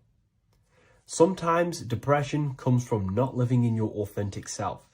You're not doing the things that your soul is telling you to do. We all know what we should be doing at all times. I don't care what you have on. We all know we should be doing something. We all know that we have there's a higher aspect of our mind that tells us, oh, we need to be doing this, but I'm actually sat here on my phone. oh, I shouldn't be eating this, but I'm doing it anyway. There's always that higher voice. And that is the voice that has to be connected to. And when your body's not acting out the voice of the soul, then the soul becomes sadder, sadder, and suffers more and more and more. There has to be a connection between the soul, the mind, and the body. They have to work in unity. Okay? So I hope this video helps with depression, with whatever you're going through mentally.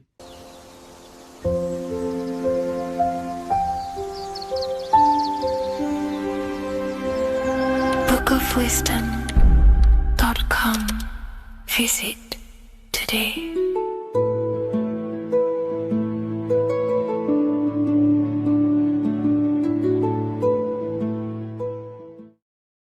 What if dreams aren't random at all, but messages from a deeper part of yourself, trying to show you things? In this video, you're going to learn exactly what dreams are from an esoteric view, how to control dreams, and how to dream more frequently. Dreams are not nonsense. They are expressions of the subconscious mind. In the daytime, we're using our conscious mind, what we are aware of. This represents the daytime, the sun, the external world. We're operating in the external, outside the body in the day. But when we go to sleep, we return inward. Everything does this breath. We breathe in through the nose and out through the nose. Everything does this in and out process in the universe. We live, we die every single day. We wake up, we express things in the external. Then at nighttime, we return back to darkness, back to the internal. This is the breath of the universe. We have summer, we have winter. This is the breath of the sun and the seasons with the earth. You have an internal world and an external world. External is physical, the internal is spiritual. Like I said, when we go to sleep, we are returning back to the internal world of your own consciousness and subconscious mind. Your subconscious mind holds everything about you,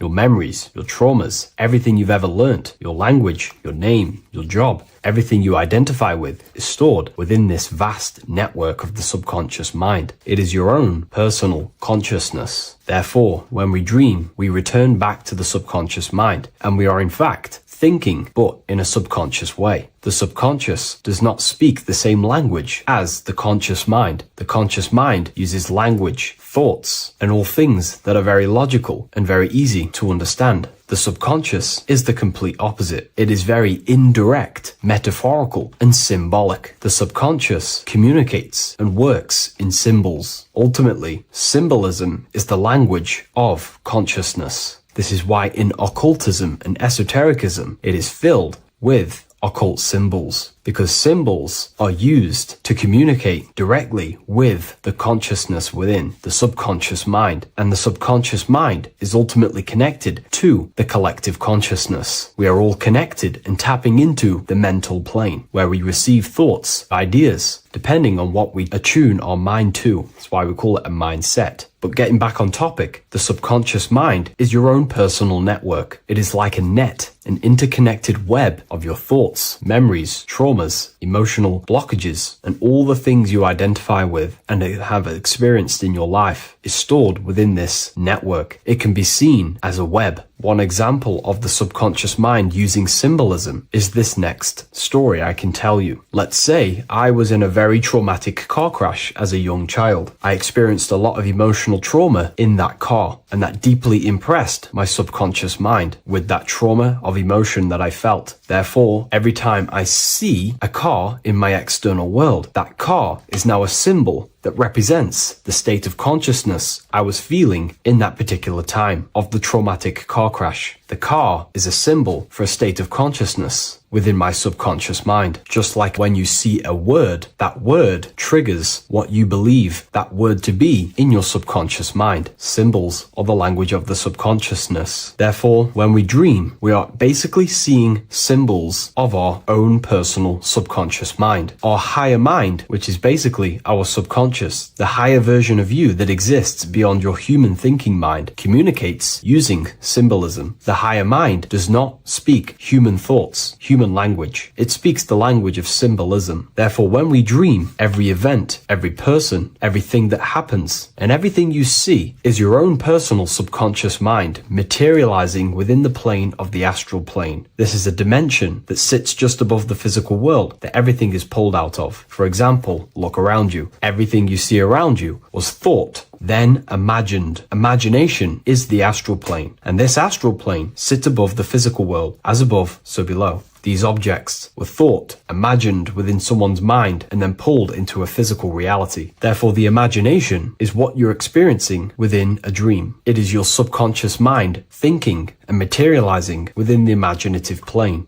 For example, let's say you are a Christian, you believe in Jesus your whole life, you have lots of emotion towards Jesus. This deeply impresses your subconscious mind. You believe in him so much, you go to sleep, you have a dream that you meet Jesus. You did not meet directly with Jesus. You met with your own belief. It was your own belief materializing within the imaginative plane and revealing itself to you. Dreams are materializations of your memories, your subconscious beliefs, traumas, and anything that could be inside the subconscious mind. It is your subconsciousness revealing itself to you in a material form. Let's say you have a nightmare. There is a big dark figure chasing you and you are running away in fear, away from this dark figure chasing you. That dark figure is not an external entity. It is not a spirit or a jinn or a demon. It is in fact an aspect of your own mind. It is a symbol that represents maybe a fear, a trauma, or something you are running away from internally, inside your subconscious mind. Something that you are not addressing, but something that is fearful, something that can be controlling you on a subconscious level. Let's say you have a fear to address something in your personal life. You want to address someone who is getting on your nerves at work. You continuously put this off and you fear doing that situation. Over a long period of time, this can slowly control you subconsciously. You start to avoid the person, avoid any contact. It is subconsciously controlling you. This is not the best example, but you can see what I mean. Hidden fears and traumas in the subconscious mind can subconsciously control your actions and ultimately lead you to low states of consciousness, keep you from reaching your higher potential, and ultimately create blockages within your own consciousness. That figure in the dream is a materialization of something that you are fearing and running away from and not addressing. This is why people always have dreams of traumas that they have experienced as a child or when they were younger, or maybe from a year ago or two. It's because that emotion is deeply impressed in the subconscious, and the subconscious is always trying to reveal things to you, communicate to you that you need to change, purify, and maybe heal within your own consciousness. This is how the higher self communicates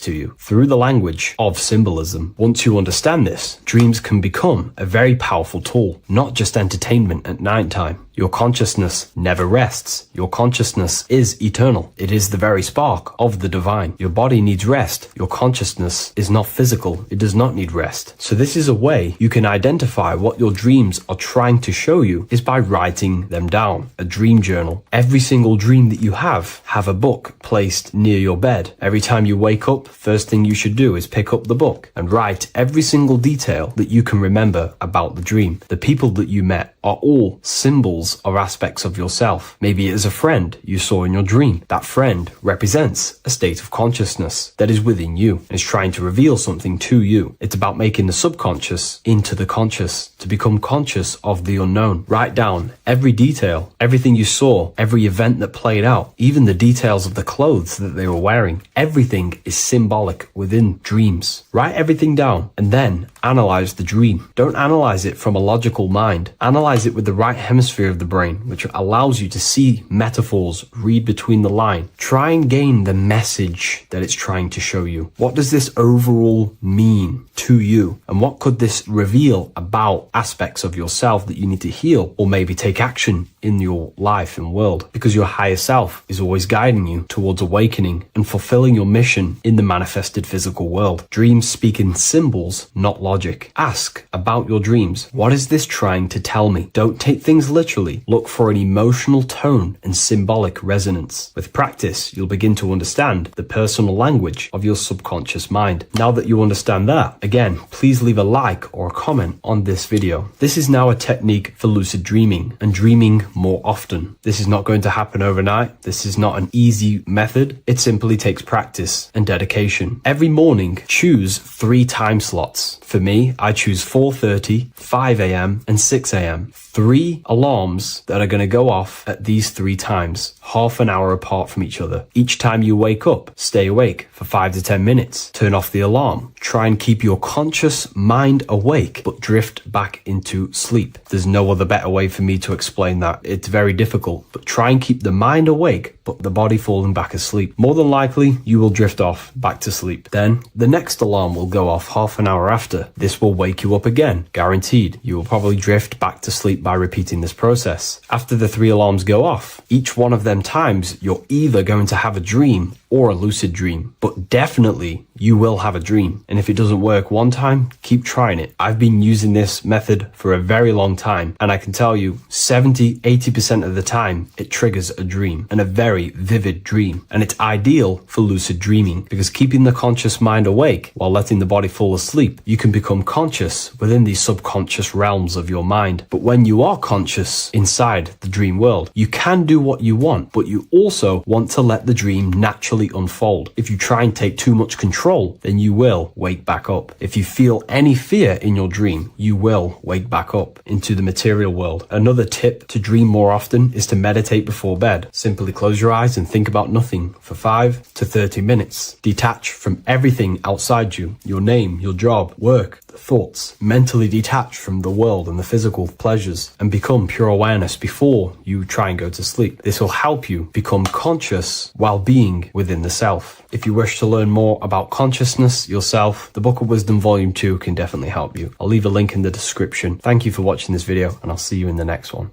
Welcome back everyone to another video. Today we're going to cover everything that you need to know about the mind, starting with the 2 aspects of the mind, the conscious and the subconscious. The male aspect of your mind is the conscious. This is the 10% of your mind. The conscious part of your mind is only aware of everything around you, your vision, your sight, your smell, your taste, your hearing, and your current state of emotion and thought. Every thought that you consciously think about has an emotion directly attached to it. That emotion is then impressed onto the subconscious part of the mind. The subconscious part of the mind is the female aspect of your mind. It is also a whopping 90% of your mind. Subconscious mind is controlling all of the subconscious processes which happen within your body. For example, your subconscious mind is controlling your heartbeat, your digestion of food, and all of the things that you do not have to tell the body to do. It is the hidden part of our mind which is controlling all of the hidden things. The subconscious mind is like a recording supercomputer. Everything that you have experienced in your life is all recorded and stored within the subconscious mind. One of the most important things about your subconscious mind is that it stores your mental programs. Everything in the subconscious mind manifests into behavior and actions within the body. Your daily basis routine and habits are all mental programs within your subconscious mind. These mental programs are created by mainly 2 ways. 1, repetition, and 2, emotional impact. The repetition is fairly simple to understand. The more you do something, the more it impresses onto your subconscious mind and becomes a program. That program will then manifest into your behavior. However, with the emotional programs, they work a bit different. The stronger that you feel an emotion, the stronger it is impressed onto the subconscious mind. And then that emotion becomes a program. For example, you had a very traumatic moment happen when you were a young child. The emotion that you felt was so strong in that moment that it impressed into your subconscious mind so hard that you can recall that moment like it was yesterday. That traumatic event that happened to you when you were young will still manifest into your daily basis behavior even to this day. However, it manifests subconsciously. For example, if you were in a car crash, you will be wary to enter cars with certain people. All because of that traumatic emotion that you felt and impressed onto your subconscious mind. Another example of the subconscious manifesting into our behavior is posting on Instagram. Most of the time, the reason why you post is because your subconscious mind is seeking gratification. So before you actually do something, question yourself and find out the root cause of why you are doing this. Another thing that you need to understand about the subconscious mind is that it takes everything you say and hear literally. So for example, if you go and say, "You are an idiot" to someone, your subconscious mind will only pick up the word idiot. It only knows yourself. It doesn't know anyone else. You are casting a spell on yourself just by saying that to someone else. This is why the golden rule is to treat others like you'd like to be treated. Now, you can rewrite these programs which are already in your subconscious mind. However, it does take consistency. You have to change these programs which have been running for years. And by changing these programs, you change your behavior, because these programs manifest into your behavior. The best way to do this, personally, is to listen to affirmations first thing when you wake up in the morning, and do this for 10 minutes every single morning. Then at night time, you want to think and feel that you are becoming the reality that you desire. The more that you feel this reality, the more it will become a program and impress your subconscious mind. For example, you're trying to gain financial freedom. If you trick your subconscious mind into creating a program saying that you are financially free, this will manifest into your behavior. You will start doing more work. You will start looking for ways to make money. Your mind will be set on the frequency of money and financial freedom. Therefore, you will receive thoughts based around this program.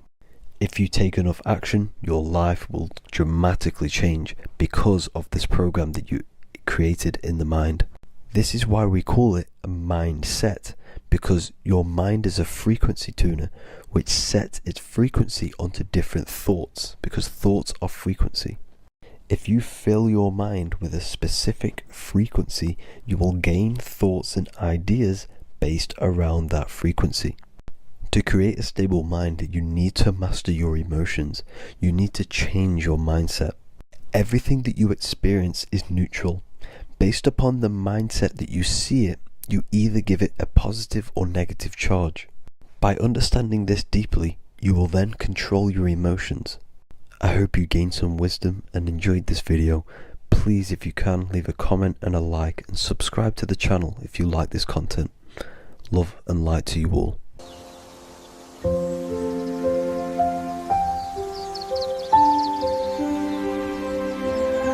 bookofwisdom.com. Visit today.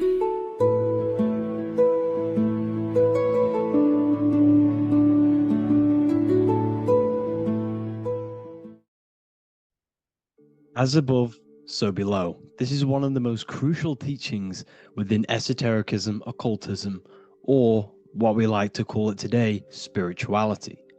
I don't like calling it spirituality because it's not spirituality. I teach human consciousness. I teach the science of you and your consciousness alone and your being. And in order to fully understand you and this world around you, you must understand this number one principle of as above, so below. There is many misconceptions of this, and there is many simple teachings of this, but I'm going to break it down today from the most simplest to the most complex, and you will see the connections between all things. This is the most important lesson you could ever learn, and I'm going to teach it you today. So what you must understand is, with the term as above, so below, it applies with everything you see in this world and about yourself. We have something called the macro, which means the bigger scale. On the bigger scale, we have the whole earth. If we look down from the sky on top of rivers, this is what we see. We see this tree pattern. Then on a smaller scale, we see trees have the same pattern. Then we look even closer. We're going smaller and smaller into the leaves of the tree. We see the same pattern. Then we go even more micro into the human brain and look at the human brain cells, and we see the same pattern. This is proof this is a fractal universe. And everything is in the micro is reflected in the macro. As above, so below. As within, so without. On the macro is a reflection of the micro. So now that you understand this, we can go a bit further. A yearly cycle of spring, summer, fall, winter is a macro. A micro is a daily cycle. So a day is a mini year. The summer is the midday. Autumn is the evening. Night is the winter. And spring is the morning. This is a macro, a reflection. We have a miniature cycle of the zodiac every single day. And this cycle is also reflecting the cycle of life and death. We live, we are born, which is the spring. We live, which is the summer. We then age, which is the autumn. And then we die, which is the winter. And then we are reborn again. This is the cycle of life and death. And you do this every single day. You see, death is a macrocosm of sleep. This is why we say sleep is the cousin of death. Because you die every single night. You do this process of life and death every single day. As above, so below. What's in the micro is in the macro. So when you go to sleep, you are essentially dying. And then in the morning when you wake up, you are then born again. This is a fractal cycle that we live in. Everything in this whole world is fractal. Everything applies to as above, so below. We have the sun, we have the moon, we have the day, we have the night. We have the life, we have the death. We have the conscious, we have sleep. As above, so below. We have the conscious mind, because now we're diving into as within, so without. As above, so below more refers to the external world. As within, so without is referring to your inner world and the outer world. What you must understand is about yourself. You exist in two realms. You're an individual. The dual nature of you exist in two realms at once. You have an inner world of your thought, emotion. This is the inner world that no one else can see but yourself. And you have an outer world with a physical body which everyone can see. So you exist in two worlds. You have the inner voice, you have the outer physical voice, which I'm speaking to you with now. But I also have an inner voice, which no one can hear, only but me. So you exist in the light and you exist in the darkness. The sun represents your external self, your physical, conscious mind. The moon represents your shadow self, the inner self, the psyche self, the spirit self. There is an as above, so below. The sun is within you. The moon is within you. Everything is within you. Now that you understand as above, so below, what is your body? Your body is a miniature earth. Let me repeat, your body is an earth. Your body is the earth. Okay? Because like I say many times in all of my videos, you are not in the world. The world is you. You are the universe. Your brain is a computer creating this reality. What you see with your eyes is produced in the back of the brain called the visual cortex. You don't look into the world, the brain produces the world. The body produces the world. When you touch something, you're not actually touching something. This is the electrical nervous system. When you touch something, what you feel is actually electrical signals on your nervous system reporting back to your brain. Therefore, when this body dies, you leave the earth because this body is the earth. Okay? As above, so below. You have the mental plane, the astral plane, the etheric plane, and the physical plane. This is essential for understanding reality and the teaching of as above, so below. Everything in this material plane began in the thinking mind. For example, the microphone I'm speaking into, the phone you're watching this video off, or the laptop or iPad. Where did this begin? It didn't begin in the factory. The first ever place this item begun was in the mind of an individual. The invisible realms of mind is where all physical things and physical items begun. Essentially, this physical plane is the effect of the thinking mind. This world is the world of effect. It's the world of outcomes. When you see something, it is already manifest. It is already being manifested. It is an effect. And in the effect of the cause, which is the thinking mind. Therefore, the mind creates thoughts, which is the mental plane. Then after thoughts creates imagination, which is the astral plane. These two are spiritual. They are non-physical. So spirit kind of means non-physical. Then you have the physical planes, the etheric and the physical plane. As above, so below. What happens in the mind is manifest on the physical plane. Like I said, the phone that you are holding, it was a thought, and then it brought down into a physical reality. As above, so below. You change the mind, you change your reality. Your environment, the word environment has ment in it because your environment is mental. So now that you understand this, so what is the world around you? The world around you was created by the mind of God. It was manifested through God's thought. So you are living in the mind of God. You are a thought in the mind of God. God thought you into existence. But like I said, we are all fractals. Everything is fractal. If God exists, this means that you are God, as above, so below. God created you through the thinking mind, and he gave you a thinking mind. So God created the macrocosm. God created the macro, the whole world. He designed the whole world, the sun, the stars, the moving. He designed this. But then he gave you the thinking mind to design your own life and create your own life in his world. You are a microcosm of God's macrocosm.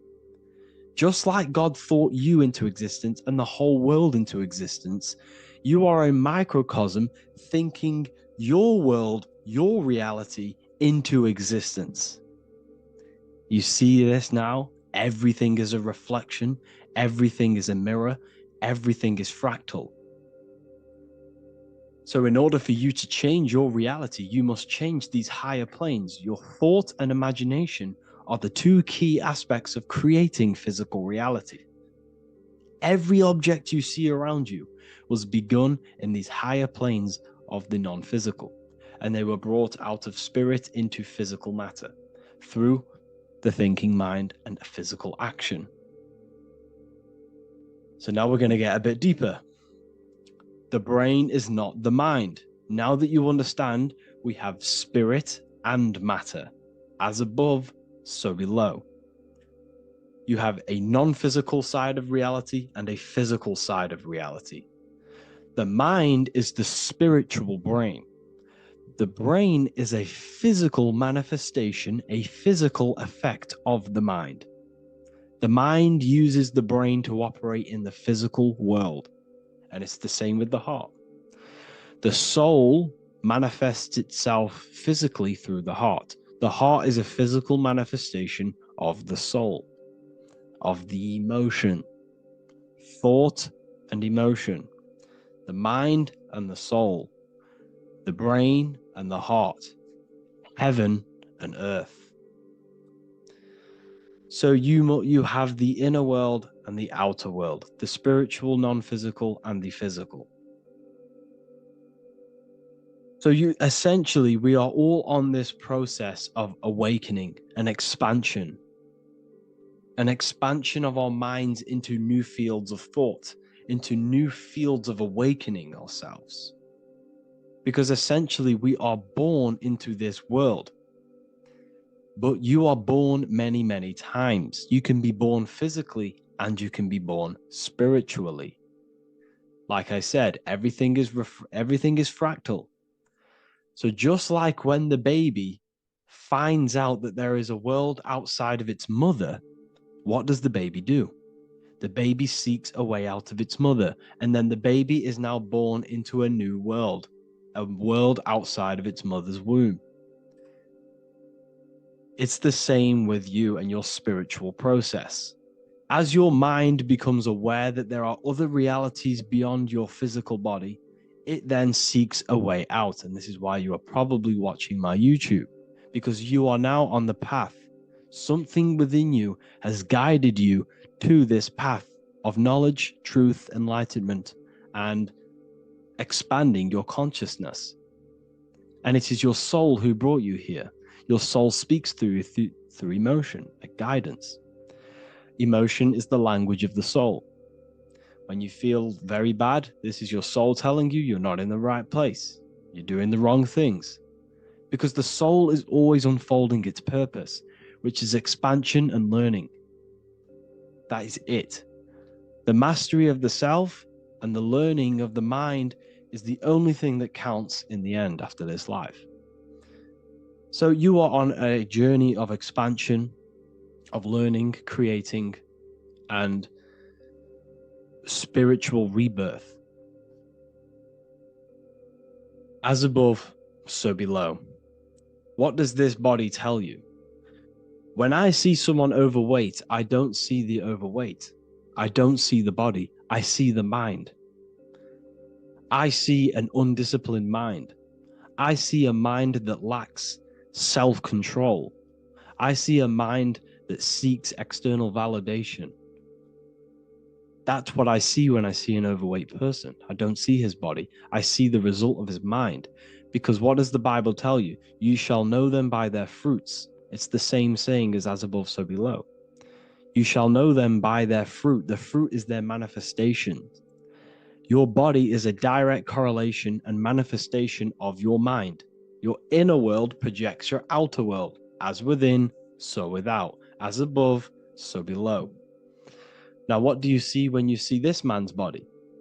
I see discipline. I see strength. Mental strength, not physical strength. I see mental resilience of pain.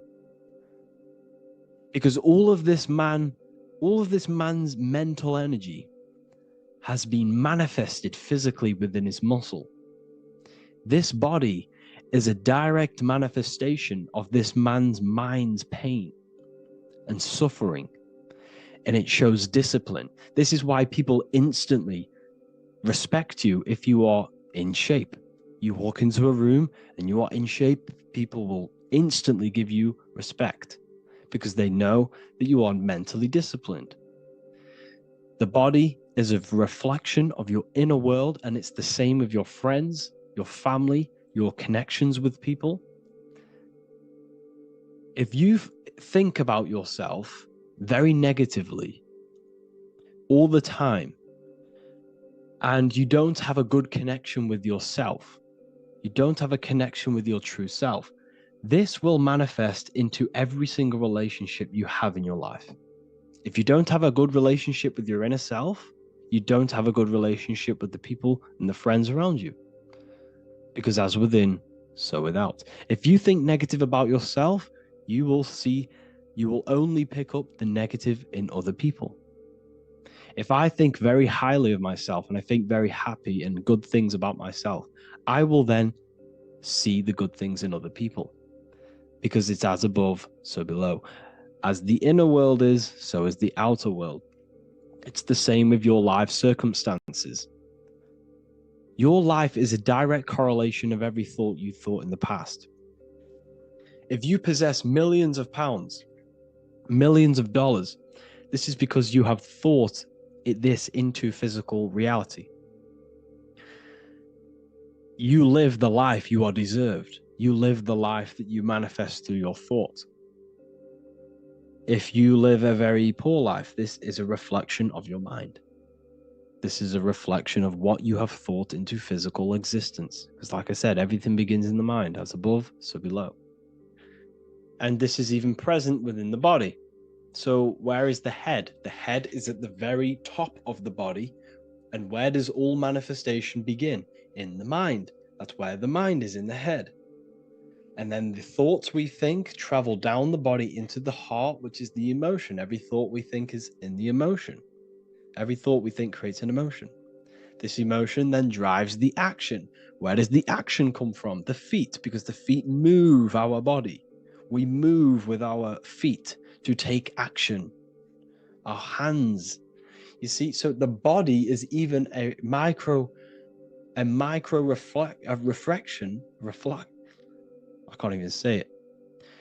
Reflection of the order of manifestation. This blew my mind when I figured this out. You see, the head, the thoughts begin here. This is the beginning of all manifestation. Then it comes down to the heart. This is the emotion. Then you take the action. The thought and emotion then sparks the action, which is taken with the hands and the feet.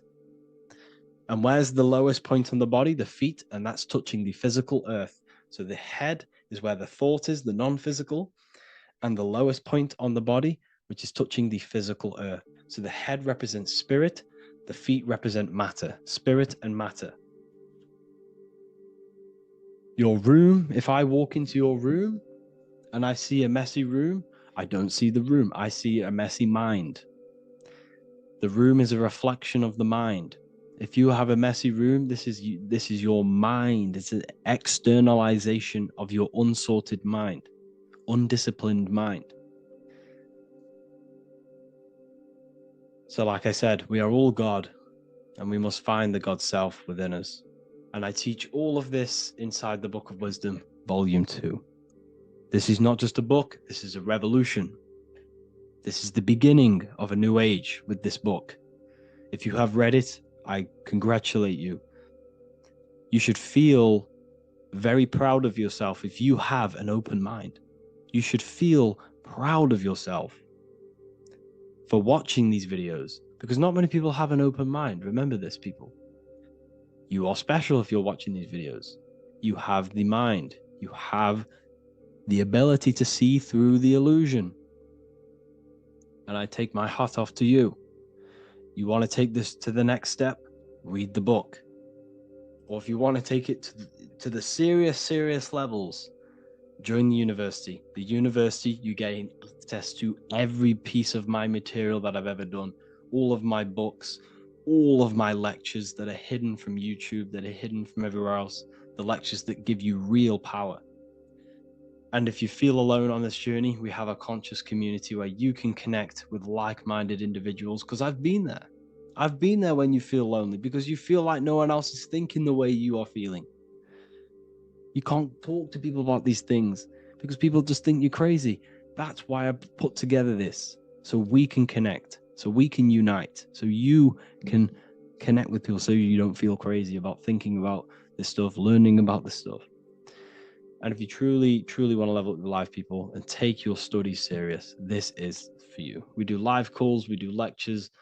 There's a whole library filled with books you can read. It's the perfect place for the truth seeker. I thank you all for joining. Please leave a like, a comment, a subscribe. Let me know any future videos you want me to make in the comments. Thank you all. Have an amazing day.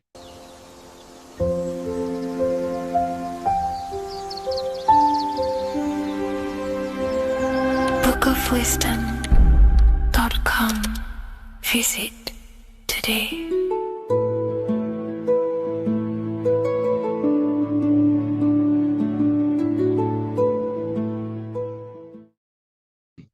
This one secret that is hidden and guarded within secret societies grants you profound power, which can fully transform your life and perspective on reality. Today, I'm going to reveal this one secret, which you probably already know, but never realized how deep it truly is. This has the power to change your life.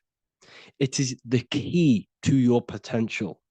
And if you stay with me, this power may be yours, and you could transform your life with this hidden secret that is guarded within secret societies and esoteric orders. And this secret is not really a secret, but something people overlook, that the universe is mental. Everything we experience and interact with and perceive originates within the mind.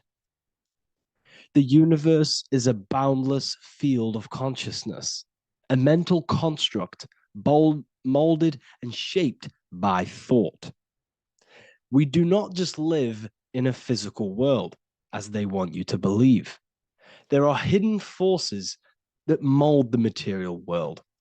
They want you to believe that you are only a physical being inside of a physical universe. But this is completely wrong. You are the architecture of the universe. Your consciousness is the very fabric of reality. And you create your own universe. The universe is an infinite field of consciousness, a vast and limitless mental construct, intricately woven and shaped by the power of thought. It is a dynamic and ever-evolving field where the interplay of awareness and attention gives form to existence. Within the boundless realm, every idea, perception, and belief contributes to the creation and transformation of reality itself. Each thought holds the power to transform reality. Your consciousness is the very fabric of reality. And this is shown in the symbol of the flower of life. The flower of life is a symbol. It symbolizes the interconnectedness of all existence, illustrating how every thought is not merely a fleeting moment, but a ripple that reverberates across every layer of reality. Each action, like the intricate overlapping circles of this pattern in the symbol, extends its influence far beyond its origin, weaving a web of interdependence where every choice impacts the whole. It serves as a profound reminder that everything is connected, bound by an unseen field of consciousness. This symbol represents how one action, one thought is a ripple in the whole vastness of the ether of consciousness. To master your mind is to master the universe, because your mind is a miniature universe. The mind is the very fabric of reality. So if we gain the hook, if we gain the power and the mastery over our minds, we have now gained the power to create reality to your will and intent. You see, most people live in a cycle, and this cycle is the outer world manipulating how they feel on the inner world. People's external circumstances are creating their thoughts and emotion in the inner world of consciousness, which is producing a constant cycle of negative manifestation. For example, let's say something negative happens to me in my external world. Then I start to think negative and feel negative. What that is actually doing is manifesting and projecting more negativity, because our thoughts hold the power to control and weave our own life. Your life is a direct correlation of every thought you thought in the past. What we need to do is stop and not let the mind control you in your reality. You need to control the mind so you can control reality. So what does this actually mean? Reality is an externalization of consciousness. Consciousness and matter are one. They're not separate. They are inseparable and interconnected. Everything we see, experience, and observe is a manifestation of thought, beliefs, and consciousness, shaping the world around us. Now, this ties in with the secret fifth element that they have hid from you. They've hid from you this sacred and very important symbol and pillar to reality. And this pillar, this sacred thing they've missed, is called the ether. And they've held this from you for a reason, a specific reason. This is the true fifth element. Why do they hide the ether? Because the ether has the power to shape and manifest whatever we imprint upon it. Every thought is a vibration interacting with the ether and actively shaping our reality. The ether, you could see it as the codes to physical reality. It's like an energetic blueprint which surrounds all physical objects. It is the life force that gives life to all things. All energy comes out of the ether and returns back to the ether. Energy, it's 0 point energy, and it is an infinite source of energy. So this is why they hide the ether, because whatever our mind can imprint onto the ether, we can create into a reality. And we imprint the ether through thought and imagination. The mind holds the power. The mind is the very source of reality. The material realm is not separate from the mental realm. Rather, it is intricately shaped and influenced by it through the ether. This subtle, all-pervasive medium bridges thought and matter, allowing consciousness to mold and manifest the physical reality. To transform our lives, we must first transform our minds. True change begins within, as our thoughts, beliefs, and perceptions shape the reality we experience. By shifting our mindset, we unlock the power to reshape our world and recreate the life we desire. This is the power of the mind, and this is the power that's been hidden from you. We're not taught these things in schools for a reason, because they don't want us all to be conscious creators. Instead, they feed you your beliefs. They feed you your thoughts through the music, through the entertainment, through the movies, through the news.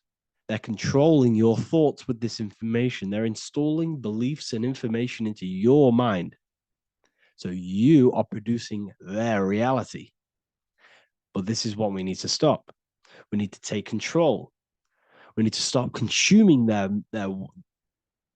music, their movies, their information, their news, because all of this is contributing towards your reality.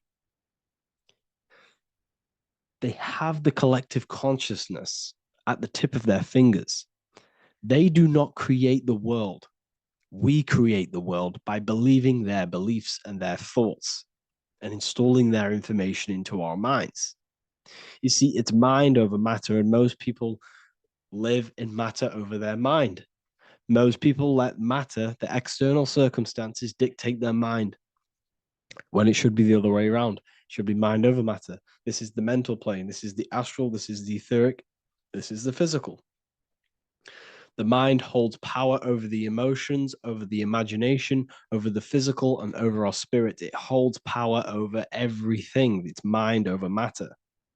It's the mental body that we must transmute and change. Most of us live in a chaotic state of mind, and this is what we must change. Turn chaos into order. So we need to be mind over matter. We need to install this belief into our subconscious. I, Harry B. Joseph, have created the ultimate esoteric school on the earth.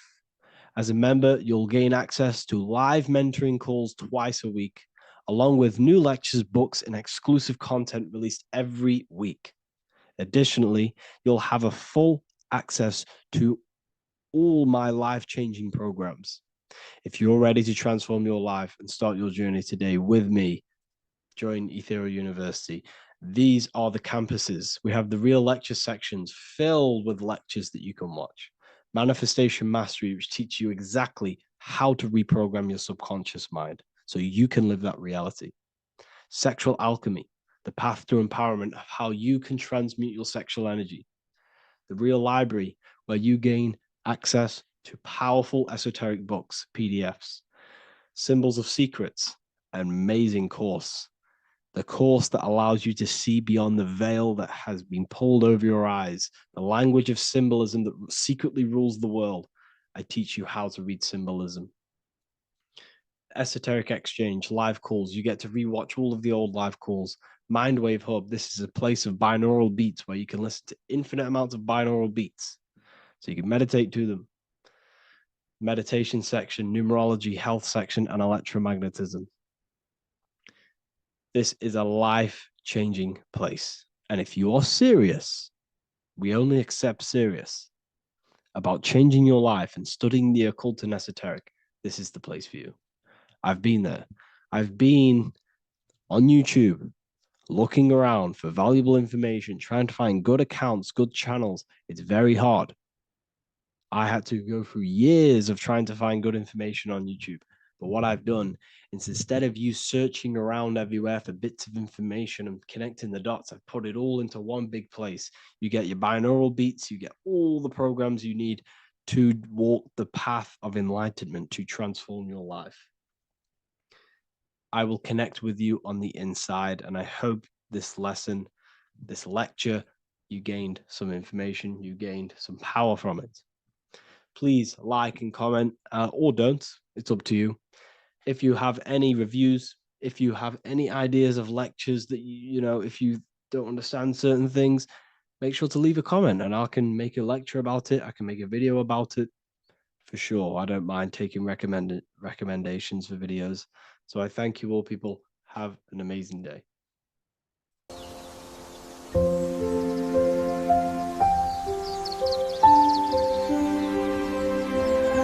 bookofwisdom.com. Visit today.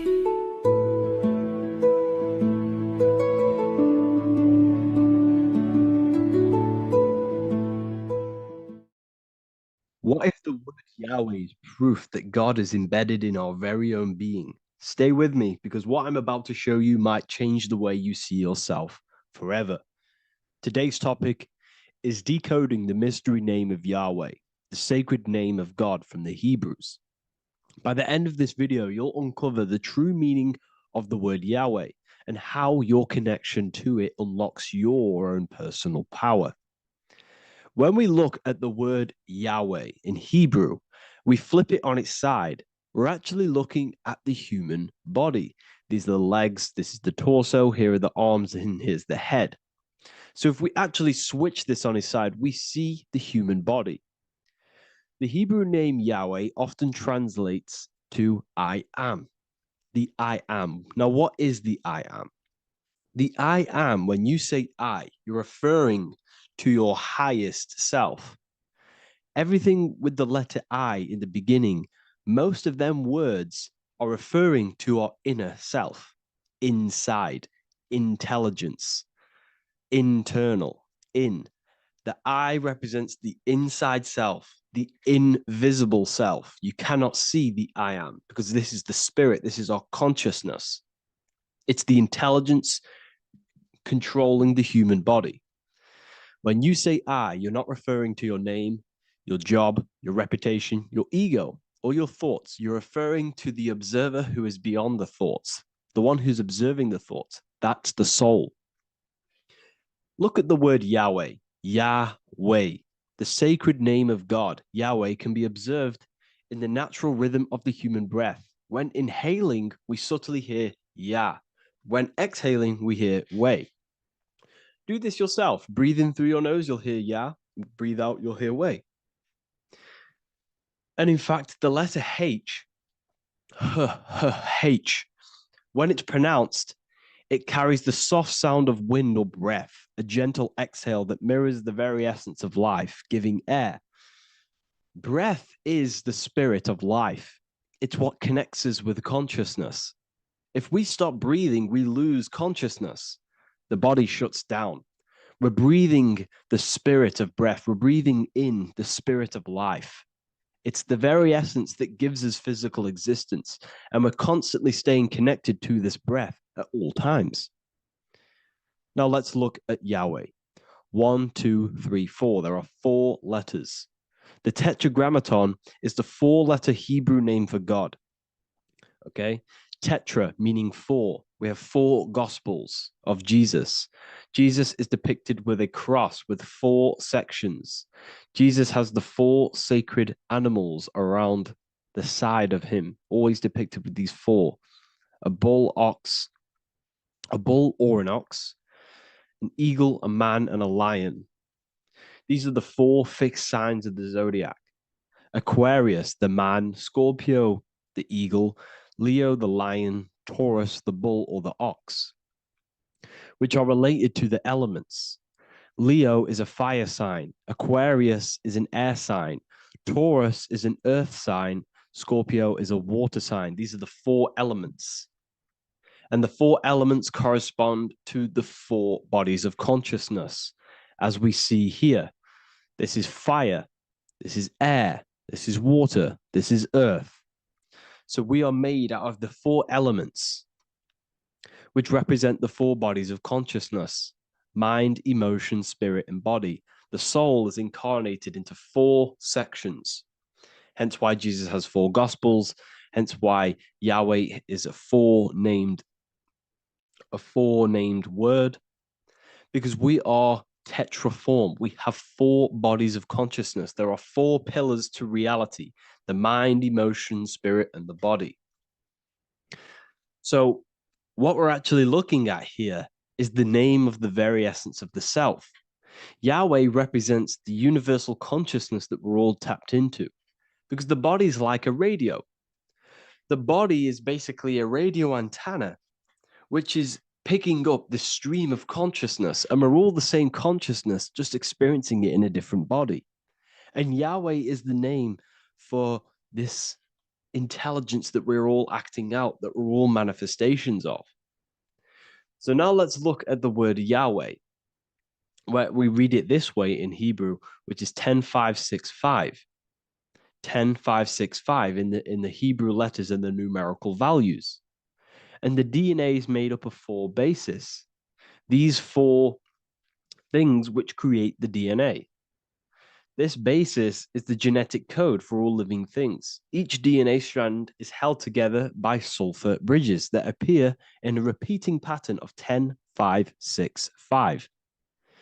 This pattern matches the numerical value of the Hebrew letters of Yahweh, Yod, He, Vah, He, which are 10565. This means the structure of DNA, the code of life, follows the same number sequence as the sacred name of God, Yahweh. This is a factual observation. So we're looking at 10565. So let's look over this one more time. Yahweh represents the breath, Yahweh, inhale, exhale. It translates to I am. It's written in our DNA. The word Yahweh on its side looks like the human body. Now, this is where things get a little bit deeper. 10565 adds up to 26. The number God, well, the word God adds up to 26. Allah adds up to 26. There are 206 bones in the human body, 26. 26 adds up to 8. 8 is the number of infinity. We are all the infinite consciousness. Consciousness will never die. It's immortal. It's infinite. We are all infinite. We are not these skeletal structures. We are Yahweh, the universal consciousness. The creator of all things is our essence.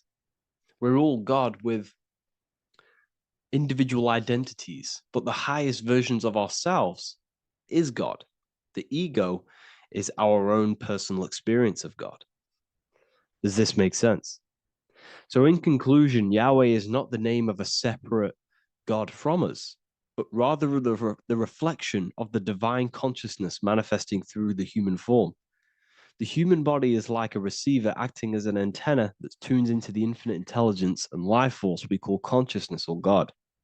This means that rather than being external, the divine presence is within us, expressed through our very existence.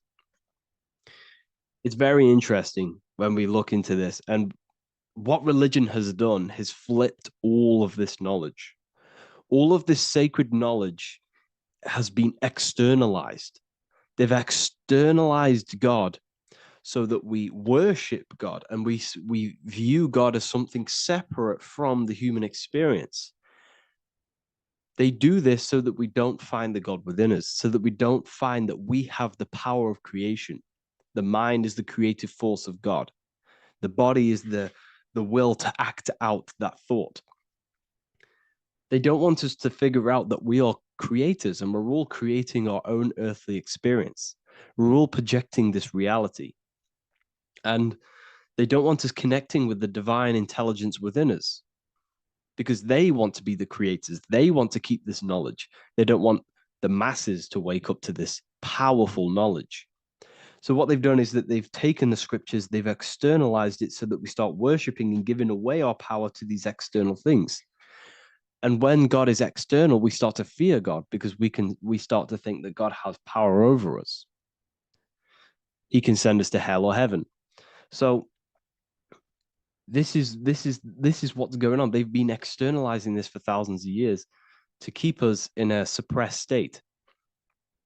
Okay? Humans are very advanced because we possess self-awareness. We possess the ability to move our awareness and our thoughts outside of the instinctual nature. For example, a cat or a dog. These things can only live in their instinct. They live based on instinct. They smell, they eat. That's pretty much what they do. But humans, we have the ability to rise above that nature and turn to our infinite selves, our higher selves. We can move beyond our instinctual nature and create very advanced things. That's why humans are made in the image of Yahweh. We are literally God in human form. So this is what we all need to realize. And I hope this video has helped. Please leave a like, a comment on inside of the description. I'll have some links to my books and my university. The people who have read them have just absolutely changed their lives. You could probably see that in the comment sections if someone leaves a review of the book. We also have Trustpilot. But yeah, I thank you all. And I'll see you in the next one.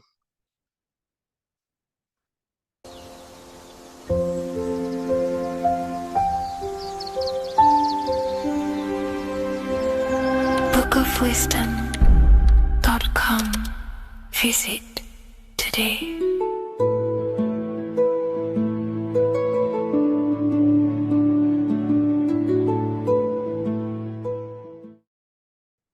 Left and right hemisphere, and what are they doing? How does it contribute towards your perception in this world? And this is what we're going to be talking about in today's video. We're going to be breaking down the two hemispheres of the brain and how they function in your life. So first, we have the left hemisphere. This is the logical hemisphere. This is the analytical, divided, scientific, or verbal hemisphere. The right hemisphere is creative, wholeness, artistic, symbolic, and metaphorical. The right hemisphere does with non-verbal things. It produces a holistic perception. It is more to do with creativity. Because what you must understand is that we are not in the external world. The world is produced by our brain. We see with our brain. Our eyes are a part of the brain. What we touch is the brain's interpretation of electrical signals on the nervous system. What we smell is the brain's interpretation of smell through the nose. What you taste is your brain's interpretation of chemical reactions on your taste buds. So what you are experiencing is the brain. The brain is a computer creating a simulation. And you have two hemispheres which breaks down this reality. So essentially the brain is the perception creator. It creates perception. So if the brain is creating this, who is the one experiencing the brain? Well, that is you, the consciousness, the mind, the all-seeing eye. You are the all-seeing eye experiencing the brain, the observer behind the brain, behind reality, behind the emotions. So if you're walking through a woods, this left brain sees individual trees. The right brain sees the whole woods. It sees the biome. It sees the bigger picture. So when you are walking through this woods, the right brain picks up a holistic perception of reality. It creates the woods as one unified woods.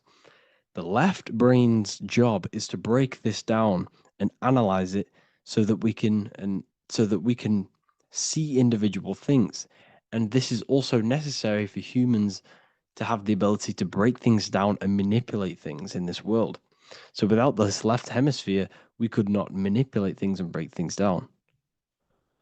So this right hemisphere is important because it sees the whole woods. It sees humanity as one unified consciousness. However, the left hemisphere sees individual egos. So the left hemisphere is the place of the ego because it only understands it sees the world very divided. Okay. So for example, here's another example of the left and right hemisphere. If someone pulls out in front of you in traffic, your left brain is going to start going crazy and analyzing them, calling them names. The right hemisphere, however, sees the bigger picture. Maybe he didn't see you. Maybe it's just a mistake. Maybe he's in a rush. You see how the two brains are very different. They do the same thing, but they function in different ways. The right hemisphere is feminine, the left hemisphere is masculine. So, like I said, this person pulls out in front of you, you start to think with the left. If you start to perceive that in the left brain, you're going to start analyzing them, you're going to start going crazy and calling them names because you're analyzing it. You're not seeing the bigger picture behind it. You're not seeing it from his perspective. So there is a crossover. So the left hemisphere of the brain controls the right side of the body, the right ear, the right eye. Everything to do with the right side of the body is connected to the left hemisphere, and the right hemisphere controls everything on the left side of the body, including your eyes, your arms, your legs.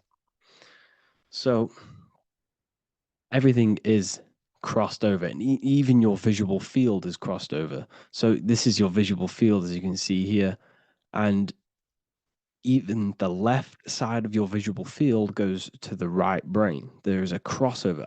No one really knows. There's not really a reason for this. However, this is how the human body is designed. As we all know, the human body is the most advanced piece of technology on the face of the earth. They cannot replicate the human body. And they tell you it has no creator. This is crazy. People are that brainwashed, they can't even understand that their body is the most advanced piece of technology. Your body is so advanced, the computers that you use are mimicked of the body. Everything they create is mimicking nature, but they don't show you how intelligent nature is because they don't want you to understand you're in an intelligent design. So anyways, let's get back on track. There is a crossover in the brain, and this is why they teach you to write with your right hand. And I was speaking to someone who's in a nunnery, or whatever you want to call it. They were a nun, or they knew someone who was who was a nun, and they forced these people, these nuns, to write with their right hand. You had to write with your right hand. This is why, I'd say at least 70% of the world or 80% is right-handed and right-legged, because they taught us this to activate the left hemisphere more because of this crossover that happens in the body. So when we are using this right side more, we are using that left hemisphere more. Why? Why are they doing this? Well, they also called it writing. Writing is a spell, to cast a spell on you, to use that right side of the body so that you use this left hemisphere, because they want you to see the world as a divided perception. They don't want you using the right hemisphere, using that left side of the body to activate the right hemisphere to see the bigger picture and see how everything is all one and everything is created.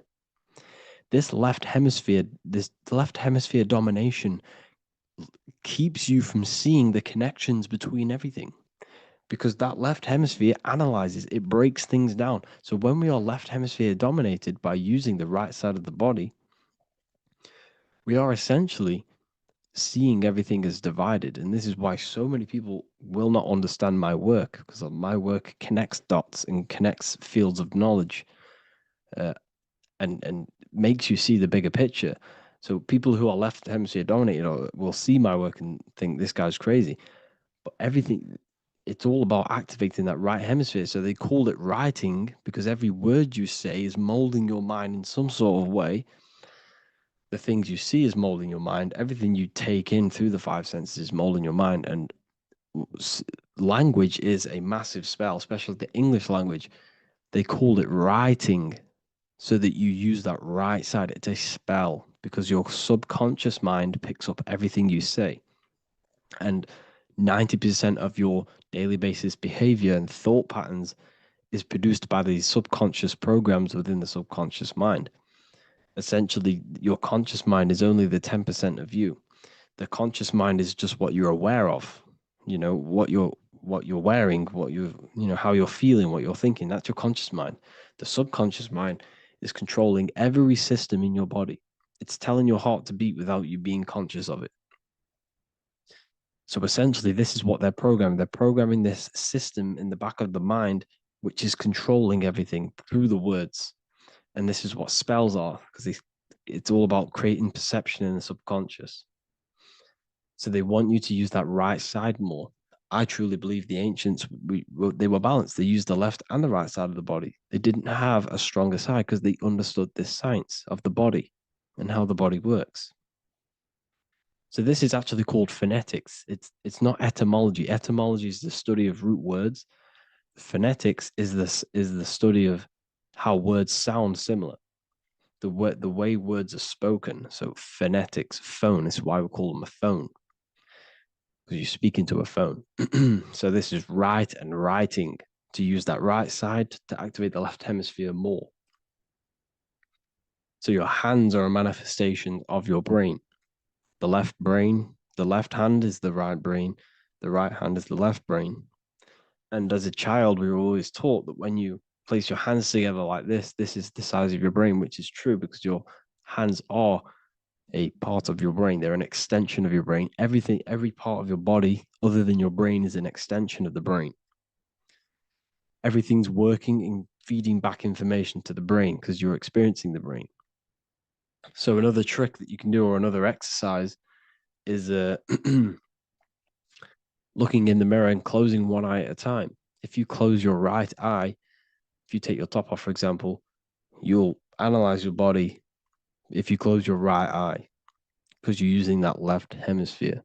Sorry, other way around. If you look at yourself through your right eye, you'll use that left hemisphere, which will analyze yourself. You'll see individual body parts. If you close the right eye and use the left eye, you'll see your body as a whole. You won't really analyze it. This is how you can analyze yourself using these two hemispheres. So this whole system is created to keep you thinking logically and to restrict you from creating and restrict you from understanding symbolism, allegories, metaphors, and teamwork. They want you stuck in a logical way of thinking and a logical way of seeing the world. This is why when you go to school, you are told exactly what to do. You're told to think this way and no other way. You're told to do orders, do this. It's a very left-brained system because if we all started to open up this right hemisphere, we'd all see, wow, everything is all one, everything's all connected. And this is what my work is doing. I'm showing you everything is one. The physical world is an illusion of duality, but everything comes from the one source, the one mind. The universe is a giant mind. I am mind, you express mind. We all possess mind. Behind the physical body is the same mind consciousness. And we are all expressions and fractals of this infinite consciousness called mind. And this is what they don't want us to figure out, is that we are all just one consciousness expressed. It's an infinite consciousness. It's even in the squirrel, it's in the dog. All of these different animals, they're just different bodies, but behind the bodies is the same consciousness, which is mind. That's what the pineal gland is. The pineal gland is not the mind, and it's not the third eye. The third eye is your mind. If you have a closed third eye, it just means you have a closed mind. If you have an open third eye, it just means your mind has expanded from beyond physical things through astral projection and mystical experiences. This is how you gain an open third eye. It's just an open mind. A mind that has astral traveled, that has explored the realities within the mind. So everything they do is to keep us in a divided state. Divide and conquer, right? That's their motto. All to keep you thinking how everything is divided. Everything they've done is division. Postcodes, countries, everything is divided. Like football teams and all this stuff. It's also a natural process when you grow up, because as you grow up, your brain is constantly analyzing the world. So this is sort of a natural process of how you become more left hemisphere dominated, because your brain is always analyzing. And unless something awakens you, you can awaken that right hemisphere where you can start to see the bigger picture. Even the music, all tuned to 440 hertz, shuts down the right hemisphere of the brain. 440 hertz, Spotify, Apple Music, the radio. Every time you turn on the radio, it's tuned to 440 hertz. This was specifically tuned. It never used to be tuned to this. It was in the 1950s. It was changed. The standard music tuning was changed to 440 hertz because it shuts down that right hemisphere of the brain. They don't want you thinking, seeing the world in this way and perceiving things as one. I'm going to show you. It tells you this in the Bible. Cast the net onto the right-hand side of the boat and you will find the fish. What was Jesus saying? You see, people read the Bible and they don't understand it. If the Bible is not talking about you, then it has no meaning. The Bible, everything you read in the Bible is about you and how it can better your life. It occurs to you. So if Jesus says, cast the net onto the right-hand side of the boat, this is an allegory. The boat is your body. Cast the net. It's the awareness, the perception onto the right hemisphere of the brain, and you will find the fish. What's fish? What do fish do? They swim deep in the ocean. It represents the knowledge. Deep knowledge. Cast the net onto the right-hand side of the boat and you will find fish. You will find the wisdom. You will gain understanding when you cast that your awareness into that right hemisphere. You will see that I am you and you are me. We are all one consciousness. You will see everything. You'll see that the trees are the same patterns as the nerves in your body. You'll see everything is connected. Everything is a fractal of the one infinite consciousness. And how many fish did they catch? 153. That adds up to 9. This is now numerology. The Bible's filled with numerology. Adds up to 9. What's 9? Human consciousness. It represents consciousness. You're in the womb for 9 months. Feminine. It's all about consciousness. And then Revelation 14. And I looked, and behold, the Lamb standing on Mount Zion. That's the spines, the mountain. With him, 144,000. 144 adds up to 9. It represents consciousness on top of the spine. You see? And he had his name the name of his Father written on the forehead. What's the Father? The higher mind, the higher consciousness within you. Where is that? In the forehead, the pineal gland. The pineal gland is the radio receiver for the higher consciousness. Because every body part of the body has consciousness. Your heart has consciousness. Your gut has consciousness. You are thinking with these different consciousnesses. You think with the gut. You think with your penis. You are thinking with all these consciousness. And it's about raising your consciousness to the higher consciousness, which is the Father, the mind in the head. Don't think with the lower parts of the body, because that is your animal nature. Think with the higher parts of the body. It's all representing consciousness. How to activate the right hemisphere of the brain? Well, it's all to do with non-verbal things. So music will activate the right hemisphere. Make sure it's tuned to the right frequency though. 432 hertz, 528 hertz.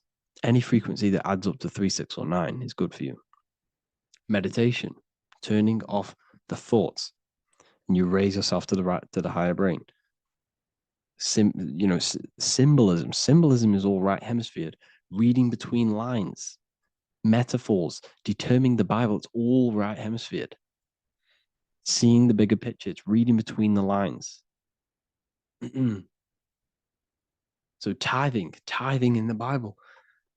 These people in the churches are giving 10% of their money to the church. It's nothing but a scam. What these people have done is they have externalized the Bible. They have taken the Bible and literalized it so that they can make a business out of it. So what they're doing is a tenth of the produce of what it says in the Bible, a tenth of the produce of the land, whether grain or fruit, is the Lord's and is holy. So what's that saying? The tenth of it's basically saying give the 10% to the Lord, to God. What does that mean? Well, what's the land and the fruit? This represents physical things, the physical things that you have. The tenth of the physical things that you have. What's that? That's your ego. All the physical things that you have is all to do with your ego. That's the lower self. The ego, what is the ego? It's the mind's perception of the physical self. You had no ego when you were a child. Okay, when you were a child, you had no ego. As you grew older, you created the ego. But the ego is the full self. It's the echo. Ego, echo. It's the echo of the full self. So it's saying give the ego over. Take away the animal self. In that left hemisphere, that's all to do with the left hemisphere. That left hemisphere sees the ego. It sees individuality. It's divided. So it's saying give that 10%. Give that 10% of you over to the right hemisphere. The 90%. The 90% of you is in that right hemisphere. The higher self. Now, I'm not saying the left hemisphere is bad. Okay, I'm not saying that at all. But it sees it sees things divided. It's like I said, the left, the hands are manifestations of the brain. So when these Christians are praying, they're putting their hands together. What are they doing? They're syncing the brain hemispheres. What you're doing, because everything's an extension of your brain. So if you put your hands together, you're putting the two hemispheres together. And what's happening when you place the hands together? All the electricity in the body is now running in a circuit. So once you connect these two hands, the electrical energy is now running in a circuit. And energy can move around the body quicker and more efficiently. So when you pray, when these people are praying, they don't realize that they're engaging in ancient forms of meditation, of balancing the two hemispheres. So now we're talking about balancing the hemispheres, not the right hemisphere. This is what Israel is. Look at the symbol for Israel, the up triangle and the downward triangle. What's that? The up triangle represents male. The downward triangle represents female. Okay? So this is talking about the brains. Israel is Ra, Isis, which is female, the Egyptian god. Ra, El. El means God. El, electricity. That's the force of the physical world. It's the force that runs this world, electricity. It's the force of God. El, consciousness. It means God. Is Ra, El. Isis, Ra, and El. It's the two hemispheres of the brain, the holy land of Israel. It's the holy land, it's the brain. Once these two hemispheres are synced, this is how you unlock your consciousness. This is the easiest way of astral projecting. Hemisphering, I forgot the word for it. Hemisphere syncretization, something like that. It's about syncing the hemispheres. This is how you unlock your consciousness. Once the brain is running as one electrical system, this is how you balance the two masculine and male opposing energies. Once these opposing energies are no longer in war with each other, the brain, they come together to work as one. You unlock your consciousness. You are born again. What happens when a male and female have sex? It creates a new child. It becomes one. You are born again. Once the two hemispheres of the brain, you are born again. You can then have an out-of-body experiences. So this is why the symbol of the Holy Land, Israel, is the up and down triangle back combined together, because it represents unification of the male and female, unification of the hemispheres. You're born again. You unlock consciousness. And you can get this for free. It's called the Gateway Tapes on my website. Basically, it's a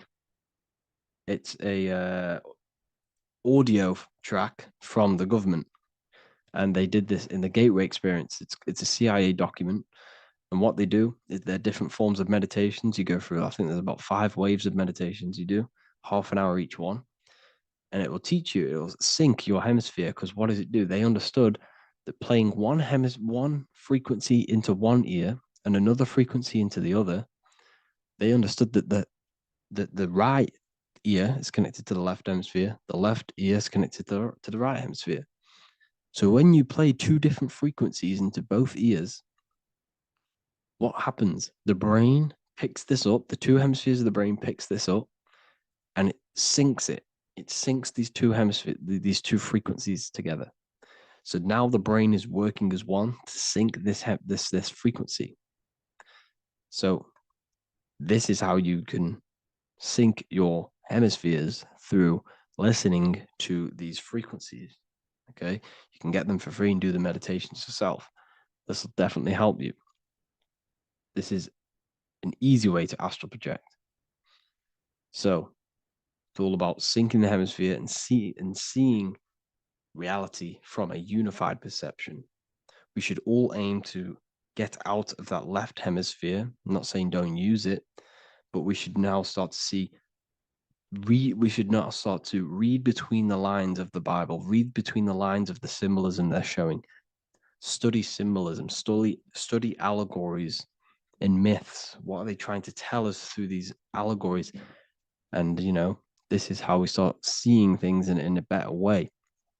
Once we understand that we are all microcosms of an infinite consciousness, we can all come to one, because love is the unifying force of this infinite consciousness. We are all divided. We are all disconnected from our hearts. Once we all connect with our hearts and see that everything is one, we can all start to love and come together as one, because love is the unifying force of consciousness. So if you haven't already seen, I now have launched the Ethereal University.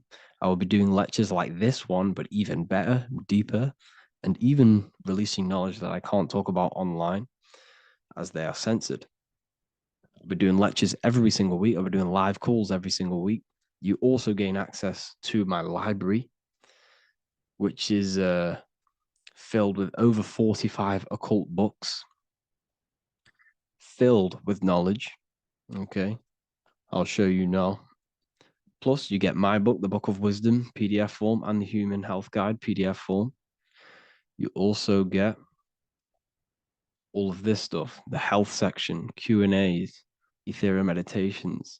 We've got some celestial studies, cosmology, numerology coming soon. You also get the brand new Manifestation Mastery course, plus the library. And there'll be new books, new lectures, new live calls every single week. Or you can get the Book of Wisdom, use the code WISDOM in all capital letters to gain 40% off.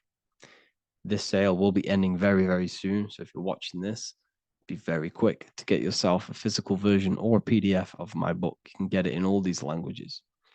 Hope you enjoyed this video, people. I'll see you inside the Ethereal University, the real university. Have an amazing day.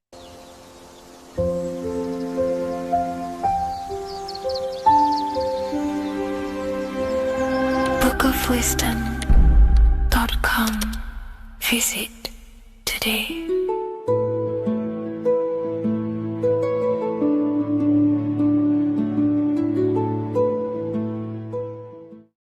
The scariest thing about having your first out-of-body experience and leaving your body is the realization that you have after. You realize everything you've been told about yourself, reality, the earth, what you're doing here on earth is a complete, utter lie. Your self-belief of what reality is and what you are is completely shattered. You now fully understand that you are more than your physical body that you inhabit. My first out-of-body experience happened a few years ago, but before all of that, I remember being a child, going to bed and closing my eyes, and I remember as a child feeling like I was floating above my body and moving. And maybe subconsciously this has led me into knowing intuitively that there is more to reality, and I've gone down this path of esotericism, occultism, consciousness. Maybe that has led me to this, I don't know, but I've always had this subconscious intuition in my mind that there's more to reality. than what we've been told. And maybe it came from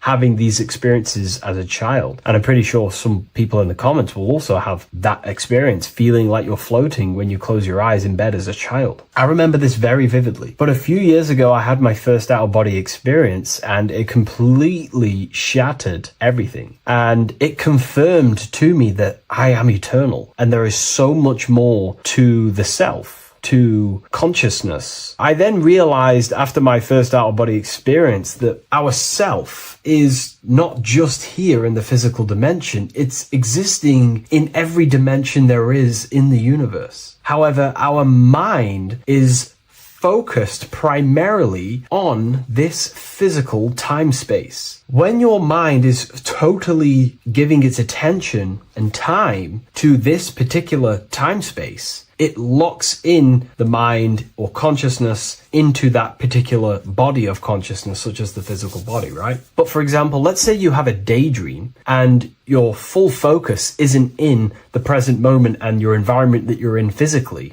Your mind kind of wanders off into a daydream, what we like to call it. That again is shifting time space. Your consciousness is 40% here in the physical plane because your body's there, but then the other 60% is in this daydream, this imagination. So you're shifting time space, and what an out-of-body experience does is allow your mind to reduce that attention to the physical body and access attention to this altered body or dimension of consciousness. So I'm going to give you the story of my first out-of-body experience, because I know when I was researching this, I was always looking for personal stories about someone's out-of-body experience, and there's not many out there, to be honest with you. Well, based off my research, I couldn't find many. You find a few, but I'm going to give you my experience of my first out-of-body experience that happened a few years ago. It was early in the morning. I kept on waking up and falling asleep to my alarms. I went back to sleep after waking up for like the third time in the morning. When I fell back to sleep, that is when I had my out-of-body experience. It's also good to mention that I have been listening before that about podcasts, books about our out-of-body experiences, astral projection, and things along them lines. So this was stored in my subconscious, this topic. And I had a desire in my heart to actually experience this for myself. Long story short, I went back to sleep early in the morning because I kept on waking up, and it began with this tingling sensation, a high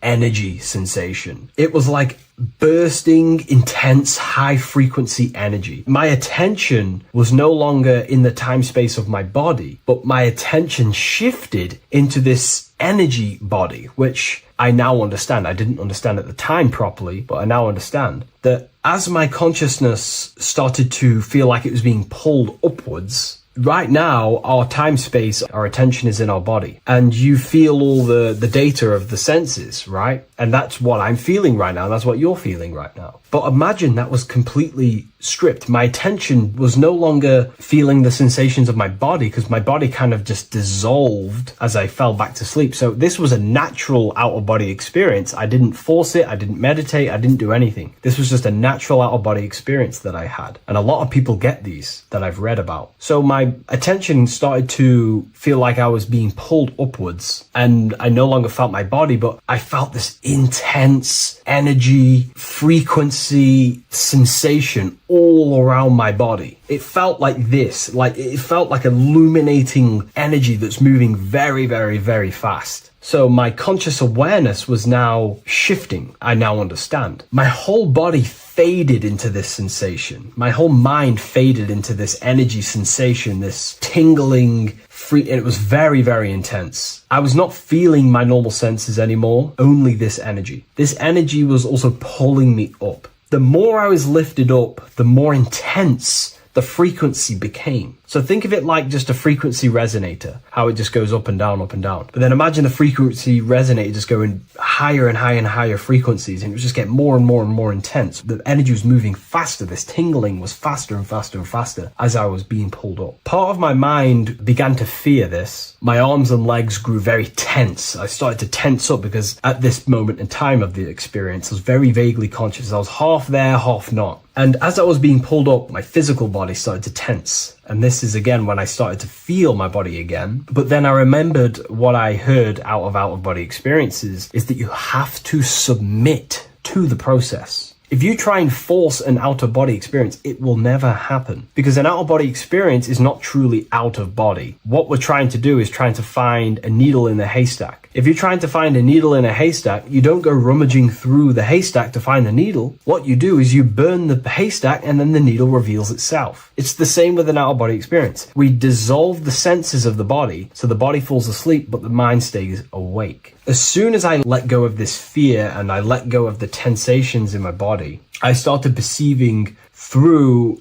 another state in this energy body, but I didn't see my body. It was just like perceiving and seeing, but no body, like a camera. When you look at a camera view, you don't see what the camera looks like. You're just seeing through the camera. It's the same as that. I had no form, but I was just seeing. I was just like a floating eyeball, seeing into this altered state of consciousness. I was just seeing. I first saw my street outside my house with lots and lots of people walking on the street, but I could not see the people directly. Everything was black and green. The background was black, but I couldn't see the people. I could just see a glow of light around people, like an egg shape. They were just walking on either side of the road, other directions. I could just see more and more people moving faster and faster and faster. I didn't realize then, but then I did start to realize later on in my journey that that was more than likely the etheric plane that I saw. The etheric plane is the plane of life force and vitality and electromagnetic auras. So that was my awareness shifting from physical into then the etheric plane, the plane of life force and energy. Now, the etheric plane is very, very, very difficult to actually access consciously. The etheric plane acts as a bridge between the physical body and the astral body. To actually access the etheric plane alone is very, very, very difficult, and only certain trained individuals can do that. The etheric plane is not really a conscious plane where you can stay there and be conscious. It acts as a bridge between the physical and the astral plane. I could see the glowing auras around people moving along the pavement. The people moved faster and faster until the scene started to just dissolve as these people were just moving faster and faster. It was not very clear at first, but I subconsciously knew that I was having an out-of-body experience.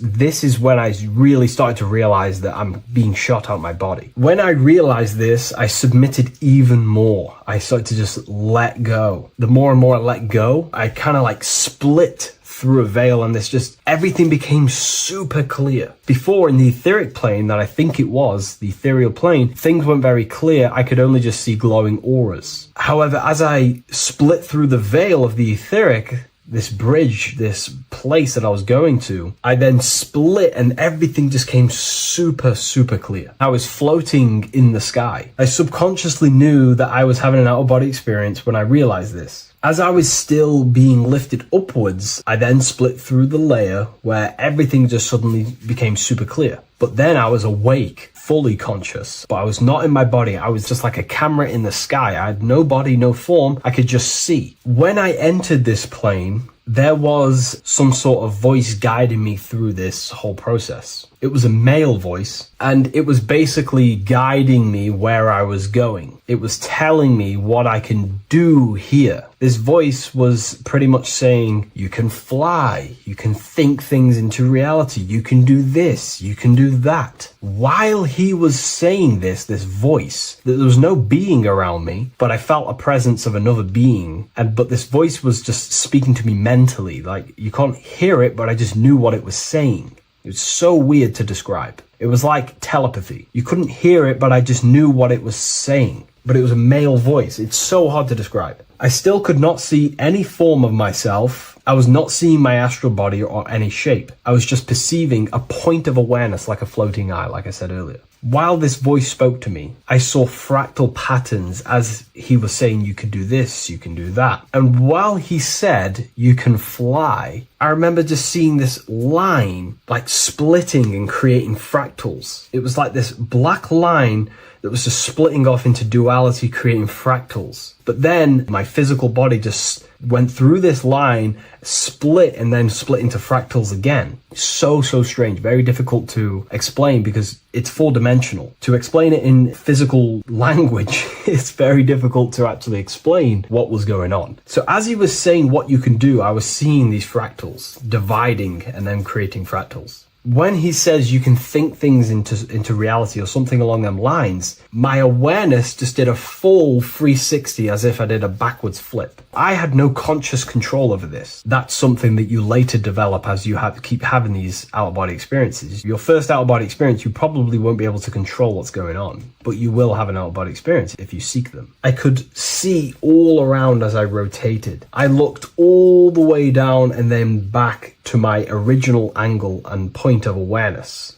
During that rotation, when I started to turn upwards to do the backflip, I looked up and it kind of looked like the sun in the sky. It was very dark and gloomy.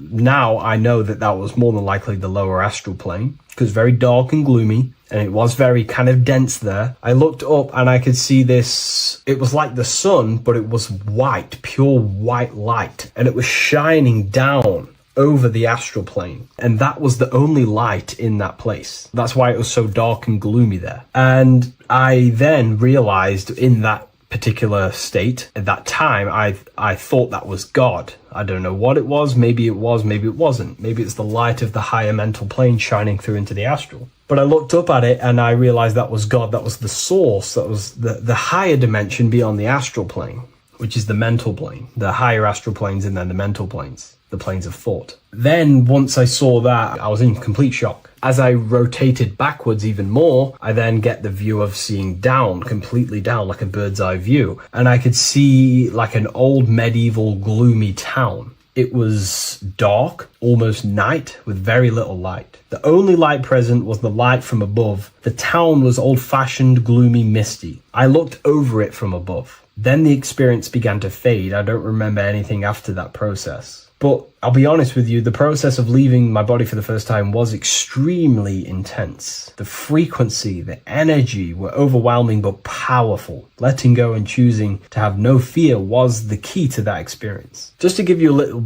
bit more wisdom on what I actually experienced now, what I realized what was happening, I now understand that the voice that I was hearing was not an external being guiding me. It was actually a higher aspect of myself, a part of my own consciousness that is not focused in the time space of the physical world. My physical mind is focused here in this timeline, but once I exited this timeline and focused elsewhere, the higher part of myself guided me towards that experience. This higher version of ourselves that we call the higher self is a higher dimensional being, but we're just unconscious of it. This being exists beyond our ordinary thinking mind. Our self exists everywhere in the universe, and we can unlock higher versions of ourselves as we progress on our journey of awakening and self-realization. Because let's say right now, only 10% of your awareness is actually in the physical plane. Science tells you that 90% of you is actually in your subconscious mind. 10% of your awareness is your conscious mind. So there's 90% of you that your conscious mind is not aware of. But our conscious mind becomes so addicted with the physical world and distracted with the physical world, it just gets totally locked in with the physical. And we never pay attention to the hidden aspects of ourselves, the unconscious aspects of ourselves. And that's why everyone in the esoteric and occult space talks about gnosis, seeking knowledge of self. Gnosis is not knowledge, it's knowledge of self obtained through direct experience. So gnosis is about rediscovering who you truly are. And another bit of wisdom that I could give you from this is that the observer is the same observer that is observing this video right now. You're watching this video, but who is the one seeing the screen? Who is the one seeing the screen of your reality, of what you call life? There is an inner witness consciousness within you who experiences and observes your thoughts, emotions, and actions, experiences and observes the screen you call reality. And that witness also witnesses your dreams. When you shift your awareness from your time space of this body into your dreams, that same witness is witnessing your dreams. So when you meditate, connecting with this witness aspect of our consciousness really does help to excel the process of having an out-of-body experience. Because a lot of people have out-of-body experiences, but they don't understand what's actually going on. They don't understand the nature of it. But it's all mental. You move mentally in that dimension. You create mentally in that dimension. The same that you do in this dimension, but just on a quicker scale, because things manifest in the astral plane instantly as soon as you think of it. Just like the screen in your mind, you think of something, you have a screen of an object in your imagination. That plane, it manifests instantly, but down here, it takes a longer time for things to manifest and condense. Once you understand that thought rules the universe, thought is the creative force of the universe, you start to understand, these different dimensions and these experiences that you have. But really connecting with that witness consciousness, that part of yourself that observes everything, really does help with excelling the process of having an out-of-body experience, or mystical experiences, or lucid dreams. Because connecting with that witness consciousness just makes you more conscious. Even in your physical life, staying conscious. Most people aren't conscious. They think, feel, and act unconsciously throughout their day, and they unknowingly create their reality. Connecting with that witness consciousness allows you to actually stay conscious over your thoughts, emotions, and actions, because they are giving birth to realities. That's pretty much my experience, my first out-of-body experience. What that did for me was make me so much more confident and powerful. Most of my fears just disappeared overnight. The fears of death, the fears of unknown, the fears that I had of things shattered, disintegrated, because I understood that I am eternal. No one can use death against me to control me, because I know I am eternal. I now take riskier actions because I know I am eternal. I know that I will never truly disappear or die. So it really, really does help you, and it gives you a lot of internal power, because no one can make you scared of anything. You should not fear someone who can hurt you physically. You should fear someone who can corrupt your soul. That is the worst thing, who can corrupt your internal world, because that is what truly matters. So I hope this helps you understand out-of-body experiences. Hopefully this can help you move along in your journey. It's good to hear other stories, because this is exactly what I was seeking when I was researching this stuff. Maybe in the future I can share some more stories about my out-of-body experiences now I'm a bit more advanced. But yeah, please leave a like, comment, and subscribe on the video, and thank you all for watching.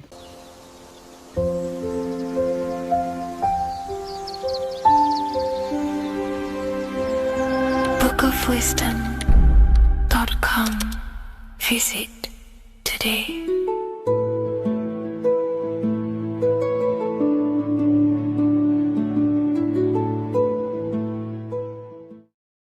The scariest thing about having your first out-of-body experience and leaving your body is the realization that you have after. You realize everything you've been told about yourself, reality, the earth, what you're doing here on earth is a complete, utter lie. Your self-belief of what reality is and what you are is completely shattered. You now fully understand that you are more than your physical body that you inhabit. My first out-of-body experience happened a few years ago, but before all of that, I remember being a child, going to bed and closing my eyes, and I remember as a child feeling like I was floating above my body and moving. And maybe subconsciously this has led me into knowing intuitively that there is more to reality, and I've gone down this path of esotericism, occultism, consciousness. Maybe that has led me to this, I don't know, but I've always had this subconscious intuition in my mind that there's more to reality than what we've been told. And maybe it came from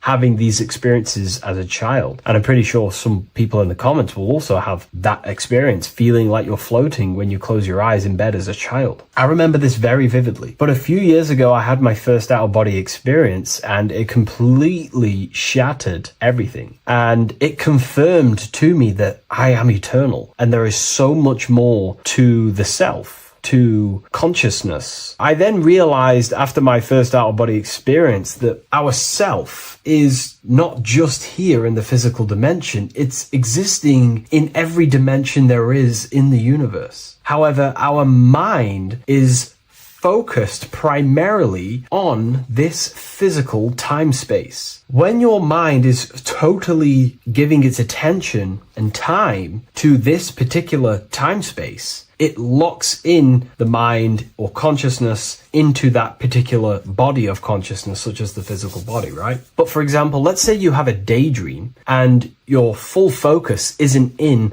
the present moment and your environment that you're in physically. your mind kind of wanders off into a daydream, what we like to call it. That again is shifting time-space. Your consciousness is 40% here in the physical plane because your body's there, but then the other 60% is in this daydream, this imagination. So you're shifting time-space, and what an out-of-body experience does is allow your mind to reduce that attention to the physical body and access attention to this altered body or dimension of consciousness. So I'm going to give you the story of my first out-of-body experience, because I know when I was researching this, I was always looking for personal stories about someone's out-of-body experience, and there's not many out there, to be honest with you. Well, based off my research, I couldn't find many. You find a few, but I'm going to give you my experience of my first out-of-body experience that happened a few years ago. It was early in the morning. I kept on waking up and falling asleep to my alarms. I went back to sleep after waking up for like the third time in the morning. When I fell back to sleep, that is when I had my out-of-body experience. It's also good to mention that I have been listening before that about podcasts, books about out-of-body experiences, astral projection, and things along them lines. So this was stored in my subconscious, this topic. And I had a desire in my heart to actually experience this for myself. Long story short, I went back to sleep early in the morning because I kept on waking up, and it began with this tingling sensation, a high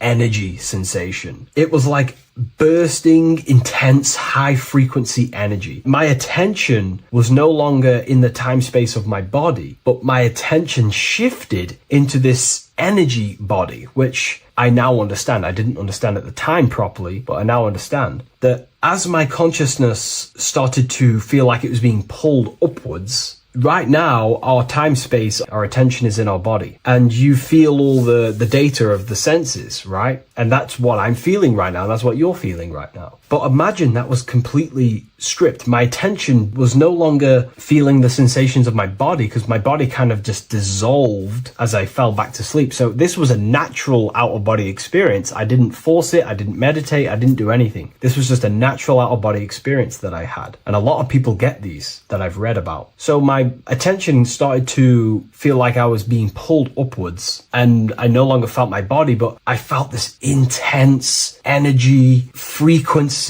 sensation all around my body. It felt like this, it felt like illuminating energy that's moving very, very, very fast. So my conscious awareness was now shifting. I now understand. My whole body faded into this sensation. My whole mind faded into this energy sensation, this tingling, free, and it was very, very intense. I was not feeling my normal senses anymore, only this energy. This energy was also pulling me up. The more I was lifted up, the more intense the frequency became. So think of it like just a frequency resonator, how it just goes up and down, up and down. But then imagine the frequency resonator just going higher and higher and higher frequencies, and it would just get more and more and more intense. The energy was moving faster. This tingling was faster and faster and faster as I was being pulled up. Part of my mind began to fear this. My arms and legs grew very tense. I started to tense up because at this moment in time of the experience, I was very vaguely conscious. I was half there, half not. And as I was being pulled up, my physical body started to tense. And this is again when I started to feel my body again. But then I remembered what I heard out of body experiences is that you have to submit to the process. If you try and force an out-of-body experience, it will never happen, because an out-of-body experience is not truly out of body. What we're trying to do is trying to find a needle in a haystack. If you're trying to find a needle in a haystack, you don't go rummaging through the haystack to find the needle. What you do is you burn the haystack and then the needle reveals itself. It's the same with an out-of-body experience. We dissolve the senses of the body, so the body falls asleep, but the mind stays awake. As soon as I let go of this fear and I let go of the tensations in my body,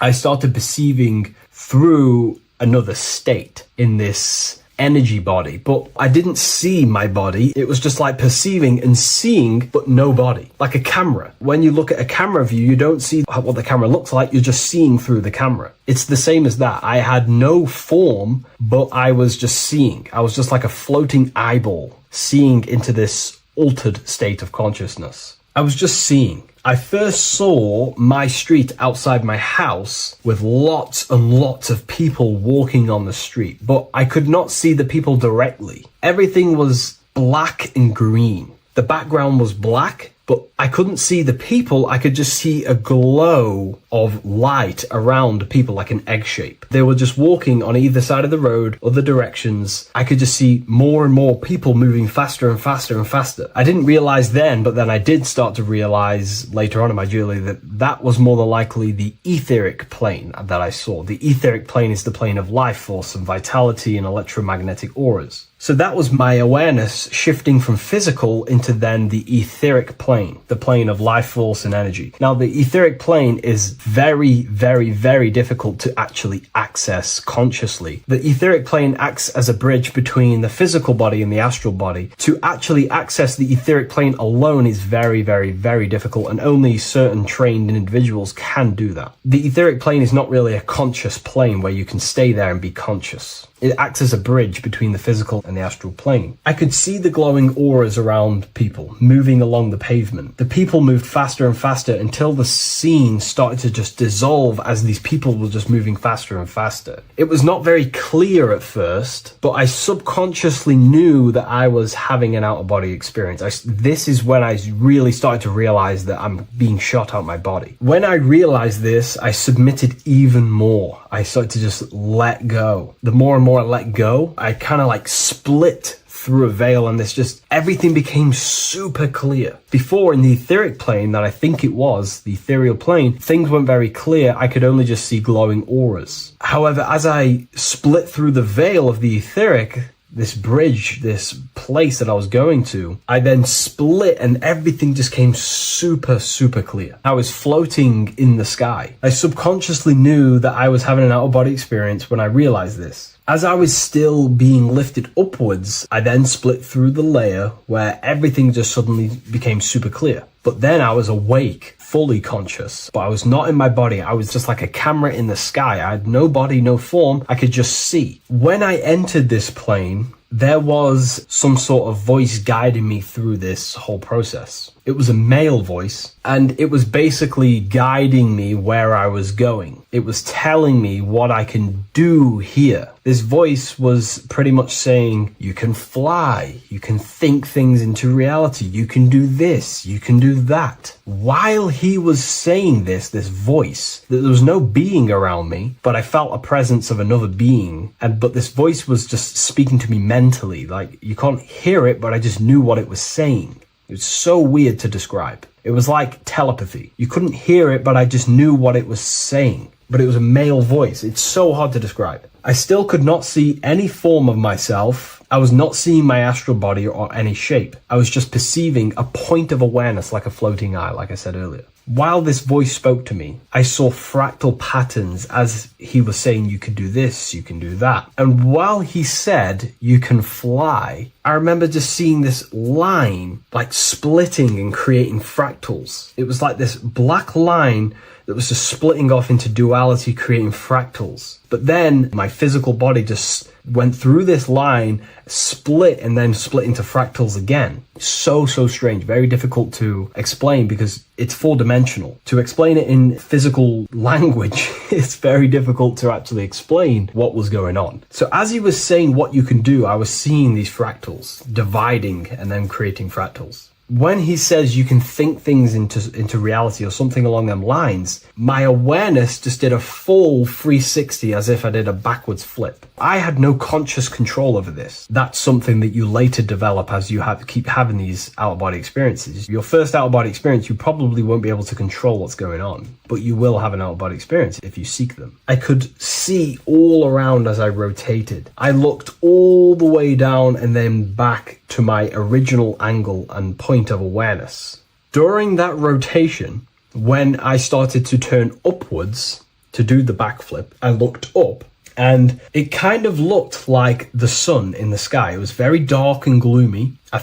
Now I know that was more than likely the lower astral plane because very dark and gloomy. And it was very kind of dense there. I looked up and I could see this. It was like the sun, but it was white, pure white light. And it was shining down over the astral plane. And that was the only light in that place. That's why it was so dark and gloomy there. And I then realized in that particular state at that time, I thought that was God. I don't know what it was, maybe it wasn't. Maybe it's the light of the higher mental plane shining through into the astral. But I looked up at it and I realized that was God, that was the source, that was the higher dimension beyond the astral plane, which is the mental plane, the higher astral planes and then the mental planes, the planes of thought. Then once I saw that, I was in complete shock. As I rotated backwards even more, I then get the view of seeing down, completely down, like a bird's eye view. And I could see like an old medieval gloomy town. It was dark, almost night, with very little light. The only light present was the light from above. The town was old-fashioned, gloomy, misty. I looked over it from above. Then the experience began to fade. I don't remember anything after that process. But I'll be honest with you, the process of leaving my body for the first time was extremely intense. The frequency, the energy were overwhelming but powerful. Letting go and choosing to have no fear was the key to that experience. Just to give you a little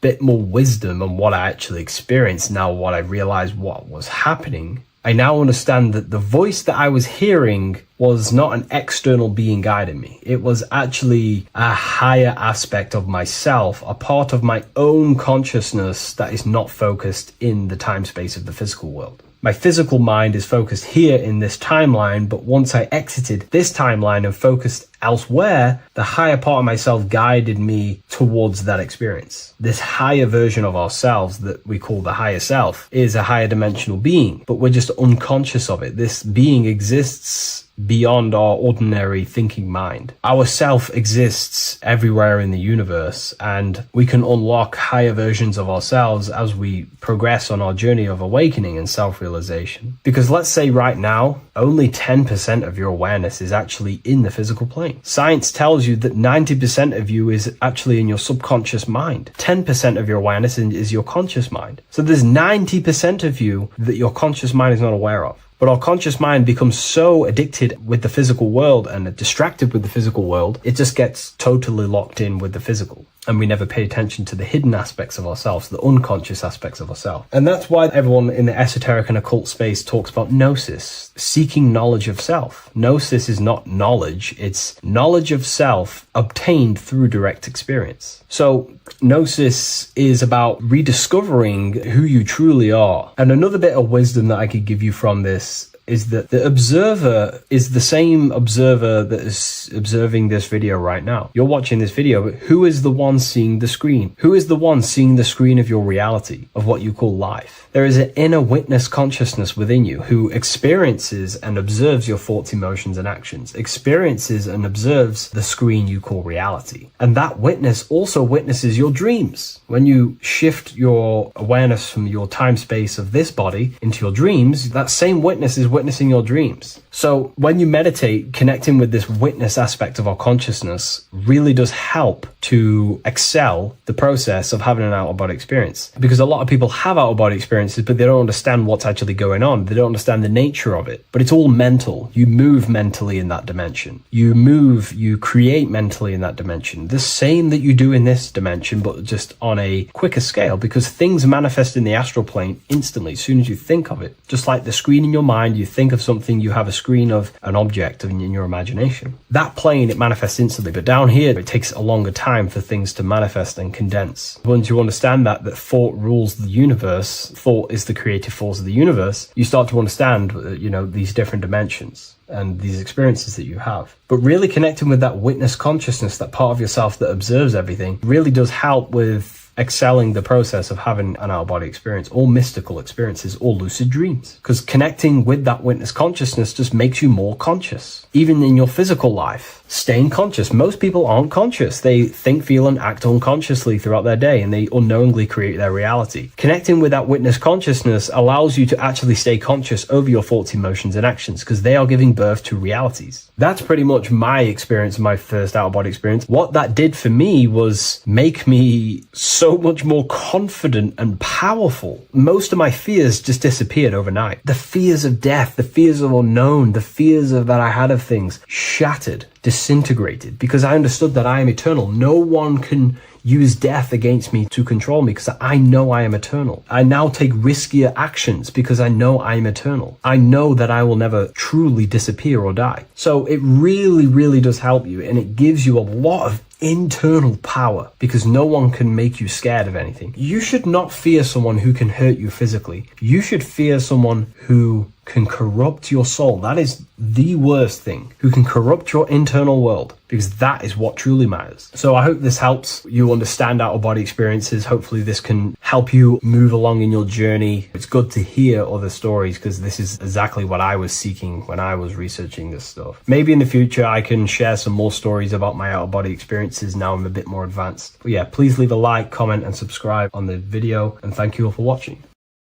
How are we all doing today, people? It's Revival of Wisdom, and today we're going to get real deep. This video is going to get real deep. A lot of people are not going to be ready for this sort of knowledge. Okay, you really have to do is to really deprogram the mind, because everything we've been taught is a complete lie, is to keep us trapped. Okay, this is really advanced knowledge. Now, let's get straight into this.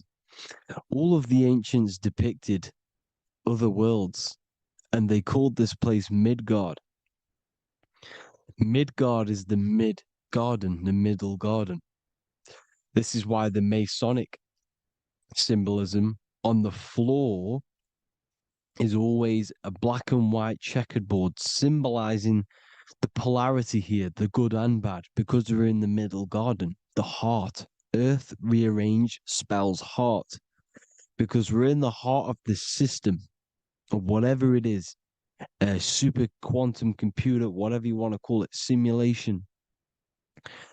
Now, in the Quran, it talks about the 7 layers of heaven. All of these ancient artworks are depicting these different layers of reality. Okay, and look at the Egyptians here with the boat outside of the firmament. Boats travel on water, and this is exactly what the Masons are doing. So they're still using the same symbols. Why? Because it's the same knowledge, just hidden. The Egyptians have the same knowledge as the Freemasons. It's just hidden. Now, this cosmology that they're showing here, which is probably made maybe 100 years ago, this painting or artwork, is the exact same as the one we see here, with the arch, the boat. You know, it's similar, because the boat is symbolizing traveling these other worlds, because the ether is also symbolized as water, because if you look up at the stars through a telescope, it looks like it's water. It's shining through water, because this ether, whatever this substance is outside of this world, was symbolized as water. Okay, and look at all these ancient depictions showing these different layers of reality. Now, we are being trapped within this 3D dimensional world, which is the cube, the Saturn cube, because there are 6 sides to everything in this world: front, back, left, right, up and down.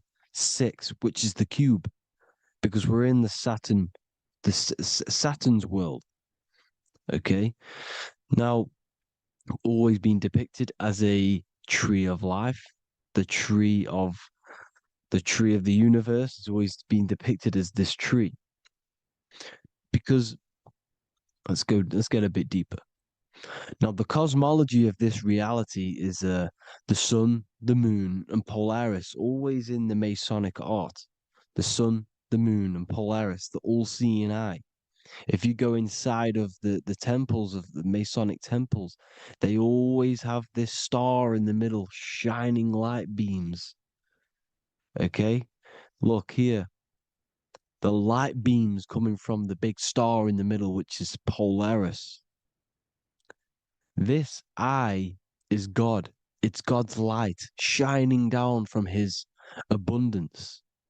Now, when you astral travel, you will see this big ball of light above you, and this big ball of light is God.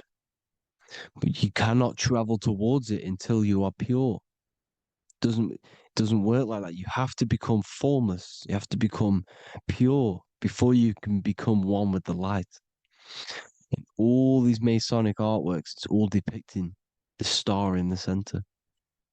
This star is Polaris, because Polaris is the way out of this place. And this is why you see the stairway to heaven all the way up to the light beam, the light source. What does it say in the Bible? God is light, because everything is made out of one substance, and that substance is light. And it symbolizes the eye, because God is an eye. All things that are alive have an eye. And we all say, I am. We all see these realities through eyes. God is an eye. He's the all-seeing eye. He sees all things at all times. And he is projecting this light. And this light comes down to create all the different levels of the worlds. And this is what the two pillars symbolize the number 11. 11, the number 1, is just a vertical line. It's the one. It's a 1 point. 11 symbolizes the mirror nature of reality. Everything's mirrored. As above, so below. Now, the 11 also symbolizes openings, doorways. And as you can see here, an opening to the all-seeing eye. And you see here again, an opening to the stairway all the way up to the light. This light is the light of God in the astral worlds, beyond this world. Now, Polaris has also been symbolized as the UFO. They put the truth in plain sight. So, you know, in the films, how the UFOs suck people up. That's what Polaris is doing if you ascend beyond this world. If you do not ascend beyond this world, you will be reincarnated in this world. The whole thing is to outgrow this consciousness to the plane above. And I'm not just making this up. I'm going to be bringing in scriptures after this. But you can see with the Christmas tree, we always put a high, big star at the center, at the top, which is the star of Polaris, which is exactly what the Masons are doing here. The star at the top. And it's on top of our Christmas trees. And all of these symbolize the other stars, because Polaris is the most high star. And all the other stars are wrapped around the firmament lower than Polaris. And that's exactly what the Christmas tree is. And it's a triangle. It's a triangle, just like light beams travel from one point in the triangle, just like the all-seeing eye. It's a triangle. The light is coming from one point and sending its rays downward. You see, it's kind of like you see here with the water. And the lower you go, the darker it gets, the more evil it becomes. And this is what the ancients would call hell. Now, this all-seeing eye is Polaris. And below Polaris is Mount Meru, the North Pole, the magnetic North Pole. The Tower of Babel, which is in the Bible. The etymology of the word Babel, Ba meaning spirit, which gives the ability to move the soul through the worlds, that's the ancient Egyptian description of the word Ba, meaning of the word Ba. You have the Ka, the Ba, the Ak, but the Ba is the one that gives the ability for the soul to move through the worlds. Your soul can't speak into a world without incarnating into it. Now, the Tower of Babel symbolizes Mount Meru because it's the word Ba is the spirit which gives the ability for the soul to move through the worlds. The Tower of Babel is the magnetic North Pole, Mount Meru, which gives the ability to move through these different worlds. And you can see the ancient Tibetans always showing this depiction of these different worlds coming from the center. Because we have to ascend our consciousness. It's not about how good you are to reach heaven. It's about how you expand your consciousness, you expand your mind. So they teach now that you have to be good in order to reach to heaven. It's about expanding the mind, expanding your consciousness to these different planes, these different realms. So that's what it's about. And Jesus was known as the fisher of man. Now, Jesus is a massive part of this. He was known as the fisher of man because he was fishing. He could have been fishing. He could have been one of these deities that had come down from these different higher realities and pull people up.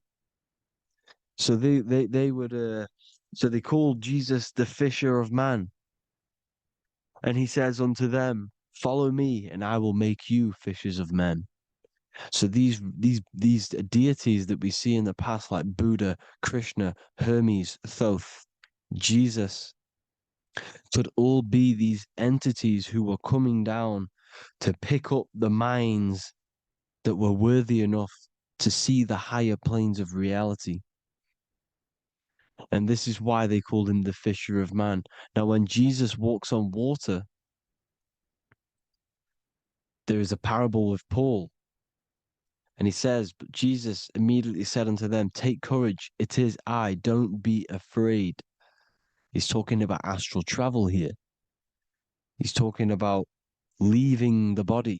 Because when you leave the body in astral travel to see these alternative realities, you can't be afraid because fear is a bondage, which is what the Emerald Tablets talks about. Lord, if it's you, Peter replied, tell me to come to you on the water. The water. Come, he said. And Peter got down from the boat, walked on the water, and came towards Jesus. But when he saw the wind, he was afraid and began to sink. When you become afraid in astral travel, you sink back into your body. Lord, save me. So this is talking about Jesus pulling people up into different realities. And you can see the fish is the symbol of Jesus, is another symbol of Jesus, a fish. Because fish symbolize deep occult knowledge, because fish travel the depths of the ocean. And they symbolize us because we are fish underneath the ethers. And Jesus was pulling people up. You see, so the Bible is a people today believe the Bible is a book telling you how to reach to heaven, how to become godly and reach heaven. But you've got to become the Jesus Christ to see these alternative realities. Now look at the Emerald Tablets is a massive part, and it speaks so much about these different realities. Look what it says here. This is in Emerald Tablet 3. Then in my heart grew a great longing to conquer the pathway that led to the stars, which is exactly what the Masons depict in all of their art. Look, the ladder to the stars. And then he goes on to say, years after years, I sought after wisdom, seeking new knowledge, following the way, until at last my soul, in great travail, broke from its bondage and bounded away, broke from the bondage of the body. Free was I from the bondage of earth men. Free from the body, I flashed through the night. The stars. The stars are a massive part in the astral world. Each star is a different reality. And the true astrology is the star that you came from. You came through a star to reach this, to reach here. There is a reason why you are here.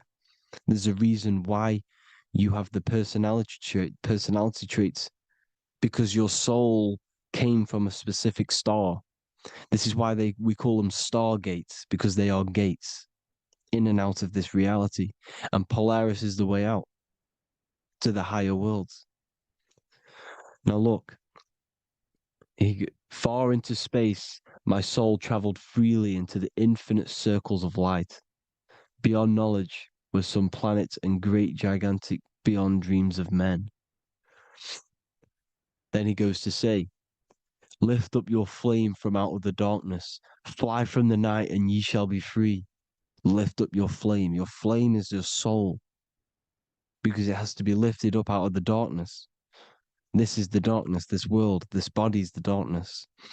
Because it's a bondage. You need to break free. You need to learn how to astral travel, people. You have to learn this. If you want to get out of this world, you have to learn how to astral travel and see the other realities. Traveled I through space-time, knowing my soul at last was set free, knowing that now I must pursue wisdom until at last I pass to a plane hidden from knowledge, known not to wisdom, extension beyond all that we know.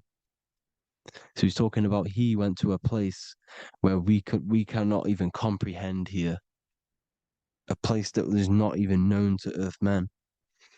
He's telling you he's ascended out of this world to the planes that are beyond. And it says here in the Emerald Tablets, man is in process of changing to forms that are not of this world. Grows he in time to the formless, a plane on the cycle above. Know ye must be one, ye must become formless before ye are one with the light.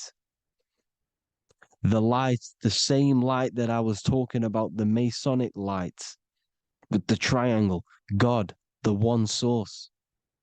Ye must become formless before ye are with the light. Formless, you have to leave the body. You have to leave the body. You have to gain the ability to leave this body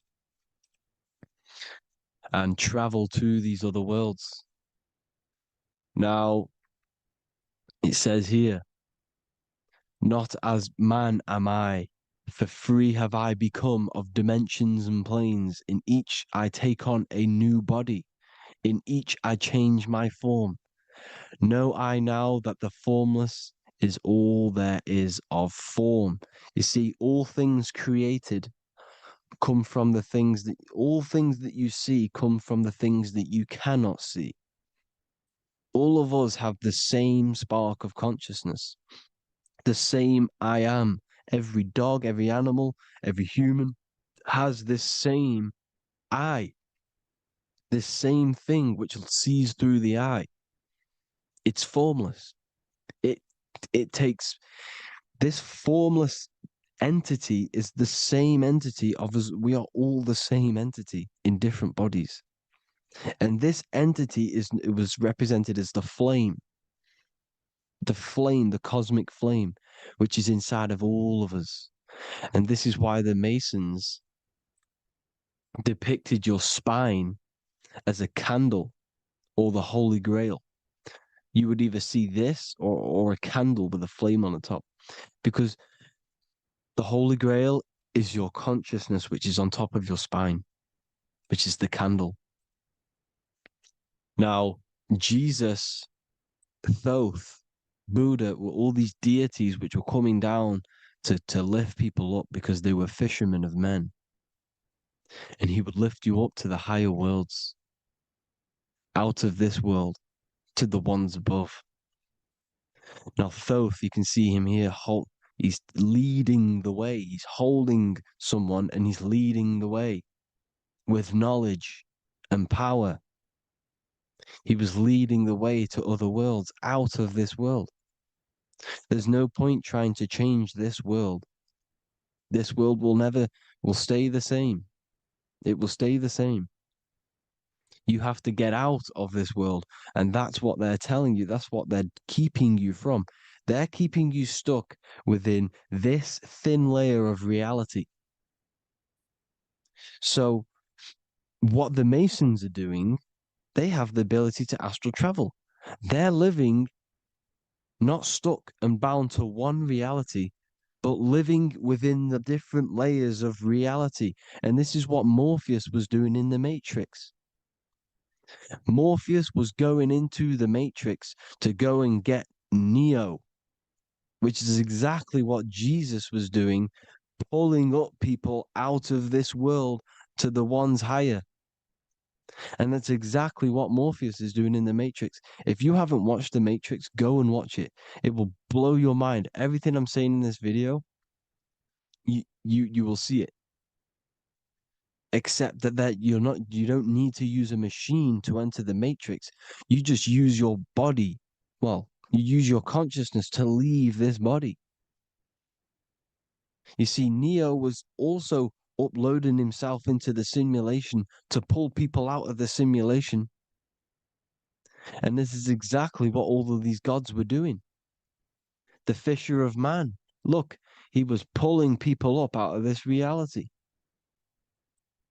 with the knowledge. Now, Jesus was always depicted with the mushrooms. Look at all this mushroom art. Mushrooms were literally the origin of Christianity. You can see it everywhere. There's mushrooms in all of the ancient art. Every single one of these paintings you see here, there's mushrooms on them. Mushrooms have the ability to see alternative states of consciousness. Now, if you go and do them and you go to sleep, if you pop mushrooms, you go to sleep and you will wake up in another reality. You will wake up in another reality. Don't try it if you don't want to do it. But if you've got the heart to do it, do it. Eat them and go to sleep. You'll wake up in another reality. And Jesus was handing out mushrooms to the bright minds, to the minds that he wanted to fish out and pull up to the higher realities. He was giving them mushrooms to see themselves in an alternative state, in an alternative reality. This is why there was so much mushroom art, and it's not just ancient Christians; it's Sumerians, it's the Mayans, the Celtics, the Egyptians. All used mushrooms, all of them. Look at all this art. It's on stones. It's everywhere because mushrooms. See, everything in nature is a macro. Look at the form of a mushroom. It's literally your spine and brain because they alter your consciousness. Your body is just a radio receiver. Everything that you're experiencing is a program being ran by the central nervous system, and your consciousness is experiencing this program, these electrical impulses of the nervous system, because it's all feeding back to one point, which is the pineal gland. And this is the candle with the light on it. Type in Masonic candle and you'll see it. It's your spine with your spark of consciousness on top of the spine. And it's a mushroom because this sends you to alternative states of consciousness, alternative realities. Now, they were all doing this, the Egyptians, the Mayans. Now, there's more symbolism which goes into this. Look at the Christmas trees we use. The Christmas tree with the presents underneath them. Magic mushrooms grow under trees. And these are the presents under the trees that we symbolize today with Christmas. Santa's red and yellow for the red and yellow mushrooms. The same mushrooms Mario has to collect. And when he gets enough mushrooms, he levels up. And then what does he do when he go past the world? When you win that world in Mario, you go to another reality. You go inside of another world. It's truth in plain sight. And it's using mushrooms. It's using mushrooms. Everything, all of the characters in Mario, well, a lot of them are mushrooms. Look at this one. The presents, black, yellow, and red and white. Red and white mushrooms. And the bow on the top is the mushroom head.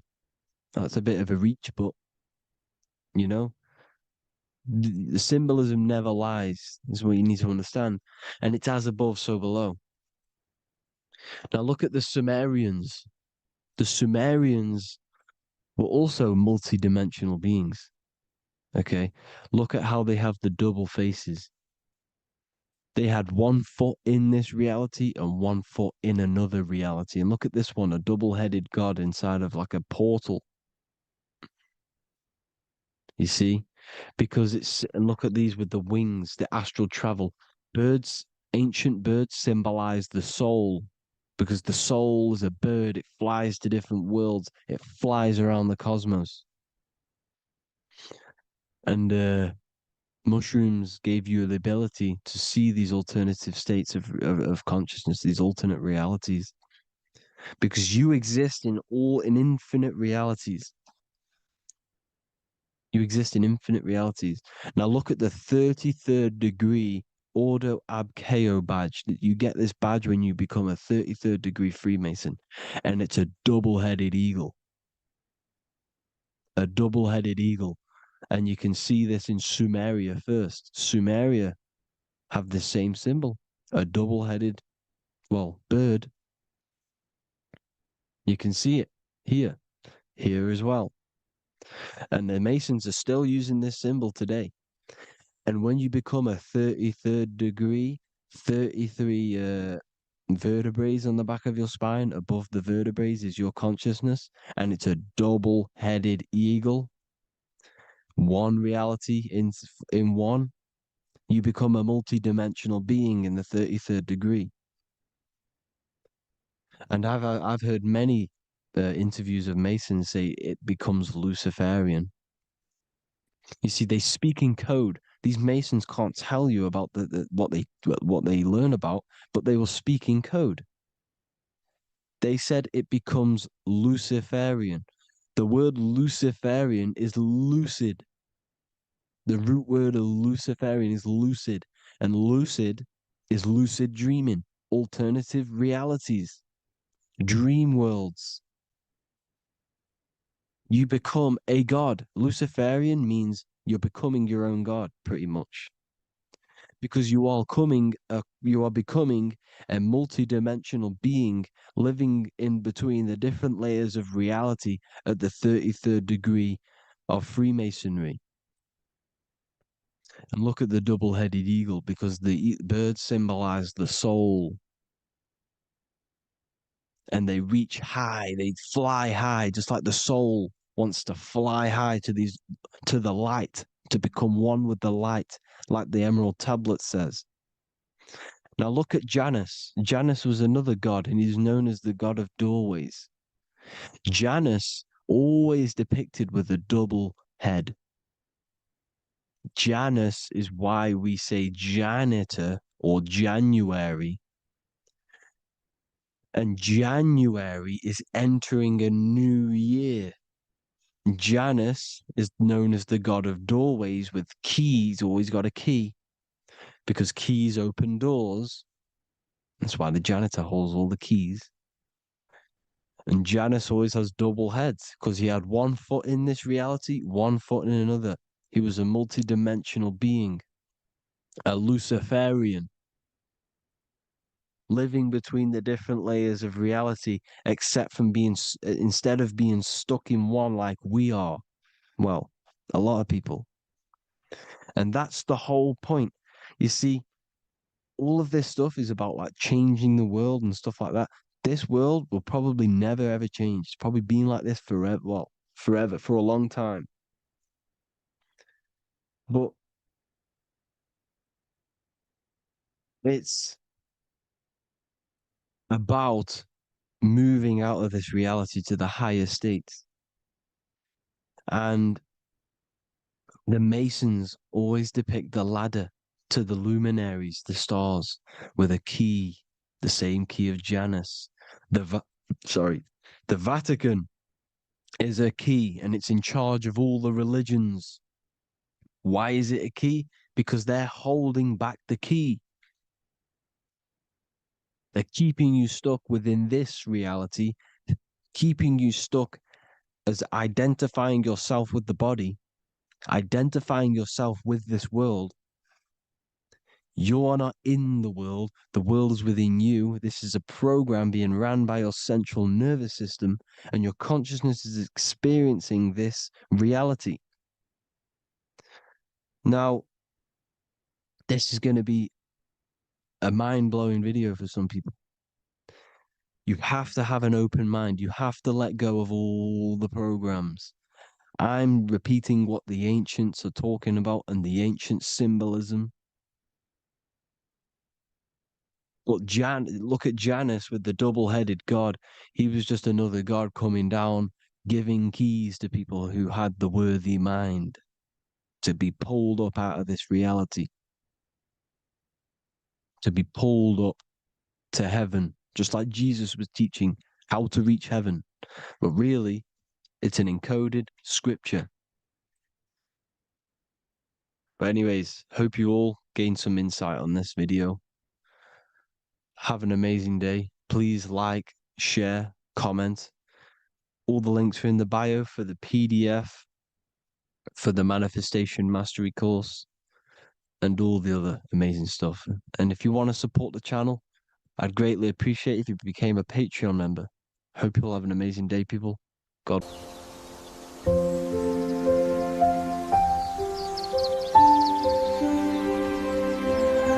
bookofwisdom.com. Visit today.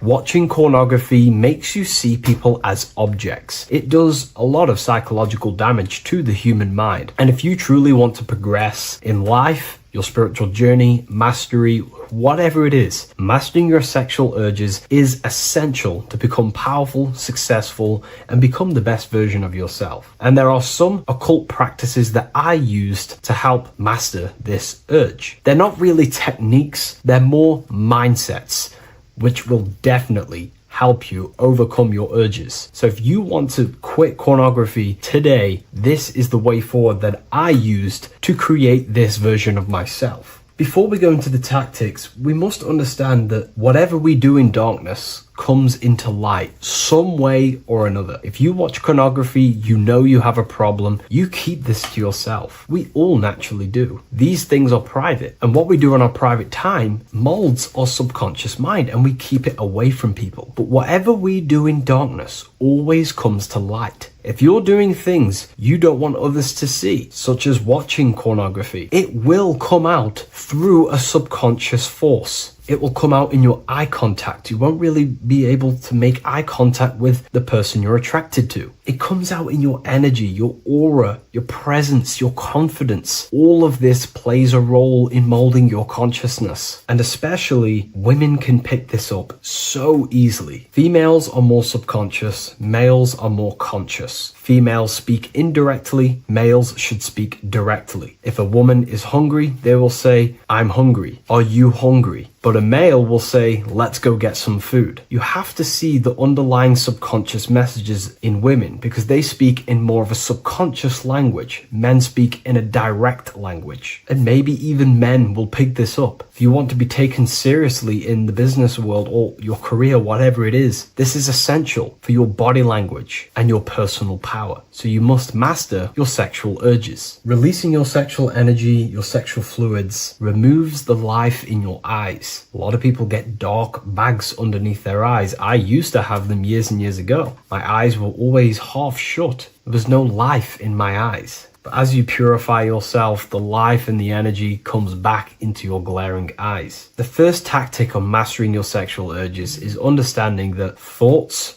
produce emotions. Whatever we think about inside of our mental body directly corresponds to what we feel in our emotional body. What we see here is a piece of alchemical artwork showing you the light of the mind shining down into the heart. This represents the mental body with the clouds. This represents the human heart, the emotional body of consciousness. What we think about, if we think about sex, or if we watch things that are stimulating to us on Instagram, TikTok, that thought goes into the mind and the feeling gets then produced in the heart and the body becomes aroused. What we think inside of our brain becomes emotional energy in our heart. As above, so below. And what becomes in our heart is what we take action on. We take action on emotion. Human action, human behavior pretty much comes down to what we feel. We only act on what we care about or what we love. If you love that feeling of watching pornography, that is the reason why you're taking the action. So keeping this in mind at all times is very important in your journey of self-mastery. What you think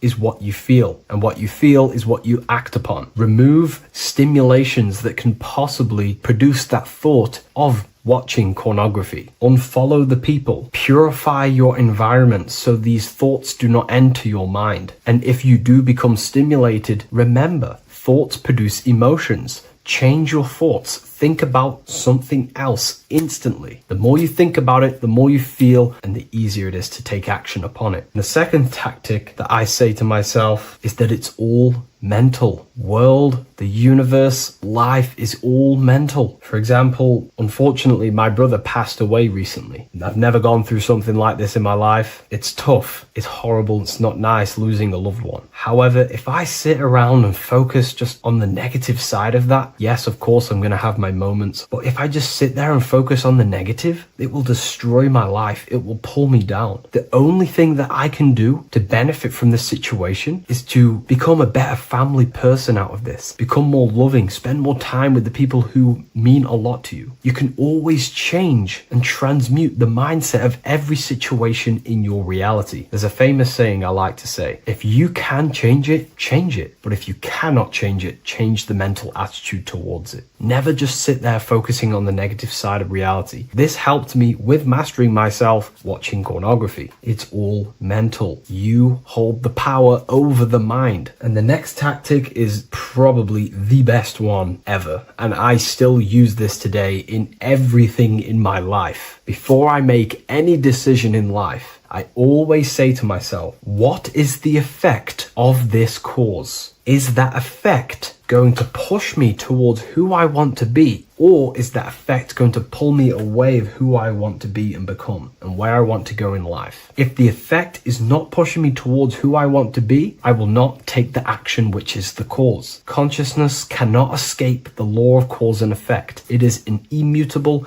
inchangeable law that is governing your consciousness and your mind. You have to keep this law in mind because it is the law that is creating and crystallizing your reality. Any decision you make, what is the effect of this cause? The law of cause and effect is a force that you cannot escape. So you have to work with this law and become conscious of the law. So before you do take the action, what is the effect? Is watching pornography going to push me towards who I want to be and where I want to go? If it's not, do not take the action. That's where willpower comes in. You can do little exercises for willpower, meditation for 30 minutes of not thinking. You can do rituals that strengthen the connection to your mind with your willpower. At the end of the day, the willpower is the most essential force in the consciousness. Another thing is remove any music that talks about it. Even the words will be producing thoughts in your mind. What you feed your consciousness is ultimately what you project back outwards. Don't listen to the rap music. Don't listen to any music that talks about it. Try and remove this from your environment. These tips that I've given you don't just work in quitting pornography. These work in every aspect of your life, and they will dramatically change your life if you become conscious of them and actively use your mind. Don't fall under the spell of becoming unconscious. Never act unconsciously. Never think unconsciously. Never feel unconsciously. continuously. Stay on top of your mind. Be the observing eye in your mind. Never fall unconscious. Of course, we all need to sleep, but I mean in the waking times. And this is why learning about yourself or consciousness is essential for every aspect of life. Business, your career, money, whatever it is. Whatever you're doing in your life comes down to understanding human consciousness. And that's why I wrote these books, so you understand yourself, so you gain your understanding of the functions of your own mind, body, emotions, and how you are creating reality. That's why I wrote the book of symbolism, because symbols are not just symbols. These symbols represent forces and aspects of the human psyche themselves, and they are veils, they are keys that help you remember and become conscious of what has fallen unconscious in your mind. We're simply just becoming conscious of what we are unconscious of, and becoming conscious of them and using these powers. You want to take your life to the next level? Feel free to get the book of symbolism. I'll leave a link in the description. Take care, everyone.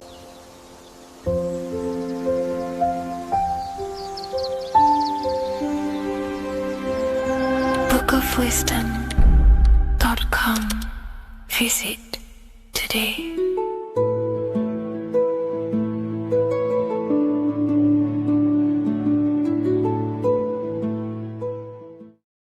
Welcome to Revival of Wisdom.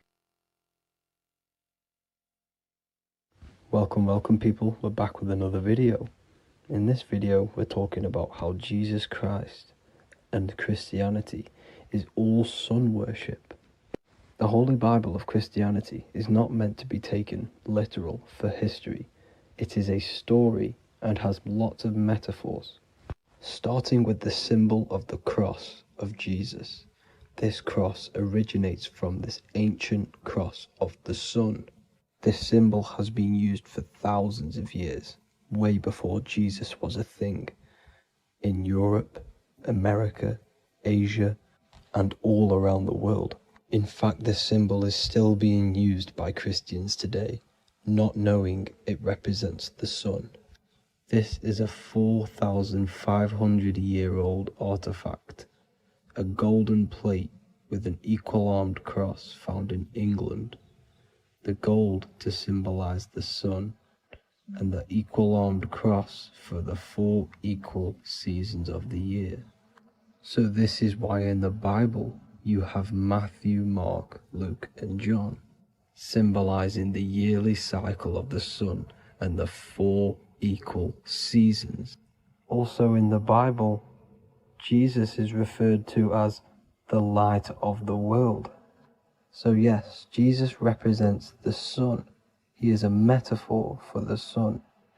Hence why in all of these pictures and images and paintings of Jesus, there's always a sun behind his head, and some even with the sun cross behind his head. Jesus also has 12 disciples, which represent the 12 zodiac signs and the 12 months of the year. This is the Last Supper by Leonardo da Vinci. As you can see, the sun, being Jesus, is in the center, because the sun is in the center of the zodiac signs.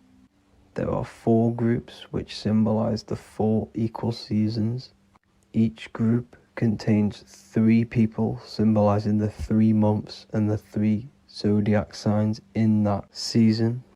There is only 1 female in the painting, which is Virgin Mary, who symbolizes Virgo, the astrological sign. So yes, Jesus symbolizes the sun with his 12 zodiac signs and 4 gospels for the 4 seasons of the year. However, there is another phenomenon. The 25th of December is known as the birth of Jesus Christ, which is known as Christmas today. Jesus symbolizing the sun and is born on December 25th. This is the day the sun moves 1 degree northward, bringing back the warmth, the growth of crops, the life and light back to the northern hemisphere. Everything is springing back to life, as we call it, spring. So it is said that the sun is born again on the 25th of December. And Jesus is known as the risen Saviour, because the sun is our risen Saviour, because it gives life to the whole of this realm, the warmth, the crops. And without the sun rising in the morning, we'd all die in about 2 weeks. And we all know how Jesus died on a cross. The sun also dies on a cross in the southern hemisphere. It dies on the Southern Crux constellation. And on December the 22nd, 23rd, and 24th, the sun remains in the same position. So the sun dies for 3 days and it is born again on December 25th, when it moves 1 degree northward. And this is when the sun is born again, or resurrected, just like Jesus. Constellation Virgo is prominent in the spring sky in the northern hemisphere. So therefore, the sun is born a virgin, Virgo. And as you see in this image, you see Virgin Mary holding the sun. Us as humans do not own the sun, so therefore God owns the sun. So yes, the sun is the Son of God, and this is what Jesus is symbolizing. And just how Jesus sacrifices himself for humanity, that's what the sun does. The sun gives out all of its energy so we can live. There are many other Bible verses which represent Jesus as the sun. Now in Matthew 8:23-27, his disciples are in a boat and there is a massive storm. Jesus is asleep, meaning the sun has not arose. And the disciples say, "Save us, Lord, we are perishing." Quote, "Then he rose and rebuked the winds and the sea, and there was a great calm." End quote. Now this is a metaphor for the sun rising and calming the storm, because in the ocean, when the sun is down, that's when there are great storms. The worship of celestial bodies go back thousands of years, and it's called astrotheology, and it can pretty much be traced back to all ancient civilizations. Now going back to the ancient Egyptians, the god Horus, the god of war, and he symbolized the sun in the morning. Ancients used to say that he walked over the sky in 12 steps. Yes, this could symbolize the 12 zodiac signs. It also symbolizes the 12 hours of daylight. So we have 12 hours of Horus, but now they've rearranged the word to hours. Horus and hours. And when the sun rises, Horus rises, we say horizon, which is Horus is rising. That's the etymology of horizon. Another Egyptian god called Amun-Ra was known as the god of all creation. He was the first god of them all. Amun was also a sun god. Therefore, after every Christian's prayer, they say Amen, sending their prayer through the sun to God. So this all goes back to the worshipping of the sun. Sun worship was around way before the Romans. However, in the Roman times, their sun god was called Mithra. Mithraism was the main religion before Christianity came into play. Mithra was the son of God. He died on a cross, and he was dead for 3 days and resurrected, just like Jesus. So the Catholic Church was not made in heaven, it was made by the Roman Empire. They mixed all the sun religions of Judaism, Mithraism, and other Arabic religions, and combined it into one, so Caesar, the Roman emperor, could gain his own religion. So yes, Christianity was a political move to gain more control over the masses, because it was a worldwide government at this point in time. So here is a Sumerian helmet with the rising sun symbol. And then the Romans also used this rising sun symbol on their armor. So sun worship has been going on for thousands of years, and it still goes on today. However, with all the programming and the low IQs, today we do not get the full interpretation of the Bible and these stories from the past. And Christians and other religions are all brainwashed to not question their religion and not realize their true origins and where they come from. I do advise you all to do your own research and come to your own conclusions. However, I'm just pointing out the facts and connecting dots for you all to see. That's it for this video, guys and girls. Thank you all for tapping in. God bless.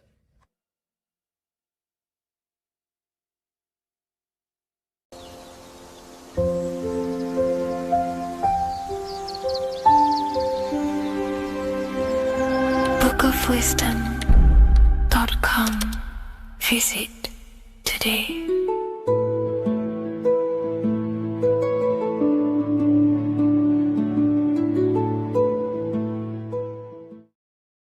So in this video, we're going to be breaking down the symbolism of the skull and bones. The skull and bones is found in the Masonic tradition. It's also found in a satanic secret society, such as the Skull and Bones Secret Society at the University of Yale, filled with secrecy there. Anyways, to dive deep into the symbolism, we have to think between the lines and read between the lines of what this symbol means. So this symbol is obviously a symbol that represents something in yourself. It is a way of living. It is a way of think, feeling, and acting. It is a state of consciousness.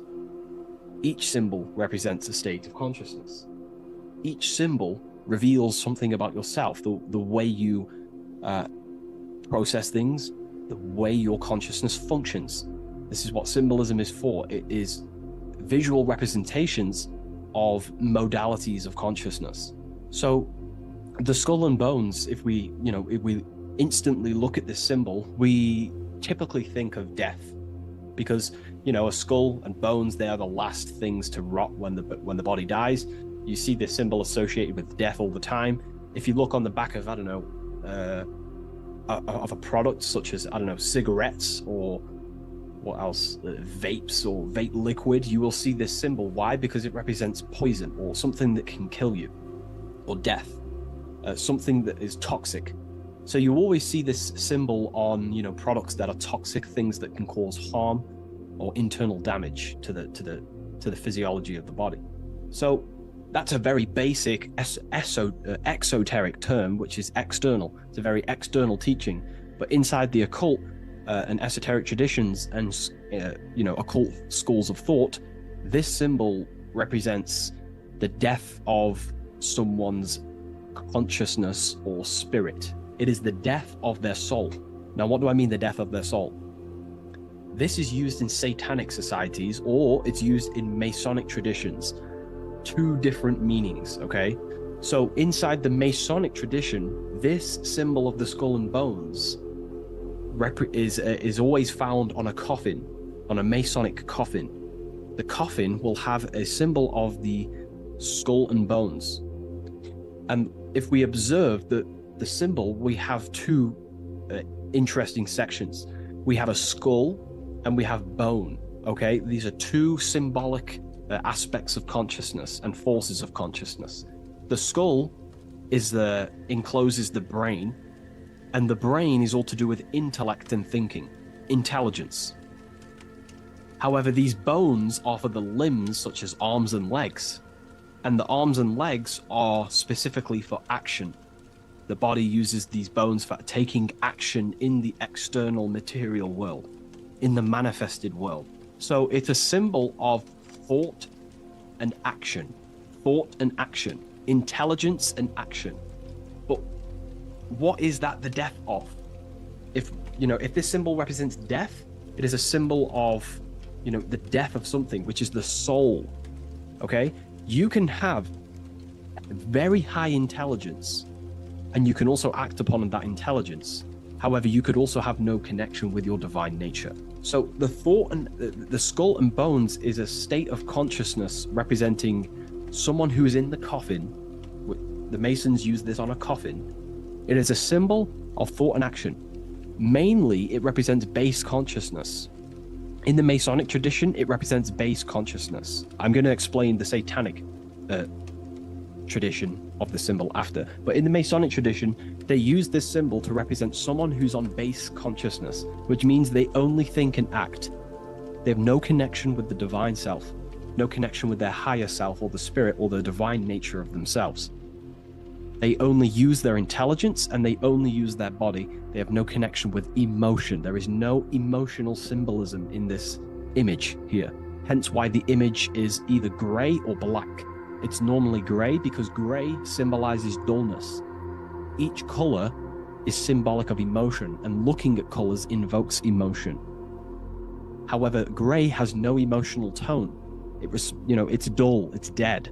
So it represents disconnection from the emotional body of consciousness, but it represents thinking and acting without the emotions. Why is that significant? It represents the death of emotion. Someone who is in an unconscious state of living.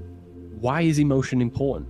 Because emotion is basically the connection to law, moral law, natural law. When we're given birth into this world, we have a natural state of consciousness of innocence and love. As a child is not born racist, a child is not born a killer, a child is not born chopping people's heads off. A child is born with love and living in peace in a natural condition of consciousness. Therefore, the skull and bones is the inversion of this. It represents someone who either has high intelligence and they take action, or it just simply represents someone who is unconscious and they only think and act. They have no connection to their heart energy, emotional energy. This is very important, okay? They have no connection with their heart energy. And the heart energy is what allows you to take action on things that are good. For example, if you think of stealing an old lady's purse, the feeling will tell you it's wrong. But if you take an action anyway, that is now going against the heart, which is the feminine, the guidance system, the heart of goodness and righteousness and love and care. So in the unconscious state, in base consciousness, symbolizing the first degree of masonry, base consciousness, the checkerboard floor, you'll see a coffin with a skull and bones on, symbolizing an unconscious way of thinking and acting. They have no connection with their feminine qualities of consciousness, which is the heart energy. Look around in the world today, you will see this everywhere. People only think and act. They have no connection with their intuition, their feminine side. And the feminine side is what guides your soul through this life. So in the Masonic tradition, this is a symbol of someone who only thinks and acts, and they may even think and act unconsciously, because it's a symbol of death, which means the death of consciousness. They are unconscious. They don't even know they exist. They don't question life. They don't question what is this world. They don't question, they think manifestation is just a fairy tale. They unconsciously think and act and create their reality. They wonder why there's so much negative in their reality because they are unconscious. So this is a symbol of the death of consciousness. They have no connection to their internal self, the qualities of the heart, and they only think and act, an unconscious state of living. Now, to go into the satanic side of this, the Skull and Bones tradition, the Skull and Bones is a satanic society. Allegedly. We don't actually know what goes on in there, but it's allegedly a satanic society. This symbol has a complete different meaning. Well, it's the same meaning, but it represents high intelligence, someone who is very, very, very intelligent in the mind, intellectually, and they take action.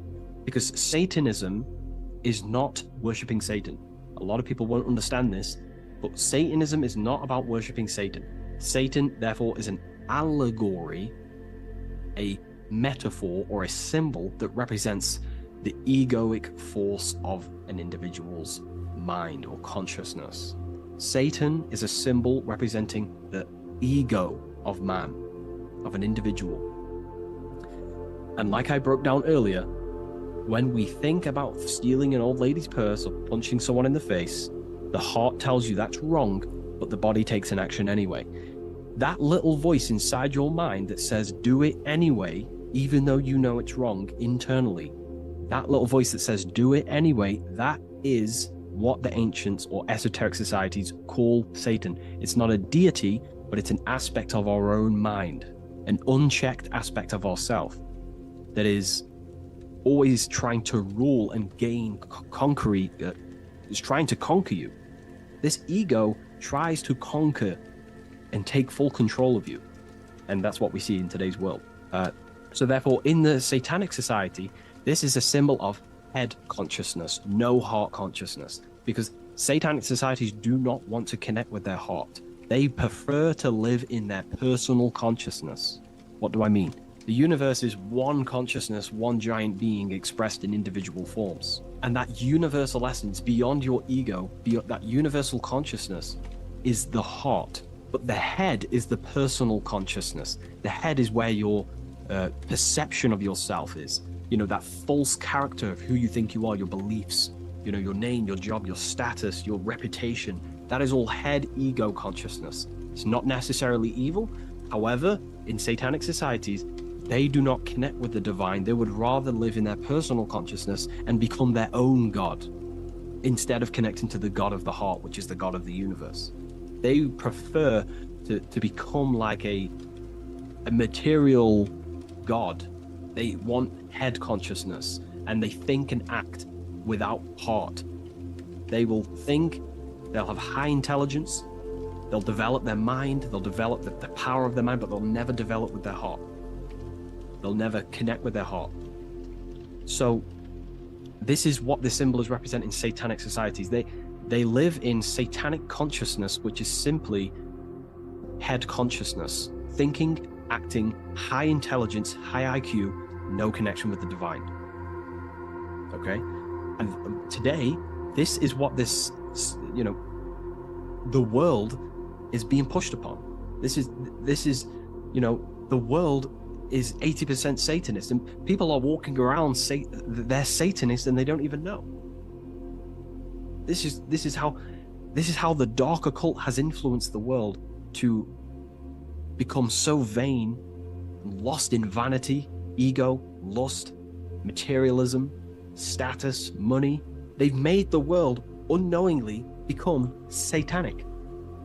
Most of the people in the world are walking around Satanism. They're satanic. And what they've done is purposely tricked people to believe that Satanism is about worshipping worshipping Satan, when actually it's a state of consciousness. They think Satan is a deity. Yeah, very well said, esoteric. Yeah, they think Satanism is about worshipping this man in the sky or this negative force. But it's a state of being, because we are all God. We're all co-creators of God. We're not the God, but we are expressions or emanations of God. And our soul is the thought force of God. Just like when you think about a certain thought and you dwell upon it for a while, that thought becomes literally an entity or an energy form within the astral plane, and the soul of that elemental being or a thought force is your thought force. That's the soul of that being. Your soul is the thought force of God. You were thought into existence by the mind of God. I hope you gain an understanding of what this means in the two different ways, the Masonic tradition and the Satanic tradition. The Masonic tradition is a symbol of base consciousness, someone who only thinks and acts. They may have high intelligence, they may not. They're living in the death of their feminine side of consciousness. They're emotionless, have no connection with their moral compass of the heart. They have no intuition. They only think and act. They go against their heart. They take actions against their guidance. Someone who lives unconsciously, creates their reality unconsciously, thinks, feels, and acts unconsciously. And then in the Satanic tradition, well, going back to the Masonic tradition, that base consciousness that I've just explained is the state that we must arise from, because that is the coffin. You'll see this symbol on a coffin, because the coffin represents the death of the spirit, the death of the feminine side of consciousness, and the death of conscious, being actually aware. And that's the state we must rise from, out of the coffin into higher consciousness. And that's why Masons, not just Masonry, you have this whole story of death and resurrection is in everything. It's in the Bible. Jesus dies and he is resurrected. In Masonry, when you're initiated, they symbolically kill you and then you are resurrected. every secret society symbolically kills you and then resurrects you.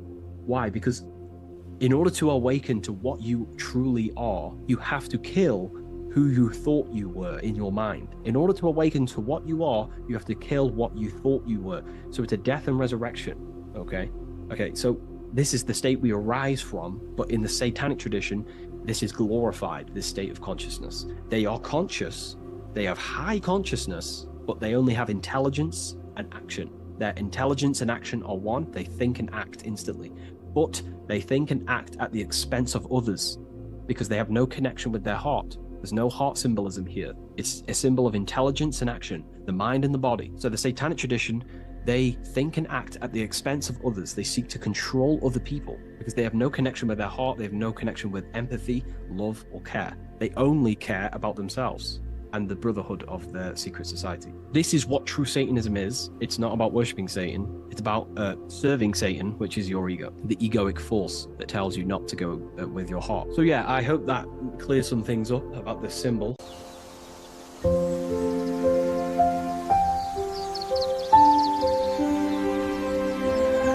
bookofwisdom.com. Visit today.